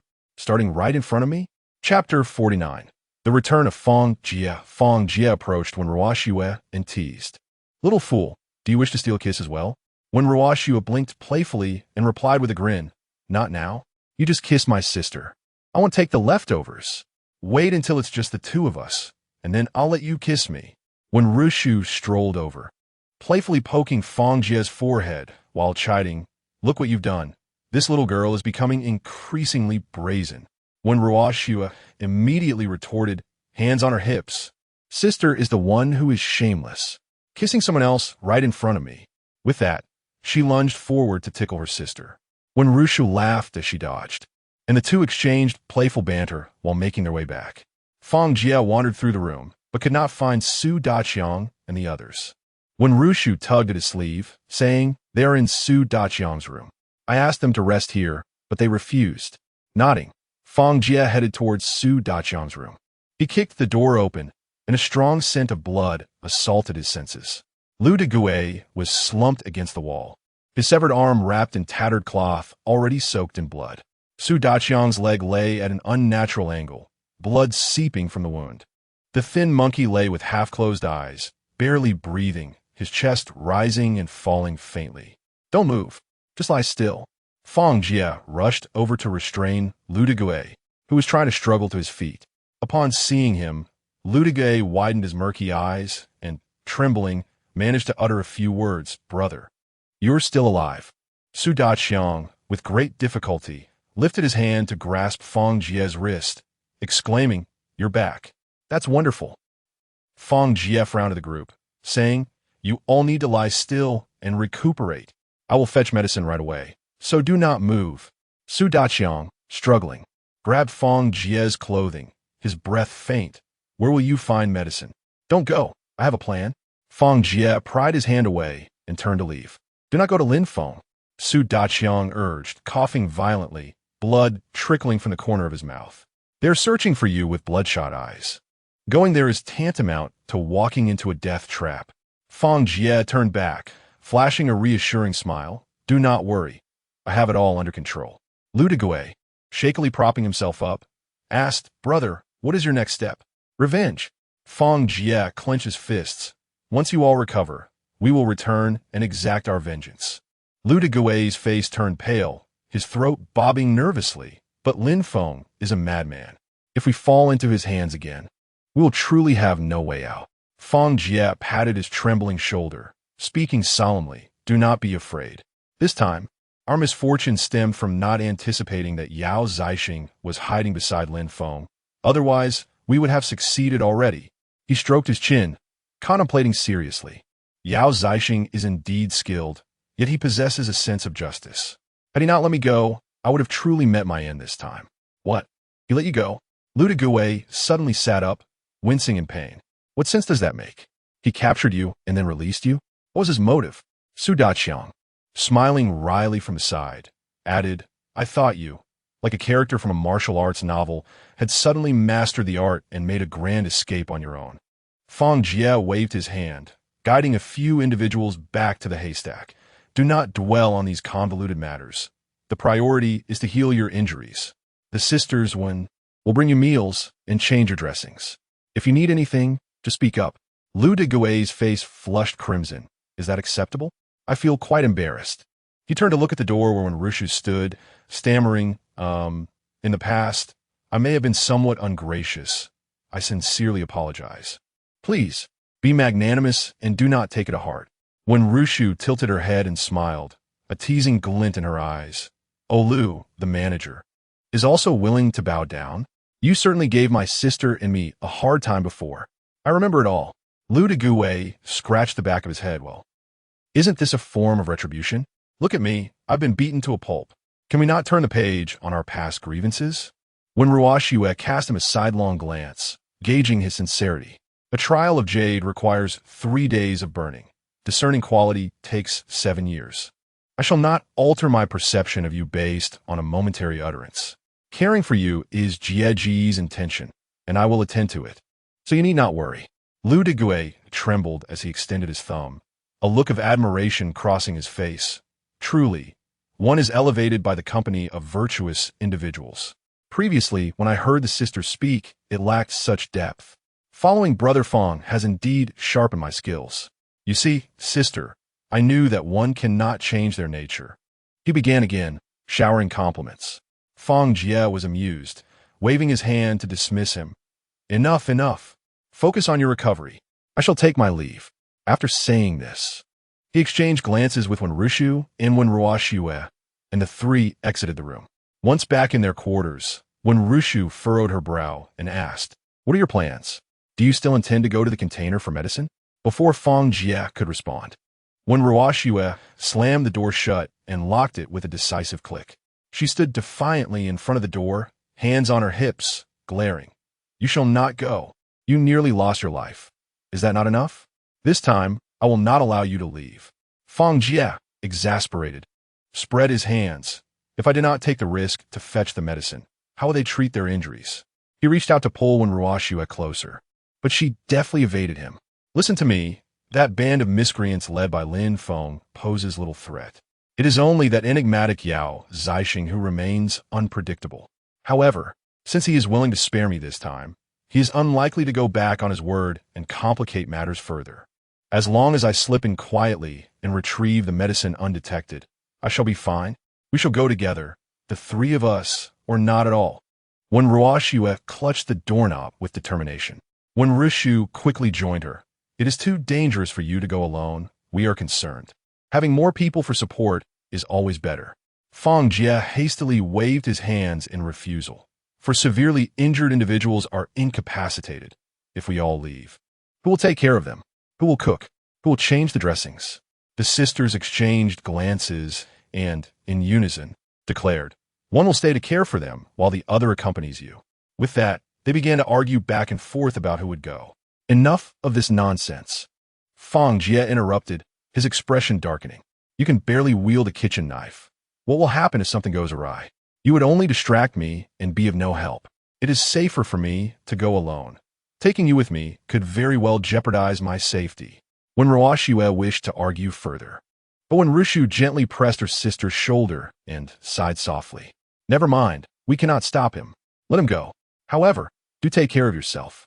Fang Jie smiled as he affectionately ruffled their hair, his gaze warm and reassuring. Rest easy. Do you not trust my ability to handle matters? I promise to return unscathed. With reddened eyes, when Ruoxua stood on her tiptoes and placed a gentle kiss on Fang Jie's cheek. You must return safely and promptly. I am still waiting for you. Her fingers clutched tightly at the hem of Fang Jie's garment, and after a long moment of reluctant hesitation, she finally released her grip. All right, I promise you that. Chapter 50.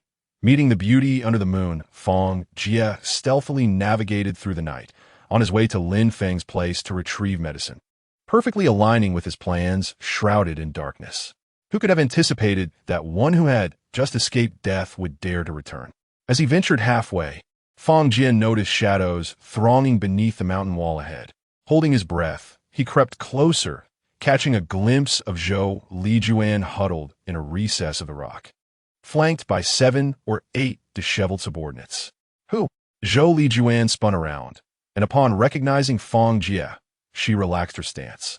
What are you doing here? The group surged forward, their heavy breaths mingling with the stench of blood. What are you all hiding here for? Fang Jie inquired, scrutinizing them. Zhou Lijuan spat out a mouthful of blood and adjusted her disordered hair. What else could it be? Your ambush failed. We were discovered when we tried to light the fire. Has Lin Feng spared us? Are we to wait here for death? She grasped Fang Jie's clothing, her eyes glistening with a plea. Brother, take us with you. Fang Jie shrugged off her hand with a cold smirk. I can barely save myself. How can I protect you? He turned to leave, observing Zhou Lijuan standing frozen in place. Behind him, muffled sobs and shuffling footsteps echoed. The group, dragging their injured legs, stumbled into the depths of the dense forest. Fang Jie pressed against the rock wall as he approached the camp, with the sounds of snoring and crackling fire intertwined under the moonlight. Following Zhou Lijuan's directions, he rounded the back of a container and caught sight of a medical box peeking from the corner of a tent, its metal edges glimmering in the moonlight. As he lifted the tent flap, a dry twig snapped underfoot. Inside the tent, shadows stirred, and he lunged forward, covering the mouth of the figure within. His palm met soft lips, infused with the refreshing scent of menthol. Inside the tent was a woman. The person in his grasp writhed violently, their knee thrusting toward his abdomen, prompting him to sidestep. Don't scream. I won't harm you, he whispered urgently. The woman beneath him gasped, her wide eyes fixed on Fang Jie. He scanned the tent, locating the medical box beside her pillow, pressing down on her shoulder with his left hand. He reached for the clasp of the box with his right. Suddenly, the woman opened her mouth and bit down hard on his hand. He winced in pain, instinctively retracting his hand. In the darkness, the woman curled into the corner of the tent like a startled wildcat, her breath rapid and cautious. The two remained in a standoff for a moment before Fang Jie lowered his voice again. Please don't shout. I have a critically injured brother waiting for help. As long as you remain silent, I assure you, you will be unharmed. In the midst of rustling sounds, the woman gently nodded, crawling towards the medical box. Her slender fingers skillfully parted the tent fabric, allowing a sliver of moonlight to stream in. Utilizing this meager light, she deftly rummaged for bandages, anti-inflammatory drugs, and painkillers, stuffing the entire package into Fang Jie's arms. Thank you, he murmured, quickly inspecting the contents of the medical pack. Suddenly, a voice as faint as a whisper floated from above. So you're the one who just escaped? Quite bold to return. Fang Jie snapped his head up, and the moonlight highlighted Yao Yu's profile, her gaze fixed intently upon him. Fang Jie nodded silently, then gazed earnestly at Yao Yu. Could you procure some more medicine? My brothers are gravely injured, and I fear these supplies will not suffice for long. Yao Yu traced the edge of the medicine box with her fingertips, pondering for a moment before responding.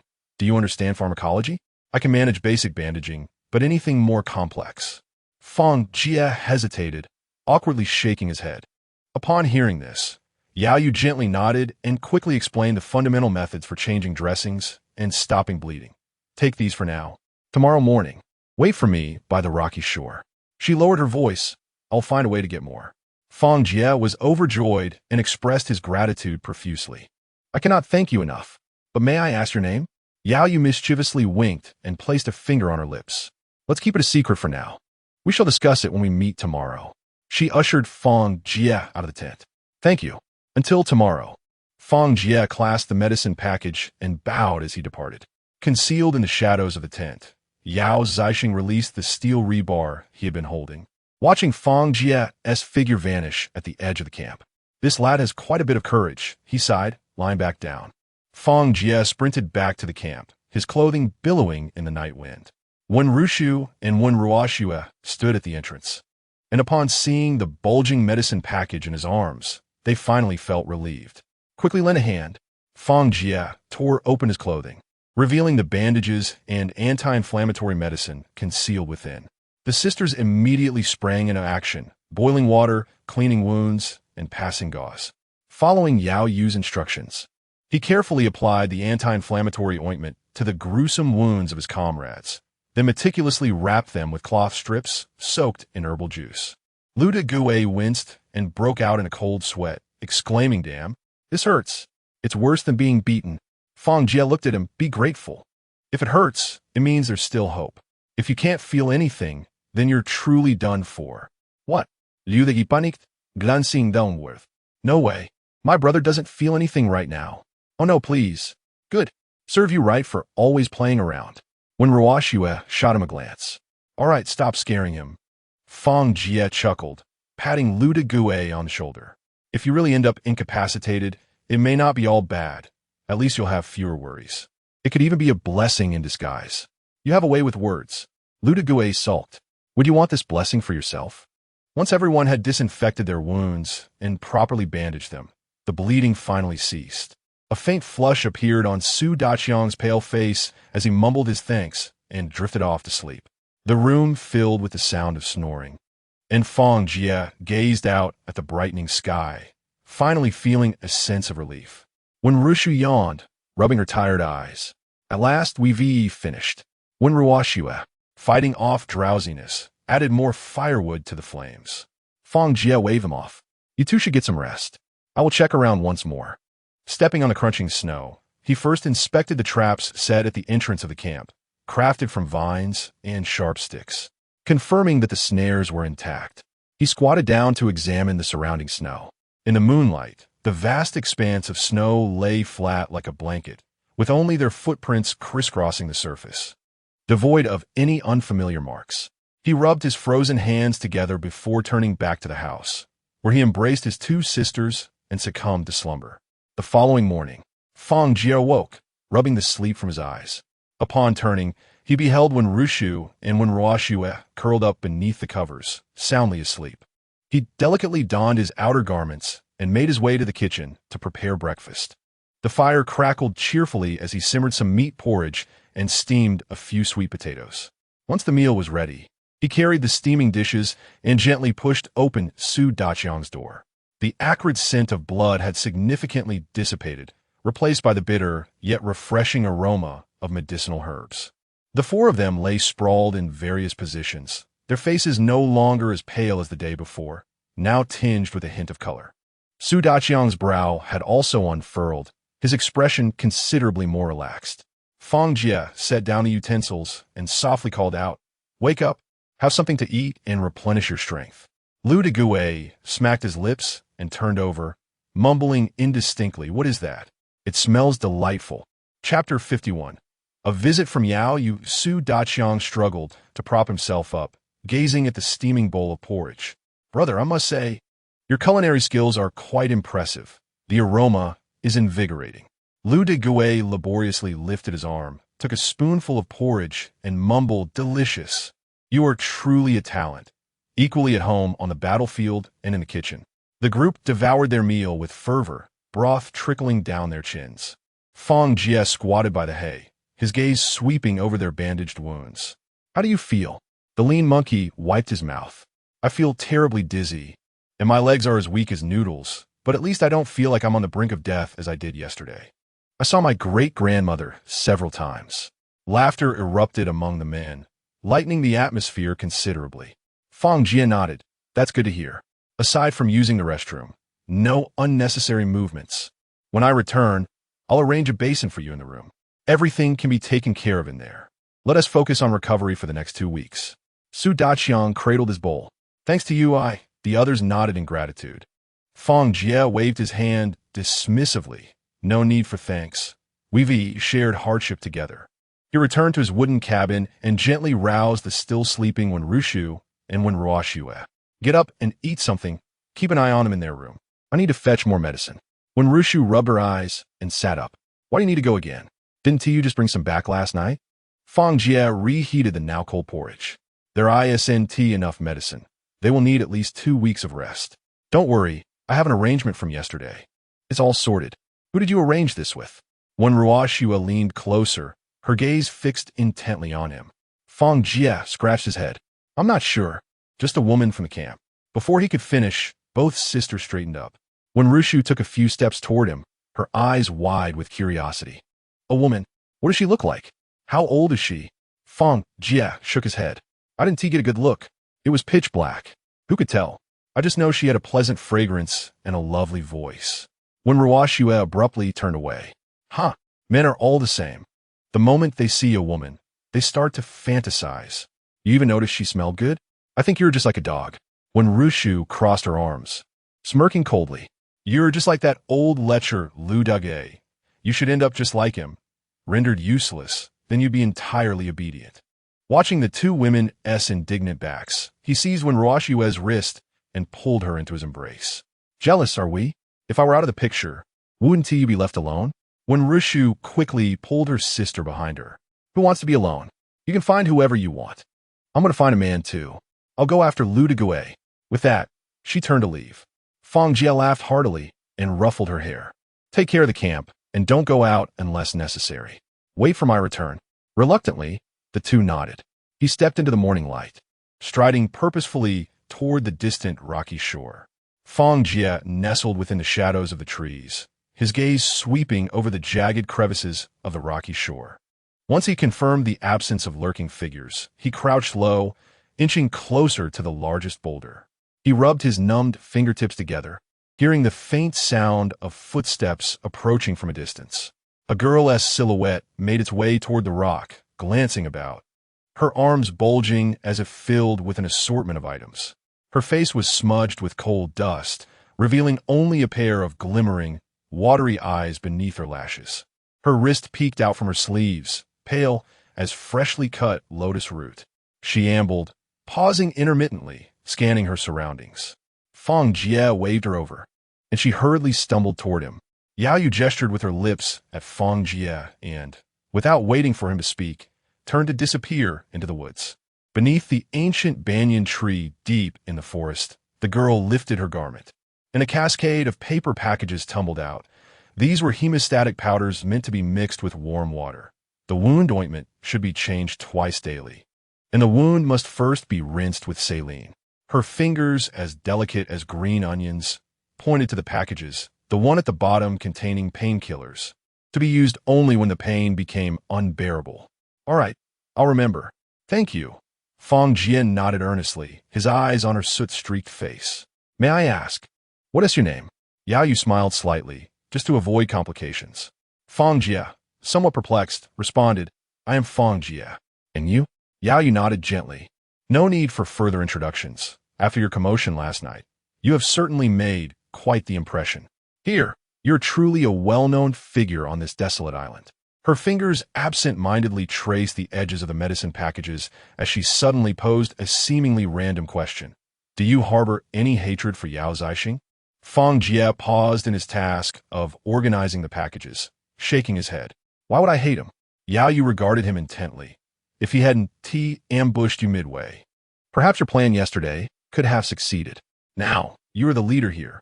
She fixed her gaze on Fang Jie's eyes. Do you truly not resent him? Fang Jie nodded earnestly, listening to his conversation with Lin Feng last night.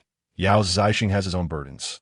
After all, how could someone like Lin Feng, with his character, warrant the protection of such a skilled fighter as Yao Zixing? Moreover, he did not make things difficult for me.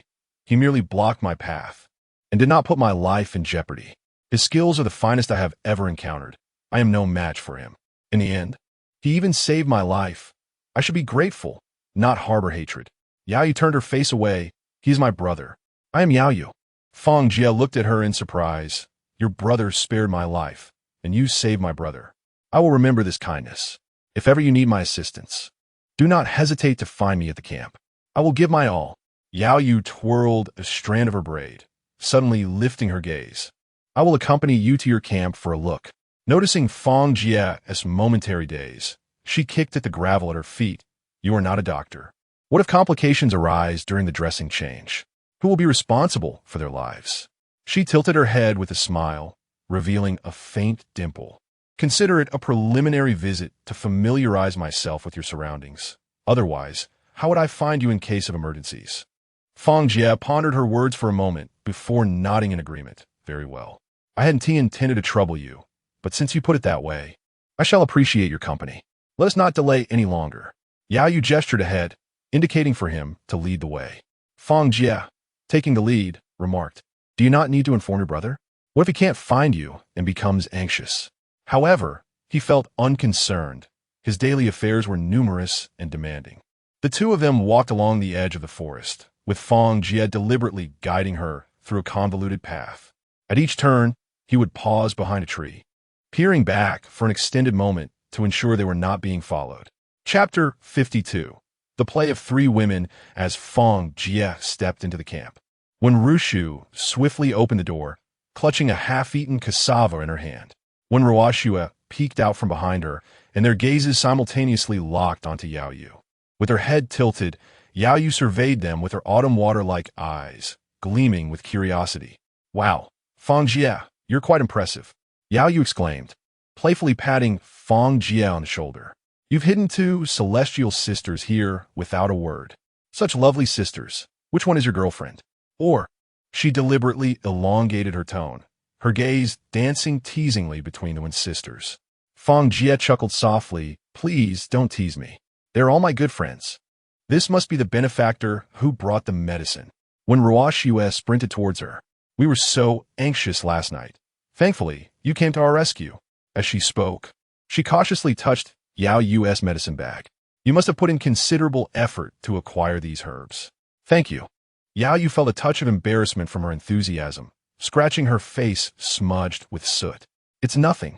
Saving lives is what matters. When Rushu stepped forward, pulling out some dried meat from her pocket and offering it to Yao Yu. We don't have much to offer, but please accept this as a token of our gratitude. If it weren't for you, they would have suffered greatly. Her voice was gentle and sincere. Yao Yu accepted the dried meat and took a small bite. Wow, you live quite well. Fresh dried meat is a luxury compared to what I usually eat. With a beaming smile, Yao Yu rummaged through her pocket and produced a few pieces of candy, their wrappers slightly crumpled, yet still glistening enticingly. It would be impolite not to reciprocate. She placed the candies in the hands of the sisters. Try these. They are my hard-earned treasures.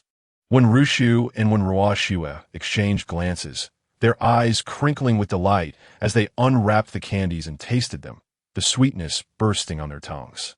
The three girls engaged in lively conversation, moving from discussing herbs to food, their laughter flowing freely like a string of candied hawthorns.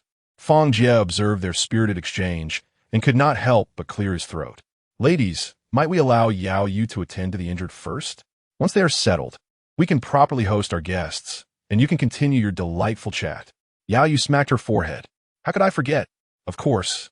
I'm here to play the role of Hua Tua. She swiftly slung her medicine bag over her shoulder and followed Fang Jie towards Su Daqiang's room. Upon entering, they were met with the collective gaze of the injured. Su Daqiang attempted to prop himself up on his elbow, but grimaced in pain. Who's this girl? Stay still. Fang Jie pressed him back down. This is an expert in medicine, here to change your dressings. Yao Yu squatted beside the hay and reached for the bandages. Su Daqiang turned his face away, feeling a bit shy. What is there to be embarrassed about? She chided. She ripped off the blood-soaked gauze. In the future, don't cover the wound so tightly. It will fester if you do. She shook the cloth strip between her fingers. Your binding method is incorrect. It's wrapped like a rice dumpling. How can the blood circulate? But it's safer to wrap it tightly? Su Daqiang questioned, perplexed. Nonsense.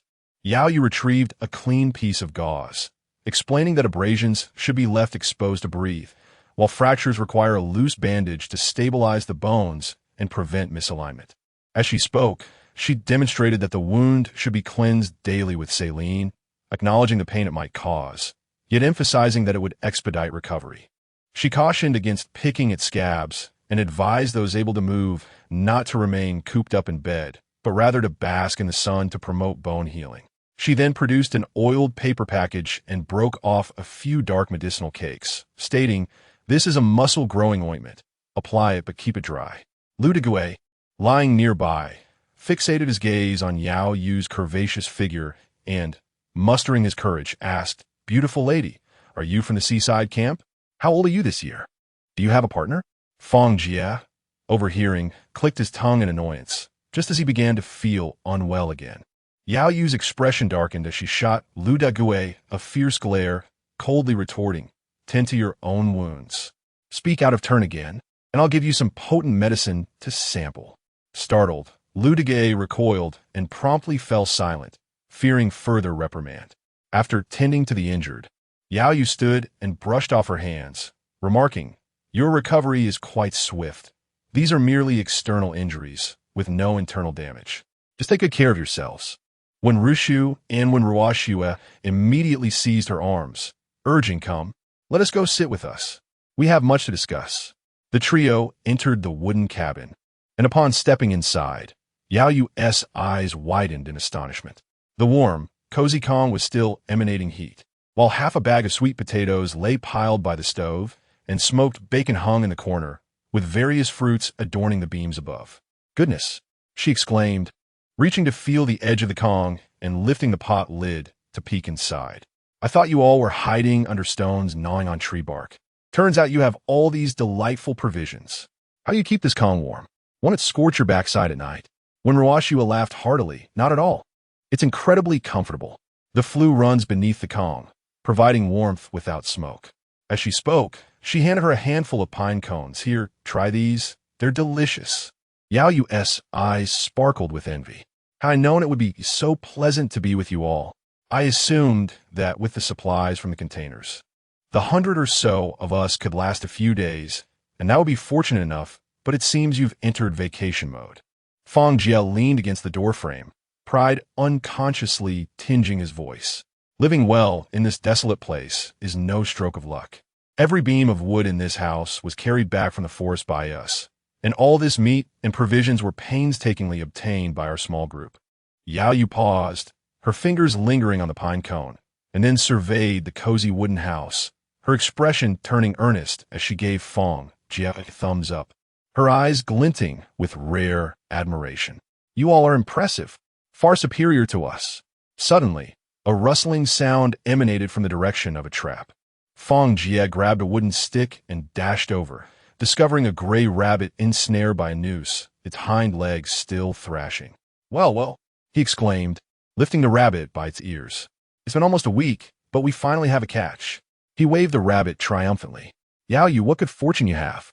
The trap was empty for days, and just as you arrived, a rabbit came knocking at your door. It appears that fate is conspiring to entertain you, allowing you to indulge in a feast." The Wan sisters joined in the revelry, and Yao Yu laughed heartily, rubbing her belly. "So it seems I'm the bearer of fortune for you all? In that case, you must reserve a leg of this rabbit for me." Fang Jie tended to the rabbit, while when Rushu squatted by the stove, adding firewood, and when Ruoxue tossed the cleaned meat into the pot. Before long, the savory aroma of the meat mingled with the fragrance of herbs, filling the campsite. In the bubbling iron pot, the rabbit meat simmered to a golden, glossy perfection, enticing all to salivate in anticipation. Chapter 53. The impending crisis. The iron pot simmered over the fire, its sounds resonating in the air as 4 individuals gathered around the wooden table. When Rushu served a bowl of meat soup to Yao Yu and casually inquired, "How old are you this year?" 23. Yao Yu replied, accepting the bowl. The steam rose, and her eyes curved into crescent moons. "I didn't expect to be the eldest among you." When Ruoxue rested her chin in her hand, scrutinizing Yao Yu's face, which bore traces of soot. Unable to suppress her curiosity, she asked, "Why do you always smear your face with that stuff?" Yao Yu leaned in and whispered a few words into her ear. Wen Ruoxue was taken aback for a moment, then burst into laughter, casting a sly glance at Fang Jie, who was engrossed in gnawing on a rabbit leg. Fang Jie, puzzled by the attention, wiped his mouth and said, "What are you looking at? Does it have anything to do with me? I've only just met her." Wen Ruoxue winked at Fang Jie. "It certainly relates to you men. You're all wolves in sheep's clothing, so one must be cautious." Fang Jie scoffed. "Why all the mystery? Is she some ravishing beauty capable of bewitching anyone who lays eyes on her?" Yao Yu huffed and placed her bowl down on the table. "You truly have no appreciation for beauty." She deliberately turned away from Fang Jie, a faint blush creeping beneath the grime on her cheeks. Fang Jie elongated his tone. "Hiding away, huh? I see no need for it. If you're so confident, why not wash your face and let us behold your true self?" Wen Rushu and Wen Ruoxue stifled their laughter, stealing glances at Yao Yu. Crossing her arms, Yao Yu shot him a sidelong glance. "Is that your strategy? I'm not a child easily provoked." Laughter erupted within the wooden abode.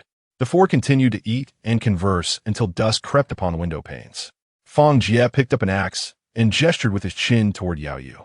"Let's go. It's dark and slippery out. I'll escort you a ways." Yao Yu accepted without hesitation, following him into the night, while when Ruoxue's voice drifted back, "Don't get lost. If you run off with your elder sister, Yao Yu, it would be troublesome. Come back early. Stop with the nonsense." "I know," Fang Jie retorted as he escorted Yao Yu to the edge of the seaside camp. She waved goodbye to him, and once his figure vanished behind the rocks, she hummed a little tune as she approached the tent. Just as she lifted the fabric flap, a deep voice emerged from behind her. "Where have you been?" Yao Yu turned to see Yao Zixing leaning against the tent support, the moonlight highlighting his slightly furrowed brow. "I just went out for a stroll, catching some fresh air." Yao Yu shook the wildflower she had picked. "I've been cooped up in the camp all day. I was almost growing mushrooms." Yao Zixing took a step closer. "With whom?" Yao Yu blinked and grasped her brother's arm, pulling him into the tent. In a hushed, excited tone, she exclaimed, "Brother, I met some incredibly interesting friends." Her eyes sparkled with enthusiasm. "Their camp is so lively. We even cooked rabbit meat together." Yao Zixing observed his sister's animated demeanor, a smile unconsciously spreading across his face. "Is it Fang Jie and his friends?" Yao Yu hesitated for a moment before nodding vigorously. "I knew I couldn't hide it from you. There is also a pair of sisters with the surname, one at Fang Jie's camp. They are so skilled, and we get along splendidly. Although Fang Jie has caused us some trouble, he is, in fact, quite a good person. Rather interesting." Before she could finish her sentence, Yao Zixing gently tapped her on the head. Yet, Yao Yu was not annoyed. Instead, she laughed even more heartily. "Fang Jie is trustworthy, valuing both loyalty and discretion, and I feel secure in befriending him." He lowered his voice, casting a wary glance toward the tent entrance. "However, you must be cautious of Lin Feng. Do not let him discover this. You are aware of his intentions, and he can be quite jealous. If he finds out, it would not only create trouble for us, but also for Fang Jie and his group." Yao Yu wrinkled her nose and huffed. "Don't worry, brother. I'm not a child. I understand." She patted her chest, declaring, "If Lin Feng dares to trouble Fang Jie, I will be the first to object." Observing that her brother still looked unconvinced, she playfully tugged at his shirt, assuring him, "Really, truly, I promise to be careful." Yao Zixing gently ruffled Yao Yu's hair. "All right, go to sleep now." Watching his sister burrow into her blanket, he then turned and lifted the curtain to leave. In the shadows of the camp, unnoticed, a pair of bloodshot eyes fixed intently upon them, glimmering with malevolence in the darkness. As dawn crept over the tent, Yao Yu hastily took a few bites of the cold, hard flatbread, slung the medicine basket over her shoulder, and stepped outside. Just as she exited the camp, Lin Feng suddenly emerged from behind a tree, blocking her path, sneaking around early in the morning. "Where are you off to?" "What I do is none of your business." Yao Yu replied impatiently, rolling her eyes and attempting to sidestep him. Lin Feng reached out to grab her arm, but missed completely. As she turned, her braids jingled like silver bells, and without looking back, she walked away. Lin Feng clenched his fists, glaring at her retreating figure, a cold snort escaping his throat. "Come here. Follow her closely. I want to see what she's up to." Yao Yu stepped through the melting snow back into the camp. Before she could set down her medicine box, she noticed Fang Jie squatting beneath the tent, sharpening a pointed wooden stake with a knife. Wood shavings fell at his feet, the blade glinting coldly, intensifying his focused expression. "What are you up to?" Yao Yu inquired, a pleasant aroma wafting towards Fang Jie. He pointed toward the newly thawed muddy ground. "Look at those paw prints, wolverine and deer." He lifted the sharpened stake, its tip gleaming ominously. "I plan to dig some pits and insert these stakes. We'll surely catch whatever comes our way." A faint clinking of wire echoed nearby as when Rushu and when Ruoxue crouched by the pond, straightening iron wire with stones. "Yao Yu, come here." When Ruoxue waved at her, shaking the wire in her hand and breaking the ice surface. "Let's go fishing." Yao Yu's eyes brightened, and she set her medicine box on a stone table before jogging over.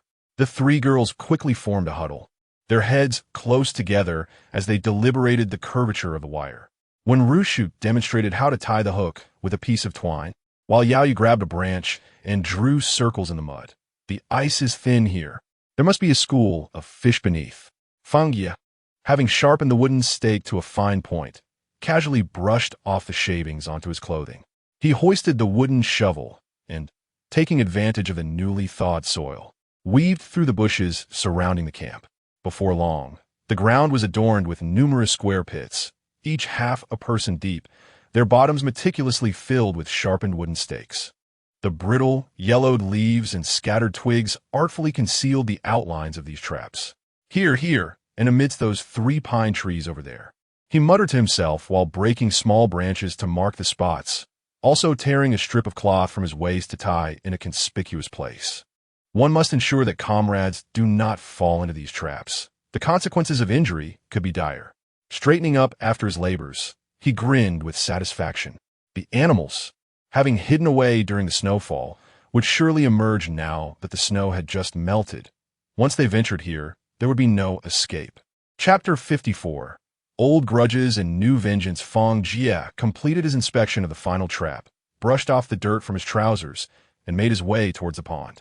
In the distance, he spotted the 2 sisters and Yao Yu crouched beside the icy surface, their fishing rods motionless for quite some time. When Ruoxue was pouting, murmuring, "Are the fish hiding? There's not a single ripple. In the thinner ice, what fish would dare to come?" Fang Jie gave the axe at his waist a slight shake and strode to the thicker part of the ice by the shore. With a resounding thud, he brought the axe down, sending chips of ice flying, quickly carving out a hole the size of a bowl. He retrieved a piece of smoked meat from his pocket, tore off a strand to attach to the hook, testing it. Its strong fishy scent and rich oiliness were perfect. "Of course. How could I have not thought of this?" Yao Yu's eyes sparkled, and just as she reached for the fishing rod, Fang Jie interjected, "Why not check on the injured first?" She waved her hand dismissively. "I've already been. They learned the dressing method I taught yesterday and can take care of themselves. Just reminded them not to eat too much fatty food, to limit their meat intake, and to get out and move around more." When Rushu had already baited her hook and cast it into the hole, the tip of her rod gently swaying with the water's ripples. Fang Jie settled down against the wooden cabin, watching the 3 girls chatter animatedly around the ice hole, occasionally peeking in with anticipation. Suddenly, a shrill cry pierced the air. "I got one!" Yao Yu shrieked, yanking her wrist back with a sudden motion. The water erupted in a splash as a shimmering silver crucian carp leapt from the hole, joyfully flopping in the snow. When Rushu rushed in with a cheer, while when Ruoxue frantically tried to secure the fish, getting splashed with icy water. Yao Yu turned to Fang Jie, waving enthusiastically, her braid jingling like silver bells in the wind. "Fang Jie, your method truly works wonders." Fang Jie gave her a thumbs up, acknowledging their skillful technique. When Rushu dashed back to the pond with a bucket, filling it with fresh water before placing it beside the ice hole with a thud. As the hook was cast back into the water, Yao Yu expertly wrapped the smoked meat around the hook. By midday, the bucket was brimming with wriggling crucian carp, at least 5 or 6 in number. The enticing aroma of fish soup wafted through the camp as the broth simmered to a milky consistency in the iron pot. Yao Yu squatted by the stove, stirring the soup and occasionally sneaking a sip. When Ruoxue playfully swatted her hand away, laughing, "Why are you so greedy? Do you know how long it's been since I had fish? It's my favorite. Yao Yu replied, taking another sip. After their meal, when Ruoshu had tugged at Yao Yu, exclaiming, "Let us go. We are off to the forest to gather wild fruits." The three of them frolicked and chased each other over the melting snow near the camp, laughter echoing in the air. As dusk settled, Fang Jie was preparing to escort Yao Yu back. Suddenly, a piercing scream shattered the silence of the night. Fang Jie swiftly grabbed the axe by the door, moving stealthily to the entrance. Moonlight seeped through the crack, illuminating several shadowy figures stumbling chaotically in the distance, accompanied by intermittent cries of anguish from the trap area. Someone had fallen into a pit filled with sharpened stakes, desperately clawing their way out. When Rushu clamped her mouth shut in terror, while when Ruoshu's fingers dug deeply into Yao Yu's arm. As Yao Yu gazed at the writhing figures in pain, she recalled the razor-sharp wooden spikes Fang Jie had crafted during the day. Her throat tightened, rendering her speechless. Fang Jie turned back, signaling for silence, the blade of the axe glinting coldly in the moonlight. "Stay quiet. Close the door tightly. I'll go take a look." He slowly pushed open the wooden door, and a chilling wind, laden with the scent of blood, rushed in. Fang Jie cautiously edged closer to the perimeter of the camp. Lin Feng was kicking one of his wailing subordinates, trapped in a pit, cursing, "Damn it. This brat had set the trap beforehand. The ambush tonight is ruined. Stop dawdling. Retreat quickly." A dozen followers scrambled away in a panic, with the injured rolling on the ground in agony. Fang Jie gripped his axe tightly, waiting for the moment they circumvented the pit, then suddenly leapt from behind a tree. The blade gleamed coldly as it struck the trunk, startling the crowd, which scattered like startled rats. Lin Feng caught sight of the shadow lurking in the darkness, his pupils dilating in shock. "It's Fang Jie. Get him!" Before he could finish, his subordinates yanked him away, urging, "Hurry, Lin Xiao. Who knows how many more traps he has? We are at a disadvantage. We cannot contend with him." Lin Feng and his men fled in disarray, leaving the injured behind at the camp. Fang Jie swiftly incapacitated a few struggling individuals and tore off their outer garments to stifle their cries. Upon returning to the camp, 3 individuals stood at the entrance, their faces pale with fear. "Lock the door tight. Don't let anyone in." He grasped Yao Yu's wrist, declaring, "I will take you back to settle the score with that scoundrel Lin Feng. I hadn't even gotten the chance to find him, and he has come to us." As they reached the edge of the seaside camp, Yao Yu's complexion turned ashen. There stood her brother, Yao Zixing, encircled by a group, with Lin Feng, his face flushed with rage, pressing a knife against his chest. "Your sister has been taken away by that fellow Feng. And you? Not a word of protest. You know full well I've liked her for a long time. Otherwise, why would I care about your parents' well-being? I want you to help me kill him. And you don't even lend a hand? What do you intend to do?" Yao Zixing leaned against the tent's support, his voice steady as iron. "I have no say over whom you wear befriends. As long as she is happy, that is enough for me. If you insist on causing trouble, I will not join your folly. My only responsibility is your safety. I can protect you from harm, but I will not interfere further." Before he could finish, Lin Feng suddenly laughed maniacally, his wrist twisting with force. The knife glinted as it plunged into Yao Zixing's abdomen, blood immediately staining his clothes. "Brother!" Yao Yu's heart-wrenching scream pierced the night. She broke free from Fang Jie's grasp and dashed towards the camp in a frenzy. Fang Jie's pupils constricted, and he seized his axe, pursuing after her. Yao Zixing looked down at the blade embedded in his stomach, suddenly smiling, blood bubbling at the corner of his mouth.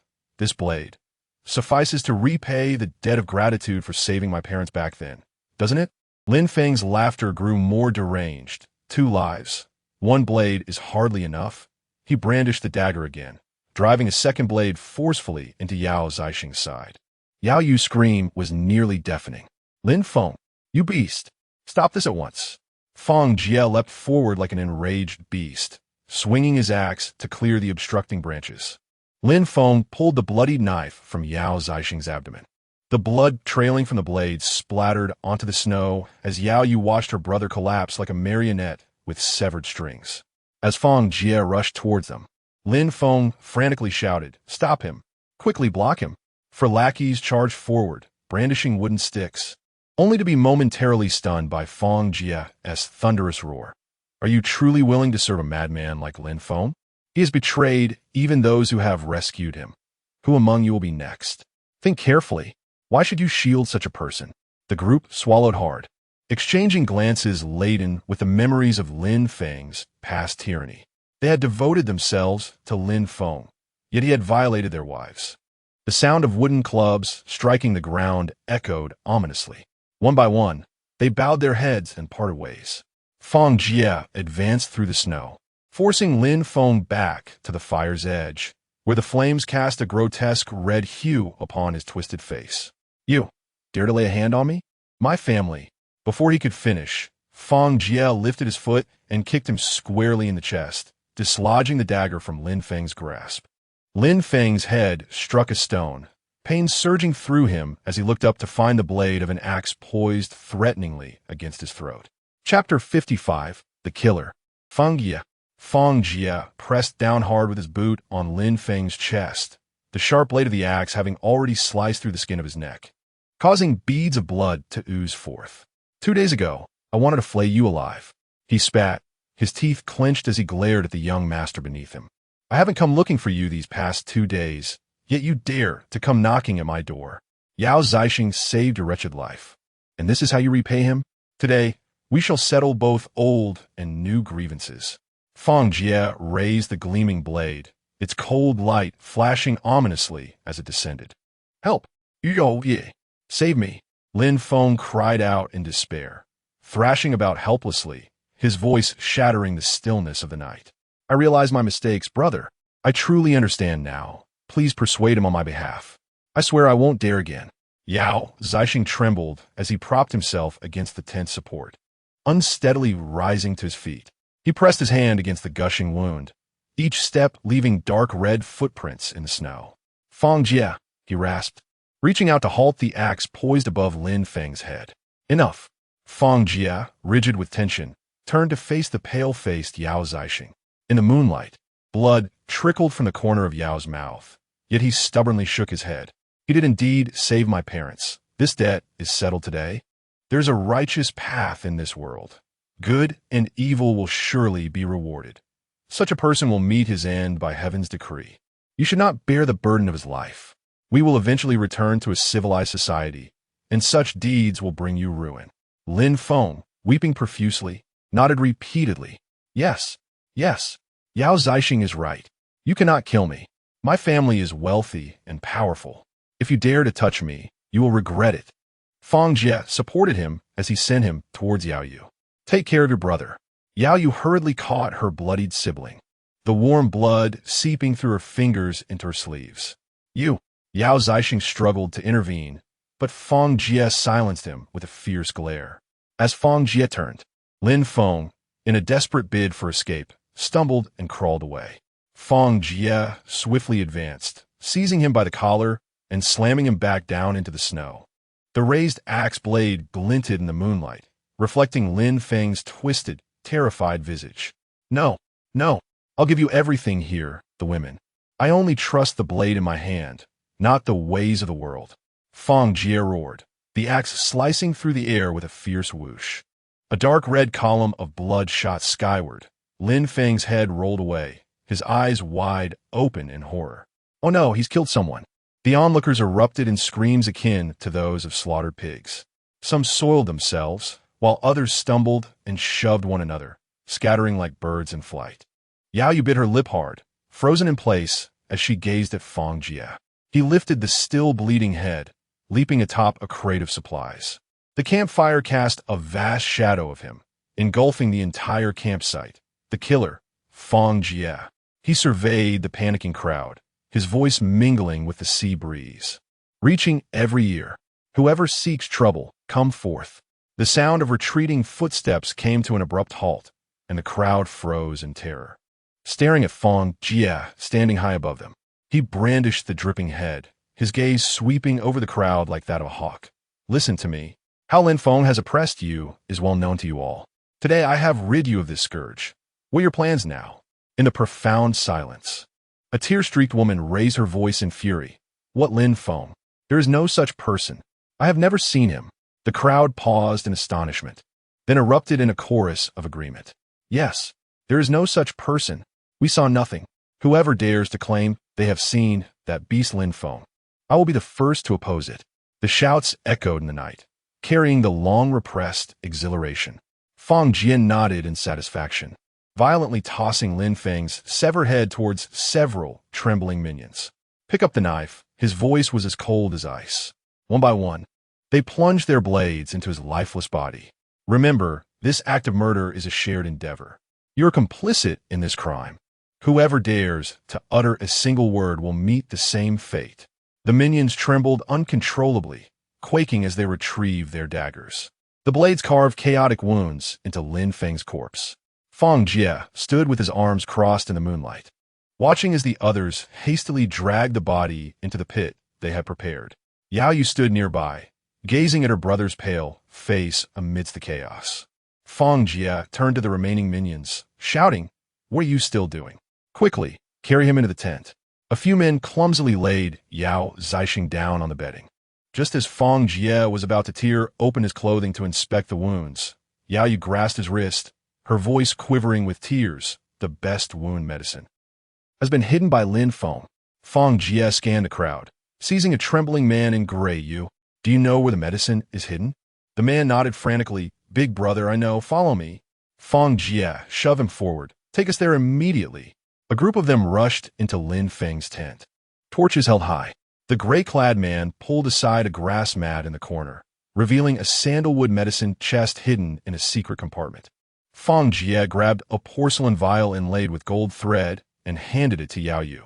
She poured out the dark red powder and sprinkled it onto Yao Zixing's wounds, then tore a strip of cloth to bind them. Yao Zixing groaned softly in pain. Yao Yu knelt beside him, her trembling fingers gently wiping the cold sweat from her brother's forehead, the candlelight reflecting glimmers of tears in her eyes. The oil lamp flickered within the tent, casting Fang Jie's shadow against the mottled fabric. Once Yao Yu finished bandaging Yao Zixing, the blood-soaked strips of cloth piled up into a dark red mound on the ground. Yao Zixing's disheveled hair clung to his pale face, slicked down by cold sweat. Once everyone had departed, the tent was left with only the sound of heavy breathing. Yao Zixing turned his head with difficulty, a faint smile tugging at his lips. Thank you. Fang Jie nodded. You saved me once. I saved you once. We are even now. Yao Zixing stared at the seams of the tent's top, lost in thought before sighing deeply. I never expected. His words were cut short by a cough, blood seeping through his fingers. No need to dwell on that bastard. Yao Yu clenched her brother's hand tightly. That beast Lin Feng deserved this day. You should have let him die when Fang Jie ambushed him. Were it not for him. She gritted her teeth, tears welling in her eyes.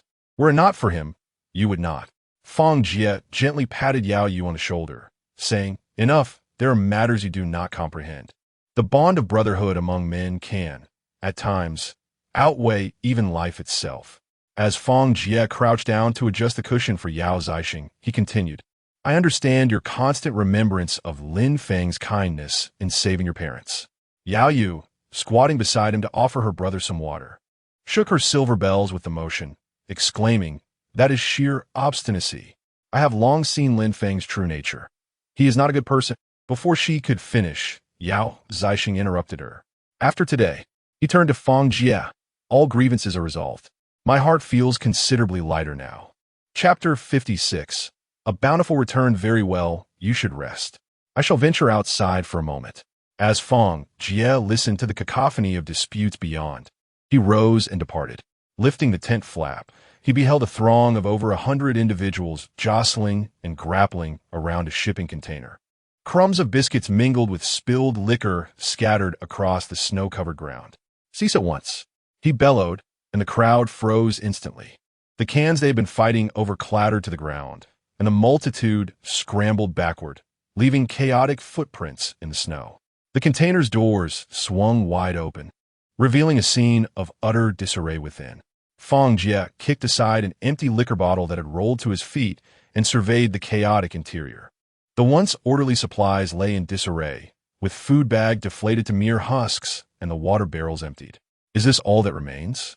He muttered, giving a kick to a box of compressed biscuits, revealing beneath a few bundles wrapped in oilcloth. As he tore away the oilcloth, a glint of cold steel caught his eye. Fang Jie's pupils constricted as he uncovered several rifles and wrapped sabers. Though the blades remained dull, the tips of the guns were sharpened to a fine point. The gilded lettering of the Yunhai martial arts troupe shimmered with a dark crimson hue under the moonlight. He casually grasped one of the rifles. The heavy iron barrel weighed down his shoulder, and when swung, it sliced through the air with a piercing whistle. Weighing at least 18 or 19 pounds. What splendid treasures! Much more effective than an axe. He slung the rifle across his back and turned to the crowd, commanding, "You lot, transport these weapons outside." A few young men rushed forward, the sounds of their labor echoing in the air. Fang Jie lifted the innermost waterproof covering, and several sacks of brown seeds tumbled forth, each emblazoned with the words high-yield wheat and cold-resistant cabbage. In the corner lay shovels, hoes, and spades, their wooden handles still bearing the fresh grain of the timber. He crouched down, picking up a seed and rolling it between his fingers in the palm of his hand. A smile spread across his face. "This is splendid. Even if I am confined here for eternity, I shall not worry about sustenance." His gaze fell upon a nearby bundle. After slicing it open with a knife, he discovered it filled with garments. Upon further inspection, he found vibrant costumes akin to those worn in theatrical performances, alongside wide-sleeve hanfu and several substantial down jackets. He surmised that these clothes had been shipped together with the weapons, likely the belongings of a martial arts troupe. Selecting a dozen items, including down jackets and suitable everyday trousers, he also unearthed several thick capes. Among the colorful costumes, he spotted a few sturdy women's hanfu and added them to his collection. He waved dismissively at the remaining flimsy costumes and faded practice attire, declaring, "Take what you wish." The surrounding crowd immediately surged forward, tugging and pulling at the garments. Clutching his chosen items, Fang Jie contemplated how he could provide new clothes for when Rushu and the others. They would surely be overjoyed. He bundled the selected weapons, seeds, and clothing into several large packages, summoning 5 sturdy young men to guard them. "Ensure you watch over these. No one is to touch them. Leave me 5 boxes of biscuits and canned goods. You may divide the rest, but do not fight over it. Distribute according to the number of people. If anyone acts recklessly, do not expect my leniency. Rest assured, we shall keep a close watch. There will be no issues." Fang Jie nodded slightly and turned towards Yao Yu's tent. Lifting the curtain, he found Yao Zixing in a deep slumber, while Yao Yu stared intently at her brother with reddened eyes. "I must take my leave," Fang Jie spoke softly. Yao Yu abruptly lifted her head. "Are you leaving now?" Her voice trembled as she bit her lip. "I'm a bit scared being alone in this place at night." "Do not fear," Fang Jie reassured, stepping further into the tent. "I will return swiftly after delivering the supplies to the camp and ensuring their safety. With me around, no one would dare to cause trouble." Instantly, Yao Yu felt a sense of relief and nodded vigorously.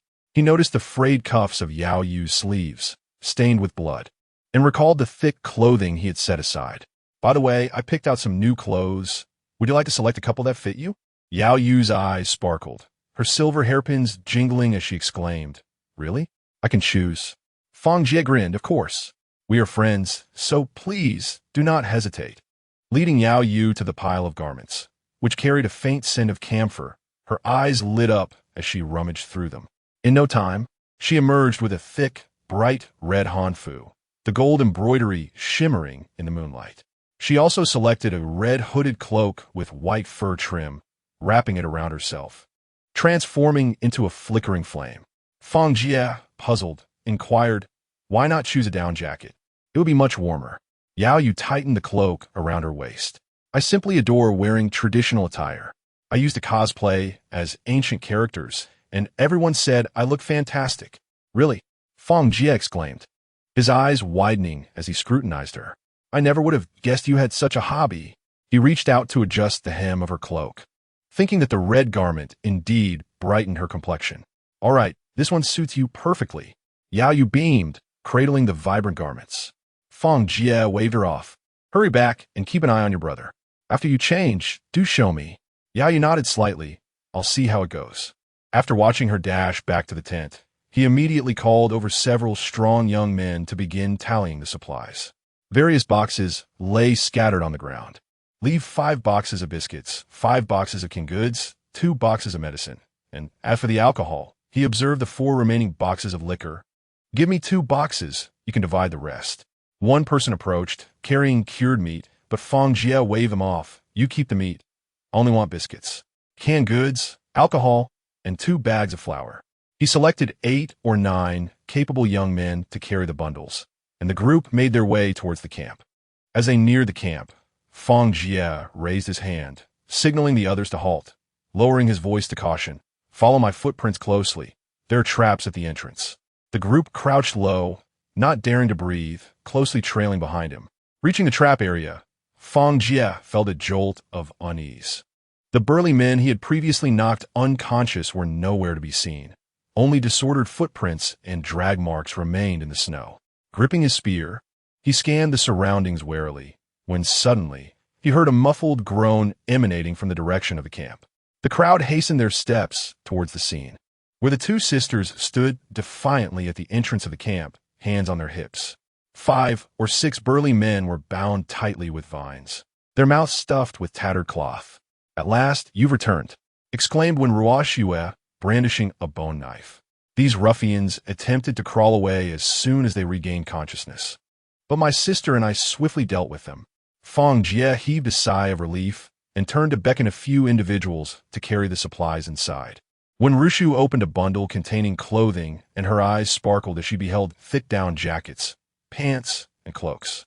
Are these all for us?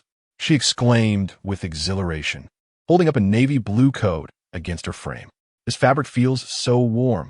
When Ruoxue had already unearthed a coat with a fur collar and eagerly pulled it over her head.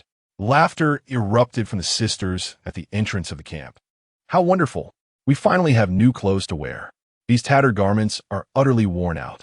It's time for a fresh wardrobe. Chapter 57. The Campfire Hero with a Creak. The door to Su Daqiang's house swung open. Supporting the limping Lu Dage, Su Daqiang poked his head out to investigate the commotion. Fang Jie waved at them, and the 2 men made their way over, limping slowly. What's going on?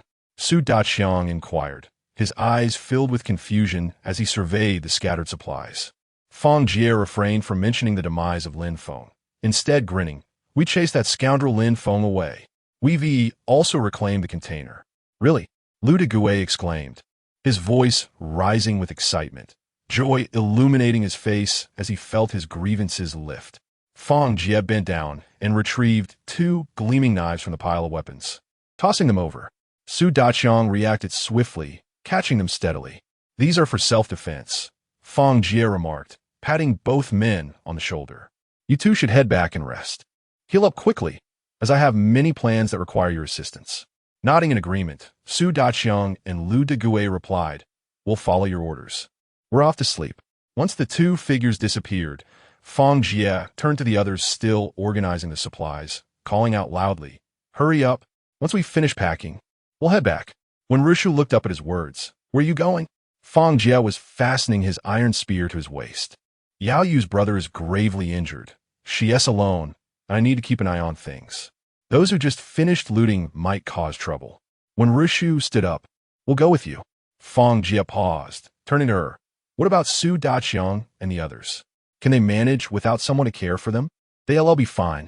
When Ruoxue interjected, they've already endured the worst. They can change their own dressings and handle the restroom just fine now. We can return tomorrow to cook for them. Fang Jie stroked his chin, contemplating. Indeed, he had seen Su Daqiang using a walking stick just yesterday. Before he could respond, the sisters had already rushed back into the house, the wooden door clicking shut behind them. The group waited for nearly an hour before the door finally creaked open again. The sisters emerged, clad in newly chosen light blue cotton jackets, with delicate cyan embroidery at the collars and cuffs. Their faces glowed radiantly, a faint fragrance wafting from them, clearly freshly bathed. Feeling shy under Fang Jie's gaze, when Rushu raised her hand to playfully hit his arm, What are you staring at? Let us go. Never can resist being vain, can you? Fang Jie chuckled, taking her hand as they set off. As they returned to the camp, it was ablaze with firelight. Amidst the crackling of burning wood, around 100 people gathered around the bonfire, laughing and chatting. Some were voraciously devouring open cans, while others stuffed biscuits into their mouths. A few were tilting their heads back to drink, liquor spilling down their chins without a care for cleanliness. Fang Jie is back, someone shouted, prompting everyone to pause their feasting and greet him in a cacophony of voices. Fang Jie waved casually, scanning the crowd before making a beeline for Yao Yu's tent. As the tent flap lifted, a strong scent of medicine enveloped him. Yao Zixing lay in a deep sleep, his complexion still pale, yet significantly more stable than before. Fang Jie leaned in closely to examine the blood-soaked bandage, noting that the man's breathing was steady and his forehead was not feverish. Only then did he gently lower the curtain and step outside. "Brother Yao, how could your injury be so grave?" When Ruoxue could not help but inquire. Fang Jie gazed at the flickering campfire in the distance. It was that rascal Lin Feng who stabbed him, but now he has fled. Let's not speak of him again. The sisters exchanged a glance, and when Rushu silently nodded, refraining from further questioning. At that moment, several snot-nosed children stumbled over, their rosy little hands clutching Fang Jie's pant leg and tugging at the sister's clothing. "Big brother, big sister, come play with us." The leading girl, with her hair styled in 2 buns, looked up with sparkling eyes. "If you hadn't retrieved the container, we would have had nothing to eat. Everyone is grateful to you. Come on." Before Fang Jie could react, the children pulled him towards the fire. The crowd parted automatically, some laughingly urging, "Brother Jie, take the main seat." When the 3 settled on a log closest to the campfire, someone unexpectedly offered them a piece of fragrant smoked meat, while another handed over a gourd filled with wine. Someone started singing a melancholic tune that echoed through the night. "We all have a home." The hoarse voice carried on the night breeze, stirring the hearts of every homesick wanderer. More voices joined in, and some sang until their eyes glistened with tears, wiping their faces with their sleeves. When Rushu and her sister leaned against each other, their skirts illuminated by the firelight, their lashes fluttering gently as they hummed along. The flickering light reflected on their cheeks, resembling 2 clusters of stars. As the song concluded, laughter erupted among the crowd. At that moment, someone shouted, "Brother Jie, with your skills, you could take on 10 men. Show us what you've got." The call for a display of prowess spread through the onlookers, who clapped and cheered. Even the children nibbling on biscuits stood on tiptoe to watch. Fang Jie raised an eyebrow and smiled, his fingertips tracing the grooves on the gun barrel. He stood, shaking off his cloak, and called out, "Step back. Don't get hurt. There's no medical insurance here." Laughter erupted as the crowd hurriedly cleared a space of about 10 feet in diameter. Amidst the crackling of the campfire, the long gun's iron tip pierced through the night, tracing a gleaming arc Zhao Ku with flowing tassels, Wu Go, sharp as frost and snow, Fang Jie, Belomet, and the gun's shadow suddenly blossomed like pear flowers. The barrel spun rapidly in his palm, the gusts of wind sending sparks flying from the fire. Amidst the gasps of the onlookers, he whirled and thrust, the gun's tip pointing skyward, silver saddle on a white horse, dashing like a shooting star. Each word rang out like the clash of gold and stone, and as the long gun danced with fervor, it produced a sharp sound, as if a multitude of heroes were truly descending from the moon. In the instant the long gun came to rest, Fang Jie knelt on one knee, the iron gun clanging as it sank into the frozen earth. The camp fell silent for a moment, then erupted into thunderous applause. When Rushu shouted with gusto, "Well done! So handsome!" a few children excitedly climbed onto wooden boxes, waving their clothing like flags. When Ruoxue, with her mouth agape, took a while to respond, "Sister, Brother Jie is quite impressive. I never noticed before. His skills are extraordinary. I thought he only practiced a bit of fighting or something similar. I never expected the display of swordsmanship to be so exquisite, reminiscent of a martial arts film." When Rushu nodded with pride, acknowledging the impressive aura, no wonder she expressed a desire to be a great hero. It appears her aspirations are not mere boastfulness. Once more, another round. The enthusiastic calls rose in a chorus. Fang Jie, smiling, waved his hand dismissively, wiping the sweat from his brow as he settled down between the 2 sisters. Several young women, inspired by the atmosphere, stepped into the center and began to dance. The sisters exchanged glances, retrieved a nearby barrel, and began to rhythmically tap out a lively beat. The bonfire cast the shadows of the crowd upon the snowy ground, leaping and swirling, intertwining with the fragrance of wine and the melodies of song, creating a vibrant sea of light in the frigid night. Wow, what is this? Who is that?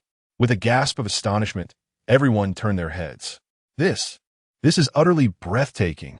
Chapter 58. The beauty that can topple cities. Yao Yu, adorned in a flowing red gown embroidered with golden lotus branches, gracefully strode forth, her skirt sweeping across the snow like blossoming clouds. The white fur cloak draped over her shoulders slipped partially, revealing meticulously crafted short jacket beneath, with pearl tassels swaying gently with each step, sparkling like scattered stars in the firelight. The once boisterous camp fell into an abrupt silence, save for the crackling of burning firewood. Yao Yu raised a hand to tuck a few stray strands of hair behind her ear, unveiling a face as pure as jade after being cleansed of grime. A touch of vermilion graced her brow, and droplets of moisture clung to her eyelashes, reminiscent of peonies kissed by morning dew. Is this a celestial maiden descended to earth? Someone murmured. When Rushu tightened her grip around the wooden bucket, her fingers tense. After more than 20 years of life, I have never encountered such an exquisite maiden. Who is she?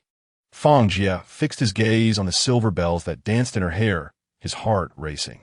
Though her visage was unfamiliar, he could never forget the red attire he had just sent out. The girl who had stood beside his brother, dusty and disheveled, now radiated a beauty that captivated all. This is Yao Yu. Yao Yu smiled at Fang Jie, her dimples appearing like two pools of spring water. She tossed her cloak towards him, her vibrant sleeves fluttering like butterfly wings, her voice ringing clear as a spring catch. Before Fang Jie could react, she was pulled into the dance circle by several other girls. With each step upon the snow, her wide sleeves unfurled like butterfly wings, her skirt blossoming into cascading waves of red. The bonfire cast her shadow upon the faces of the onlookers, weaving a splendid tapestry with the silhouettes of other dancers. Fang Jie clutched the still-warm cloak, watching as her laughter lit up her neck with the sheen of pearls. He felt his throat tighten, his breath turning fervent. As the music concluded, Yao Yu, slightly breathless, performed a graceful curtsy. The thunderous applause erupted instantaneously. She glided lightly toward Fang Jie and the others. Hello, lovely ladies. Let us reacquaint ourselves. Yao Yu beamed sweetly at her sisters. When Rushu eagerly took her hand, surveying her from head to toe, heavens, this is no earthly appearance. Truly stunning. When Ruoshua gazed intently at her profile, girl, do you accept this? Ha ha, I do not. Yao Yu giggled, covering her lips, her skirt brushing against Fang Jie's knees as she settled beside him. A faint scent of soapberry wafted from her, mingling with the aroma of the burning firewood. Hey! She tilted her head closer, her eyelashes casting a fan-shaped shadow beneath her eyes. Do I live up to the phrase, a beauty that can topple cities? Is it too much to disguise myself? He gazed at Yao Yu's face, illuminated by the firelight, before finally saying, Ahem, it is no wonder some might take notice. Anyone who sees you would be enchanted. Upon hearing Fang Jie's compliment, Yao Yu's smile widened, and she reached for 2 bottles of wine, handing one to him. They clinked the bottles together and took several hearty swigs.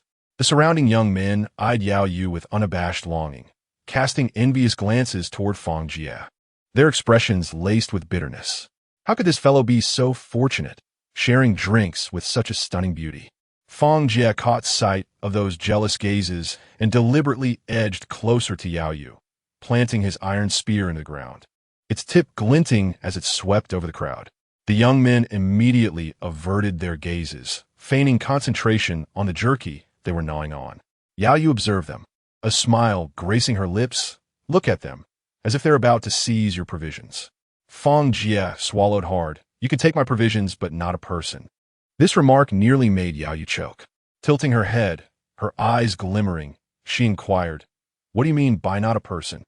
Fang Jie shifted his gaze, mumbling, It's nothing. Ah. Yao Yu poked his shoulder playfully. You were so imposing when seizing containers, brandishing your weapon with great flair. Yet now, facing a mere girl like me, you appear as wilted as a frostbitten eggplant, devoid of any bravado. She leaned in closer, the silver bells in her hair jingling softly. Fang Jie gulped from the bottle, remaining silent. The two sisters beside them exchanged glances at the proximity of their shoulders, feeling a gentle pang in their hearts. Both sweet and sour. When Ruoxue squeezed next to Yao Yu, whispering, "Are you trying to take Fang Jie away from us?" The question startled Yao Yu, nearly causing her drink to spill. With wide, innocent eyes, she replied, "What do you mean by taking? I don't understand." "Oh, stop pretending." When Ruoxue crossed her arms, pouting, "You're so beautiful. If you truly wanted to take him, how could we possibly compete?" She cast a glance at Fang Jie in the distance, then shot a fierce look back at Yao Yu. "That fellow was practically drooling over you. He has never acted this way around us. He's quite the lecher, getting flustered in the presence of a pretty girl." Yao Yu laughed, shaking when Ruoxue's hand playfully. "What nonsense are you saying? How can we use such an unpleasant word as take? We are all good friends, and so is Fang Jie. Wouldn't it be better for everyone to get along harmoniously?"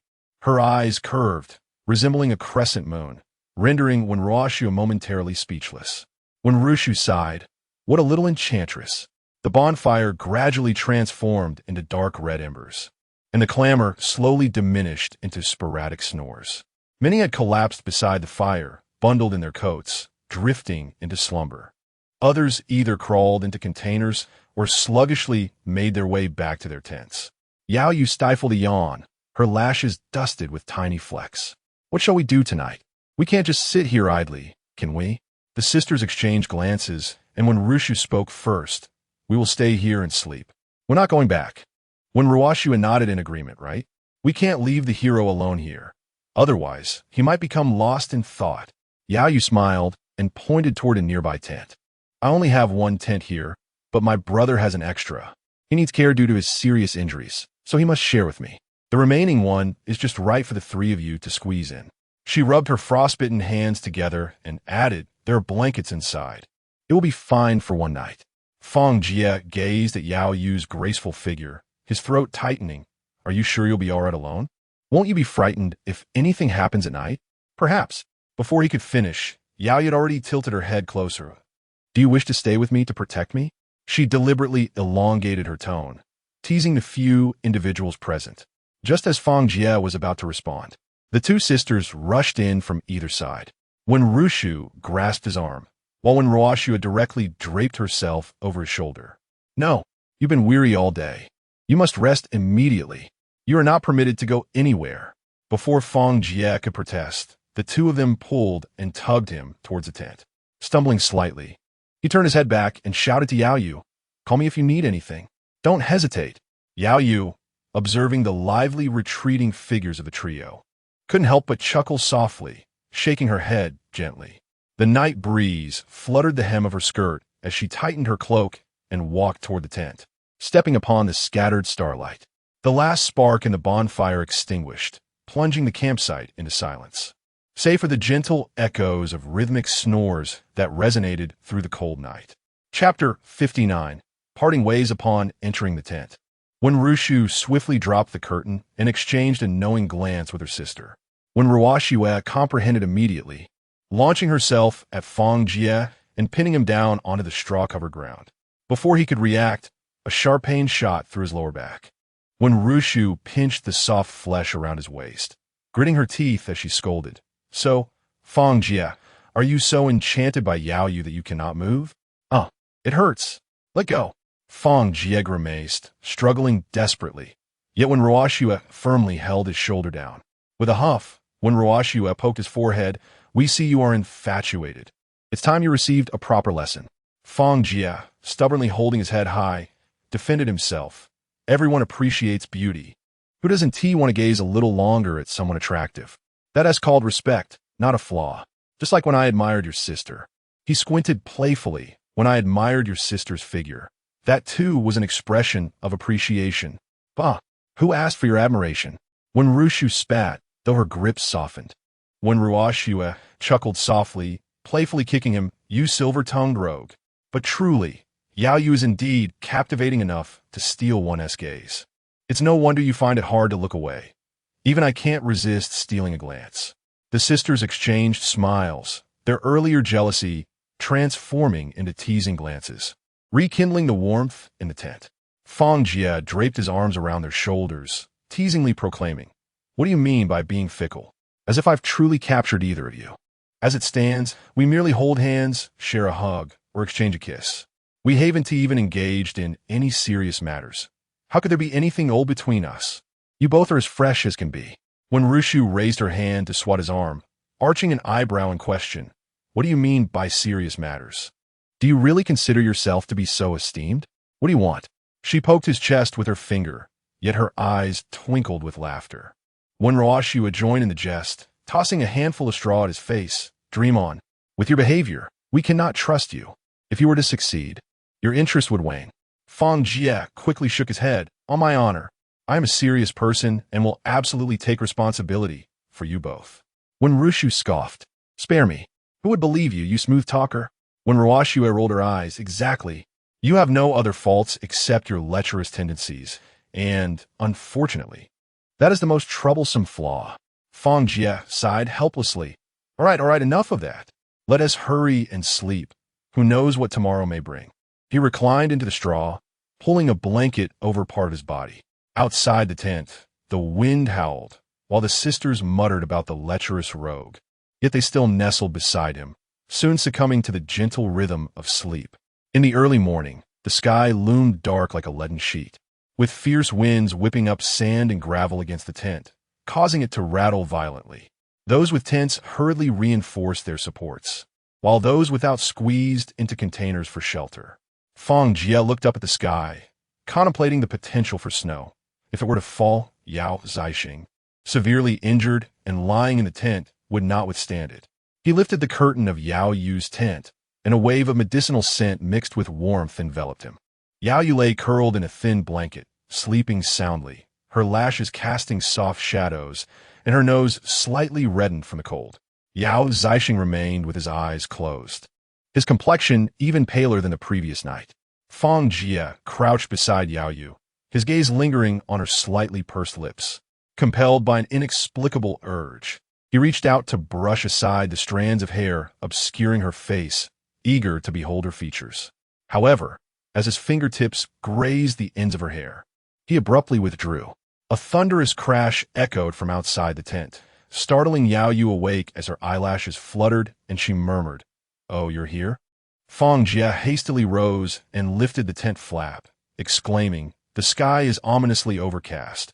A storm is surely approaching." Yao Yu straightened, her expression troubled as she gazed at her unconscious brother. "The tent is cold and damp. The injured cannot endure this. You two should accompany me to the camp. The conditions in the building are far better. We need not fear even the fiercest storm," Fang Jie asserted decisively. Yao Zixing managed to open his eyes slightly, feebly gesturing. "Do not trouble yourselves. I do not wish to be a burden." "What nonsense!" Fang Jie interrupted. "I have ample space where you will be well taken care of." He called upon a few individuals to fetch wooden planks, carefully lifting Yao Zixing onto them, wrapping him snugly in a blanket as they made their way to the camp. A group of onlookers gathered, voices rising in a cacophony of concern. "Fang Jie, what shall we do?" Fang Jie surveyed the remaining supplies in the container. "We must ration the food. Relying solely on this scant stockpile will lead to starvation." He gestured toward the fog-shrouded mountains in the distance. "This island is vast. We have merely lingered along the beach. I have climbed to the summit and observed that the forest beyond is dense and expansive, undoubtedly harboring wild fruits and fresh water." He scanned the crowd, emphasizing, "We shall leave a handful of individuals by the shore to await rescue. The rest must venture into the woods in search of sustenance. We cannot merely rely on what is readily available. If we wish to survive, we must take action." The crowd stirred, some hesitating while others nodded in agreement. Fang Jie spoke firmly, "I cannot attend to everyone. I have 5 or 6 injured individuals to care for. Changing bandages, feeding them, and foraging for medicinal herbs require my constant attention. I am stretched too thin." He kicked a metal box at his feet, the cans inside clattering. We shall distribute the supplies to ensure everyone receives some food and drink. As for survival, that depends on each individual's resourcefulness. Brother Fang, you cannot abandon us. Someone protested. Without your leadership, entering the forest is tantamount to seeking death. Fang Jie raised his hand to quell the unrest. I'm not abandoning you. There are simply too many to care for. This island has wild fruits and streams. Form your own teams and send individuals into the forest daily to seek food and water. It is far better than waiting idly by the shore.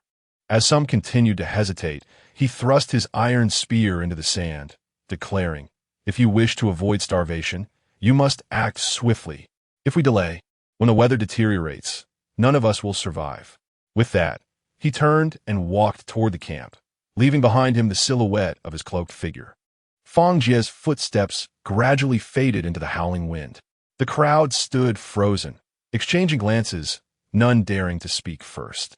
After an indeterminate time, a scruffy man kicked at the stones by his feet and hoarsely stated, if he cannot even attend to the injured, we can no longer rely on him. If we wish to survive, we must seek our own paths. May fortune favor us all. This proclamation shattered the tension, igniting a renewed sense of urgency among the crowd.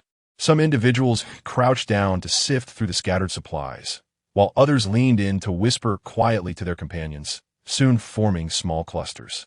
A woman, her head wrapped in a faded scarf, clutched a half-bag of biscuits, her brow furrowed with worry as she gazed at the child in her arms. Several young men gripped their machetes tightly, thumping their chests and rallying to form a group. Those swift in action had already slung makeshift backpacks over their shoulders and were heading toward the forest, their footsteps mingling with sporadic conversations. Yet, many remained hesitant to move. An elderly man, leaning on a stick, and a woman cradling a toddler retreated unsteadily back to the container, huddling together in a corner. The wind swept through the dry leaves along the beach, while the distant mountains and forests loomed under the shadow of ominous clouds, concealing countless unknown dangers. Chapter 60. My name is Ji Boda Fang Jie, accompanied by several young men, trudged through the mud and finally managed to carry Yao Zixing into the wooden cabin. As they pushed open the door, a wave of warmth infused with the scent of pine enveloped them. They carefully laid him down on the earthen bed strewn with hay and added a few thick logs to the fire, which crackled and leapt high. After a considerable pause, Yao Zixing slowly opened his eyes. He gazed at the cured meats hanging on the wall and the ceramic jars stacked in the corner, and couldn't help but hoarsely remark, no wonder my sister loves coming here. Your conditions are far superior to our drafty shack. Fang Jie tucked a blanket around Yao Zixing, saying it's not too bad. For now, don't overthink things. Just rest and heal. Yao Zixing nodded and closed his eyes to rest. Yao Yu, her eyes slightly red, deeply bowed to Fang Jie.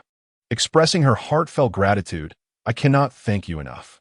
Fang Jie reached out to support her, firmly grasping her delicate wrist. Why be so formal? Aren't we good friends? Yao Yu's cheeks flushed slightly as she gently shook her hand. You still won't let go. Reluctantly, Fang Jie released her hand. Su Daqiang and Lu Fugue entered the cabin. Upon seeing Yao Zixing on the bed, Lu Fugue exclaimed, what the hell? How did this person end up here? Fang Jie raised his hand to signal them to be quiet. No nonsense. We are all in this together. We will be living as one family from now on. So let us keep the chatter to a minimum. Su Daqiang scratched his head, somewhat incredulous, while Lu Fugue shrugged. All right, I want to say more. The two exchanged glances and turned to leave. When Rushu quietly tugged at Fang Jie's sleeve, her gaze sweeping across the cramped earthen bed. In a hushed tone, she inquired, how are we arranging for the two siblings? In Su Daqiang's room, the 4 men plus his mother are already crammed in. This bed can barely accommodate 4, and more would be impractical. Fang Jie stroked his chin, pondering for a moment. Here's what we'll do. You sisters and Yao Zixing can sleep on the bed, and I'll take the floor. Yao Zixing struggled to rise in objection, but Fang Jie pressed him back down. Don't move. You are an injured man, and your recovery is paramount. The warmth from the bed will be beneficial for your injury. As for pleasantries, we can save those for later when you're well. When Rushu smirked, playfully teasing, so our benevolent Fang is willing to relinquish his cozy retreat. This is indeed your haven. Fang Jie chuckled. I cannot let the injured and the young ladies suffer, can I? I'm tough-skinned and hardy. A few nights on the floor is nothing. It's fine. I can endure it for a few days. I'm actually planning to build a larger house soon, where everyone can fit comfortably. Upon hearing that Fang Jie intended to construct a house, the 5 young men who had accompanied him exchanged knowing glances. The leader rubbed his hands together and said, Big brother, shall we stick with you? With so many injured needing your care, you must be in need of help. We may not be skilled in many things, but we can certainly lend a hand with hard work as long as we're provided with meals. The others eagerly nodded, their eyes brimming with hope. Fang Jie surveyed their thin garments and worn shoes. It was indeed the right time to enlist help. All right, you can stay. He patted the shoulder of the leading young man and said, Join me in cutting trees, building houses, and hunting, if you all work diligently. I assure you that everyone will have enough to eat and stay warm. At this, several of them burst into laughter, chattering excitedly with Brother Fang. We certainly won't go hungry. We wouldn't even know how to dig traps. We'd surely starve in the woods. Fang Jie waved his hand and pulled out some jerky to share with them. First, have a little to eat. We need to gather our strength for the work ahead. The young men nodded eagerly as they chewed on the jerky. Fang Jie then turned to Yao Yu and asked, Can you cook? Yao Yu nodded yes. I cook for my brother and me. Fang Jie gazed out the window. The sky was overcast, and the low-hanging gray clouds hinted at impending snow. After a moment of contemplation, he stated, Then it's settled. You will be in charge of logistics, cooking, and tending to the injured. He then looked at the Wen sisters. You two are familiar with the locations of the grain fields. Take a young man with you to dig, whatever you can find. Bring it back. Our growing population means our consumption has increased. Finally, his gaze swept over the remaining 4 young men. You will accompany me to cut down trees in preparation for expanding our camp. After a brief pause, he asked, Is there any issue with this arrangement? Please speak up at any time. No problem. Sounds very reasonable, they replied. Fang Jie nodded and pointed to the leading young man. What is your name? The young man straightened his back and proclaimed, Jiboda. What? Fang Jie questioned, unsure if he had heard correctly, leaning closer to hear better. What did you say? Repeat that. The young man flushed and enunciated clearly, Ji, as in the 4 seasons. Bo, as in extensive knowledge. Da, as in reaching understanding. Kiboda. Several girls nearby immediately blushed. When Rushu shot him a glare, Are you doing this on purpose? What does that mean? Fang Jie laughed heartily, unable to contain himself, slapping his thigh and exclaiming, What a splendid name. It's so imposing. Jiboda scratched his head and chuckled, his toes starting to dig into the grass sandals. Fang Jie patted Jiboda on the shoulder. From now on, I'll just call you Xiao Ji. When Ruoxue pinched him from behind, You're quite outrageous. Realizing something was amiss, Fang Jie quickly corrected himself. That is Xiao Ji. Jiboda scratched his head and replied, All right, I've been teased about my name since I was little. Fang Jie sobered, saying earnestly, A name is merely a mark. Having a clear heart is far more important. He raised the axe in his hand for all to see. Look, we found plenty of tools and equipment in the container. We have axes and saws. Previously, we built 2 wooden houses with just 1 axe in a few days. Now, with tools and helpers, our speed will increase exponentially. Everyone's spirits lifted. Do not be discouraged by our current conditions. Things will improve swiftly. As he spoke, he distributed 3 axes to Xiao Ji and the others, shoulder to saw, and led the way into the woods. Let us go. We need to cut enough lumber to build our houses. The Wen sisters, along with another man carrying a wicker basket, prepared to set out as well. Fang Jie turned to Rushu and called out, handing her a knife, Take this. Always be vigilant. Should this young man prove disobedient and entertain malicious intentions. He cast a sidelong glance at the lad behind Rushu, and with a resolute determination, he advised against hesitation. When Rushu tightened her grip on the hilt of her knife, its blade glinting coldly, causing the young man to retreat a step in trepidation. The group diverged at the fork in the path. The team tasked with felling trees tread upon the brittle branches as they ventured into the dense thicket, while Rushu led her companions towards the cassava fields. Fang Jie guided 4 individuals to a particular tree, gently tapping on its trunk. This shall suffice. These trees possess the perfect dimensions and sturdiness. Chapter 61. Expanding the camp. Fang Jie waved his hand at Fang Jie and the others, urging them to disperse and not cluster together. He approached a pine tree with a trunk as thick as a bowl, firmly grasped his axe, and demonstrated, "Observe closely. When felling a tree, first locate the pressure face. Strike the axe downward at an angle toward the tree's roots to carve out a triangular notch." As the axe descended, bark flew, revealing the pale wood beneath. Once he had made significant progress, he shifted to the opposite side, and the tree would lean toward the notch, conserving effort and ensuring safety. Fang Jie watched Fang Jie's motions intently, mimicking him as he selected a sturdy tree. After only 3 or 4 strikes, his wrist began to ache. "Brother Fang, how come it looks effortless when you do it?" Fang Jie chuckled. "Practice makes perfect. You're not accustomed to it yet, but once you master the technique, you could fell 20 trees in a single day." He approached Fang Jie to adjust his grip on the axe, advising him to avoid using brute strength, instead harnessing the axe's momentum and allowing his waist and abdomen to pivot. Yes, just like that. The forest echoed with the rhythmic sound of axes striking wood. Following Fang Jie's guidance, Ji Boda finally caused the trunk to sway with his 7th strike, and he let out an excited cheer. In the distance, someone shouted that the tree was about to fall, prompting the group to hurriedly step back. As the first tree crashed to the ground with a resounding thud, Fang Jie leaped and clapped, the axe handle still vibrating slightly in his palm. The other young men joined in the excitement, circling the fallen trunk, eager to touch the neat axe notch. Leaning against a tree stump, Fang Jie called out as they sought their next target, "Don't rely solely on brute force. Consider the tree's temperament. Follow the natural direction of the force." Wiping the sweat from his brow, Fang Jie focused on the white birch before him. Remembering Fang Jie's advice about the pressure face, he gritted his teeth and struck at the roots an angle. The bark split along the lines he had anticipated. "It worked," he exclaimed softly, stepping back. The trunk trembled and then fell with a thunderous crash. When Rushu crouched at the edge of the cassava field, parting the withered yellow leaves to point at the purple-brown tubers peeking from the soil. These cracked-skinned ones can be harvested, but avoid those with yellow-spotted leaves. They are toxic. She turned to the timid young man behind her, handing him a spade. "Learn from this. Dig along the roots carefully and don't break the tubers." The 3 of them bent low, searching through the earth. The young man unearthed a cassava the size of his fist and excitedly held it up for her to see. When Rushu clapped her hands, "Be gentle. Bruising the skin can lead to rot."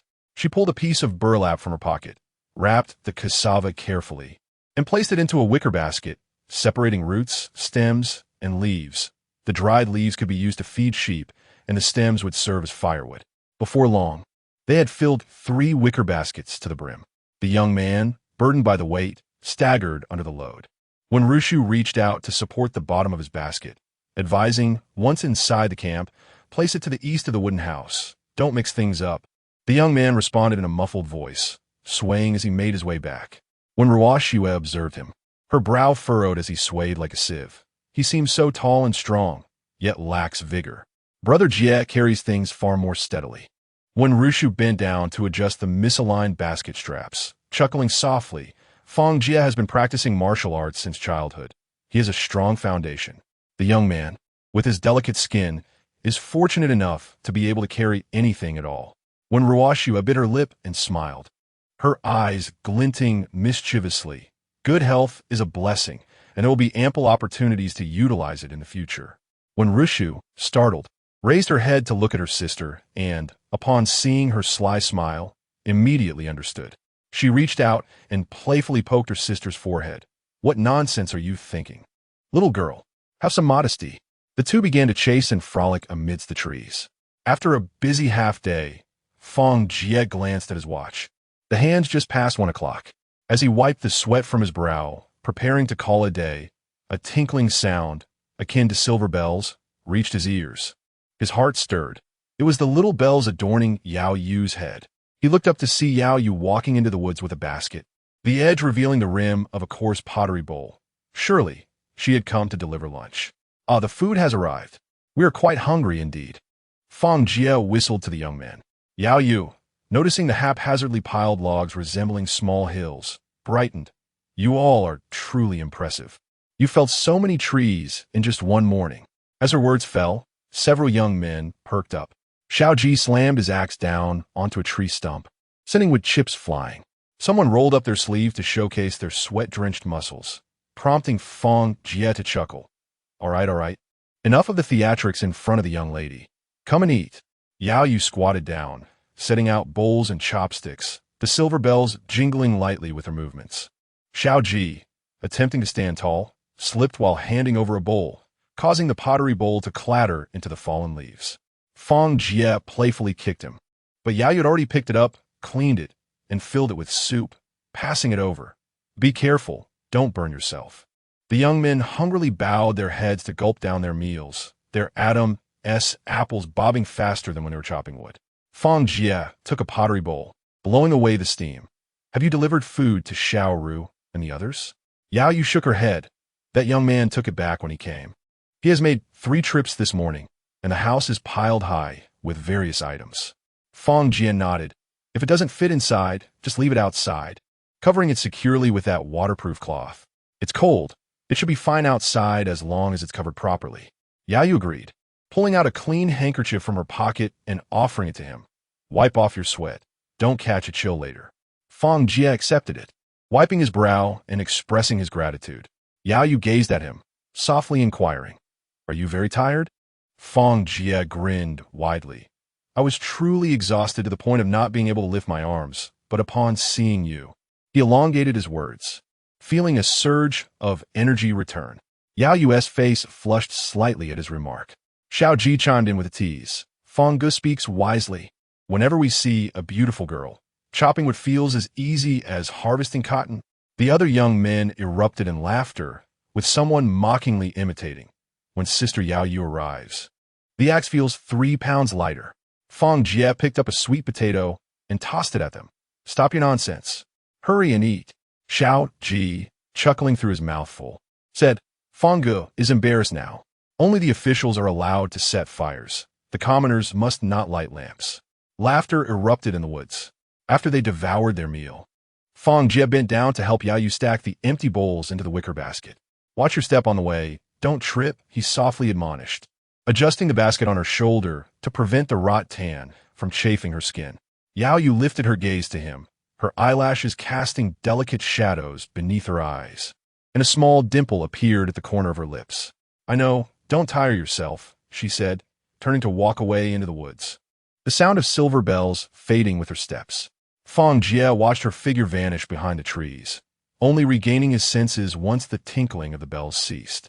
Shao Ji, with a playful expression, poked him in the arm. Brother Fang, are you chasing after the bells? Fang Jie swung his axe over his shoulder and kicked a log by his feet.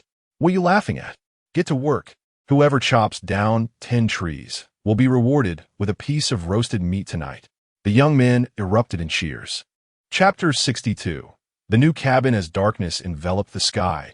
Fang Jie waved his hand and called it a day. The group walked back to the campsite under the moonlight, with a savory aroma of meat stew wafted through the air. The Wind sisters were crouched by the pot, stirring the porridge, their shadows dancing against the wooden cabin walls in the flickering firelight.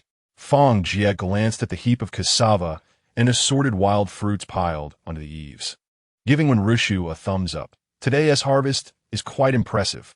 When Wenrushu wiped her hands and smiled, indeed. We also cleared a patch of new land nearby and collected half a basket of pine nuts. Shao Ji leaned over to peer into the pot of stewed meat. Brother Fang, is there really meat in there? Of course. As long as you all work diligently, there will be no shortage of meat for you. They gathered around the fire, the sound of wooden spoons clinking against ceramic bowls filling the air. After the meal, Fang Jie dragged out the tent belonging to the Yao siblings from a corner of the cabin. You all can stay in the tent tonight. The young men hurriedly set up the tent, while Yao Yu crouched beside to help pass the stakes. Fang Jie brought over several bundles of dry grass to lay inside the tent, and upon turning around, he saw Shao Ji attempting to demonstrate a knot to his companions. With a rope in hand, he fashioned a tight knot under the moonlight, prompting Fang Jie to chuckle and scold him. Clumsy. Pay attention. With a few deft movements, He tied a secure knot, earning the admiration of everyone present. Once the tent was erected, they eagerly crawled inside to rest. When Fang Jie finished his tasks and returned to the cabin, he immediately noticed Yao Zixing's absence from the Kong. A pang of concern struck him, and he quickly inquired of Yao Yu, "Where is your brother? Why isn't he lying on the Kong?" Yao Yu was busy putting leftover food into a ceramic jar and looked up to reply. My brother felt embarrassed, thinking it inappropriate to share a Kong with the Wen sisters. He insisted that Su Daqiang and Lu Fugue carry him to the adjacent room, claiming that 5 men could manage to squeeze together. Fang Jie nodded in understanding. So that's it. I never expected him to be so particular given his condition. He peeked into the neighboring room to check on him. Hastening to Su Daqiang's room, he pushed the door open to find Yao Zixing settled at the very edge, with a substantial space cleared around him. Lu Fugue and his 3 brothers huddled together at the opposite end, tightly packed to ensure Yao Zixing had ample room. Fang Jie has arrived. Upon seeing him, the group raised their hands in greeting. Fang Jie shook his head at the sight. With this arrangement, you would have been better off sleeping back on that Kong. Yao Zixing struggled to sit up against the wall, his complexion still pale. That one do. The Wen sisters are barely in their 20s. How could I, a grown man, share a Kong with them?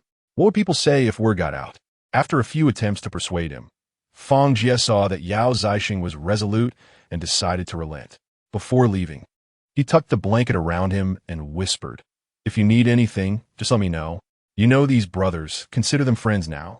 No need to stand on ceremony." Yao Zixing nodded. "You are all very kind."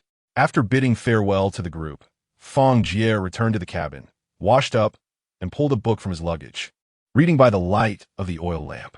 The sisters, fatigued from the day's labor, climbed onto the Kong after washing up, wrapping themselves in blankets and yawning. At that moment, Yao Yu pushed the door open and walked in. She caught a glimpse of Fang Jie and the sisters on the Kong. Her face flushed with embarrassment as she stammered, "So, how shall we sleep tonight?" Without lifting his head, Fang Jie replied, "This Kong is just right for 4 people. We can squeeze in." Upon hearing this, Yao Yu's face grew even hotter, her ears burning. When Ruhu chuckled softly, "You really have no sense of discretion. Brother Yao knows to keep his distance from us sisters, yet here you are, oblivious to Yao Yu." Fang Jie felt troubled. What can I do? Su Daqiang's room is as crowded as a tin of sardines, and the tent is full with 5 young men. This is the only spacious place. When Ruoxue pointed to the straw mat laid out on the ground, "Then you can sleep on the floor." Fang Jie glanced at Yao Yu, who was looking down, and sighed with resignation. "All right, I shall sleep here tonight." Yao Yu clutched her clothing corner. "I'm truly sorry for causing you trouble." Fang Jie moved the bedding aside. "What are you saying? I'm tough-skinned. It doesn't matter where I sleep." Yao Yu nodded gently, her face still flushed as she nestled into the quilt. Fang Jie lay on the straw mat with a book in hand. Just as he became engrossed in reading, when Ruoxue jumped off the Kong and padded over barefoot. Fang Jie quickly closed his book. "Why are you up at this late hour, causing commotion?" When Ruoxue sat beside him, after working all day, "You still hold onto your book at night. You truly cannot part with it. Come, tell me a story." Amused, Fang Jie lifted his book. "What a coincidence. Since you mentioned unable to part with a book, allow me to share the origin of this phrase." He began recounting how Sun Quan urged Lu Meng to read more during the 3 Kingdoms period. When Ruoxue clapped her hands, "I know Lu Meng. I've seen videos about him online. They all say he is a villain who ambushed his allies." Fang Jie asked curiously, "Why do they say that?" She recounted the snippets from the short video on her fingers. Fang Jie chuckled. Personal evaluations nowadays are quite complex and varied. However, Lu Meng's portrayal in historical texts tends to be positive. Phrases like Wu Xia, a Menging Wamushan can refer to his diligence and capability. When Ruoxue tilted her head, blinking, "Then why do they label him as bad online?" Fang Jie pondered briefly. Perhaps it's a matter of perspective. In warfare, each side has its own loyalties, and when positions differ, right and wrong become ambiguous. At that moment, Yao Yu interjected. From Sun Quan's perspective, Lu Meng is a loyal minister. Yet from Guan Yu and Liu Bei's angle, he appears treacherous. There are no absolute rights or wrongs, only differing stances. When Ruoxue nodded, somewhat understanding. Fang Jie ruffled when Ruoshue's hair. People are similar. Looking at someone from different angles reveals countless facets. Some see him as righteous, others as stubborn. This is the complexity of human nature. When Ruoshue rested her chin on her hand and nodded. So, reading more is indeed beneficial. It helps one comprehend these truths. Fang Jie flipped through the old book in his hands. Yes, I read a few pages every night, and the more I read, the more fascinating it becomes. I can find traces of my surroundings within the pages. Yao Yu gently turned over on the calm. When Rushu caught sight of her sister, lounging beside Fang Jie's bed, and called out, Ruoshua, stop fooling around and come back to sleep. When Ruoshua, clutching her knees, stubbornly refused to move, pouting, I'm sleeping right here. When Rushu frowned, that's no way to behave. Yao Yu's still here. Stop being foolish. Fang Jie waved his hand. Listen to your sister, don't cause a ruckus. After a long day's work, it's time to rest. Reluctantly, when Ruoshue got up, mumbling under her breath, Fang Jie extinguished the oil lamp, and the wooden cabin was enveloped in thick darkness. Only the sound of the wind and the occasional chirping of insects could be heard outside. Yao Yu, wrapped tightly in her blanket, tossed and turned. Can't sleep? When Rushu whispered, her voice low, Yao Yu hesitated for a moment, her cheeks flushed as she leaned in closer. I've never spent the night in the same room as a man, and it makes me feel anxious. When Rushu gently embraced her, patting her back in comfort, don't worry, Fang Jie is not a bad person. To be honest, my sister and I have been sharing a room with him for nearly half a month, and he has never mistreated us. Besides, if he dares to lay a hand on you, we will stand up for you. Yao Yu chuckled softly, gradually relaxing. Listening to the rhythmic sound of breaths beside her, she slowly drifted into slumber. The next morning, Fang Jie was preparing to head out to chop wood. Su Daqiang sauntered over, thumping his chest. Brother, I've been resting for a few days, and I'm nearly healed. I'm bursting with energy. Let me do some work. Fang Jie scrutinized him, pressing down on the bandage around his waist. His wound had indeed healed, and he was the fastest to recover among them. Are you sure you can manage? Fang Jie asked with some concern. Su Daqiang immediately bounced on the spot a couple of times and waved his arms to demonstrate he was fine. Fang Jie led him to an open area, marking out a section with a stick. See this? We're going to build several larger houses this time. You're in charge of clearing the weeds and small stones in this area. Don't touch anything heavy, understand? Just as Su Daqiang was about to grab a shovel, Fang Jie stopped him, handing him a spade instead, and turned to fetch a stool. Sit here and work slowly. Take breaks if you get tired. Su Daqiang chuckled as he sat down, and just as the spade hit the soil, Fang Jie added, just work for 2 hours each day. All right, got it, he replied. Upon arriving at the lumber yard, Fang Jie surveyed the ground littered with tree trunks and waved to the others. Today, we'll divide the labor. 2 of you strong ones will carry the timber back, while the remaining 3 continue chopping trees. He selected Fang Jie and another sturdy young man, pointing toward a path through the woods. Follow this route back, and don't pile it too densely. We need to keep the path clear. Fang Jie hoisted a pine tree as thick as a bowl onto his shoulder, shaking it lightly. Don't worry, Brother Fang. We'll make sure to get the job done. Watching them depart, Fang Jie turned back to the others who were chopping trees. Don't overdo it. Take a break after cutting 10 trees, and remember to leave space to walk. The group nodded and busied themselves. By evening, when they returned to the camp, there were already around 80 or 90 logs piled up. Fang Jie rubbed his shoulders. Brother Fang, we're making great progress. We've already chopped so much wood in just 2 days. Fang Jie nodded and turned his gaze towards Su Daqiang's side. The designated plot of land has been cleared of weeds and stones, leaving only a few uneven mounds of earth. Su Daqiang, holding a shovel, wished to continue working, but Yao Yu stopped him. I've told you to take it easy. What if your wound opens up? 3 to 4 hours of activity each day is sufficient. Fang Jie approached and patted him on the shoulder. Listen to Yao Yu. There's no rush with this task. Tomorrow, just level the mounds and fill the depressions with grass clippings. 3 hours of work each day will suffice. Su Daqiang scratched his head. All right, I'm just trying to finish as quickly as possible to avoid delaying your work. In the distance, when Ruoshua waved and called out that it was time for dinner, he gave Su Daqiang's shoulder a gentle pat. Let's go eat. There will be plenty for you to do tomorrow. 3 days later, the timber for the house was nearly gathered. Su Daqiang's wound had completely healed, and he proudly declared his ability to assist in the construction. Fang Jie led their group of 6, tools in hand, straight to the cleared land. He squatted on the freshly level ground and used a wooden stick to sketch neat squares in the soil. For this house, we'll leave a small living room as an entryway, with 4 bedrooms partitioned inside. He tapped the ground with stones, indicating that the living room would connect to the 4 bedrooms, making it convenient to retrieve items at night and move between rooms. How should we partition it? Su Daqiang leaned in closely. Fang Jie drew out a slender twig with his pocket knife and explained, each bedroom will be separated by double-layer wooden boards and thatched walls for soundproofing and warmth. Each room will have a small window to allow light. He pointed to a corner of the living room. This area will have a larger door for ample light. And we can use a fire pit here in winter for warmth. Shao Ji scratched his head, examining the plans. Brother Fang, how do we calculate the sizes of the boards? Patience. Fang Jie stood and brushed off his trousers. First, sort the timber by length. We'll saw the load-bearing beams for the living room.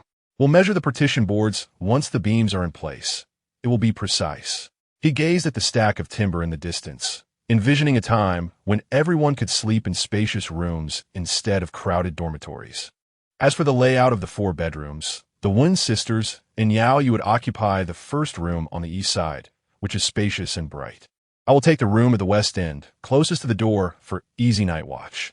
He drew 2 more lines, indicating that Su Daqiang and his mother would reside in the second room, where the morning sun would be warm. Yao Zixing would have the 3rd room to himself. At this point, he pointed to Su Daqiang's wooden cabin. The 5th room will be shared among Shao Ji and the other 4 young men, while Lu Degui and the 3 injured will stay in my former cabin. When Ruo Xue scrutinized the plans, Brother Jie, will the partition walls really be soundproof? Fang Jie nodded reassuringly. Absolutely. The double-layer boards with half a foot of thatch would do the trick. Does anyone have any objections to this arrangement? Everyone shook their heads in agreement. It seemed quite reasonable. Well then, let us get started. First, we'll lay the foundation. Fang Jie outlined the perimeter with a stick, and the group began to move stones into place. Rolling up his sleeves, Fang Jie took the lead in demonstrating. We must establish a solid foundation. This is the root of the house. In the designated area, we excavated a foundation trench half a foot deep, compacted the bottom, and laid down a bed of gravel, subsequently stacking large stones atop it. The gaps between the stones were filled with a mixture of clay and straw, ensuring moisture resistance and stability. Following these instructions, the group diligently set to work, and the foundation trench gradually took shape. Next, Fang Jie selected the stoutest and straightest timber to serve as the pillars, grooving the base of the wood to precisely fit the mortises left in the foundation stones. This technique, known as the column-top stone mortise and tenon, secured the pillars firmly, ensuring that the structure could withstand the elements. As he spoke, he guided everyone in placing the beams atop the pillars, interlocking them with dovetail joints, and reinforcing them with wooden wedges to ensure a tight connection between the beams and pillars. When it came time to create the partitions, Fang Jie picked up his tools to craft the mortise ends of the wooden boards. We were constructing tongue and groove joints, carving concave and convex grooves along the edges of each board to ensure a seamless fit, which were then secured with bamboo pegs. He filled the space between the double-layered boards with a thick layer of thatch, providing both sound insulation and warmth, thus ensuring a comfortable living environment. The construction of doors and windows was equally meticulous. Fang Jie skillfully crafted the mortise and tenon joints for the door and window frames. The door frame utilized a tapered corner joint, with the timber accurately joined from 3 directions. The window frame employed a mitered corner joint, with the edges cut at a 45-degree angle, combined with mortise and tenon techniques, and finally covered with oiled paper, allowing light while providing wind resistance. Under Fang Jie's guidance, the group worked methodically, and as each piece of timber was ingeniously joined through mortise and tenon, a brand new wooden house gradually emerged. Not a single iron nail was visible at the joints, yet the structure was remarkably solid, showcasing the wisdom and allure of traditional craftsmanship. Chapter 63. Silence, please. For 2 days, The rhythmic sounds of axes and chisels reverberated through the campsite. Fang Jie stood atop the new house S-beams, a coarse hemp rope tied around his waist, directing everyone as they nestled the final rafter into its mortise. Success. With the last thud of the wooden wedge being driven home, the framework of the wooden house was finally complete. Fang Jie slid down from the eaves and gazed at the newly formed structure. The pillars stood tall and straight like pines, the beams intercrossed like bones, and the joints fit so seamlessly that even the tiniest sliver of light could not penetrate. Yao Yu and her two sisters had long been waiting nearby, their basket brimming with freshly picked wild mushrooms. When Ruoxue tiptoed to peek inside, Brother Jie, this house looks 10 times grander than the old one.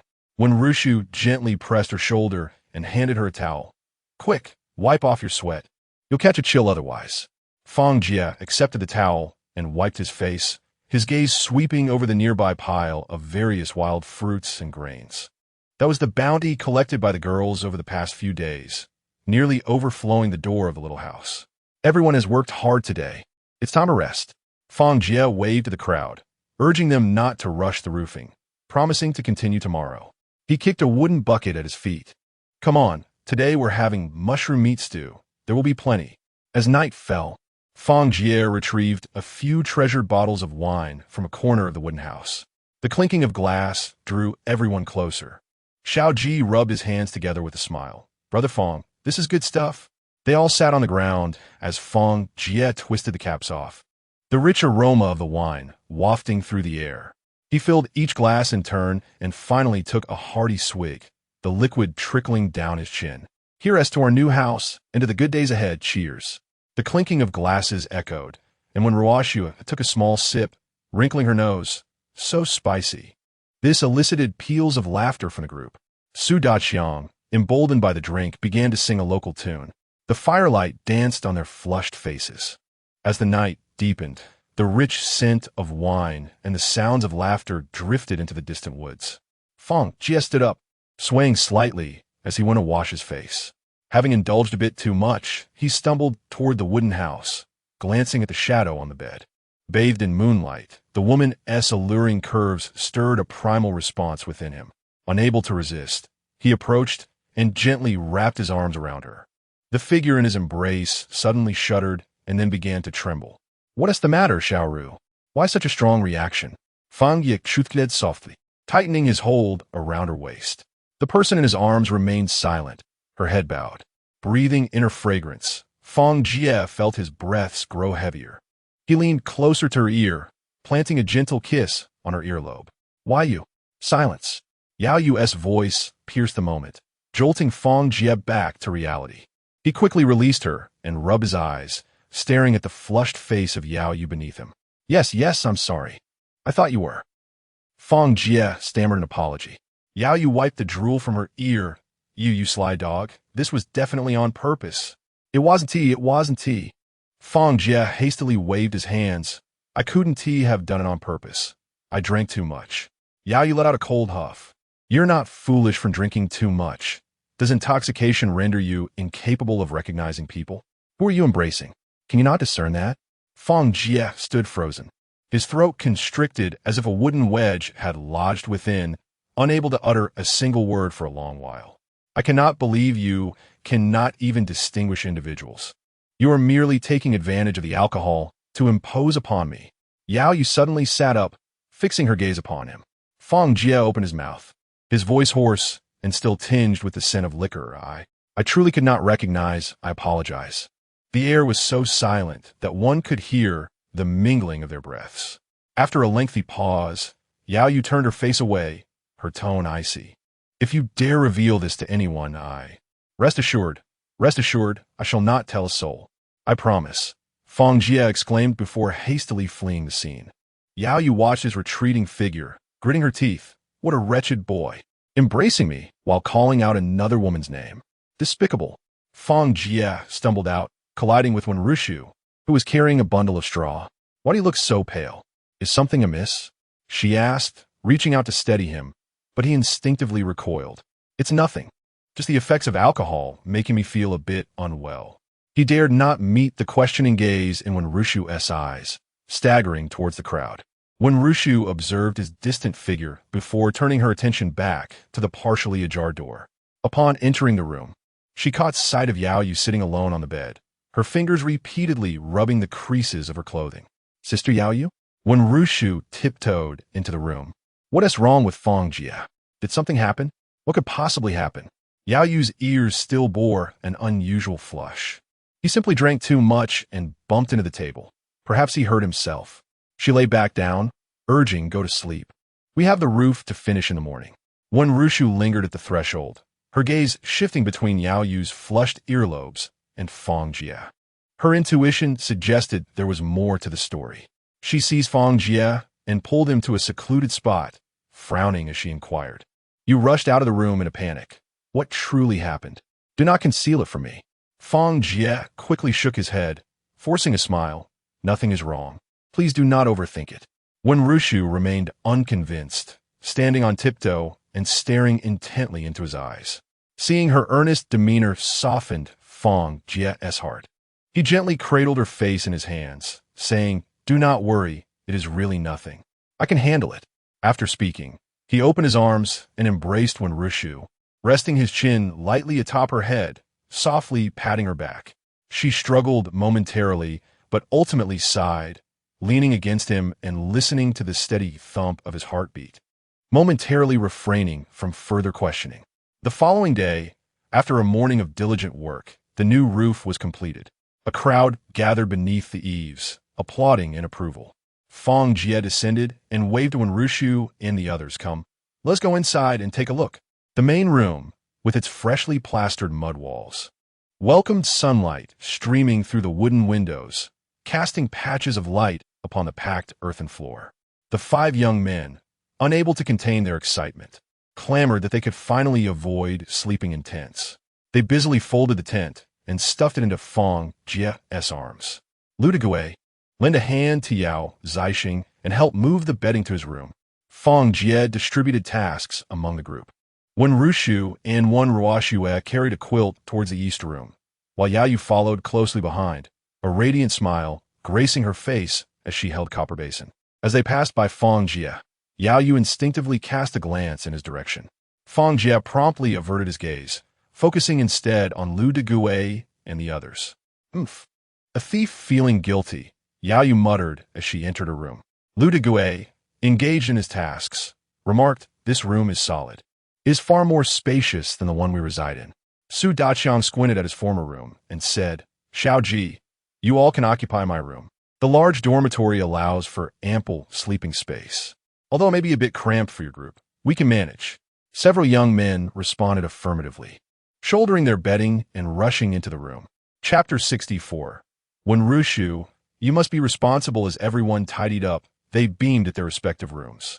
During lunch, as they gathered around the camp, Fang Jie addressed the group, stating, Currently Lu Degue's house has a stove, but with so many of us, it's quite a challenge. I propose that this afternoon, we construct 2 small rooms beside the new house, one to serve as a kitchen with a stove, and the other to be converted into a shower room. Additionally, we shall build a toilet behind the new house to spare everyone the long trek. His gaze swept over the group before he assigned tasks. Lu Degue, take Xiao Ji and the 5 of you. You will prepare meals in Lu Degue's house from now on. In your spare time, find a spot to set up a shower room. As for me, Su Daqiang and his mother, the Wen Rushu sisters, and the Yao siblings will cook here by the new house. Once we finish this, we'll construct a storage room to neatly hang our cassava, sweet potatoes, wild fruits, dried goods, and jerky, ensuring they remain dry and pest-free. Xiao Ji, having finished his meal, enthusiastically chimed in, Sounds great. With a new kitchen and shower, life is becoming quite splendid. The others nodded in agreement. After lunch, Fang Jie, along with Su Daqiang, began digging the foundation. Out of the corner of his eye, he noticed 3 girls gathered by the shower frame, chattering animatedly. Wen Ruoxue was measuring the wooden planks on tiptoe, while Yao Yu squatted by a pile of mud, mixing straw into the clay, her hair tips dusted with straw. Wen Rushu held a charcoal pencil, sketching plans onto the bark. Yi, how large should we make this drainage outlet? Wen Rushu called out to Fang Jie. Approaching her, he He saw the peculiar drawings of barrels and meandering gutters. The three girls looked up at him in unison. 2 fingers wide should suffice, Fang Jie replied, drawing in the dirt with a twig. Remember to place crushed stones at the bottom to facilitate faster water flow. No sooner had he spoken than Yao Yu grabbed a shovel and began digging the trench. When Ruoxue followed closely behind with a plank, mumbling, "Will the bathwater smell if it flows from here?" "Rest assured, if the water flows swiftly, there won't be an issue," Fang Jie reassured her. As the setting sun elongated their busy silhouettes, they formed a vibrant tableau beside the new house. When Ruoxue smiled at the completed structure, declaring, "It's done. I want the first shower tonight." As dusk crept up the eaves, the newly built storage room was finally completed and put to use. Fang Jie stood at the entrance, directing Xiao Ji and the others to move ceramic jars and burlap sacks inside, fragile items to the left, and hang the cassava bags. Lu Deguay passed by, carrying a bundle of hay, remarking, "This room is secure. Nothing will be lost inside." Meanwhile, at the new stove, when Rushu added dry firewood to the hearth, and the flames leaped vigorously, Yao Yu tossed washed wild vegetables into the pot and turned to ask, "Where do we put the spice jars?" When Ruoxue, on tiptoe, retrieved a ceramic jar from the shelf and pointed outside with a smile, saying, "Look quickly. Lu Deguay and the others are having a ruckus." Indeed, the neighboring house was quite noisy. Ji Boda shouted, "I'll take charge of the cooking. My soup is going to be delicious. With your culinary skills, step aside." Wang Tianyi snatched the spatula, eager to showcase his own talents. Lu Deguay, squatting in the corner, shook his head, exclaiming, "For heaven's sake, stop the noise. Take turns. Whoever cooks poorly will wash the dishes." When Rushu poured oil into the pot, the sizzling sound mingling with laughter and scolding from next door. Su Daqiang squatted at the threshold, peering in as he remarked, "These folks are noisier while cooking than when building houses." As when Rushu lifted the lid, the aroma of wild vegetable soup wafted through the air, intertwining with the fragrance of rice from the neighboring house, creating a warm, smoky ambience in the evening breeze. Later, in the stillness of the night, Fang Jie lay on the wooden bed in the new house, the straw mattress beneath him still infused with the warmth of sunlight. He turned over, gazing at the swaying shadows of the trees outside. Since teaming up with the 2 sisters, it was his first time sleeping alone in a room, leaving him with an inexplicable sense of emptiness. Just as he was about to close his eyes, the door creaked open. Holding his breath, Fang Jie focused on the sliver of moonlight seeping through the door crack. A shadow wrapped in a gray cloth shirt stealthily entered, the night breeze brushing against the person's flushed cheeks. "Xiaoru?" he whispered softly, when Rushu fidgeted with the hem of her garment, taking a moment before murmuring, "The window in that room. It's a bit drafty. I came to see you." Fang Jie was taken aback, then lifted a corner of the blanket. When Rushu shifted closer to the edge of the bed, her warm breath caressing the back of his hand. "No. Don't overthink it. I just need some warmth." Fang Jie chuckled, eagerly feeling the warmth of when Rushu's body against him. Her hair brushed against his chin, carrying the lingering scent of soap from her evening wash. "Xiaoru," he murmured, his voice hoarse, reaching up to tuck a stray lock of hair behind her ear, only to have her grasp his wrist as his fingers brushed against her feverish cheek. When Rushu looked up at him, her eyes shining brilliantly in the darkness, her hurried breaths danced against his throat, radiating a warmth that sent his heart racing. Finally, he could no longer resist, leaning down to gently press his lips against hers. The sensation was as soft as the melting snow of spring, mingled with the delicate fragrance lingering between her lips, causing his mind to spiral into a blissful void. When Rushu's hand gradually loosened its grip on his garment, clutching the coarse fabric of his shirt instead, her knuckles turning white from the pressure, Fang Jie tightened his embrace around her waist, his hands beginning to explore restlessly. A soft moan escaped when Rushu's lips as her body began to sway. This kiss felt both prolonged and fleeting, until the distant sound of Su Daqiang's snoring pulled them apart. When Rushu buried her face in his neck, refusing to look up, her ears flushed crimson. "My heart, I feel overwhelmed." Fang Jie gazed at her with reddened eyes, excitedly unfastening her garment. "Be gentle. I'm scared." He tenderly kissed away her tears. The threads of love intertwined their hearts, where gentle smiles and frowns often found their way into poetry. Together under the flowers, they admired the scenery, hand in hand beneath the moon, sharing sweet words of longing. Their hearts melded as if bound by glue, dreams entwined in an endless embrace. May they always remain companions in this life, yearning for each other from dawn till dusk. The night breeze stirred the strings of their hearts, transforming their love into a tender melody. When Rushu gazed up at Fang Jie, her fingertips gliding softly across his face, "Will you truly treat me well for a lifetime?" Her voice was as delicate as a dandelion drifting in the moonlight, her eyelashes casting tiny shadows beneath her eyes. Fang Jie lowered his head to gaze at her, gently enveloping her in his embrace. "Silly girl, why can't you be good to me for a lifetime? I am, after all, a fine young man. Are you not responsible for me?" When Rushu chuckled softly, poking his side with her fingertip. "Be serious." He clasped her hand, tenderly kissing the knuckles. "In the future, when we ascend the mountains to forage for bamboo shoots, I shall carry your basket. When we wade into the river to catch fish, I will fend off the water snakes for you." He turned her shoulders, compelling her to behold the sincerity dancing in his eyes. "When you fall ill, I will fetch you medicine. When you cook, I will fan the flames for you. Once the weather improves, I shall build you a house adorned with intricately carved windows, with windowsills brimming with your beloved wild chrysanthemums." And what else?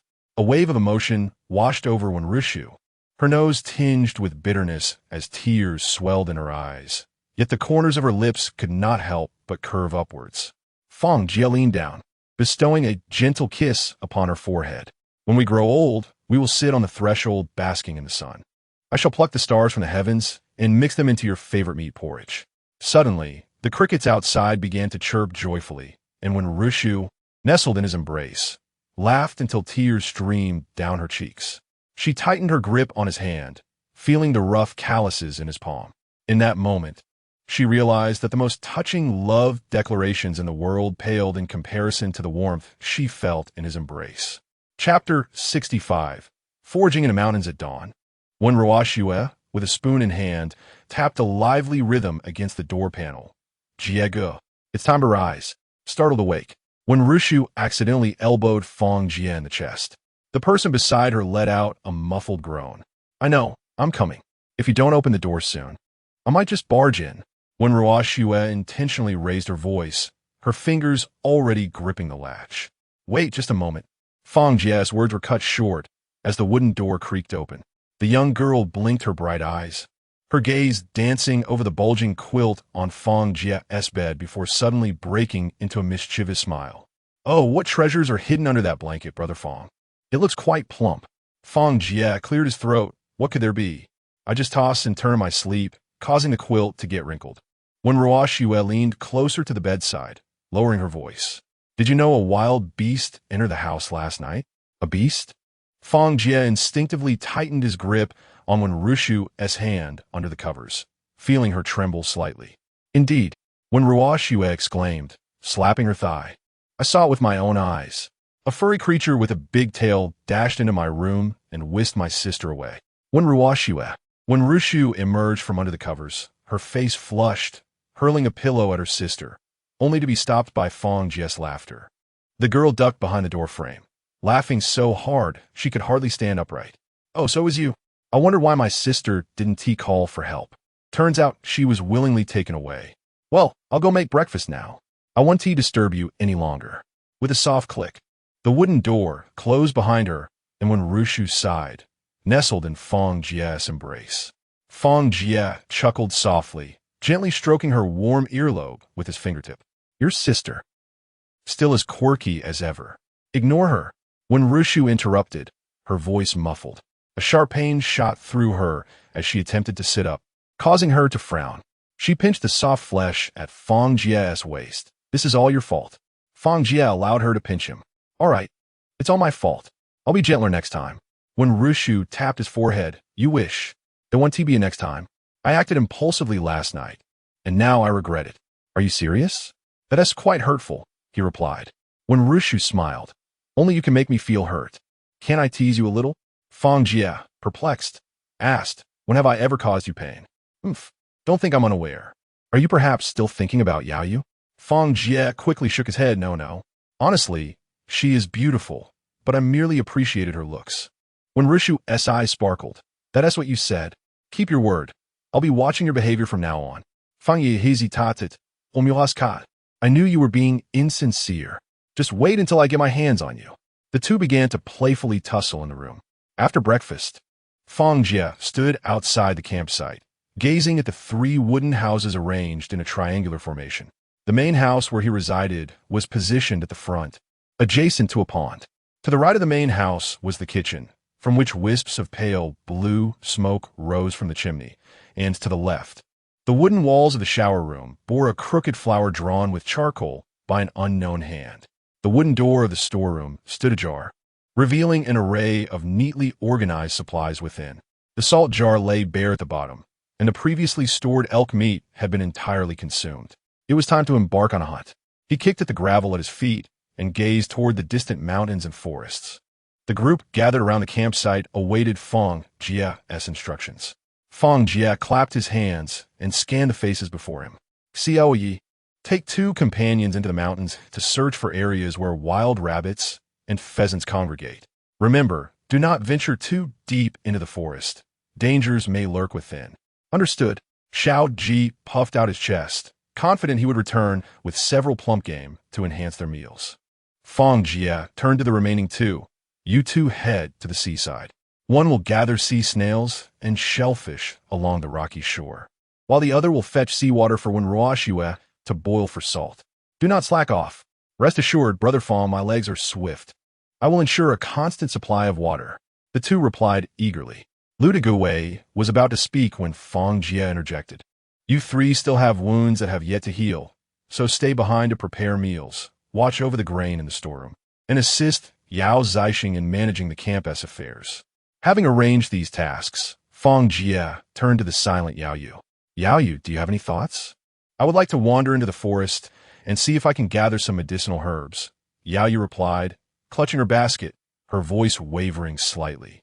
But venturing far alone makes me uneasy. Fang Jie pondered for a moment, then said, I will accompany you into the depths. It will be prudent to check for any large animals as well. One Ruochu approached, fastening a sharp dagger to Fang Jie's waist. Be cautious, and do not push yourself in unfamiliar territories. If it becomes too much, return. Understand, my life is paramount. I shall not be reckless. Xiao Ji, armed with a knife, called to his companions and set off first. The 2 heading to the seaside hoisted a wooden barrel and wobbled their way toward the shore. When Ruoxue shouted from the kitchen door, Sister, come help me monitor the salt boiling. I can never gauge it accurately. When Ruochu acknowledged her and turned to remind Fang Jie, return early and stay safe. Fang Jie nodded and walked alongside Yao Yu along the narrow path into the mountains. Yao Yu kicked at the gravel beneath her feet, murmuring softly, last time I bravely ventured into the forest alone, a wild boar suddenly charged out, and I was so frightened that I dropped my basket. With me by your side, you shall not face such a predicament again. If a wild boar appears, it will become an extra meal, Fang Jie assured, breaking a twig and fashioning it into a makeshift defensive stick before handing it to her. Take this. It will bolster your courage. Yao Yu accepted the branch. With the stick, I feel a little less afraid. The 2 figures gradually melded into the forest, leaving behind only the soft sounds of their conversation. As they ventured deeper, they soon surpassed the usual boundaries of tree felling and berry gathering. The surroundings fell into an eerie silence, devoid of bird calls, and the air was thick with the scent of damp, decaying leaves. Fang Jie removed the heavy iron spear from his shoulder, gripping it firmly as the crimson tassel at its tip swayed slightly with his movements. He perked his ears, alert to the sound surrounding them. The trees here tower far more impressively than those on the periphery, their canopies layered upon one another, nearly obscuring the sunlight entirely. The ground is blanketed with a thick carpet of withered leaves, which rustle softly underfoot. Fang Jie cautiously pushes aside the obstructing vines with the barrel of his gun, taking each step with utmost care, fearful of disturbing the lurking peril in the shadows. Yao Yu trails closely behind him, scarcely daring to breathe. her eyes scanning the surrounding gloom with palpable tension. Suddenly, with a cry of pain from Yao Yu, Fang Jie swiftly turns back. Chapter 66. Yao Yu twisted her ankle. Yao Yu let out a pained cry, stumbling forward. Fang Jie, quick to react, swiftly caught her around the waist, preventing her from falling onto the ground littered with dry branches. Looking down, he noticed her right foot wedged between the roots of a tree, her ankle swollen to an alarming degree.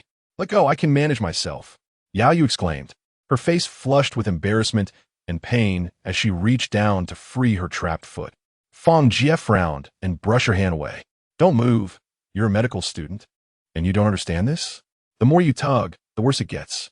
He crouched down and carefully removed her shoe, revealing a bruised and swollen ankle. Yao Yu hurriedly reached for the medicine basket. "Give me the medicine. I can apply it myself." Fang Jie ignored her protests, rummaging through the basket until he found a handful of herbal paste and applied it to her ankle. The cold poultice brought a sharp intake of breath from Yao Yu, who muttered, "I'm not a child. I don't need your help." "You think I want to help?" Fang Jie replied, holding her restless foot in place. "If you keep moving, we won't be able to walk back today. I certainly do not wish to spend the night in the forest."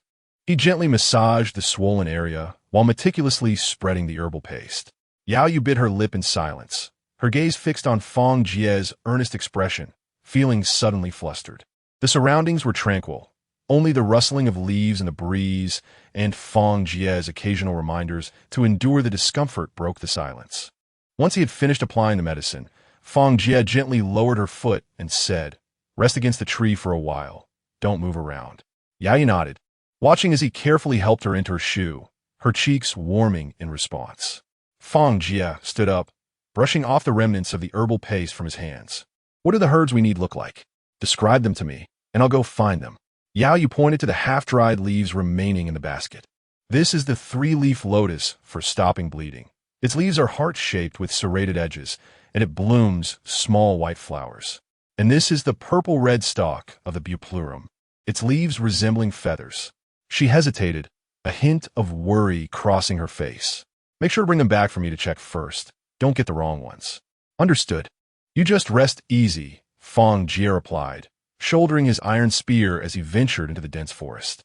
He occasionally glanced down to inspect the underbrush, his eyes scanning the grass and roots while his ears remained attuned to any sounds that might indicate Yao Yu needed assistance. Beneath a gnarled old tree, he spotted several plants with heart-shaped leaves and finely serrated edges, their tips adorned with small white flowers, exactly as Yao Yu had described.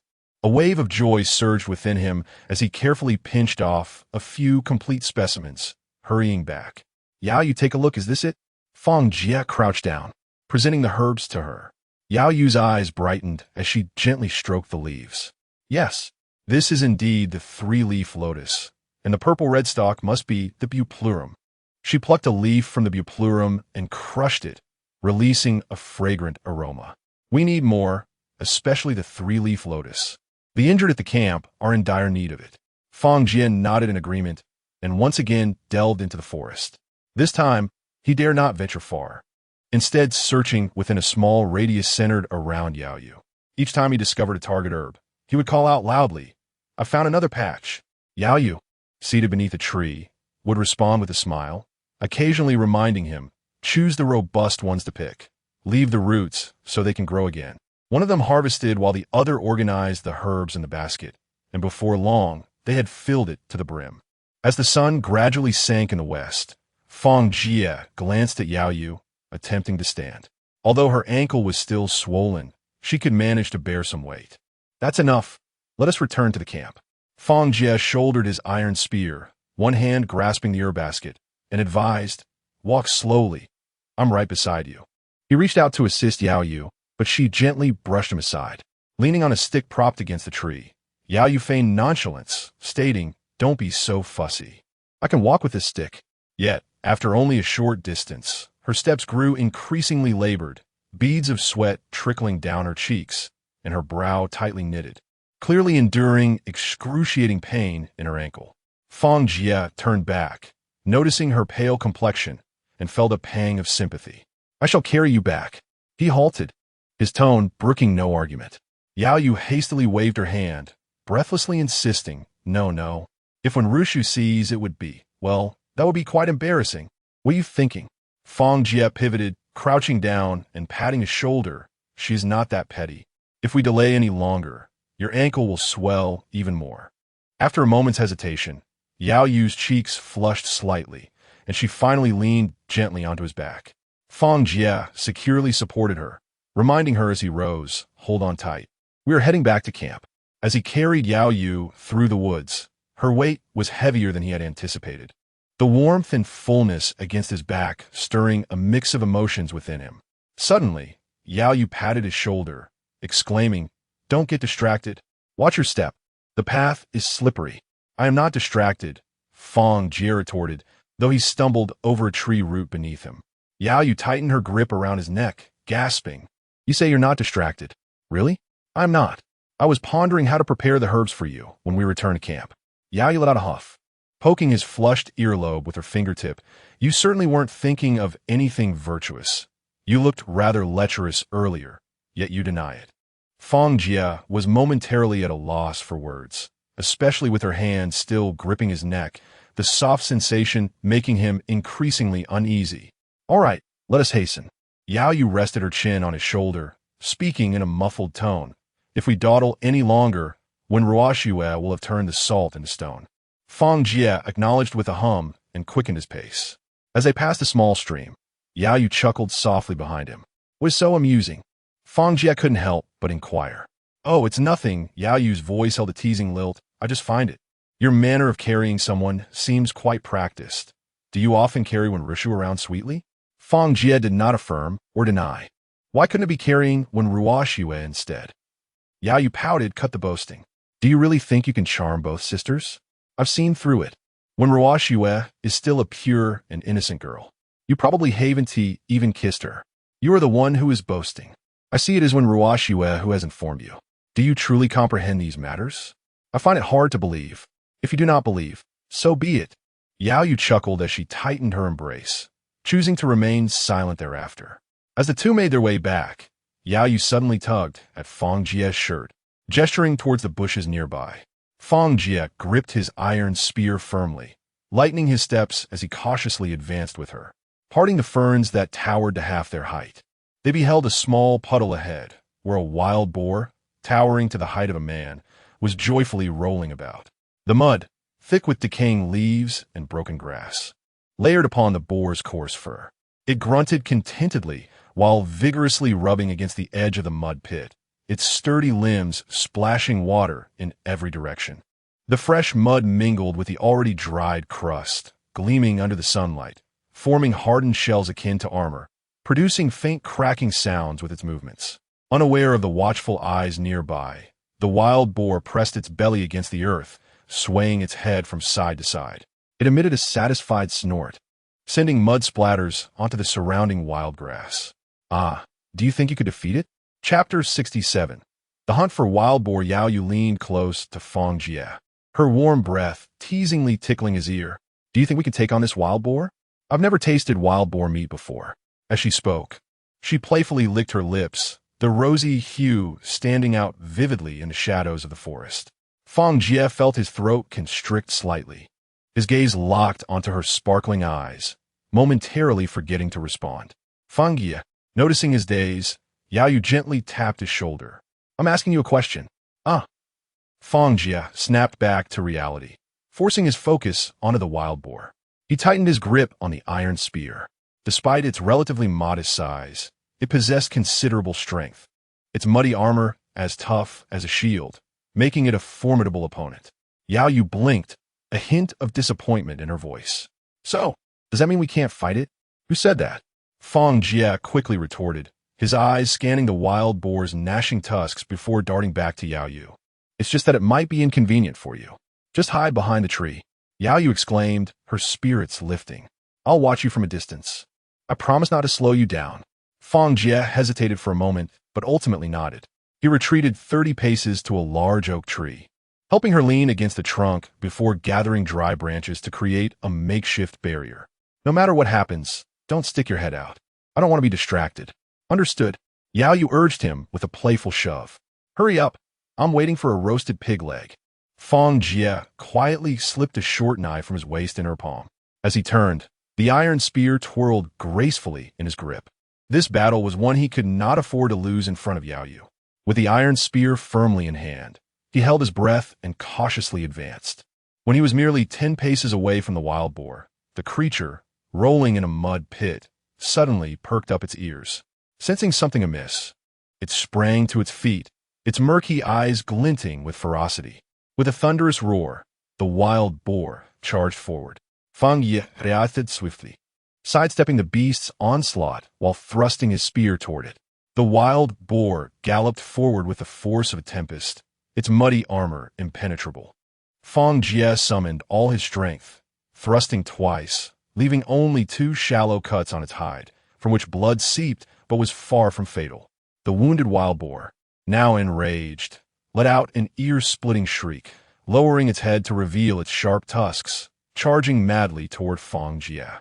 He nimbly dodged, narrowly escaping the beast's charge. With a resounding crash, the wild boar, unable to halt its momentum, drove its tusks deep into a nearby tree, stuck and unable to free itself. From her hiding spot behind the tree, Yao Yu, both anxious and exhilarated, called out, "Fang Jie, now's your chance." Fang Jie fixed his gaze on the thrashing wild boar, searching for a vulnerable spot. Its back was heavily shielded by thick mud and muscle, while its belly remained well guarded. Suddenly, he noticed the exposed throat as it struggled.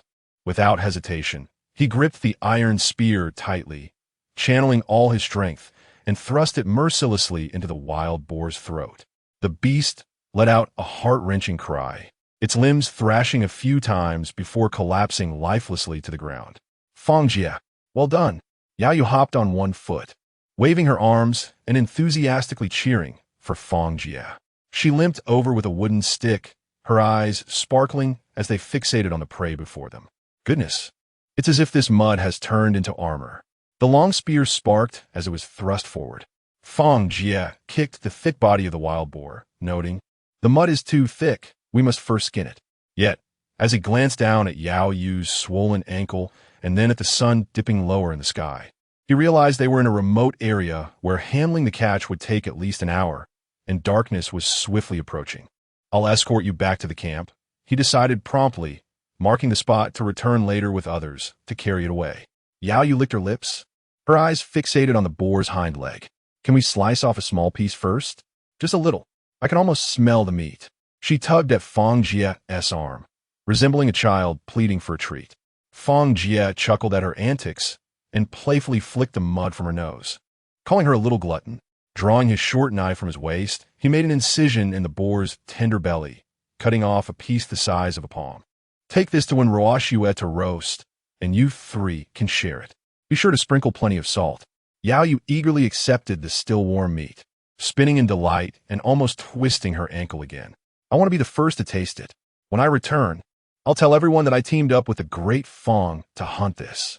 She carefully tucked the meat into her medicinal basket and pulled out a piece of hemp rope. "Here, let us tie this to a tree as a marker." "All right, a marker it is, so we can find it upon our return." He then lifted Yao Yu onto his back. "Don't move around too much. If the meat falls, don't blame me." Yao Yu giggled, the warmth of her breath tickling the nape of his neck. "If it falls, you'll find it for me again, right? I trust you." Fang Jie sighed softly, realizing the trials a hero faces when entangled with a beauty. No man can resist the provocation of a charming woman. As dusk deepened, their silhouettes gradually faded into the dense forest, leaving behind the crooked tree tied with hemp rope, swaying gently in the evening breeze, as if guarding their unexpected bounty. The camp was filled with curling smoke, and when Ruoxue stood at the entrance, apron in hand, peering out. Upon seeing Fang Jie approach with Yao Yu on his back, she hurried over. "What happened?" "I twisted my ankle," Fang Jie replied, ducking under the doorframe and heading straight for the bed. Gently, he set Yao Yu down, causing the medicinal basket to thud onto the table, spilling dried bupleurum and 3-leaf lotus. When Ruoxue frowned as she rolled up the hem of her pants to examine Yao Yu's swollen ankle. "Does it hurt?" "Much better, thanks to Fang Jie." Yao Yu leaned back against the bed's headboard. "Hurry and retrieve the meat. We can't let the wild boar be taken by other beasts." Bring Xiao Ji and a few more people. Fang Jie acknowledged her request and turned to leave, but was halted by Wen Ruochu, who slipped an oiled paper bag into his pocket. Eat something on the way. As Fang Jie disappeared into the woods with his companions, Yao Yu conspiratorially tugged at Wen Ruochu's clothing. Come, I have something delicious to share. From the depths of her medicinal basket, she produced the piece of wild boar meat, the bloodstains having soaked through the cloth. Wen Ruochu happened to enter with a jug of water, and the moment she caught sight of the meat, her eyes widened in astonishment. Wow, where did this come from? It's wild boar hunted by Fang Jie. Yao Yu replied with pride. We shall feast on roasted pig legs tonight. Wen Ruochu swiftly set down the water jug, snatched the meat, and hurried towards the stove. Amidst the crackling sound of the firewood, the tantalizing aroma of sizzling fat began to waft through the air. Meanwhile, Wen Ruochu was tending to Yao Yu's wounds, shaking her head and smiling. You, even in such a condition, are still thinking about meat.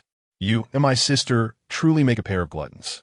Chapter 68. The appearance in the forest. Fang Jie, holding a torch, led Xiao Ji and the others to the marked spot, only to find the muddy pit strewn with the skin of a wild boar and splotches of blood. Xiao Ji kicked at the scattered bones on the ground, puzzled. How strange. Did such a large pig sprout wings and fly away? Fang Jie frowned as he followed the trail of blood, and suddenly caught sight of flickering orange-red glimmers emerging from the underbrush. It was a campfire.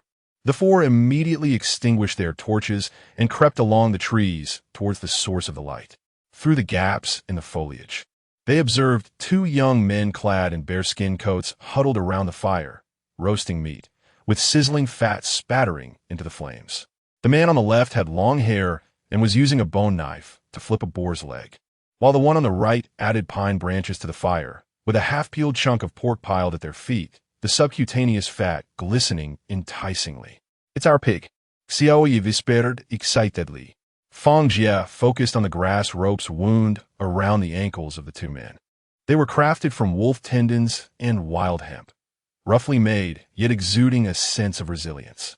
More striking were the sharp axes and animal tooth necklaces hanging from their waists, glinting coldly in the firelight. Who goes there? The long-haired youth suddenly looked up, his long knife already drawn. Fang Jie boldly approached, stating, that wild boar was ours. You gentlemen are quite unreserved.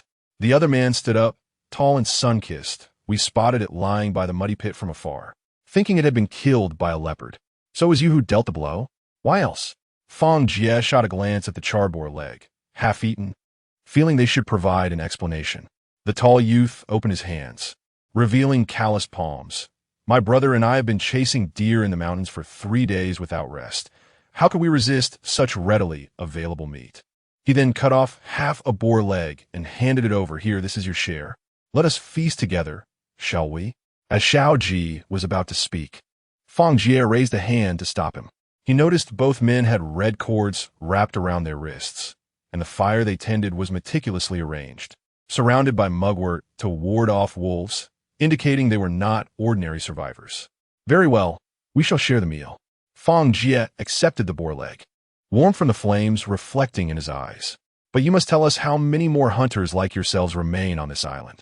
The long-haired youth raised an eyebrow and tossed a wild chestnut into the fire. Curious to know? Come with us to our tribe and see. Our roasted chestnuts paired with wild boar meat are truly exquisite. The crackling campfire filled the air with a savory aroma of roasted boar mingled with pine smoke. Fang Jie took a bite of the warm meat, feeling that this unexpected encounter might prove more intriguing than simply retrieving the wild boar.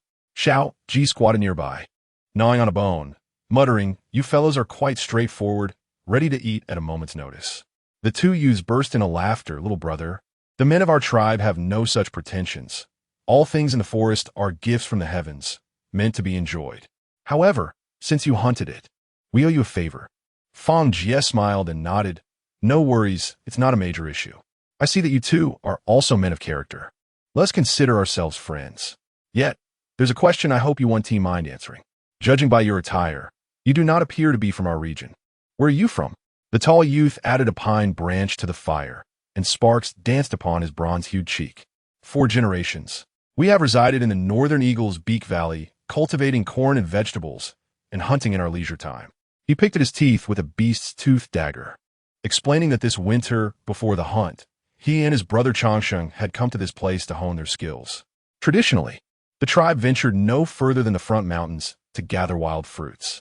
The long-haired youth, named Changsheng, poured black granules from a pouch at his waist onto the still warm wild boar bones. Fang Jie caught a whiff of a faint charred aroma, recognizing it as roasted wild pepper.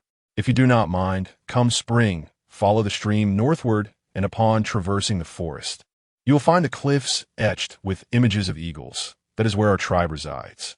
Wei Changsheng waved an empty wine gourd at him, saying, "We are most hospitable and always welcome distant friends." Xiao Ji took a bite of meat and wiped his mouth, asking, "Are you serious? You don't intend to use us as food, do you?" The tall youth, Wei Wuji, laughed heartily. "I surmise you are likely visitors from the sea. Over the years, we have encountered others like you, so your presence does not astonish us.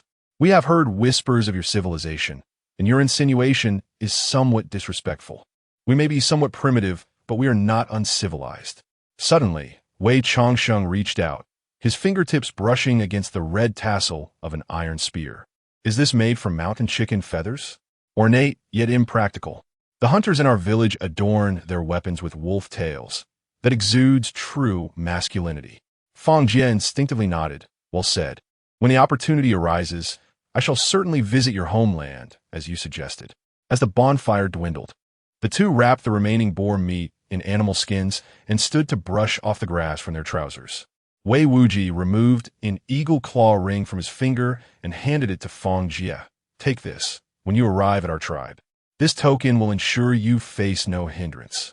Wei Changsheng offered the boar meat to Xiao Ji. "Thank you for your hospitality. May we meet again." "Until we meet again." They watched as the two disappeared into the depths of the forest, while Xiao Ji muttered, "There are natives on this island. It's quite frightening."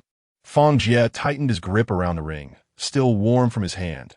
"Once Yao Yu has recovered, we can venture to Eagle's Beak Valley. Perhaps we might exchange some herbs for treating wounds and food." Did you not hear them? Their ancestors have thrived here, adept in agriculture and hunting, surely possessing extensive planting knowledge and a variety of seeds.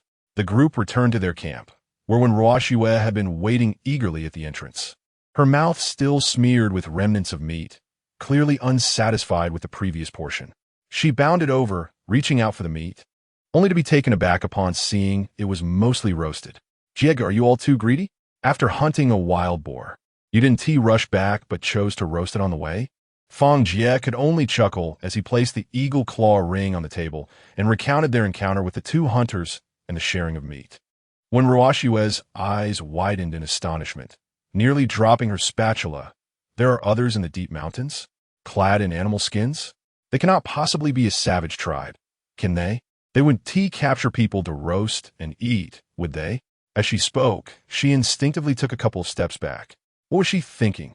Fang Jie tapped her on the head, reminding her that those who had encountered modern individuals like us were quite enlightened. They spoke words similar to ours and even offered this token, inviting us to visit them someday. Xiao Ji nodded in agreement, adding, "Indeed, they sprinkle a wild pepper on their grilled meat, and it's exceedingly flavorful." Only then did when Ruoxue relax, leaning closer to the pile of meat to rummage through it. "Let us divide the meat quickly. I will start the fire, and we can grill some more to enjoy tonight." Chapter 69. The taste of flesh when Ruoxue entered the room, animatedly recounting Fang Jie's extraordinary encounter through gestures and words. When Rushu, pausing momentarily while tending to Yao Yu's wound, exclaimed, "Is it possible there are other living beings in the deep mountains?" Yao Yu propped herself up, urging, "Do tell, what do they look like? Are they wild, disheveled creatures with grotesque appearances?" Fang Jie settled onto a wooden stool, dismissing the notion of wild men. "They're unlike that at all. In fact, they seem more refined than Jiboda." "Oh," Xiao Ji still appears spirited. He reminisced about their features, their sun-kissed skin, striking eyes, youthful countenances, likely around 23 or 24, with long hair, a custom of their tribe. "Can they speak our language?" When Rushu wrung out a towel, gently applying it to Yao Yu's ankle, Fang Jie nodded. "They converse fluently and even invited us to visit. They reside to the north, but for specifics he spread his hands. We would need to follow the stream ourselves. They mentioned an eagle carved into the cliff. Yao Yu clicked her tongue, intrigued. It sounded like a mystical paradise. When Ruoxue leaned closer, still clutching unfinished morsels of meat. Why not go tomorrow? I could roast some delicious food to exchange for their rice and flour. Let us first settle our current matters, Fang Jie replied, ruffling her disheveled hair. The camp's fence was yet to be constructed, and the traps in front required repairs. We can address it in the spring. Noticing Yao Yu's disappointed expression, he added, when the time comes, we'll take extra salt to barter for their medicinal supplies. All right, we shall discuss it later then. That night, as Fang Jie lay in his bed within the wooden cabin, a gentle knock interrupted his thoughts. Rising to open the door, he found Ruoxue standing at the threshold, her cheeks slightly flushed, eyes brimming with a mix of shyness and anticipation. Before he could speak, she slipped inside and closed the door behind her. Fang Jie tenderly kissed her, asking, "What brings you here tonight?" When Ruoxue awkwardly responded, "There's a saying, to taste the marrow and know the flavor. Do you not understand its meaning?" Fang Jie grinned, teasingly grasping her soft form. "Oh, so it appears I've performed quite well?" When Ruoxue gasped, "Let us not speak of such things. Come now, it's time for bed." As they drew closer, "A soudain, urgent knocking resunded. Yeah. When Ruoxue's boisterous voice penetrated the door, "You two better not be indulging in secretive feasts. I can hear commotion inside." Fang Jie and Ruoxue instantly separated, with Ruoxue hurriedly adjusting her attire and retreating to a corner. With a sigh, Fang Jie opened the door to find Ruoxue cheekily leaning against the doorframe, her eyes darting mischievously into the room. "Oh dear, such a late hour. A lone man and woman. Are you two concocting plans to hunt wild boars?" She exaggeratedly sniffed the air. "Why do I sense an unusual aroma?" Fang Jie raised his hand as if to tap her on the head. "You little rascal, speak another word, and I shall have you digging traps by morning." When Ruoxue nimbly leapt back, grinning, all right, I'll take my leave. However, let me speak frankly. Please keep your voices down, as I wish to enjoy a peaceful slumber. I had a restless night last evening." With that, she playfully winked at Ruoxue in the room, humming a disjointed tune as she bounded away. Fang Jie closed the door, shaking his head in resignation. When Ruoxue emerged from the corner, feeling both shy and irritated, "It's all that girl's fault she startled my heart into a frenzy." Fang Jie chuckled, wrapping his arms around her. All right, let us be more cautious next time. Shall I check if you're lying? Is your heart truly racing that fast?" "You rascal. How annoying." The room fell into a tranquil silence, occasionally interrupted by suppressed laughter mingling with the chirping of insects, gently flowing through the night. As dawn broke, sunlight streamed through the wooden window. When Ruoxue entered Fang Jie's room, holding a bowl of congee, just as she saw him sitting up, rubbing his eyes, his hair tousled like a bird's nest. "Did you not sleep well last night?" Observing his fatigue, she stifled a laugh and set down the bowl. Fang Jie let out a long yawn, his gaze landing on her flushed cheeks. After a night of lively antics, she appeared remarkably spirited, a fresh flower tucked behind her ear. "Brother Jie, why do you look like a wilted eggplant? You seem utterly drained," when Ruoxue remarked, peering in with half her head. Noticing Fang Jie's drooping shoulders, Yao Yu, leaning on her cane, teased, "Young people must learn to exercise restraint. Go on, go eat."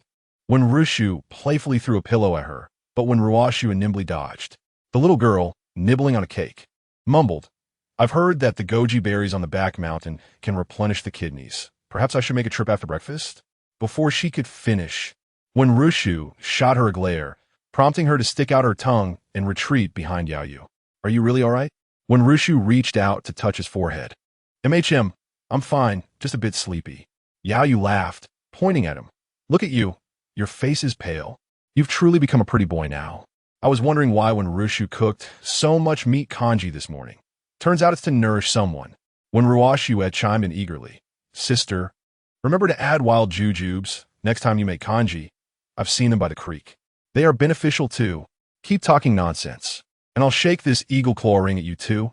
I might just send you both to marry wild men." Fang Jie das it. Yao Yu laughed so hard she could barely stand, her cane thumping against the floor. All All right, I won't tease you anymore.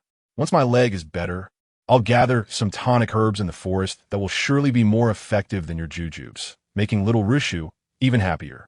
When Rushu's face flushed bright red, and she accidentally knocked over the medicine jar on the windowsill as she turned away.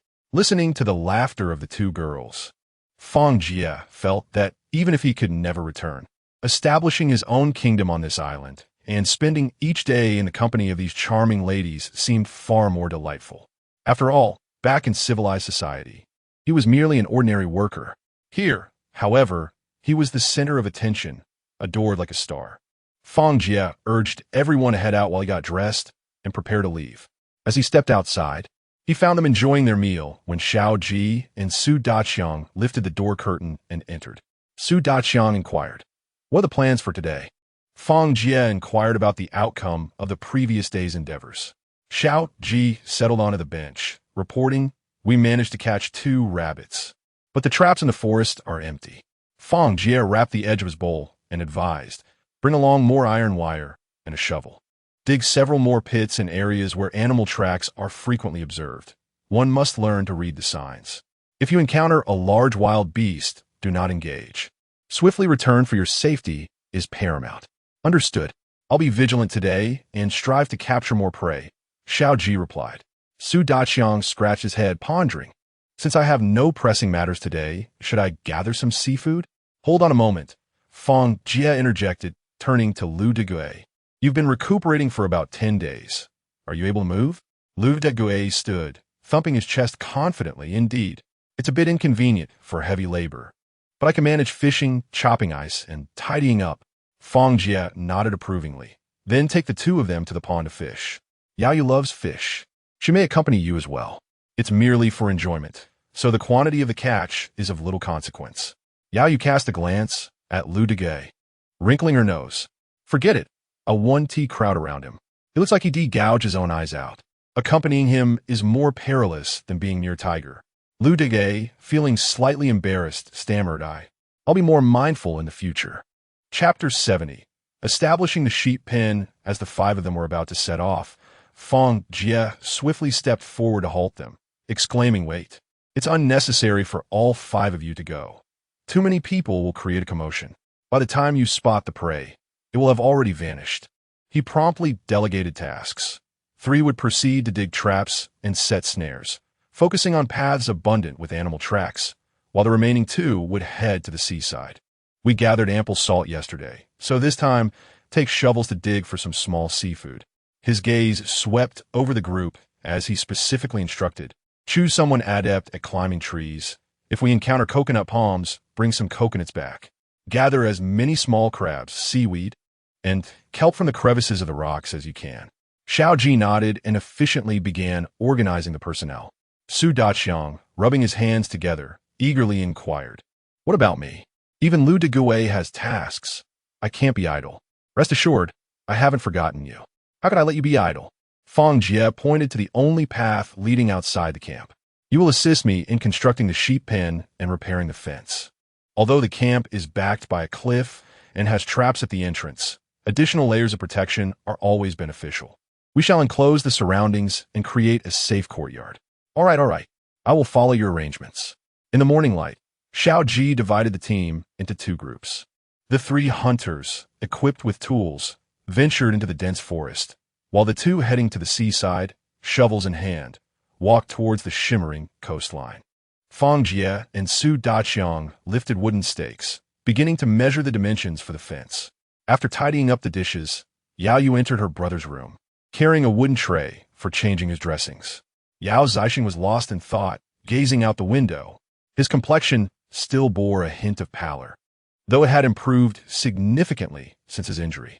Unfortunately, he had sustained the most severe wounds and was still unable to rise from the bed, relying entirely on his sister's care.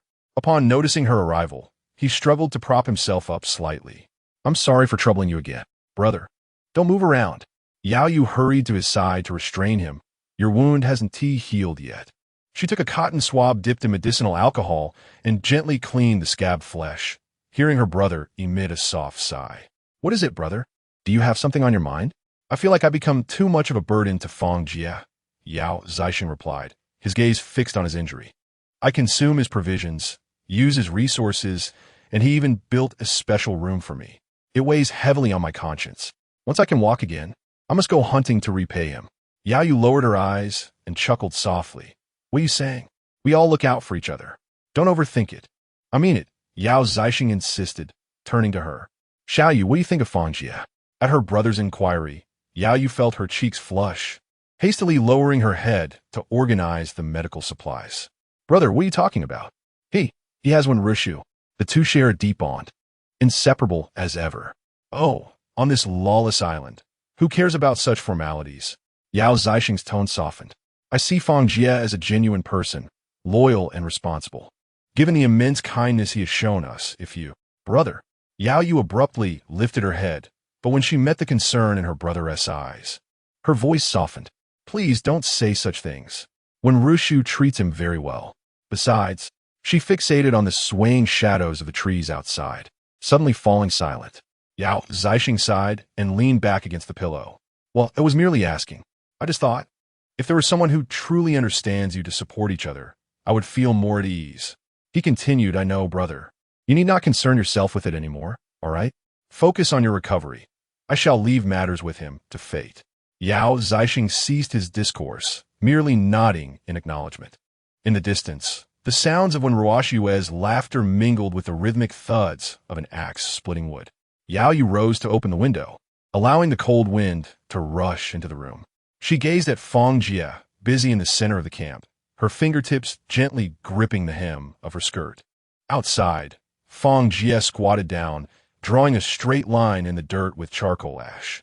First, we must lay the foundation. Dig a 2-foot deep pit every 2 arms lengths. He picked up a shovel, twisting his wrist to carve out large clumps of earth, ensuring the pit's bottom was solid, placing crushed stones to steady the wooden stakes. Su Daqiang mimicked his actions, but upon reaching the 3rd pit, his shovel struck a stone. It's quite hard down here. We've hit a rock. Fang Jie brought over a sharpened wooden stake, aimed for the stone, and used the hammer to pry it out.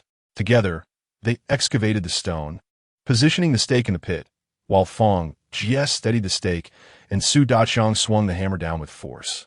Once the framework for the fence was established, Fang Jie dragged bundles of wire from the storage room. 3 horizontal strands of wire were pulled tight and tied onto the stakes with a slipknot. He demonstrated how to wrap the wire thrice, twisting the end into a spiral, ensuring to leave an opening for a gate, which would be woven from thick vines. After completing the fence, they wandered to select a location for the sheep pen, which needed to be sheltered from the wind.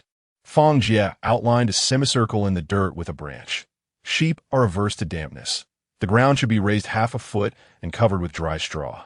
He directed Su Daqiang to shorten the spacing between stakes and to add diagonal braces for reinforcement to prevent the sheep from breaking through. They toiled until the sun dipped low in the west, finally completing the fence and the sheep pen. When Ruoshue led a little lamb into the pen, the lamb frolicked, its hooves crunching on the straw as it danced around the stakes, its tail wagging like a fluffy pom-pom. When Ruoshue crouched down, offering straw to the lamb, watching it toss its head as it ate, unable to suppress a laugh, slowed down. This place will be yours from now on. By following your sister, you have found your home. The fence, crafted from freshly cut stakes, still bore the scent of resin, with thorny vines entwined between the gaps. The lamb approached to nibble on the vine leaves, prompting when Ruoshue to gently pat its back.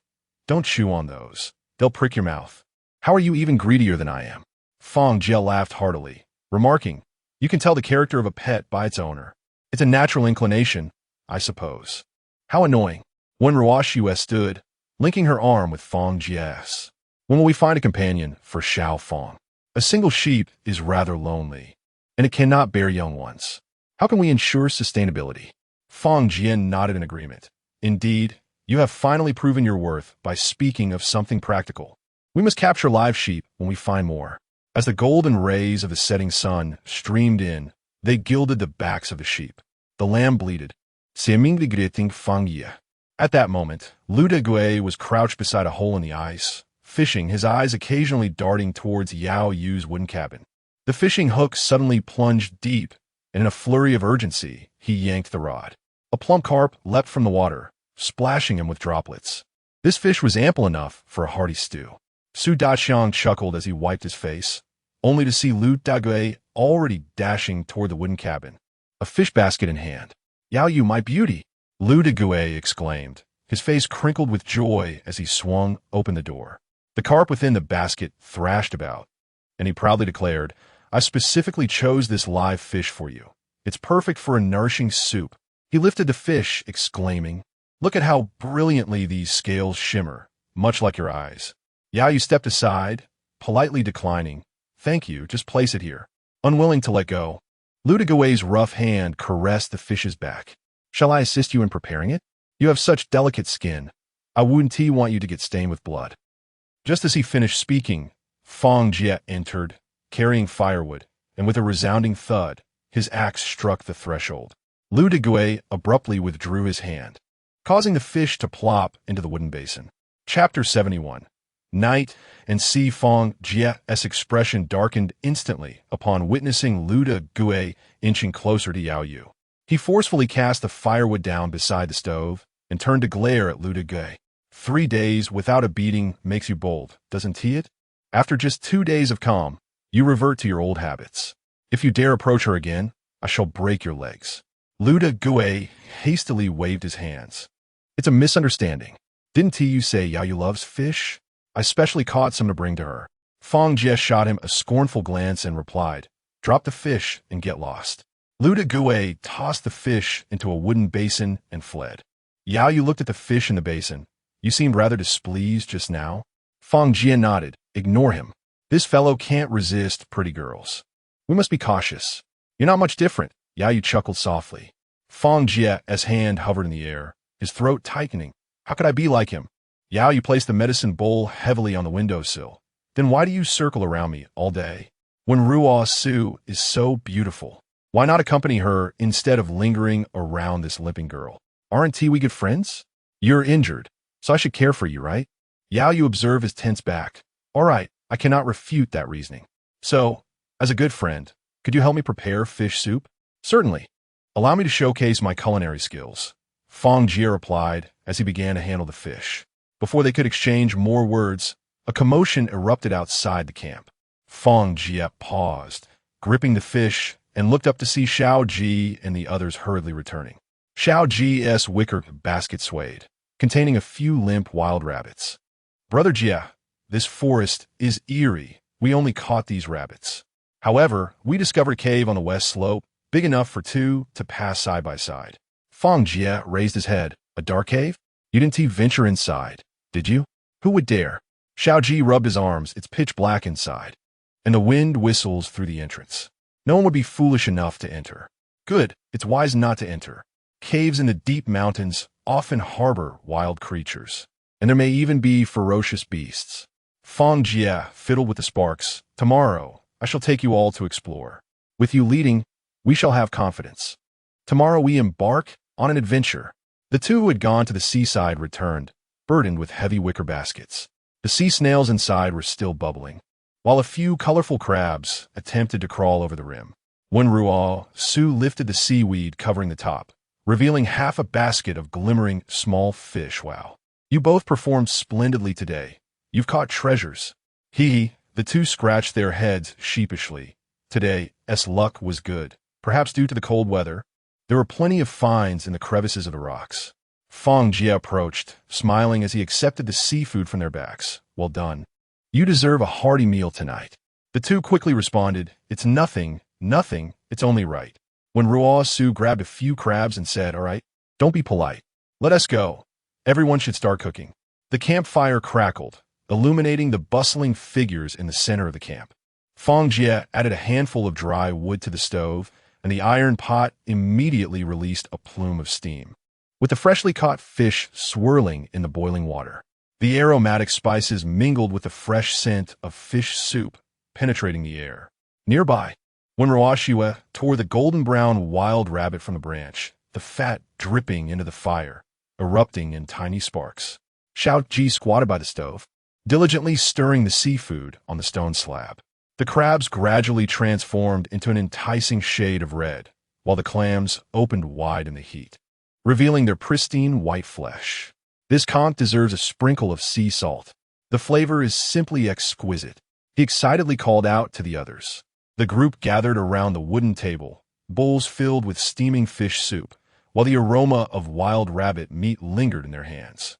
Liu de Gouet fixated on the fish in Yao Yu's bowl, just about to strike up a conversation, when he was intimidated into silence by Fang Jie's gaze, resigning himself to his own portion. After their meal, when Ruoxua patted her slightly swollen belly and took her sister's hand, "Sister, the moonlight is splendid tonight. Let us stroll by the sea to aid digestion." With that, she turned to Fang Jie, her eyes brimming with anticipation. "Brother, come along. Perhaps we might discover some treasures." Fang Jie rose, taking Ruoxua's hand. "All right, let us go." The biting sea breeze enveloped them, and the three drew their thick cloaks tighter as they treaded on the frost-covered beach. The sea was eerily calm this night, the moonlight casting a silvery sheen upon the gently undulating ice-blue waves as shards of frozen ice collided softly with the waves, producing a delicate, crisp sound. When Ruoxua's nose turned red from the cold, yet she excitedly tiptoed to gaze out. The sea at night resembles a mirror of ice. How beautiful! The breath she exhaled formed tiny clouds in the moonlight, only to be whisked away by the wind. When Ruoxua's hair was tousled by the breeze, she pressed her hand against her fluttering cloak, her gaze fixed on the distant, glimmering rocks. Those reefs, once teeming with seafood during the day, were now coated with a thin layer of ice, glistening like glass sprinkled with salt. "Look!" When Ruoxua pointed to the shoreline, where the receding tide had left behind meandering ice ridges that shimmered with a mother-of-pearl luster. She crouched down, her fingertips just grazing the ice ridges, the chill immediately coursing through her veins.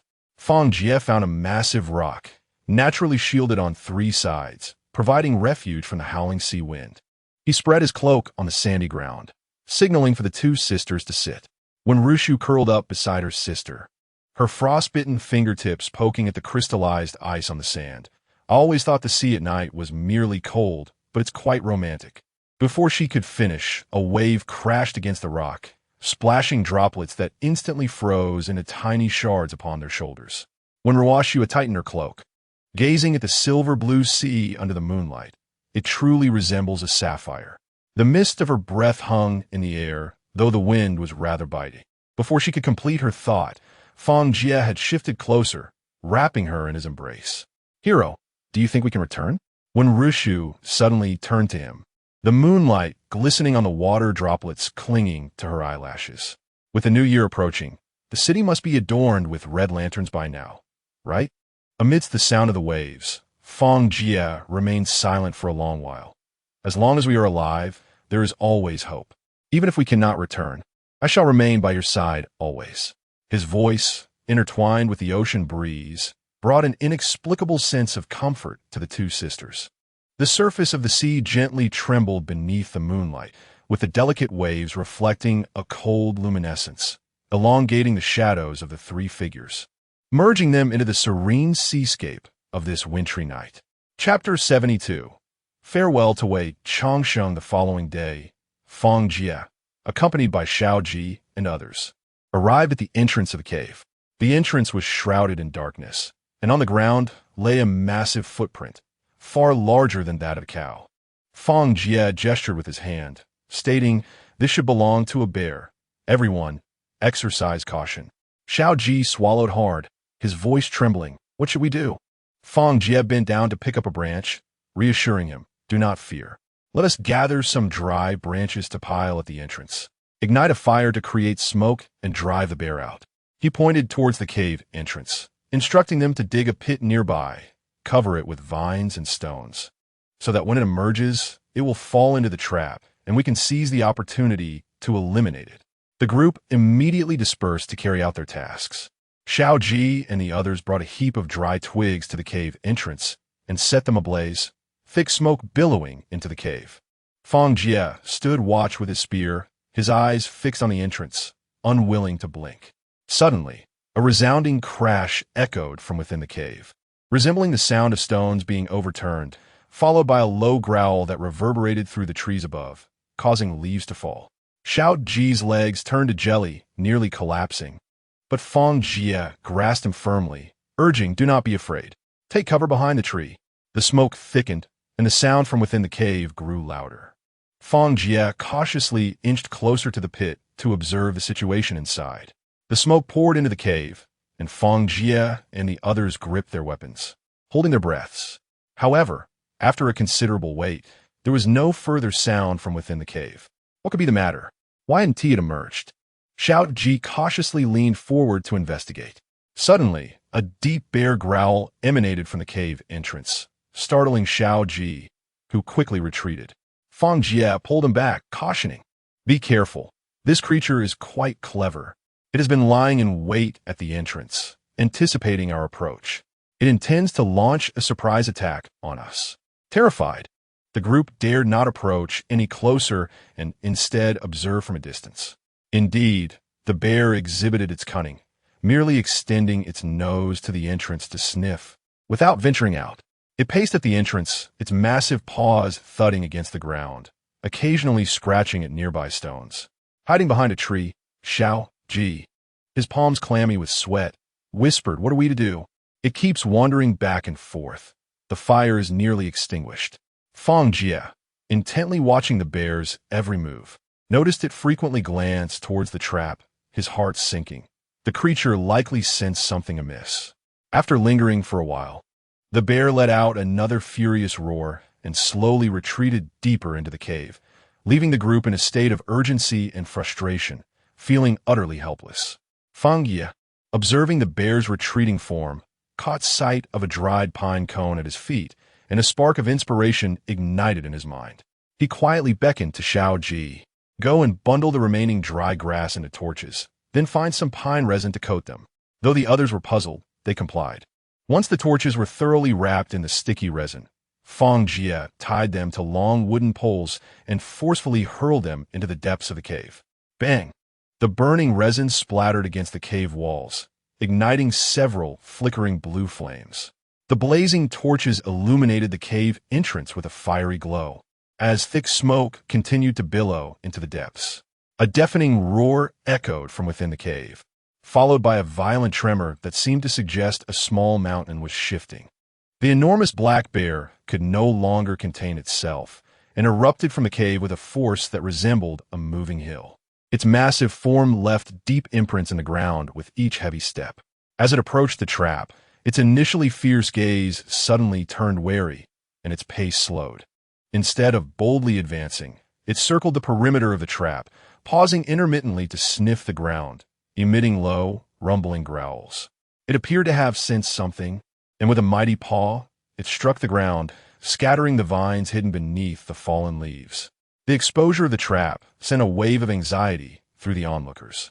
At that moment, the bear let out another roar, propelling itself forward with its powerful hind legs, leaping over the trap as if it were a cannonball. A gust of wind rushed past the bystanders before they could react, and the bear was upon them in an instant.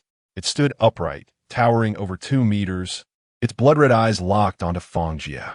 With its cavernous mouth agape, revealing sharp fangs, it unleashed a thunderous roar.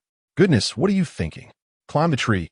Fang Jie shouted, deliberately running in the opposite direction to divert the bear's attention. The bear took the bait and charged after Fang Jie. Xiao Ji and the others scrambled up the nearest large tree. "Run, Jie Ge, it's right behind you." Fang Jie seized the nearest vine and swiftly ascended the nearby tree. Just as he caught his breath, he saw the bear rising on its hind legs, its forepaws crashing against the trunk. With a resounding crack, a branch as thick as a bowl splintered. The bear circled the tree where Fang Jie was, each step sending tremors through the earth. With immense strength, it began to climb the trunk, its claws embedding deep into the bark. Fang Jie pressed himself against the trunk, retreating further as cold sweat trickled down his spine. Retreating any further would lead him to the slenderest of branches. He brandished his iron spear and thrust it downward with great force.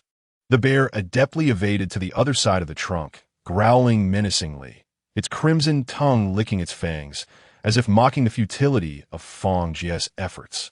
Panting heavily against the tree, Fang Jie cursed inwardly, wishing for a bow and arrow, realizing that without ranged weaponry, he was at a disadvantage against such an astute beast. Suddenly, the sound of arrows slicing through the air pierced the tension. 2 arrows struck the bear's right shoulder with precision. The bear roared in pain, rolling on the ground below, before turning its gaze toward the source of the arrows. Following its line of sight, Fang Jie saw Wei Changsheng and Wei Wuji on the hillside, drawing their bows and waving vigorously. "Friend, over here," Wei Changsheng bellowed, quickly tying a spare bow and arrow to a vine and hurling it toward Fang Jie's tree. The vine snapped against the trunk, and Fang Jie grasped it, his taut nerves finally beginning to relax. He knocked an arrow onto the string and exchanged a knowing smile with Wei Changsheng from afar, both sharing an unspoken understanding. The bear had yet to recover from its agony when Fang Jie had already taken aim at its crown, the arrow slicing through the air, aimed directly at the bear's left shoulder. The black bear reacted with remarkable swiftness, its massive body twisting abruptly, allowing the arrow to narrowly graze its thick fur and embed itself into the earth with a resounding thud. Before the bear could catch its breath, Wei Changsheng's arrow had also arrived from the hillside, this time targeting its hind leg. Despite the bear's frantic attempts to swat it away with its tail, the arrowhead still tore through the flesh of its rear leg, blood oozing forth in a vivid crimson. In pain, the bear threw back its head and roared in fury. It disregarded Fang Jie, perched in the tree, charging instead towards Wei Changsheng and his companion on the slope. Seizing the opportunity, Fang Jie released another arrow, this time striking the bear's back. The black bear trembled in agony, yet did not cease its pursuit. As it ran, dust billowed into the air, its eyes ablaze with vengeful fury, vowing to rend asunder those who dared to inflict harm upon it. Chapter 73. We Are Married. The black bear, dragging its injured leg, crashed against the hillside, the dry leaves crumbling into powder beneath its massive paw. Wei Changsheng swiftly drew his hunting knife from his waist, the antler-wrapped handle gleaming with a polished sheen. Seeing the motionless Fang Jie anxiously shouted, "Quick, get out of the way! What are you standing there for?" He brandished the knife's tip, declaring, "Brother, watch closely. The prowess of the men from our forest tribe, capable of slaying tigers and extinguishing wolves." Before he could finish, the black bear charged forward, propelled by a foul wind. Wei Changsheng rolled onto the ground, the blade slicing through the bear's belly, leaving a gash half a foot long. The decaying leaves instantly soaked in dark crimson. Wei Wuji seized his spear and lunged at the bear, driving the spearhead forcefully into the wound on its hind leg. The bear, in agony, thrashed its tail as Fang Jie leaped down from the tree, rushing forward with his spear which plunged into the bear's shoulder, blood splattering across his face. The roar of the bear reverberated through the air, causing pine needles to rain down. In a frenzy, it swung its head, sending Fang Jie crashing against the rocks. Seizing the opportunity, Wei Changsheng leapt onto the bear's back, pressing his knee against its convulsing spine, his hunting knife firmly positioned against its throat, aim for its eyes. Fang Jie, gritting his teeth against the searing pain, stood up and fiercely stabbed downwards toward the bear's eye. Warm blood splattered onto his wrist as the colossal form of the black bear collapsed with a thunderous crash. This beast is incredibly strong, even more troublesome than the one we encountered last year, Wei Changsheng remarked, crouching down to slice off a patch of fur from behind the bear's ear, tucking it into his belt. This will be a trophy to boast about back of the tribe. Fang Jie leaned against a tree, catching his breath, observing the two deftly disemboweling the bear. They skillfully stuffed the bear's entrails into a leather pouch, setting the paws aside. Fang Jie gazed at the mound of bear meat on the ground. "There is so much meat. How will you carry it all back?" "We cannot carry it all," Wei Wuji sighed while wiping blood from his knife. "The two of us need to hunt 5 ferocious beasts before we can return. So far, we've only slain 1 bear and 2 wolves, still missing 2. Fang Jie nodded. "What are your plans next?" Wei Changsheng glanced towards the distant forest. "We intend to venture further in hopes of encountering a pack of wolves." Fang Jie pondered. "My camp is in the valley to the west, with food and drink. If you transport the meat there, consider it a rest stop at my place, and we can share a warm meal together. What do you say?" Wei Changsheng and Wei Wuji exchanged glances, then slapped their thighs in agreement. Done deal. We apologize for the intrusion. Next time we hunt beasts, we shall share half with you. Oh, no need for such formality. If not for your timely intervention, we would have been in danger, Fang Jie replied. The three of them hoisted the bear meat and, in high spirits, made their way towards the camp. Upon returning, when Rushu approached, her eyes fixated on the meat as she excitedly inquired how they managed the hunt. However, when Ruoxue turned her gaze towards Wei Changsheng and Wei Wuji, unable to resist scrutinizing them, are these the two savages you mentioned? Wei Wuji's expression shifted abruptly. Savages? We are the people of the forest tribe, raised by our parents to hunt and farm. What makes us different from you? Why speak of us in such a manner? It is quite impolite. Wei Changsheng quickly nudged him, turning to Fang Jie with a smile. Please, do not mind him. My brother has a rather straightforward temperament. Fang Jie hastily intervened, lifting a warm soup from beside the fire. Please, enjoy some soup to warm yourselves. You must be exhausted from your travels these past few days. Make yourselves comfortable here. When Rushu, feeling slightly embarrassed, hurried to fetch a cup, while when Ruoxue blushed and lowered her head as she added more firewood. I apologize for my lack of discretion in speaking. I did not mean to embarrass you. Wei Wuji, upon hearing this, scrutinized when Ruoxue, momentarily lost in thought. Wei Changsheng cleared his throat, prompting Wei Wuji to snap back to reality. He scratched his head and awkwardly remarked, You're truly beautiful, even more so than the fairest maiden in our tribe. As soon as the words left his lips, he hastily added, But please, do not refer to us as savages. We cultivate the land and build homes just like you. In fact, our houses and furnishings are often far superior. Just because we wear animal hides does not mean we should be looked down upon. When Ruoxue blinked her large, expressive eyes. All right, understood. So, can you forgive me? Wei Wuji waved his hands repeatedly. No, the lovely lady. My demeanor was quite poor earlier as well. Let's not hold grudges against one another, shall we? When Ruoxue was amused, laughing lightly, in his flustered state, Wei Wuji almost toppled the roasted meat, but managed to steady himself. He selected a piece of the most succulent bear meat and cautiously offered it to her. You should try this. Seizing the moment of levity, Wei Changsheng leaned closer to Fang Jie, whispering, What is your relationship with that young lady? Fang Jie added a log to the fire. Good friends.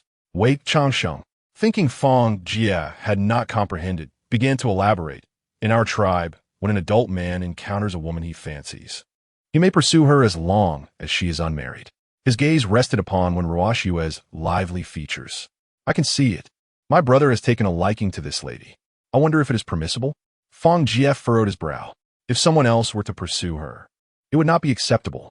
Wei Changsheng was taken aback, then turned to see Wei Wuji holding the roasted meat, his hand frozen in midair, his smile fading.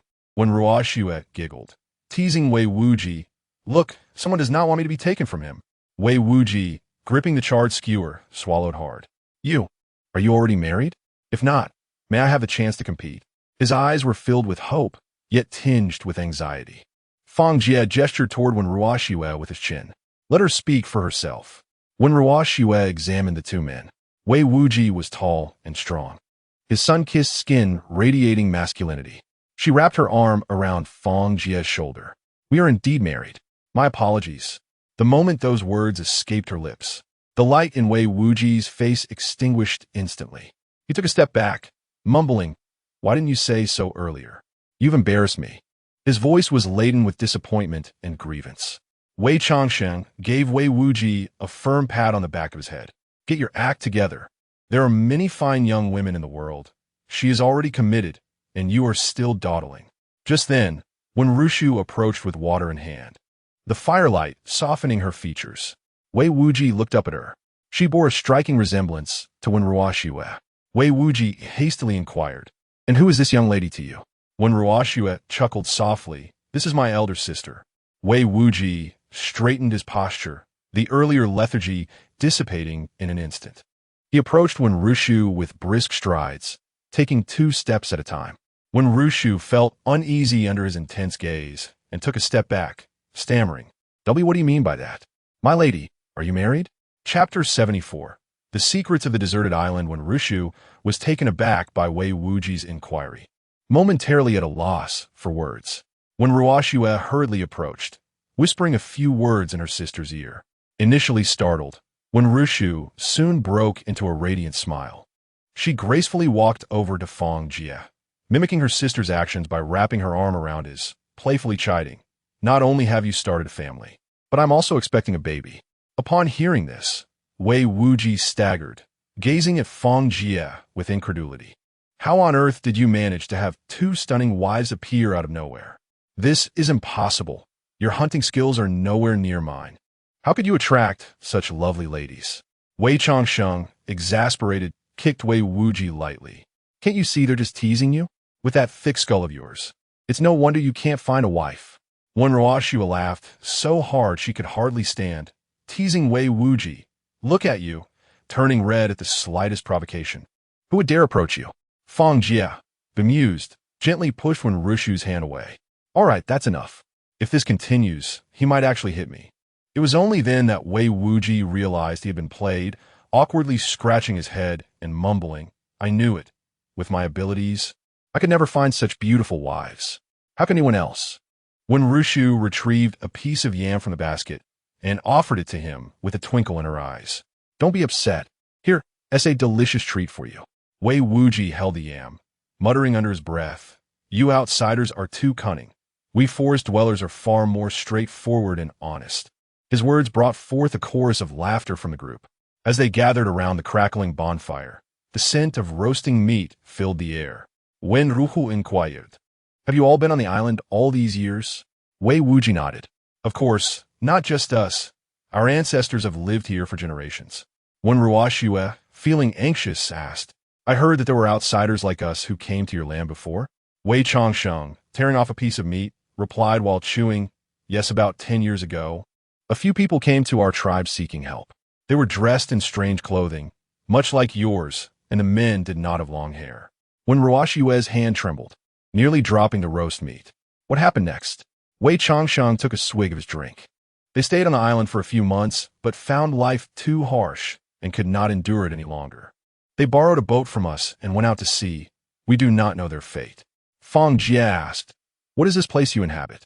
Wei Changsheng replied, "We call this Donglai Island. It is quite vast. You are currently at the entrance to the sea, with much land ahead. Our tribe, known as the Linzhong tribe, is relatively small. The tribes to the north are much larger than ours." Fang Jie was somewhat surprised. "Are there many people in your region?" "Of course. Our tribe has over 1,000 members," Wei Changxing stated. Fang Jie waved his hand dismissively. "Oh, that's not too many. It's about the same as the number of people in my village. I thought you had thousands upon thousands." Wei Changsheng shook his head. "It's not that many. As I mentioned, we are a small tribe." When Ruoxue tightened her grip on her clothing. "Then, is there a way to leave this place?" Wei Wuji interjected. "How can we leave this place? I have no idea. This is our home. Where we go? I have never contemplated this matter." Wei Changxing lightly tapped him. "You talk too much. What they are saying is that they wish to leave. They hail from the outside world and surely long to return to their homeland." Wei Changsheng surveyed the crowd. "To be honest, I too yearn to see the outside world. I have heard tales from those foreign travelers about a colossal iron bird that can accommodate hundreds of people, soaring through the skies with the flap of its wings, traversing thousands of miles in a single day." He animatedly gestured, "And there are iron blocks weighing hundreds of thousands of pounds that can float on water to transport goods. Far larger than all the wooden boats in our tribe combined." Wei Wuji's eyes sparkled with excitement. "Yes, yes." They also spoke of two brick-like devices that allow one to converse with someone thousands of miles away, far swifter than our bird calls for communication. When Ruoxue shook her head in disbelief.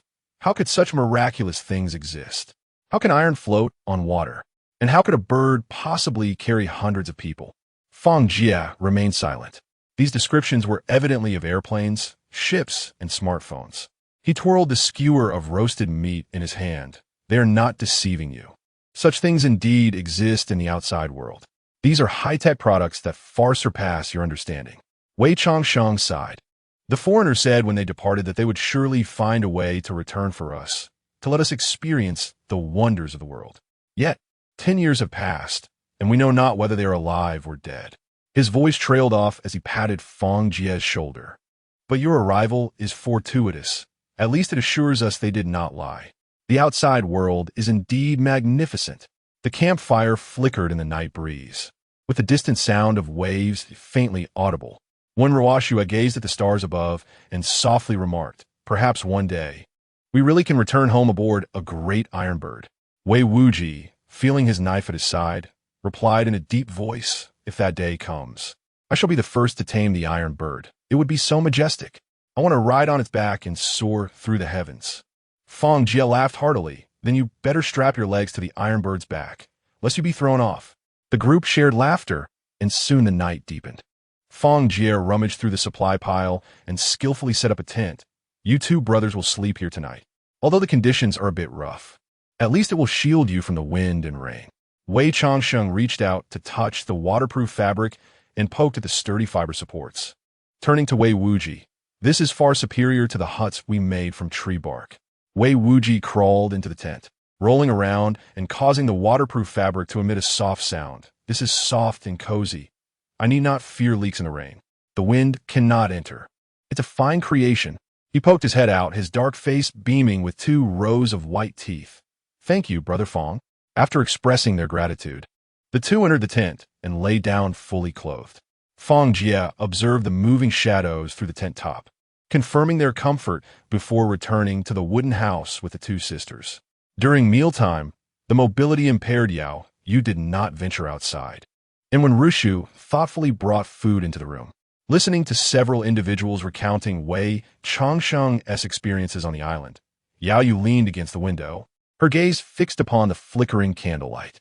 She softly mused, "It seems we have truly arrived at the peach blossom spring."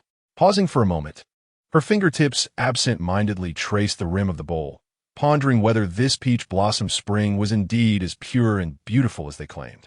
A brief silence enveloped the room, broken only by the wind outside, which slipped through the crevices, carrying with it the unknown answers that danced in the candle flame, casting the shadows of the gathering into restless shapes upon the wall. Chapter 75. The Garlic Bird. You cannot outmatch him. When Ruoshua casually moved a wooden stool and sat down, resting her chin in thought. "I don't perceive the Wei brothers as malevolent. Their straightforward manner is much more agreeable than those who speak in circles." Fang Jie leaned against the doorframe, arms crossed, shaking his head. "One must remain vigilant." Wei Changxing mentioned that 10 years ago, a stranger borrowed a boat and was never heard from again.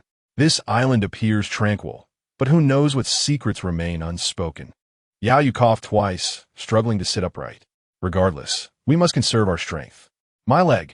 She forced a smile. "Once I am able to walk, we shall explore this island. If it truly is a paradise, we could find a peaceful existence here. Even if rescue does not come, we can still survive. However, if there are hidden truths," she hesitated, "then we shall face whatever comes our way." Fang Jie gently unwrapped her bandage to assess the swelling. Yao Yu's cheeks flushed slightly as she waved her hand dismissively. "I've just checked. There is no need for concern. It's almost healed, and in a couple of days, I should be able to walk. I apologize for the trouble my brother and I have caused you." Upon hearing this, when Ruoshua chuckled softly and playfully tapped Fang Jie's shoulder, teasing, "It's no trouble at all. My brother enjoys it when beautiful women create a fuss. He'd be unhappy if they didn't tea." Fang Jie was momentarily taken aback, shooting a glance at when Ruoshua, but refraining from retorting. Instead, he simply said, "Stop messing around."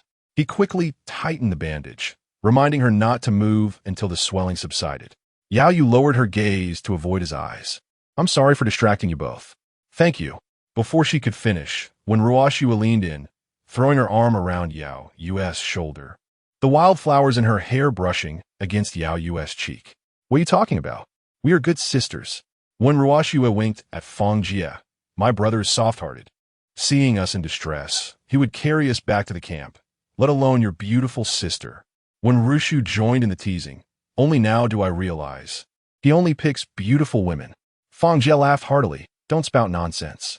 Su Daqiang, Yao Zixing, Lu Degui, are any of them female? They are all men, and I take care of them just the same." He bent down to tidy the medicine box. "Have you forgotten what I told you? I am a Yes, yes, we know. You are a great hero. When Ruoxue and when Rushu chimed in unison, their eyes sparkling with mischief. Yao Yu was amused by their harmony, nearly choking on her water. All right, you both have excellent memories. Fang Jie affectionately ruffled the hair of the two sisters. In the early morning, Fang Jie was awakened by the sound of metal clashing. Rubbing his sleepy eyes, he stepped outside to find the Wei brothers practicing martial arts in front of the camp. Wei Changsheng wielded a spear with remarkable vigor, the tip slicing through the air with a sharp whistle. Wei Wuji swung a large knife, the blade scraping against the ground, sending sparks flying.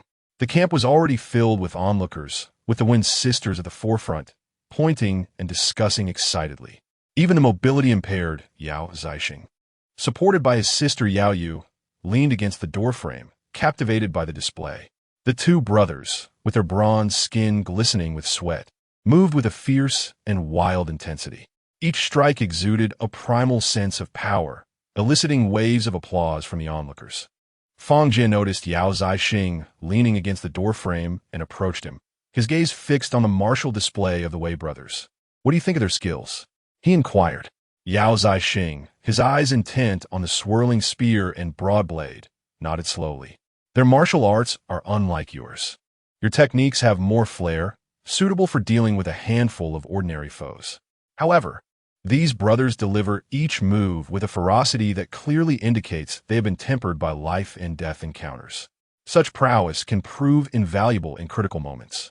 To sum it up succinctly, yours is an art of combat, while theirs is a technique of killing. This does not imply that you would necessarily be outmatched in a fight. Yet, when confronted with dire circumstances, their instinct for the critical moments of life and death will undoubtedly surpass yours. This is not something that can be honed merely through practice. Fang Jie, intrigued, turned to him and remarked, with such expertise, what were you doing before? Your condition has been rather poor lately, and I had no chance to inquire. He added, your martial skills are exceptional, at least among those I know. A meaningful smile played at the corners of Yao Zixing's mouth, yet he chose not to respond. Fang Jie then shifted his gaze to Yao Yu, hoping to glean some insight from her. However, Yao Yu merely tilted her head and responded with a sly smile, maintaining her silence. Seeing this, Fang Jie shrugged in resignation, realizing further inquiries would yield no results. He redirected his attention back to the practicing Wei brothers. The brothers, noticing the crowd's layers of spectators and the rising cheers, became even more spirited. Come on, brother, let us exchange a few moves. Wei Changsheng feigned an attack with his spear, aiming for Wei Wuji's face. As his opponent raised his blade to block, he suddenly spun and swept his leg, kicking up a cloud of dust. Wei Wuji rolled to evade the strike, countering with a diagonal slash. Gasps of astonishment filled the air, and Yao Zixing, leaning against the doorframe, nodded slightly. When Ru Chu, clutching her handkerchief, felt sweat bead in her palm. Goodness, are these brothers always this fierce in their sparring? It feels like they're fighting for their lives, targeting the vital spots. As the two exchange blows, the morning light danced upon their weapons, transforming this raw and intense duel into the most vivid silhouette of the camp's dawn. Fang Jie observed the Wei brothers, their brows glistening with sweat as sparks flew from the clash of spear and blade. He raised his hand to call for a halt. That's enough. We can't continue like this. Let us take a break. Only then did the two cease their movements, leaning on their weapons, panting heavily. Wei Changsheng wiped the sweat from his brow and grinned. We brothers get restless if we don't spar for 3 days. We're usually fiercer than this. Wei Wuji bent down to pick up a leather strap from the grass and waved it at Wen Ruoxue. Say, miss, how do you find my skills? Wen Ruoxue chuckled softly and shook her head. You can't win against him, silly. Laughter erupted among Shao Ji and the others. Fang Jie shot her a glare. All right, Shui, no need to add fuel to the fire. Wei Wuji looked at Fang Jie in confusion. What are they laughing at? What does silly mean? Fang Jie explained, it's nothing really. She mentioned that all of you are quite remarkable, and today has been an eye-opening experience for her. Let's leave it at that and refrain from further conflict. Wei Changsheng nodded in agreement. Very well. Let's conclude this matter. After our meal, we shall venture to hunt the tiger. Chapter 76. The battle against the tiger while cooking, Fang Jie glanced at Wen Ruoxue, his expression serious. Such jokes should not be made lightly in the future. Wen Ruoxue, upon hearing this, stuck out her tongue. I was just joking, trying to amuse them. Fang Jie shook his head and replied earnestly, those two brothers, especially Wei Wuji, are impulsive and reckless. Such individuals possess a strong sense of pride and enjoy being in the limelight. If you provoke him, it could lead to unforeseen troubles. That would be quite problematic. His tone was laden with concern as his gaze involuntarily drifted toward Wei Wuji, who was engaged in conversation not far away. Noticing the unusual seriousness in Fang Jie's eyes, Wen Ruoxue promptly sat up straight and nodded. I understand. I promise not to speak carelessly in the future. Her voice softened as she added, honestly, I find Brother Wei quite sincere, and I thought it would just be a harmless jest. I believe he has a bit of a temper, but wouldn't he overreact? Fang Jie's tone softened. The rules on the island differ from those in the outside world. As newcomers, we are unfamiliar with everything here, so it is better to exercise caution. Wen Ruoxue grasped his hand reassuringly. Brother, don't worry. I will heed your advice and not cause you any trouble. Fang Jie pinched her delicate cheek. Now that is more like it. Being obedient is what a good child should do. Who do you like then?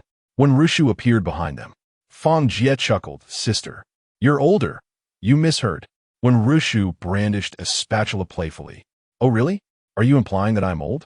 When Ruoxue hid behind Fang Jie, giggling, Sister. Brother said he likes well-behaved children. Wei Wuji approached with a bowl in hand and chanced upon the scene. Fang Jie, you are truly enviable. Seizing the opportunity, Fang Jie pushed Wen Rushu's spatula aside. All right, enough of the antics. Let us eat. The group gathered around, enjoying their meal and engaging in conversation.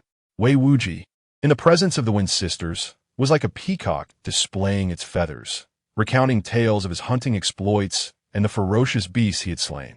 Fang Jie merely listened, refraining from interjecting. After finishing their meal, Wei Changsheng wiped his mouth and turned to Fang Jie. So what do you say?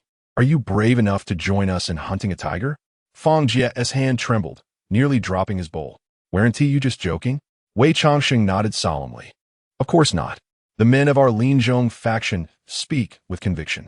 A few days ago, while patrolling the mountains, we spotted tiger paw prints deep within the dense forest. That is our ultimate target. Only by slaying it can we demonstrate our valor. The Wen sisters turned pale at his words. Wen Ruoxue clutched Fang Jie's sleeve, trembling. Is there really a tiger here? Wei Wuji waved his hand dismissively. What are you afraid of? The tiger hides deep in the forest and seldom ventures to the seaside. This area lacks deer and sheep herds. It will only occasionally reveal itself with a stray prey. It is hardly its hunting ground. He thumped his chest, assuring Fang Jie, do not fear. If we encounter a tiger, my brother and I will protect you. So, will you join us? Xiao Ji and the others shook their heads repeatedly, retreating a step with their necks drawn in. Fang Jie felt his Adam's apple bob as he tightened his grip on the bow at his waist. Indeed, I have hunted before, but only small game, such as deer and rabbits. Our nation forbids the hunting of many animals, and tigers fall into that category. Thus, my experience in dealing with them is quite limited. Yesterday, we dared to provoke a bear because of its massive size and clumsiness in the forest, making it easier to confront. However, tigers are an entirely different matter. He fixed his gaze on Wei Changsheng, recognizing the tiger as the ultimate predator, unparalleled in speed, strength, agility, and hunting prowess. Without firearms, how can a few of us hunt it down? Wei Wuji threw his head back in laughter. That's precisely what we seek. If we do not conquer the king of beasts, how will we showcase our prowess as brothers? Wei Changsheng caressed the scabbard of his sword, his eyes ablaze with determination. 3 years ago, the two of us faced a cheetah with nothing but our bare hands. This tiger is merely twice its size. Fang Jie scoffed. Are you jesting? A cheetah and a tiger cannot be compared. They are not of the same caliber. You skilled and robust hunters might have a chance against a cheetah under reckless circumstances. But have you ever heard of someone confronting a tiger unarmed? I am no Wusong. Wei Changsheng, puzzled, inquired who is Wusong. Fang Jie, a character from our tales, said to have slain a tiger with his bare hands. Wei Wuji perked up instantly. If he could do it, so can we. Fang Jie shook his head in bemusement. But the Wusong of legend is no ordinary man. He could wield a grinding stone as if it were a toy. Can either of you? The brothers fell silent. Wei Changsheng scratched the back of his head, glancing at Wei Wuji, who stared at the calluses on his palm before finally uttering, "Then we shall use a knife." The camp lapsed into a brief silence. When Ruoshua tugged at Fang Jie's sleeve, her fingertips icy. "What if we decide against it? It's not worth provoking a tiger." Fang Jie pondered for a moment, recalling what Yao Zixing had said about the trials of life and death. Perhaps on this island, fear should never be a reason for retreat. To grow stronger, one must possess the courage to face adversity head-on. His gaze swept across the resolute faces of Wei Changsheng and his brother. Taking a deep breath, he stated firmly, "I will join you, but we must establish 3 rules. When we encounter a tiger, we must avoid impulsiveness, first observing its behavior, understanding its patterns, and devising a plan before we act. The terrain in the mountains is complex. A head-on confrontation would be risking our lives." Wei Changsheng laughed heartily, stepping forward to clap Fang Jie on the shoulder with enthusiasm. "That's the spirit. I was waiting for that. Your composure is unmatched in this camp." Wei Wuji also gave a thumbs up. "You're all we need. With your assistance, our chances of facing the tiger are already half assured." When Ruoshua's complexion turned pale, rushing over to clutch Fang Jie's garment tightly, her voice trembling. "No, tigers are incredibly dangerous. What if something goes wrong?" When Rushu, though equally concerned, gently pressed her hand on her sister's shoulder, casting a complicated glance at Fang Jie. "Now that he has made his decision, we cannot dissuade him. Don't you know him well enough? How many times has it been like this? Knowing there are tigers in the mountains, yet still venturing forth towards them. Yet you all prioritize safety above all else. The 2 of you just assure that you would protect him thoroughly. Should anything happen to him, we shall not spare you." Fang Jie turned and grasped Wen Rushu's icy hand, offering a reassuring squeeze. "Rest assured, I am well aware of my course. I do not intend to meet my demise in vain. I will ensure my own safety." After speaking, he turned his gaze towards the Wei brothers. "Before we embark, we must gather some suitable tools and deliberate on our strategy in detail." Wei Changxing nodded, his eyes brimming with anticipation and excitement. "Absolutely. We will prepare today and set forth. This time, we shall make this beast understand that we are the true masters of this island. An exhilarating battle against the tiger is now inevitable." Chapter 77. The Fierce Tiger, Watch Out for Fang. Wei Changsheng scooped up a handful of sand and let it fall to the ground, his rough fingers tracing a serpentine path. "Do you see? This is the Tiger Ridge we are heading to. The terrain is quite convoluted, filled with ditches and bumps." He pressed his fingertip firmly on a raised mound of sand, indicating a sheer cliff to the west, with a drop of over 30 feet. No tiger could leap over that. To the east lay a thicket of jagged rocks, where stones could easily conceal a person, but one must tread carefully to avoid twisting an ankle. Fang Jie leaned in closer, discerning the markings in the sand. Is this central path the tiger's inevitable route? Indeed, the Tiger Ridge is blocked on both the east and west sides. This is the sole passage for entering and exiting, Wei Changsheng confirmed, using a stick to trace the sandy trail, which was barely 3 paces wide. Vines grew along the steep cliffs on either side, perfect for an ambush. 3 days ago, I discovered tiger fur and paw prints here, the prints larger than a bull. Lowering his voice, he added, "The most troublesome aspect now is that tigers are quite swift. Ambushing one may prove challenging." Wei Wuji picked up a stone and hurled it at the sand pile. "What is there to fear? Once the tiger enters the path, we can cut the vines." He mimicked a slicing motion. "The vines will restrict its movements, and we can rain down stones upon it. Even if it is as tough as iron, it will be reduced to a mere puddle of flesh." Fang Jie shook his head at the markings in the sand. Such a plan is far too reckless. Tigers possess keen senses.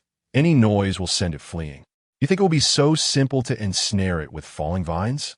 We must create a series of traps using soft ropes and sharp spikes, and lure it towards the traps with deer meat. The 3 meticulously discussed their strategy, bidding farewell to the others as they set forth with their weapons. After more than a day's arduous journey, They finally reached the Tiger Ridge. Wei Changsheng unfurled a map made of animal hide, and Fang Jie and Wei Wuji gathered around, the gravel beneath their feet crunching softly. The Tiger Ridge lies just ahead in this grove of pines.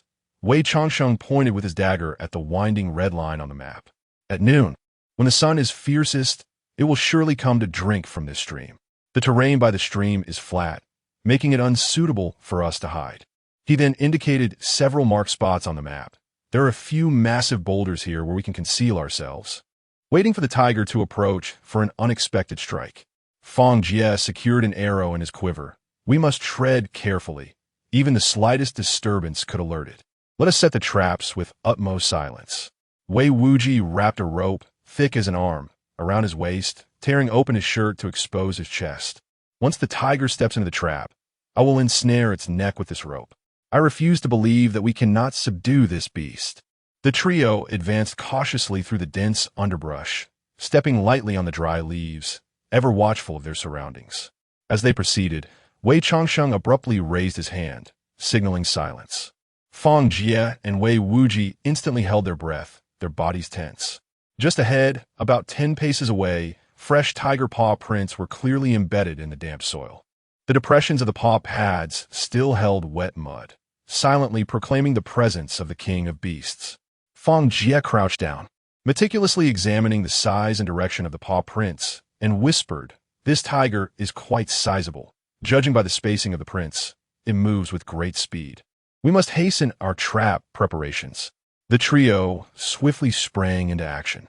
Fang Jie took charge of setting the spike trap, skillfully concealing sharp bamboo spikes within the underbrush, camouflaged by a delicate layer of dried leaves, nearly imperceptible to the untrained eye. Wei Changsheng, accompanied by Wei Wuji, positioned a tripwire along the tiger's habitual path. They secured one end of the hemp rope to a sturdy tree trunk, while the other stretched across the roadway, cleverly disguised with branches and vines, blending seamlessly into the surrounding environment. As the traps neared completion, the sun ascended to its zenith.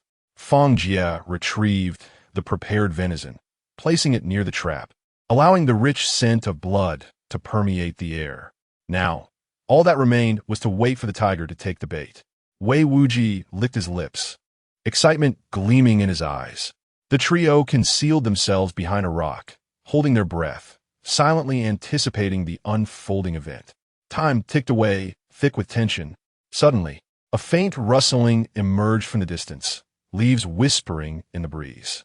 Fang Jie's heart raced as he gripped his bow tightly, his gaze fixed intently in the direction of the sound. A yellow figure slowly materialized. It was the fierce tiger, lithe and powerful, its keen eyes sharp, nostrils flaring as it was drawn in by the aroma of the venison. The tiger approached cautiously, each step calculated, circling the meat as if assessing the potential danger. The trio barely dared to breathe, their eyes locked on the tiger's every movement.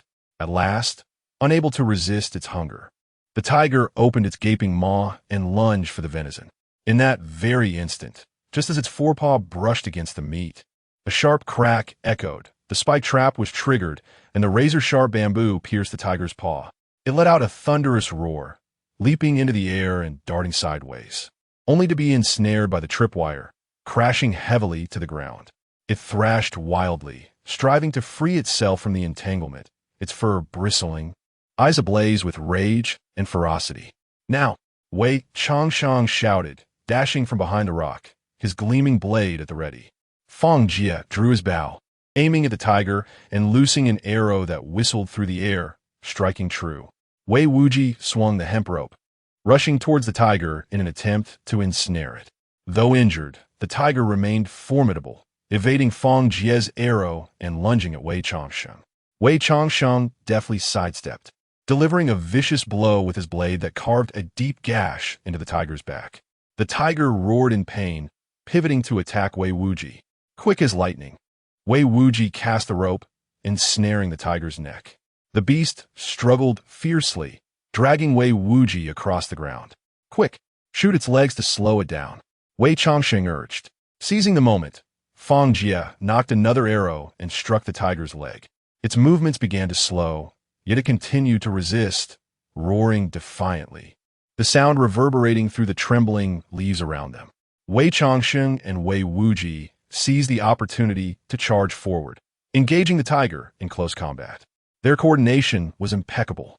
Wei Changsheng wielded his long knife, relentlessly targeting the tiger's vital points, while Wei Wuji deftly distracted the beast, drawing its attention away. Meanwhile, Fang Jie stood to the side, continuously loosing arrows to provide support. After a fierce struggle, the tiger ultimately succumbed, collapsing to the ground, its blood staining the earth around them. The three men, panting and exhausted, collapsed onto the ground. As they gazed upon the fierce creature before them, a profound sense of accomplishment filled their hearts. "We did it!" Wei Wuji exclaimed, a triumphant smile illuminating his face. Fang Jie and Wei Changsheng exchanged a glance, their eyes brimming with satisfaction. Rising to his feet, Fang Jie scrutinized the fallen beast. However, as he examined it closely, an unsettling chill coursed through him. Something was amiss. The tiger's claws did not match the paw prints they had observed. The size of the prints and the shape of the pads were entirely different. Chapter 78. The hero who fights tigers. Fang Jie pressed his fingers against the tiger's claw, his throat bobbing as he spoke. "Observe. The joints of this claw are slender and the pads are thin. Yet, the paw print we encountered earlier was considerably larger." Wei Changsheng knelt down, carefully lifting a tuft of tiger fur with his dagger, his complexion suddenly paling. Wei Wuji, however, kicked the tiger's corpse dismissively, exclaiming, "You're overthinking it. The morning dew has softened the ground, making the paw prints appear more prominent." He began to untie the hemp rope to secure the tiger's body, adding, "This beast is utterly dead, so get down." Fang Jie bellowed, abruptly pushing both men to the ground. A deafening roar of a tiger shattered the air, a dark silhouette accompanied by a foul wind sweeping over them, snapping a pine tree as thick as a bowl in its wake.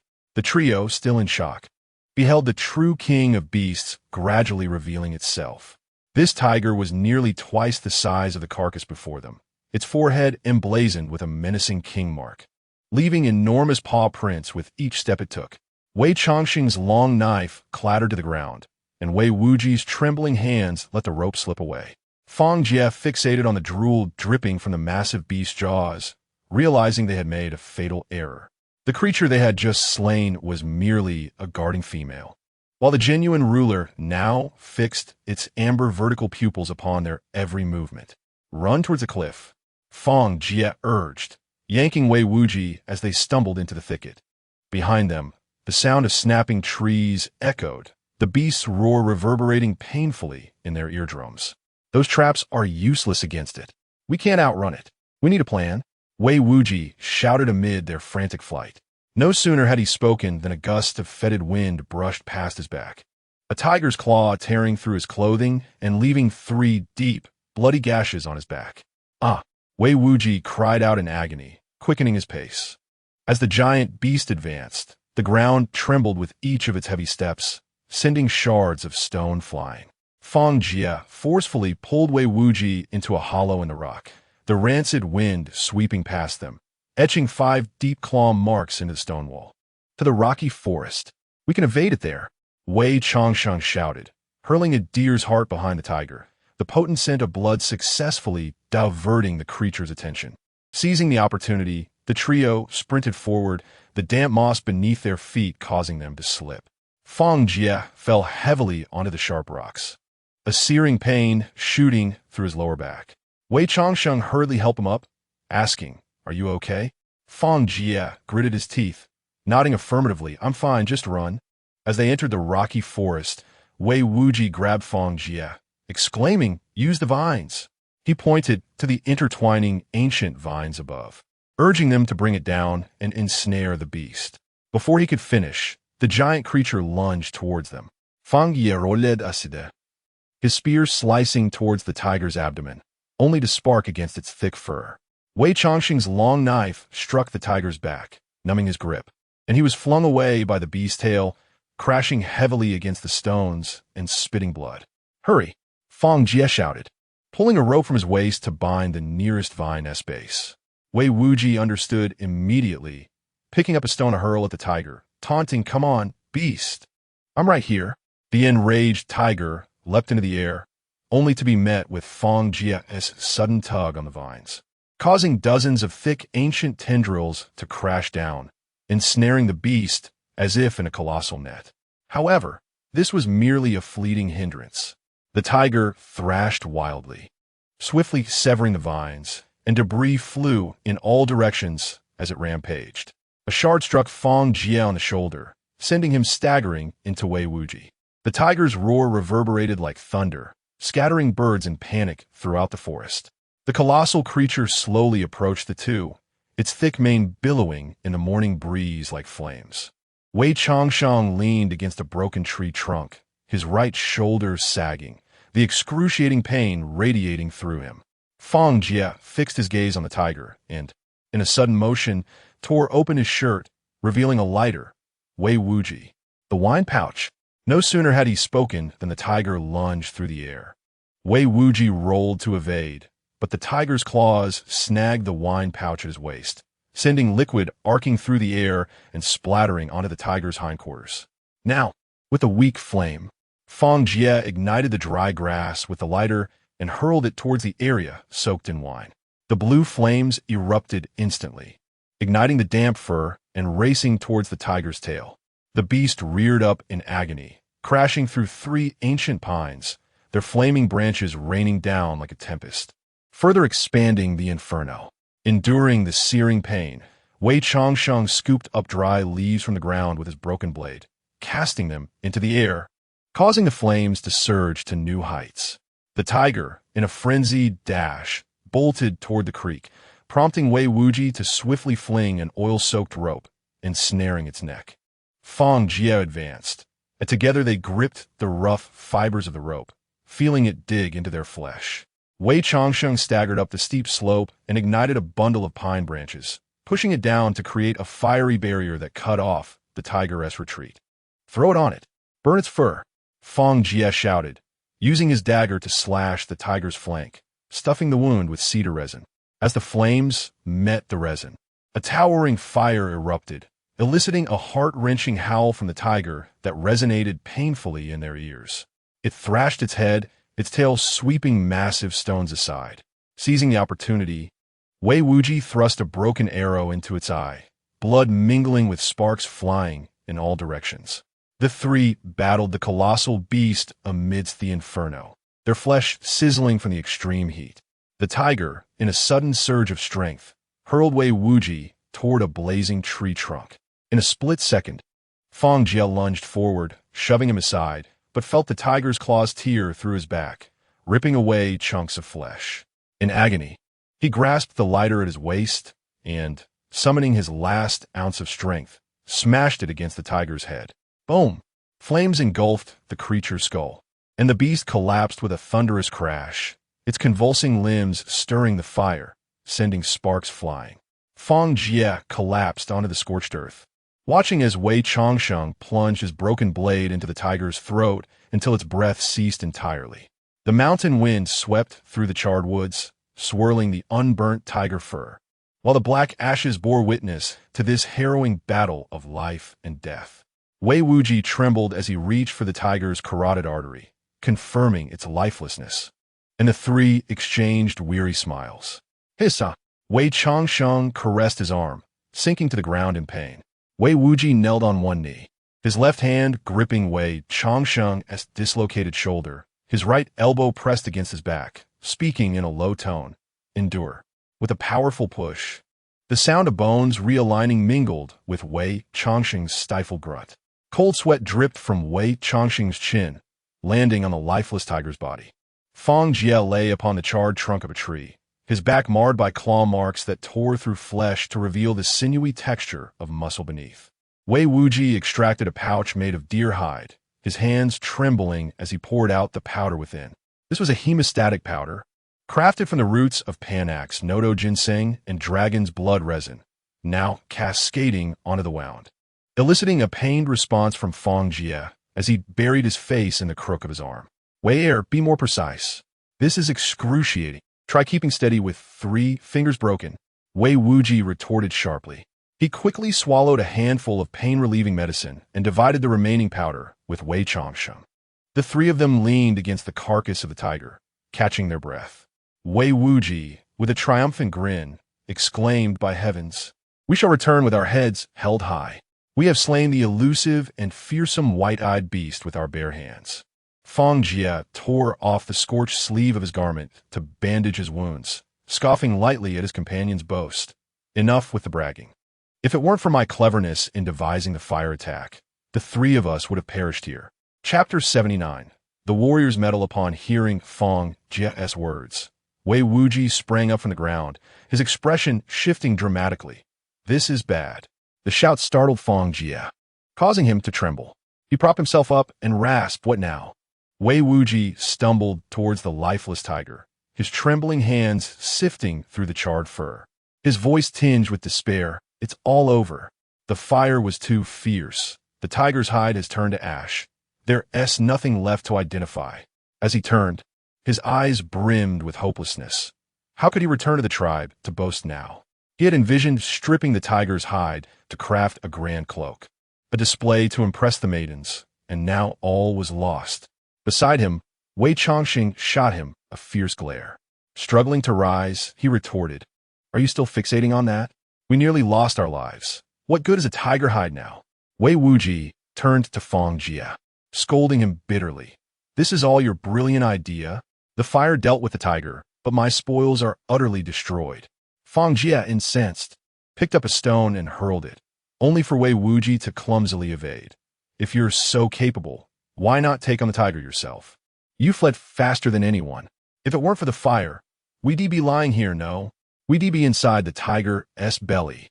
"Oh, what a pity," Wei Wuji lamented, stamping his foot. Wei Changsheng kicked at the charred remains of the tiger. "Stop your wailing. The smaller one will suffice. It will be enough for a fur coat. Let's first cut off the male tiger's tail." Wei Wuji crouched down, his fingertips brushing against the carbonized fur, wincing in heartache. With a heavy sigh, he drew a dagger and began his task. Fang Jie looked at the two tiger carcasses. "After all this effort, what will I gain from these two?" Wei Changsheng chuckled. "The task of hunting 5 fierce beasts is now complete. Isn't it? We'll take the male tiger's tail as proof and strip the female's hide. We can present it upon our return." "And what about me?" Fang Jie raised an eyebrow. The brothers exchanged glances. "The meat is all yours. The tiger bones, too. They make a fine tonic for strength, an invaluable treasure that's hard to come by." Wei Changxing added, "Here's the deal. You can take the tiger's tail as well. We won't contest it." Fang Jie glanced at the tiger carcass. "There's too much meat for me to carry alone." Wei Wuji laughed, patting his shoulder. "What's your hurry?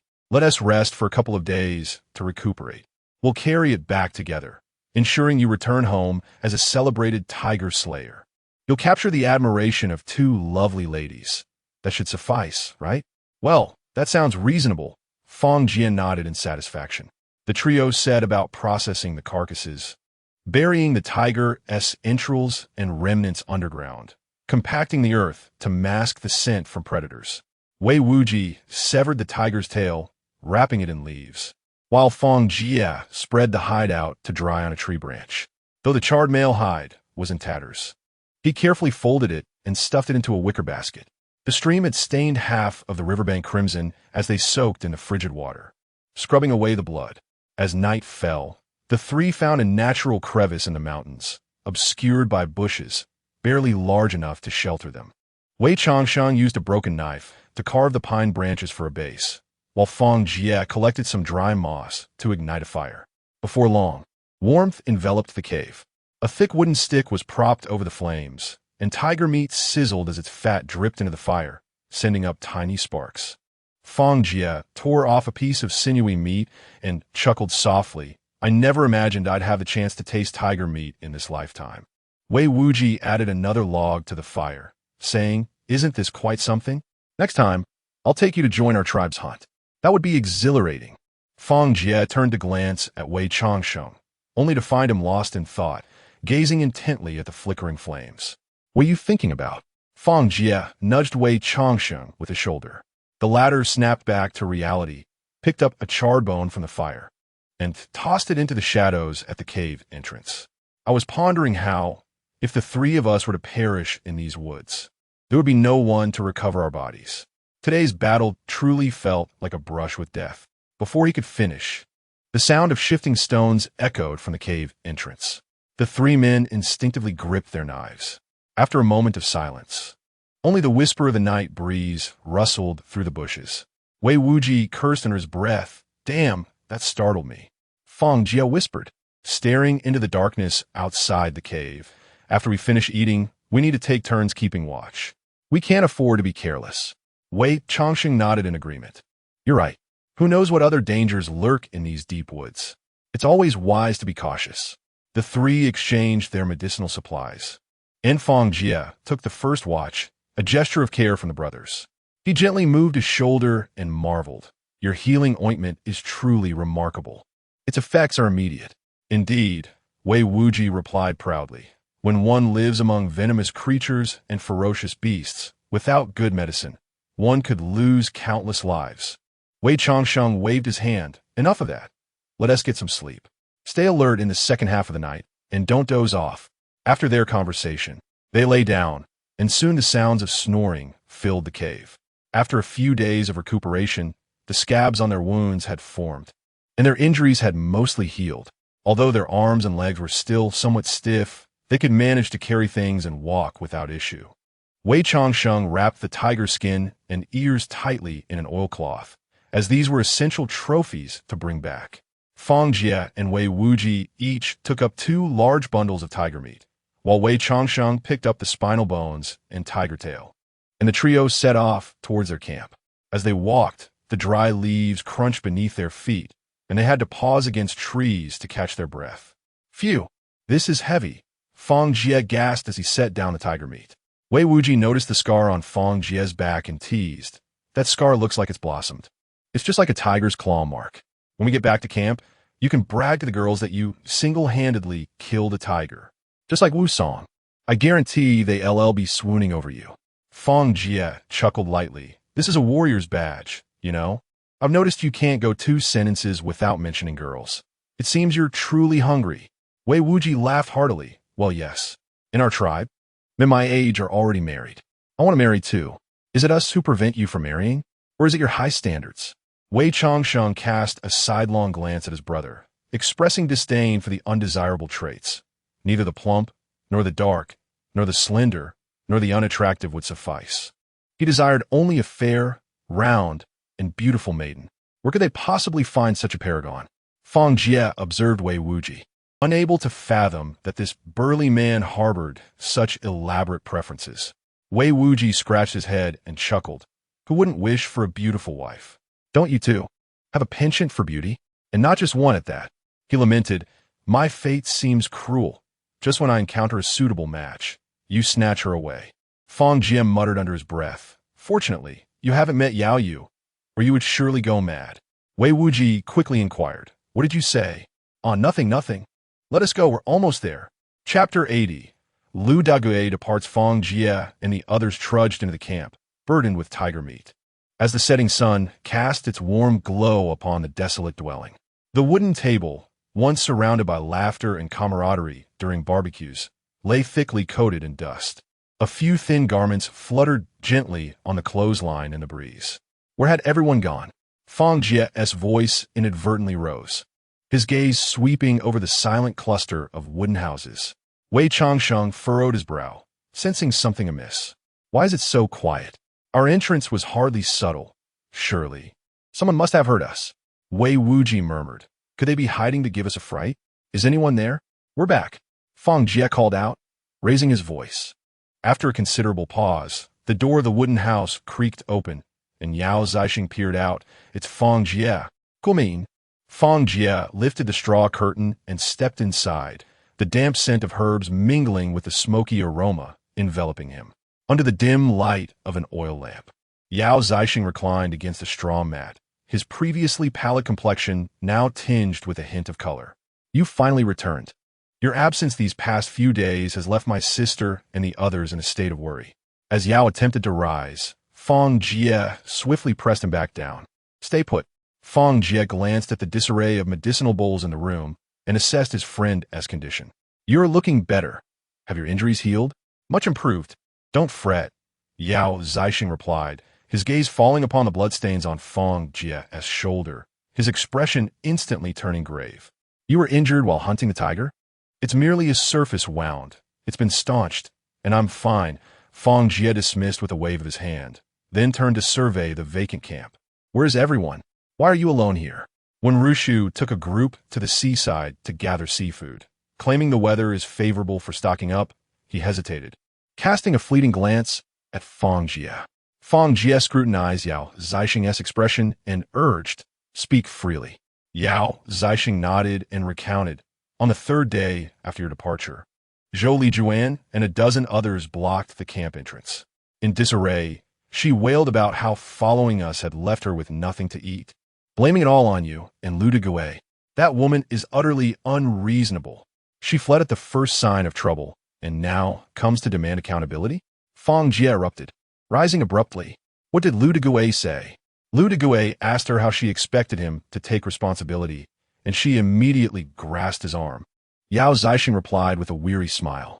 She lamented, "As a weak woman, I can't possibly support so many," and she clung to him, weeping and wailing for an entire day. In the end, Lu Degui had no choice but to leave with her and two brothers, tools in hand. Fang Jie paced furiously. "I knew it. That scoundrel must be enchanted by Zhou Lijuan's cunning. After days without a woman, he sees her and loses his senses." Suddenly halting, he inquired, "Where did they go?" Yao Zixing shook his head. "I'm not certain, but Lu Degui fetched water a couple of days ago, so he can't be too far." Fang Jie clenched his teeth in frustration. That fool. It's no wonder when Ruoxua speaks of him so disdainfully. A dog can't change its nature. Zhou Lijuan nearly led him to ruin, and he still follows her like a lost puppy. Let us not concern ourselves with him. One day, when he finds himself ensnared by a woman again, perhaps he'll learn his lesson. At that moment, a voice called out from outside. "Fang Jie, it's getting late. We must return to the tribe." Fang Jie stepped out of the dwelling, raising his voice in response. "Why the hurry? Stay for a meal before you leave. When Rushu and the others are returning soon with seafood, just in time for a warm welcome." Wei Wuji grinned widely. "No need to be polite. We intruded on you for a day last time, and I cannot trouble you any further this time." Wei Changxing approached, his rough palm landing heavily on Fang Jie's shoulder. "You are a true brother. I appreciate that. We have a multitude of matters awaiting our attention back at the tribe, so we must take our leave. Take care. If you encounter any difficulties, remember to seek us out." Fang Jie felt a warmth in his heart and opened his arms willingly. The three embraced tightly. "Once everything is settled here, I will definitely come to visit your tribe," Fang Jie declared with enthusiasm. "Be sure to prepare roasted lamb and plenty of wine. I want to indulge." "That's the spirit," Wei Wuji chuckled, giving him a playful punch. The two brothers turned, shouldering their tiger hide, waving as they exited the camp. "If you tire, come rest in our forest tribe. We have the finest monkey wine and the warmest-hearted maidens. Remember our friendship." Their voices gradually faded away. Fang Jie stood at the camp entrance, watching them disappear down the mountain path. The wind carried dust, and in a fleeting moment, he could still hear Wei Changxing's hearty laughter echoing through the woods. Suddenly, a flurry of hurried footsteps shattered the tranquility of the camp. Wen Ruhu, carrying a heavy rattan basket, her hair tips still dusted with sea salt, spotted Fang Jie standing at the entrance. She dropped the basket with a thud and dashed towards him. "My dear." When Rushu collided into his embrace with such force that her sister, Wen Ruoxua, followed suit. Fang Jie felt a jolt in his back, a muffled groan caught in his throat. The two sisters froze momentarily, and when Rushu trembled as she grasped his blood-stained garment. "What does it hurt? Did we reopen a wound?" "I'm so sorry, I didn't realize." "My back." Fang Jie gasped, cold sweat trickling down his temples. When Rushu cautiously lifted his shirt, while Yao Yu leaned in to examine the injury, a fierce claw mark marred his skin, the edges of the scab tinged with a bluish hue. One Ruoxua, having squeezed her way to the front, covered her mouth with her small hand, her eyes instantly brimming with tears. "Impressive, right? A badge of honor from the tiger." Fang Jie raised an eyebrow with pride. When Rushu's fingertips gently brushed the skin surrounding the wound, her voice trembling, "What is impressive about this? You're hurt so badly. When Ruoshu burst into tears, does it hurt? Brother? Not all, truly." Fang Jie hastily reassured, his shoulder pinned down by Rushu's firm grip. "The medicine they applied is miraculous. As long as I don't exert myself, the pain is long gone. Just look." He pretended to twist to demonstrate, eliciting another flurry of concerned protest from the sisters. Su Daqiang approached, rubbing his rough palms together, his eyes fixated on the tiger meat. He gave a thumbs up. "That's truly impressive. I had thought that your words were merely casual remarks. Yet upon encountering the tiger, you truly fled in haste and astonishingly returned with the spoils. Remarkable." Fang Jie smiled slightly, acknowledging that luck played a part. Otherwise, it would have been uncertain whether the three of us could have succeeded. Fortunately, you returned safely. During your absence, Xiao Wen was quite anxious, almost venturing out several times in search of you. Su Daqiang pointed at Xiao Ji, stating that he and a few comrades had to firmly restrain her throughout the night. They dared not let her go, as that dense forest could not be navigated without a guide. How would they find their way? What if she became lost again? He refrained from continuing, simply patting Fang Jie's shoulder with a heavy hand. Chapter 81. Surrounded by beauties, Fang Jie's fingertips brushed against the tear-streaked corner of Rushu's eye, the rough pads of his fingers dampened by her tears. With a heart full of tenderness, he said, "Silly girl, why are you crying? When have I ever let you down? Haven't I returned safely?" When Rushu grasped his wrist in return, her trembling voice laced with grievance. "Who wouldn't be afraid of facing a tiger? Yet you insist on going. What can I do? All I can do is wait anxiously, unable to sit still. That is the most tormenting part. Do you not understand?" I know, he replied. "But living on this deserted island," Fang Jie sighed, tucking her scattered hair behind her ear, "we face challenges every day. Beasts, natural disasters, food shortages. What day isn't a trial? If we do not compel ourselves to grow stronger, what will we rely on when the next storm arrives? We must learn to confront our difficulties." Yao Yu pushed between them, placing a small medicine box on the table with a soft thud. "All right, enough. It's far better to return safely than anything else." She shot a disapproving glance at Fang Jie, then took out herbs to dress his wounds. "You should know your limits. You seem quite at ease, doing as you please. Do you not care for those who worry about you?" Before Fang Jie could respond, she turned to the others and shouted, "What are you all standing around for? Go start a fire and prepare a meal. Fang Jie won't be able to eat a decent meal in the next few days. Hurry and make some warm porridge. Don't make it too greasy." "Understood, we'll get right on it," came the chorus of responses. The camp soon resounded with the hustle and bustle of activity. Su Daqiang hoisted a water bucket and dashed towards the pond, while Ruoshu knelt to sift through the embers in the fire pit. Sparks danced amidst the rising smoke, gradually dissipating the tension that had lingered. Yao Yu led Fang Jie to his room. He gingerly lay on a bed, feeling the coolness radiating from the back of his neck. Yao Yu knelt beside him, the moonlight streaming through the window, illuminating her focused profile and casting her lashes in a silvery hue. Her fingers trembled slightly as she dipped them in ointment, softly asking, "Does it still hurt?" Fang Jie turned his head to meet her worried gaze, saying, "As you apply the medicine, it doesn't hurt at all." He winked at Yao Yu, eliciting a faint blush on her cheeks. "You are such a smooth talker. You never forget to take advantage of a situation," Yao Yu playfully scolded, lightly tapping his shoulder. Yet her touch grew increasingly gentle as she continued her ministrations. "This medicine is indeed quite effective. When I have the time, I will attempt to concoct some myself." She meticulously applied the ointment around his wound. Fang Jie reveled in her tenderness, unable to resist recounting the tale of his encounter with the tiger. He exaggerated the events, portraying himself as a lone hero who valiantly battled the fierce beast. Yao Yu listened intently, occasionally shaking her head in disbelief. "Do you think I believe you? Men are all the same, boasting endlessly. I wager the others returned to the tribe, just like you, claiming how formidable they were." Despite her words, the smile at the corners of her mouth betrayed her skepticism. Enthusiastically, Fang Jie attempted to rise and reenact the scene, but Yao Yu pressed him back down. "Stay still, or your wound will reopen. Once she finished applying the medicine, Fang Jie leaned against the headboard, clearing his throat as he nodded towards a burlap bundle in the corner. Please give that package to Xiaoru later and ask her to stew it for me. Yao Yu was tidying up the medicine bowl when she furrowed her brow upon hearing the remark. What treasure lies within this mysterious package? She approached and unwrapped the bundle, revealing a tiger whip nestled within the yellowing oil paper, its dark red patterns glistening in the candlelight.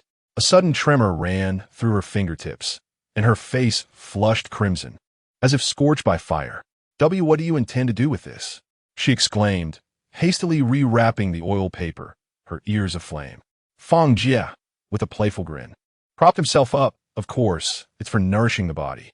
Wei Changsheng and the others claim this is a potent remedy.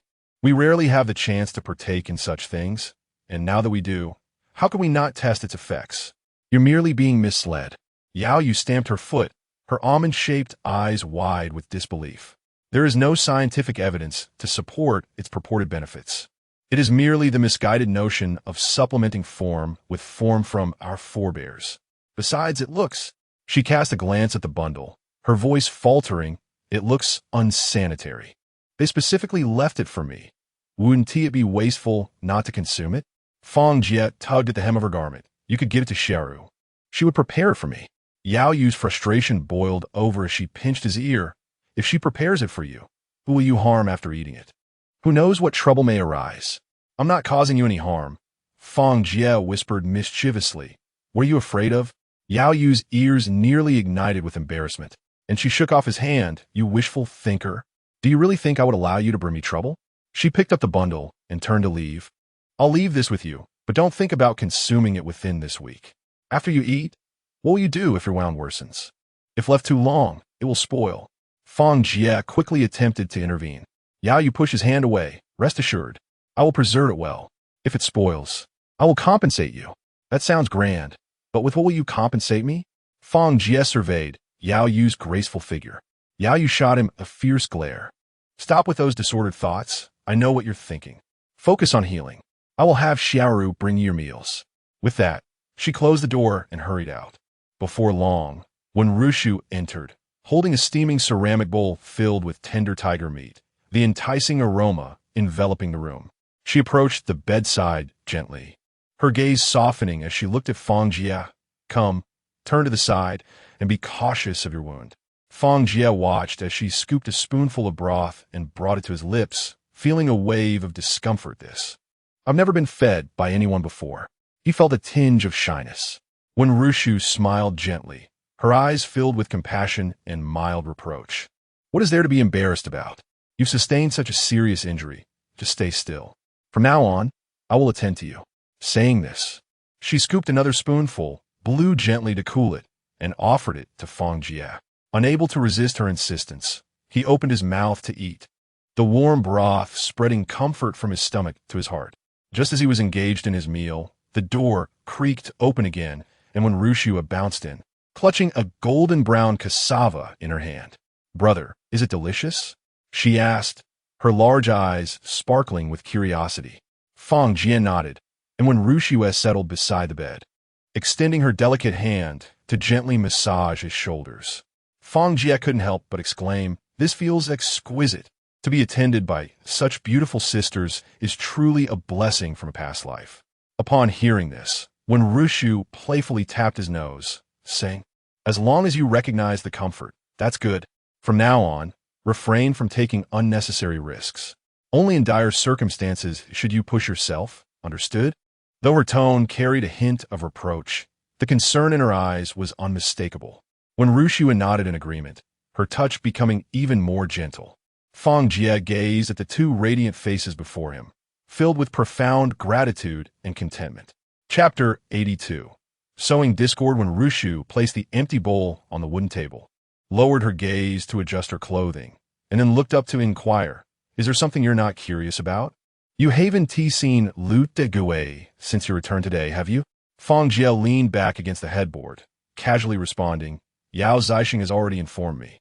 He gazed at the intersecting beams of the ceiling, the candlelight flickering in his eyes. Zhou Li Juan came and caused a ruckus. Lu de Gui followed her, right? Ah, so you knew all along. No wonder you remained so composed, when Rushu remarked, biting her lip as her fingers unconsciously traced the edge of the ceramic bowl. What are your thoughts on this? What can one think?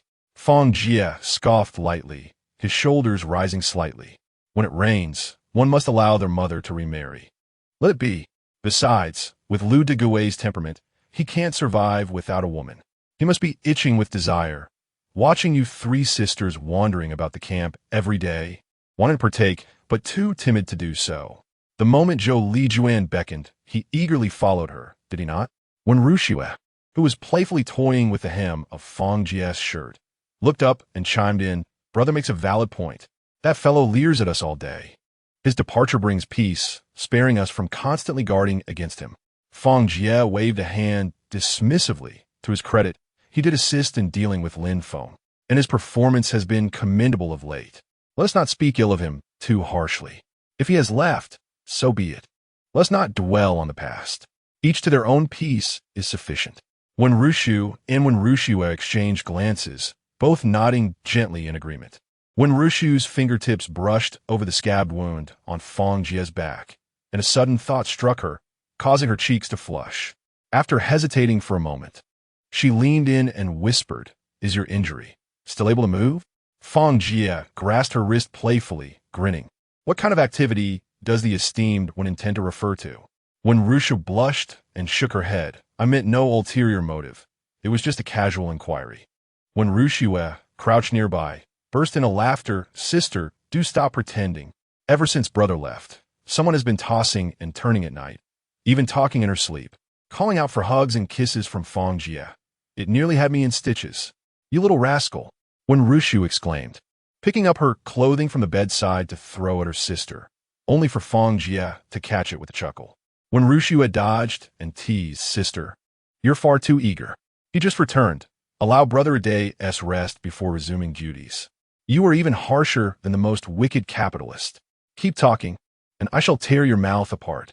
When Rushu retorted, her face flushed crimson as she reached to pinch her sister, only to be gently pulled into Fang Jie's embrace. He rested his chin atop her head. "Fear not. This minor injury shall not hinder me. Any activity will remain unaffected." Seeing this, when Rushu laughed lightly before making her exit, reminding them, "You two take your time. I shall clear some space for you." With the door slamming shut, only the intertwined sounds of their breaths remained in the room. When Rushu playfully thumped his chest, murmuring, "You mustn't take me seriously. I was merely asking out of curiosity. Yaoyu has warned me that your injury shouldn't be moved too much. You must refrain for at least a week before resuming normal activity." Fang Jie tightened his embrace. "I know. I'm simply holding you because I missed you."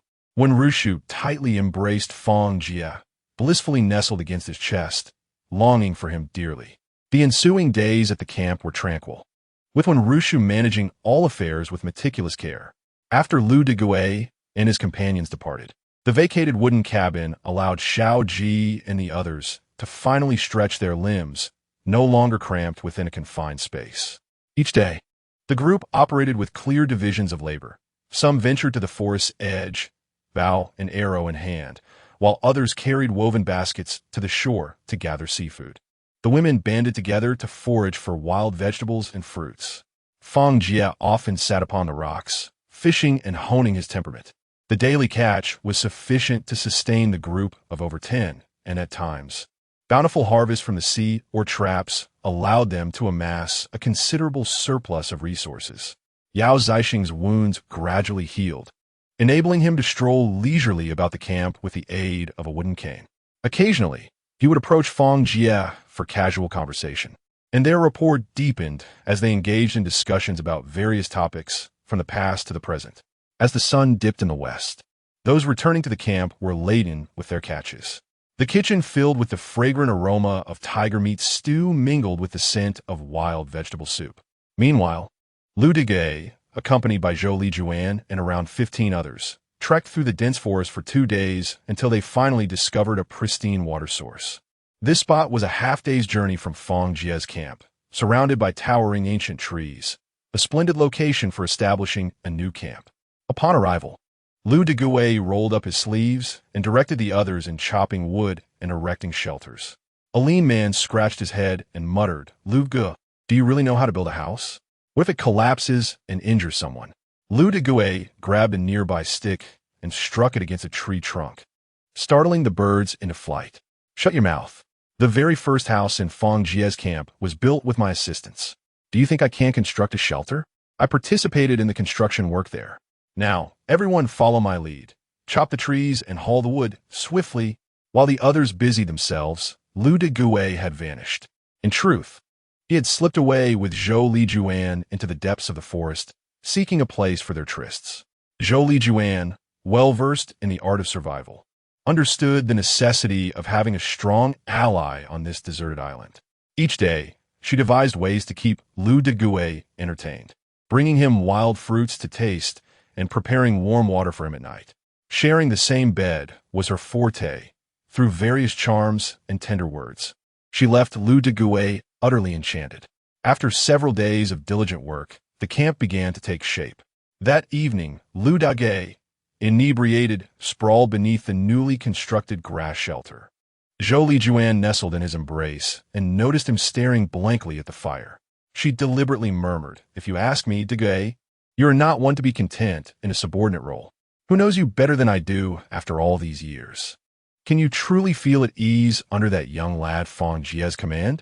Seeing Lu De silent, Zhou Lijuan believed she had struck a chord and intensified her insinuations, suggesting that Fang Jie was merely a false ally, treating him as a laborer. From the initial construction of houses to later tasks in the forest, Fang Jie seemed to thrive while Lu De gained nothing. In the end, it is I who truly cares for you. Follow me, and you will not go astray. Look how free you are now. I indulge your whims, and not just me. You have also charmed those other women. Beneath you lie a dozen subordinates. This truly epitomizes the stature one would expect from a manager like you, Lu. With a sudden force, Lu De, intoxicated by alcohol, struck her face with a resounding slap, exclaiming, Silence your foul mouth, you wretched woman. I have fought alongside him through thick and thin. I know exactly who he is better than you ever could. If I choose to accompany you, that is my own decision. Even if I have departed, why do you persist in uttering such drivel before me? Should you dare speak ill of him again, I shall cast you into the sea to feed the fish. Zhou Lijuan trembled in fear, hastily offering a smile. Yet a flicker of malice glinted in her eyes. Chapter 83. New Year's Eve on the deserted island. Zhou Lijuan beckoned the short-haired woman beside her, Sister Wang, lent a hand and helped the Gue inside to rest. The woman, known as Sister Wang, smiled knowingly, and together they supported the inebriated Lu De, one on each side. Lu De squinted, wrapping one arm around Zhou Lijuan's waist while his other hand audaciously pinched Sister Wang's rear, accompanied by a lewd chuckle. Zhou Lijuan leaned closer to his ear. De, shall we have a double delight tonight? Upon hearing this, Lu De perked up, drunkenly pulling both women closer. You little temptress, you know how to stir things up? Splendid. A double delight it shall be. Just as he finished speaking, they half-dragged, half-assisted him into the grass hut. The wooden door creaked shut, muffled sounds of clothing rustling mixed with suppressed laughter emanating from within. Wang Tian squatted on the ground, casting a glance at Lu De, who was jovially flirting with the two women not far away. He turned to the lean monkey beside him and inquired, What do you think, is it better with Fang Jie or here with Lu De? The lean monkey spat into his palm, polishing the stone knife he held. It's hard to say. At Fang Jie, although the rules are strict and not very comfortable, we have a sense of security. We know what to expect. He has taken us to hunt beasts and build shelters, and with him around, we remain calm in crises. But look at Lu De. He is perpetually intoxicated, and there is not a proper defense set up in the camp. What will we do if danger arises? Wang Tian remained silent for a moment, chewing on a blade of grass. Since we've come, we might as well settle in. After all, Lu De is like a brother to us, and we have endured hardships together for quite some time now. Let us observe for a while longer. Laughter erupted from Lu De in the distance, mingled with Zhou Lijuan's playful retort. They exchanged a glance and sighed in unison, their eyes drifting toward the rickety wooden hut nearby. It was a makeshift dwelling hastily constructed through the relentless labor of the past few days. A far cry from the orderly cabins at Fang Jie's camp, resembling a haphazard joke. Time flew by like a fleeting shadow, and in the blink of an eye. Half a month had passed. Yao Zixing's injuries had significantly improved. He could walk slowly and manage simple tasks without difficulty. As long as he refrained from strenuous activity, one could hardly tell he'd been gravely injured. Yao Yu knelt by the pond, washing medicinal herbs, her fingertips creating ripples on the water surface. She turned to Fang Jie and said, "Fortunately, my brother has a strong constitution. If it were anyone else, after taking those 2 stabs, the outcome would likely be dire. With a bit more careful recuperation over the next month or 2, he'll be as lively as ever." Fang Jie nodded in agreement. "Indeed, your attentive care has been vital. Without you, little healer Su Daqiang and your brother might have lost 1 or 2 lives." "Thank you for the compliment." Yao Yu replied with a light smile as she sat beside Fang Jie. "I see you have quite the patience. You've truly managed to refrain from women despite the temptation." Fang Jie chuckled. "It's a trivial matter. I possess some willpower." Yao Yu regarded him with intrigue. "Then I shall return your precious item to you. Tonight, let Xiaoru assist you with it." Fang Jie nodded eagerly yes. "Thank you for your understanding." He followed Yao Yu to retrieve the tiger whip, carefully hiding it beneath the bed. In the afternoon, the camp was abuzz with excitement, and joy radiated from everyone's faces. Fang Jie had just returned from fishing by the sea and was puzzled by the lively atmosphere. What good news could have prompted such merriment? When Ruoshua bounced over, her eyes sparkling with anticipation. "Brother, do you remember how long we've been on the island?" Fang Jie scratched his head, wearing a wry smile. "How could I possibly remember? I estimate it's been over a month, nearly 2. When Ruoshua nodded vigorously, her cheeks flushed with excitement. "Exactly. Almost 2 months. According to our customs, today is New Year's Eve. Since the first day on the island, I've developed the habit of counting, jotting it down on tree bark."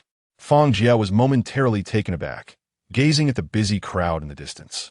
When Rushu was decorating the wooden cabin with wildflowers, while Xiaoji set up a grill by the bonfire, chopping wood for the evening, the sea breeze carried the fragrant scent of firewood, prompting him to reflect, time flies so quickly. Before we know it, it's time for the new year.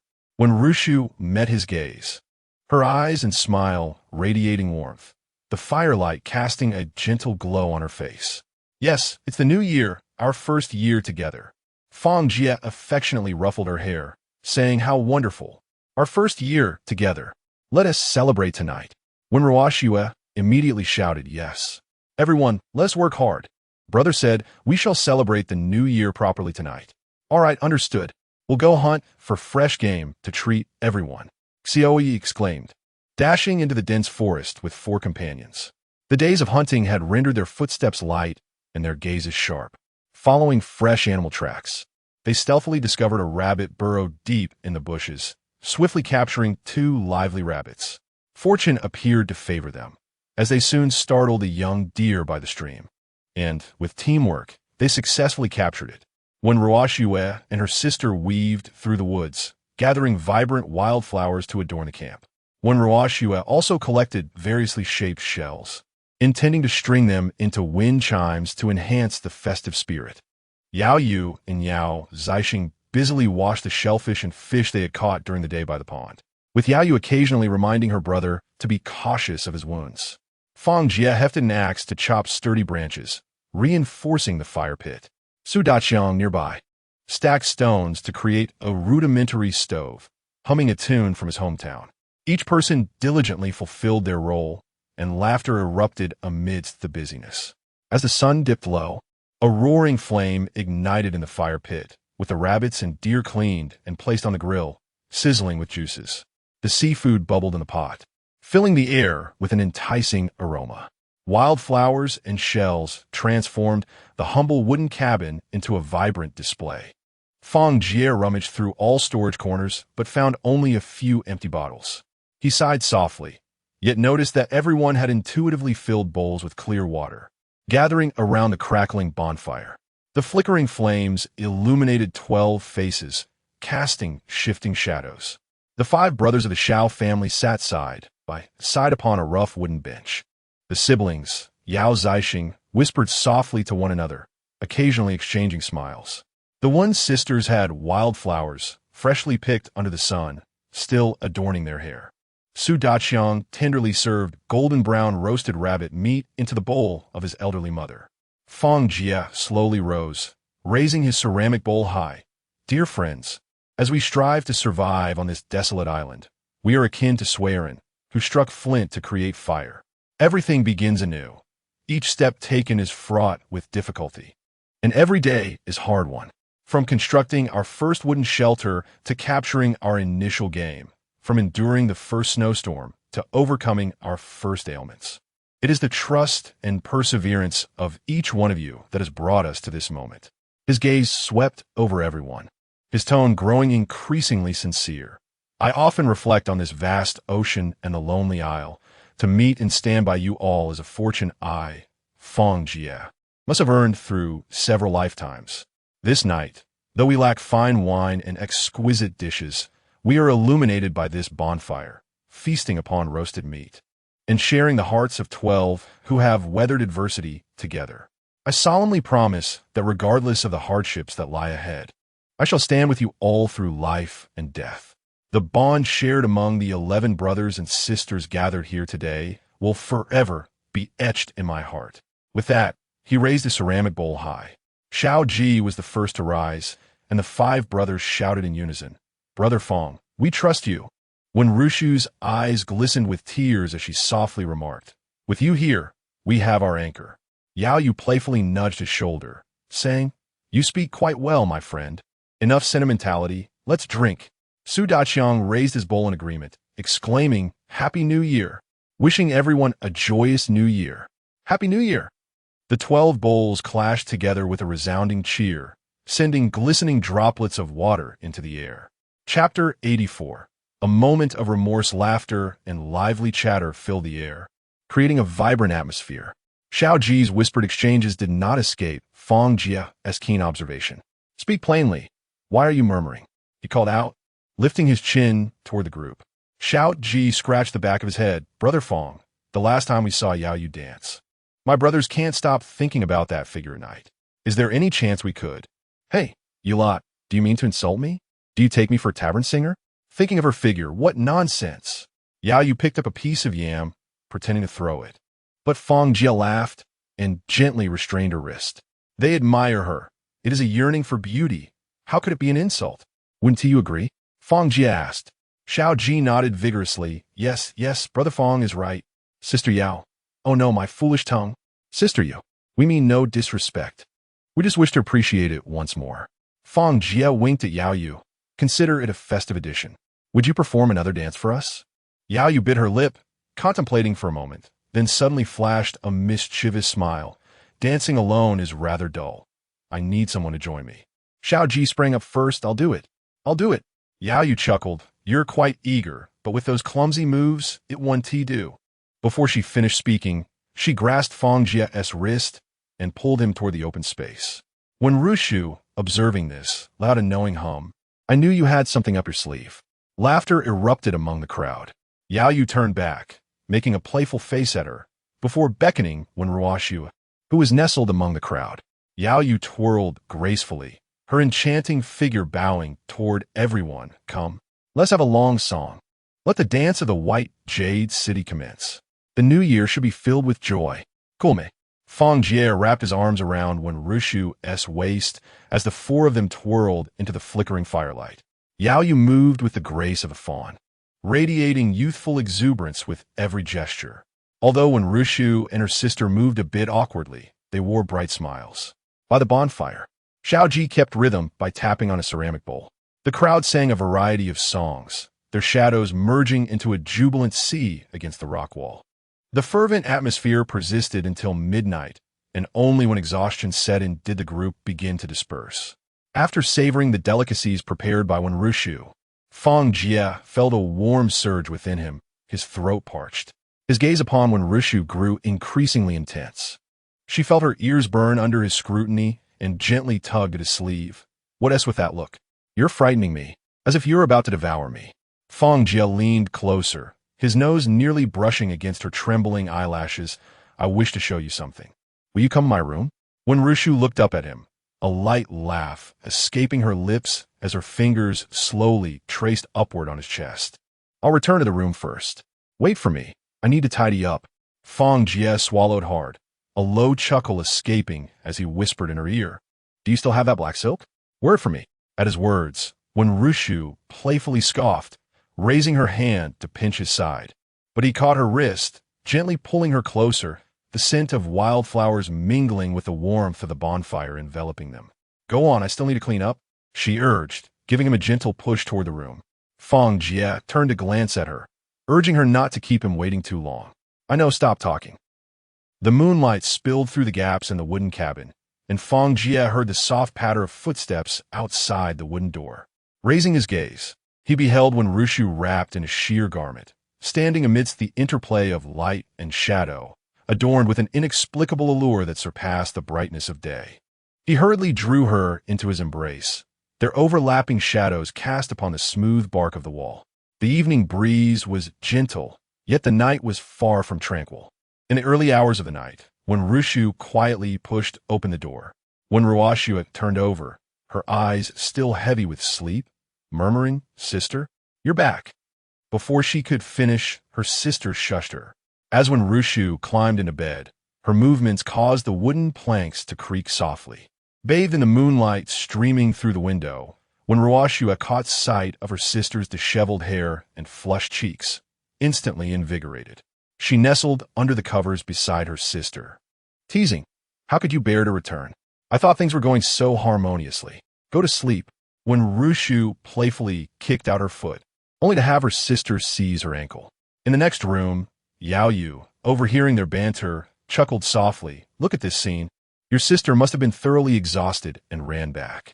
She added, aren't you two in need of a good talking to? When Rushu retaliated by grabbing a pillow and hurling it in her direction. When Ruashua rolled to the corner of the bed, laughing as she lowered her voice to tease. Sister, wasn't it you who personally concocted the tiger whip? And now you're complaining about it? You little brat. When Rushu's ears turned crimson as she pulled the quilt over her head, muffled sounds escaping from beneath it. From now on, you can attend to your brother. I can't manage it. Yao Yu stifled her laughter, turning over and poking when Ruashua in the side. Quick, go to sleep. Can't you see your sister's ears are as red as can be? She has had enough of a day. Don't tease her any further. Finally, the room fell into a serene silence. When Rushu buried her face into the pillow, silently grinding her teeth at the thought of preparing supplements for him, only to end up burdening herself, toiling away. The following morning, Fang Jie was stirred from his dreams by a knocking at the door. He turned over, mumbling that the door was unlocked, yet no one entered. Upon listening closely, he realized the sound was emanating from the window. Rubbing his eyes open, he noticed a furry paw poking through the gap in the window. Fang Jie quickly pushed the window open, and a flash of golden fur darted into the room, startling him backward. To his surprise, it was a vividly colored golden, snub-nosed monkey, crouching on the ground and tilting its head to observe him, its eyes twinkling with endearing curiosity. Little fellow, where did you come from? Fang Jie laughed, beckoning it closer. To his astonishment, the monkey obediently extended its paw and shook his hand. Hastily, Fang Jie threw off the covers and leaped from the bed, calling out, Xiaoru, come quick. You want to believe what I found. What trick are you trying to pull now? When Rushu replied from the kitchen, not looking up as she kneaded the cassava dough. I haven't settled with you for last night yet, and now you want to lure me in for more mischief? I'm not tricking you. Fang Jie insisted. If you want to come, then I'll call Schwerer. Coming. When Ruashua chimed, playfully leaning against the door frame, and upon spotting the golden monkey on the bed, she gasped in amazement. Startled, the monkey swiftly leaped onto Fang Jie's shoulder, entwining its tail around his neck without letting go. When Rushu was pulled inside the house by her sister, ready to voice her complaints, when she noticed the golden ball of fur peeking out from behind Fang Jie, its tiny claws tugging at his hair. Goodness, how adorable! The wooden spoon in her hand clattered to the ground as she cautiously stepped forward, marveling at such a beautiful monkey. The golden snub-nosed monkey hid behind Fang Jie's ear, revealing only half of its face. It had eyes fixated on the dough in Wenwushu's palm. Fang Jie gently cradled its front paw and spoke softly. "Take it easy. We don't want to frighten it. Look, it seems hungry." Wenwushu quickly tore off a small piece of dough and extended it towards the monkey.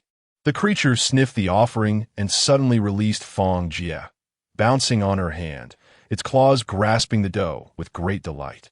Watching from aside, Wenwushu felt a strong urge to touch the monkey, but let out a squeak and scampered back onto Fang Jie's bed.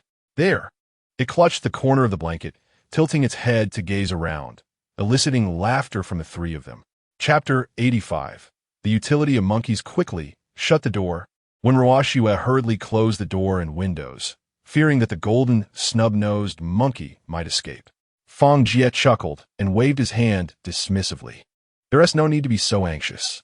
Surviving winter in the mountains is difficult. It likely ventured here out of extreme hunger. Just like the golden, snub-nosed monkeys in our country, they often descend from the mountains in search of food." He extended a piece of wild fruit to the monkey, observing it relish the treat before continuing. Wild animals possess a certain intelligence. If you treat them well, they will be inclined to stay. However, if you harbor thoughts of confinement, even if you manage to physically contain them, their spirit will remain restless, and they will inevitably seek an opportunity to escape. He gestured towards the monkey, savoring its snack. "Look how content it is. Once it considers this place its home, you won't be able to drive it away. If we truly want to bind it." Fang Jie cast a mischievous glance at Wenwushu. "Why not bind something else instead?" Wenwushu picked up a broom as if to strike, but the monkey leaped onto her shoulder, gently tugging at her braid. Fang Jie shook his head with a smile. "You see, it understands who genuinely cares for it better than anyone. If you strike me, it won't be pleased." As he spoke, he opened the window. The golden snub-nosed monkey perched on the windowsill, swaying its tail, showing no inclination to leap outside. Instead, it turned its attention towards the food in Wenwushu's hand. Extending its paw, she quickly offered a few more dried fruits. Observing that the monkey did not retreat after devouring them, she boldly reached out to stroke its soft fur. The monkey tilted its head to look at her, nuzzling her palm in a gentle manner.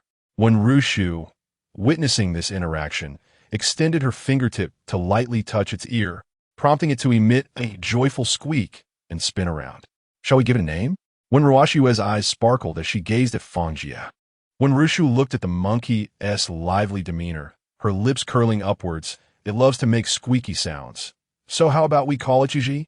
Fang Jie nodded with a smile. "That name is quite fitting." He reached out to smooth the monkey's tufted fur, his gaze drifting towards the endless expanse of forest outside the window. When summer arrives and the fruit trees bear ripe fruit, Jie will prove to be quite useful. Monkeys in many regions assist humans in picking bananas, harvesting coconuts, and even gathering durians. Once we tame it, it will save us considerable effort in climbing trees to gather wild fruits. Jie seemed to comprehend. Hopping onto Fang Jie's shoulder and pointing towards a nearby fruit tree, chattering cheerfully. Yao Yu, hearing the commotion inside, approached the door. Upon opening it, she was greeted by the sight of Jie perched on Wenwushu's shoulder, nibbling on wild fruit. Spotting Yao Yu, Jie's eyes lit up as it leaped into her embrace, its fluffy head rubbing against her chest. Yao Yu stumbled back a step, but laughed as she wrapped her arms around the monkey, seemingly unfazed by its exuberance. How adorable! She playfully scratched Jie's chin, earning a satisfied purr in response.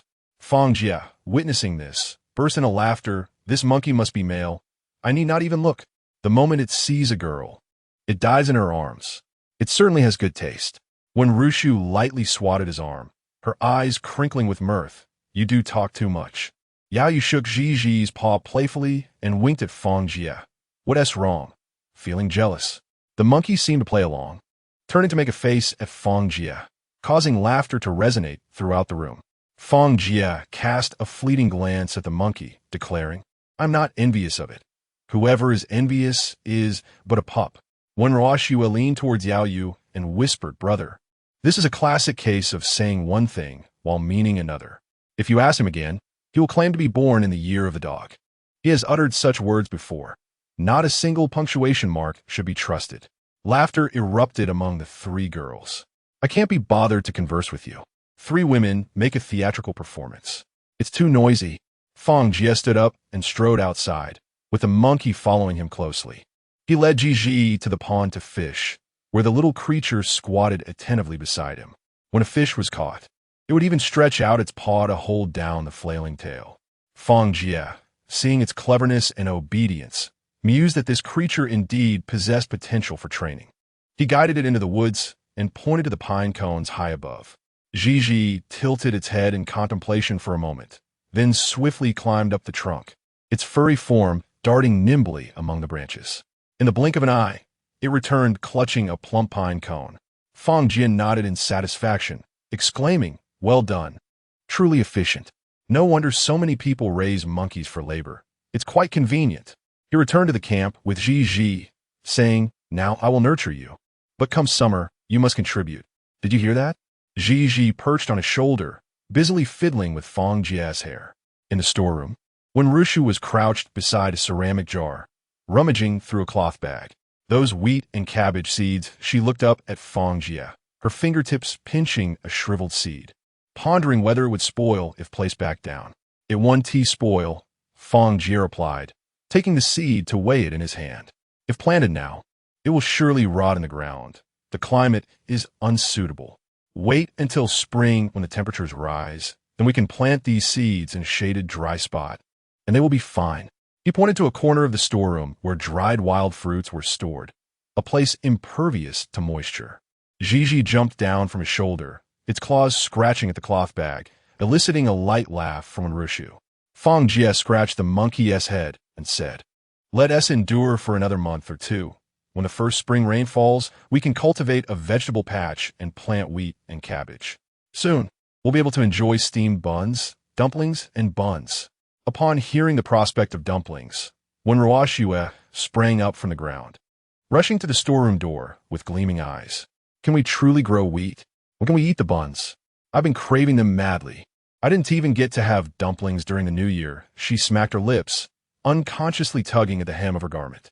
"If we could make dumplings with cabbage and meat filling, I would do anything you ask." Fang Jie was amused by the sight of her nearly drooling, ruffling her hair affectionately. "What is the rush? The seeds must wait until spring to be sown, and the wheat seedlings will take 3 months to mature." He gestured towards the warmer sea breeze outside. "Just hold on a little longer. Haven Tea, you notice the weather has been warmer these past few days? It has improved significantly. After the new year, spring will soon be upon us." When Rushu playfully flicked her sister's nose, "Look at your eagerness. You become anxious at the mere mention of food."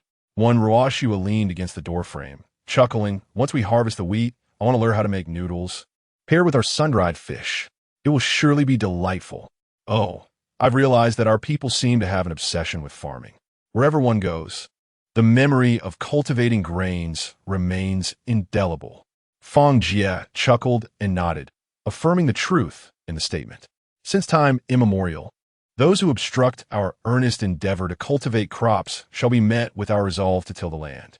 As long as we tend to our fields diligently, bread shall be in abundance, and dumplings will surely follow. Chapter 86. Departure into the woods.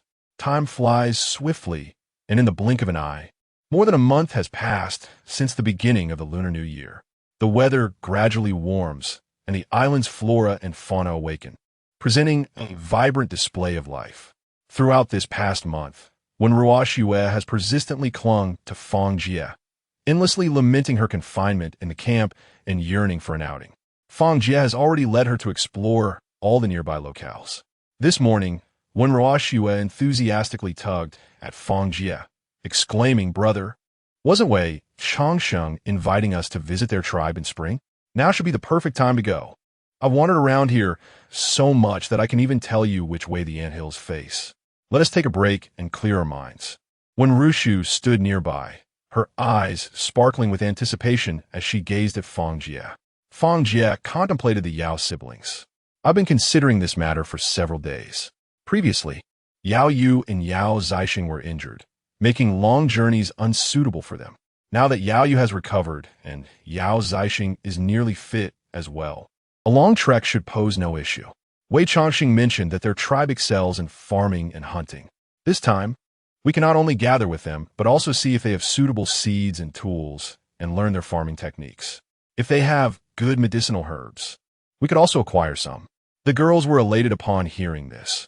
After being cooped up in the camp for over a month with nothing but mundane tasks, they had longed for an adventure. Yao Zixing chimed in. Let us make some preparations, ensure everything is in order at the camp, and we can set off early tomorrow morning. Fang Jie patted Yao Zixing on the shoulder, called Shao Ji and the others to help organize things. Su Daqiang's mother is unwell, so he should stay at the camp to supervise Shao Ji and maintain order. It will be just the 5 of us, you, me, and the 3 girls. Yao Zixing nodded in agreement. Fang Jie continued. In truth, I have been waiting for your injuries to heal. I am uncertain how far we are from Wei Chongqing's tribe, and the deep mountains may hold numerous challenges. I would feel much more secure with you by my side. Yao Zixing chuckled. You are too modest. You fear nothing after having slain a tiger. Fang Jie laughed in return. Slaying a tiger was not solely my achievement. It was a strenuous effort shared between Wei Chongqing and myself. Yao Yu, overhearing, smirked. Didn't you boast earlier that you did it all by yourself? Fang Jie felt a pang of embarrassment. Did I let that slip? You didn't hear anything, did you? When Ruoxue burst into laughter. No worries. Who doesn't like to embellish their tales? If I could slay a tiger, I would boast even more than you. When Rushu tugged at her sister's sleeve. Hurry up and pack your things.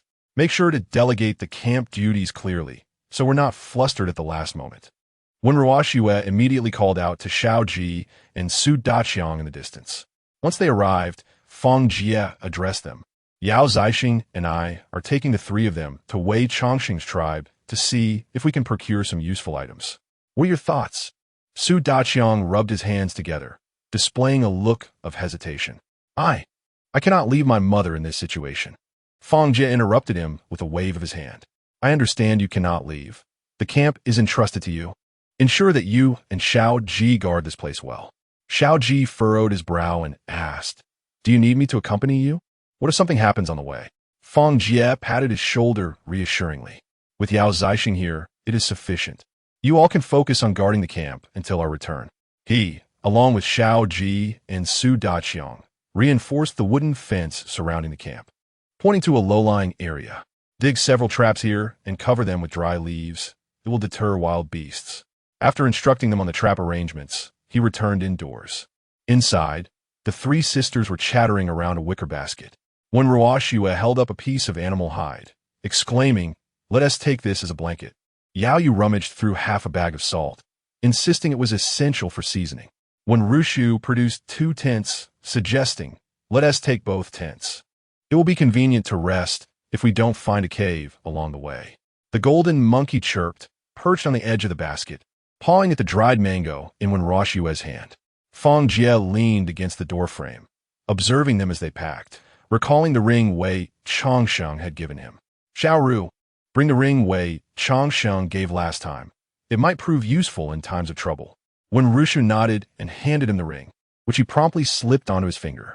As they journeyed through mountains and valleys, none could predict what challenges lay ahead.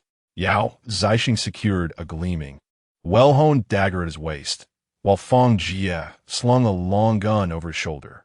The heavier burdens were borne by the 2 men.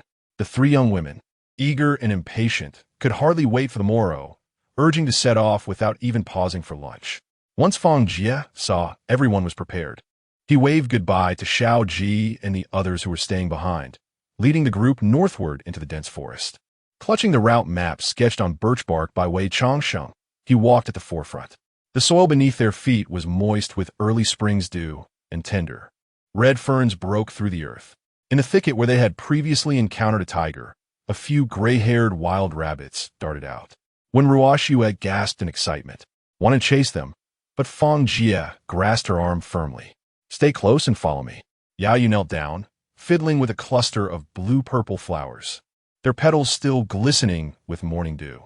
These flowers are different from those at the camp, and they smell delightful.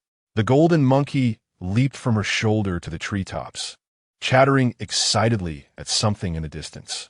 From deeper within the woods came the sound of rushing water. Yao Zixing tightened his grip on the dagger at his back. It sounds like a stream. Everyone be cautious of snakes. When Ruoxue had already bounded to the stream's edge, splashing water onto her face. Brother, look, there are fish the size of my palm in the water. Fang Jie leaned over to look, and indeed, several carp swam in the clear stream. Their tails resembling blushing silk, strikingly beautiful. Clusters of wildflowers bloomed along the stream bank, pink, white, and yellow, petals cascading down with every gentle breeze. When Ruoxue knelt by the water, reaching for the petals, causing a splash that startled a nearby dragonfly. Yao Yu slipped off her shoes and stepped into the water, the pebbles tickling her soles. She picked up a stone with an eye-like pattern and waved it at Ruoxue. Look at this. It's so beautiful. A warm breeze swept through, tousling their hair. When Ruoxue laughed heartily as she chased after the flowers carried away by the wind, while Yao Yu frolicked in the water, splashing droplets all over Ruoxue's trousers. When Ruoxue playfully scolded, Yao Jie, what are you doing? You mischievous girl. If you call me Yao Jie again, I shall spank you.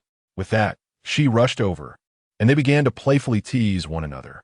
In the distance, from the woods, a wild vine swayed toward them, a handful of freshly picked wildflowers clutched in its grasp, which it playfully dropped atop when Ruoxue's head, showering her with petals. Fang Jie sat upon a rock, observing their antics. Yao Zixing squatted nearby, crafting wooden arrows. The sound of the blades scraping against the wood mingled with the babbling of the stream, creating a harmonious melody. A flutter of butterflies emerged from upstream, their wings glimmering in the sunlight. When Ruoxue sprinted after the butterflies, her shoes caked in mud, unperturbed. Yao Yu, trailing behind, laughed and called out, "Be careful not to fall into the water." The stream mirrored the azure sky and flowering trees, intertwining their shadows with the essence of nature itself. Chapter 87. Fang Jie's weakness. Jie perched on Fang Jie's shoulder, swishing its tail and occasionally leaping down to frolic in the woods. When Ruoxue spotted the glistening wild fruits hanging from a tree, she quickly beckoned Jie, urging, "Hurry up and pick that one." After more than a month of companionship and Fang Jie's intentional training, Jie had learned to discern the intentions of those around it. The little creature nimbly climbed the tree branch, nudged the wild fruit a couple of times with its paws, and then plopped back onto Fang Jie's shoulder, shaking off its fur in disdain. Fang Jie chuckled and patted its head, saying, "Look, even the monkeys know the fruit isn't ripe yet. What are you so anxious about?" When Ruoxue pouted and kicked a pebble, "I just want to taste it. The sour ones we picked at the camp last time were tooth-achingly tart. I thought these might be better." Yao Yu, squatting nearby, laughed, "Just wait a bit. Once these fruits ripen, I assure you, you will have your fill." When Ruoxue tugged at Fang Jie's sleeve and inquired, "How many days will it take to reach Wei Changxing's tribe?" Fang Jie pulled out a crumpled bark map from his deerskin pouch, on which wavy lines were sketched with charcoal. He pointed to a marked spot and explained, "Last time, it took them 5 days just to travel from their tribe to here, not counting the time spent hunting and searching for water." He unfolded the map slightly, indicating the indistinct wave patterns at the edges. "We are currently at the estuary, close to the coast, which qualifies as an island. However, as we venture towards the center of the map, Wei Changxing mentioned that there is a larger settlement to the west of their tribe. It is said that if we go deeper, we could reach towns far larger than our camp." According to his description, this place cannot merely be referred to as an island. Its expanse is significant, akin to the myriad islands scattered across the oceans on world maps. Yao Yu leaned closer to examine the map, her finger poking at the crooked drawing of a tiger's head. "Is this where you last hunted the tiger?" Fang Jie nodded. "Yes, after we pass through this forest and cross a couple of mountain ridges, we'll need to turn northwest." Wei Changxing mentioned that the trees over there grow so tall they seem to touch the sky, and at night, one must beware of the leopards lurking in the treetops. When Ruoxue gasped in astonishment and tightened the grip on her stone knife at her waist. "Is it really that frightening?" Fang Jie gently ruffled Ruoxue's hair. "Do not treat this forest as if you were merely strolling in your backyard. Danger lurks everywhere." He pointed towards the grassy thicket by the stream. Compared to tigers and wild boars, venomous snakes and insects are far more deadly, often hidden beneath the leaves and completely invisible. Large beasts are easier to guard against. It is these smaller creatures that pose the greatest threat. He squatted down to pick up a leaf speckled with black spots. Remember, if you encounter brightly colored creatures or unfamiliar insects, do not touch them. The more beautiful they are, the more toxic they tend to be. When Ruoxue was just grasping a butterfly with flowery wings when she heard this and quickly released it, watching it flutter away. Fang Jie added another admonition. In the future, when you come across streams, do not be solely preoccupied with splashing water. First, check the crevices for venomous snakes and the grass for insect nests. Yao Yu glanced down at the colorful shell she had just picked up and quietly returned it to the water. Fang Jie observed the anxious expressions on everyone's faces and quickly smiled to reassure them. There is no need to be overly tense. Just remain vigilant. With both Yao Zixing and myself here, do you think a beast could possibly carry you away? When Rushu linked her arm with his and gently encouraged, let us move on. While it's still light, we should cover some distance and find a dry spot to rest before nightfall.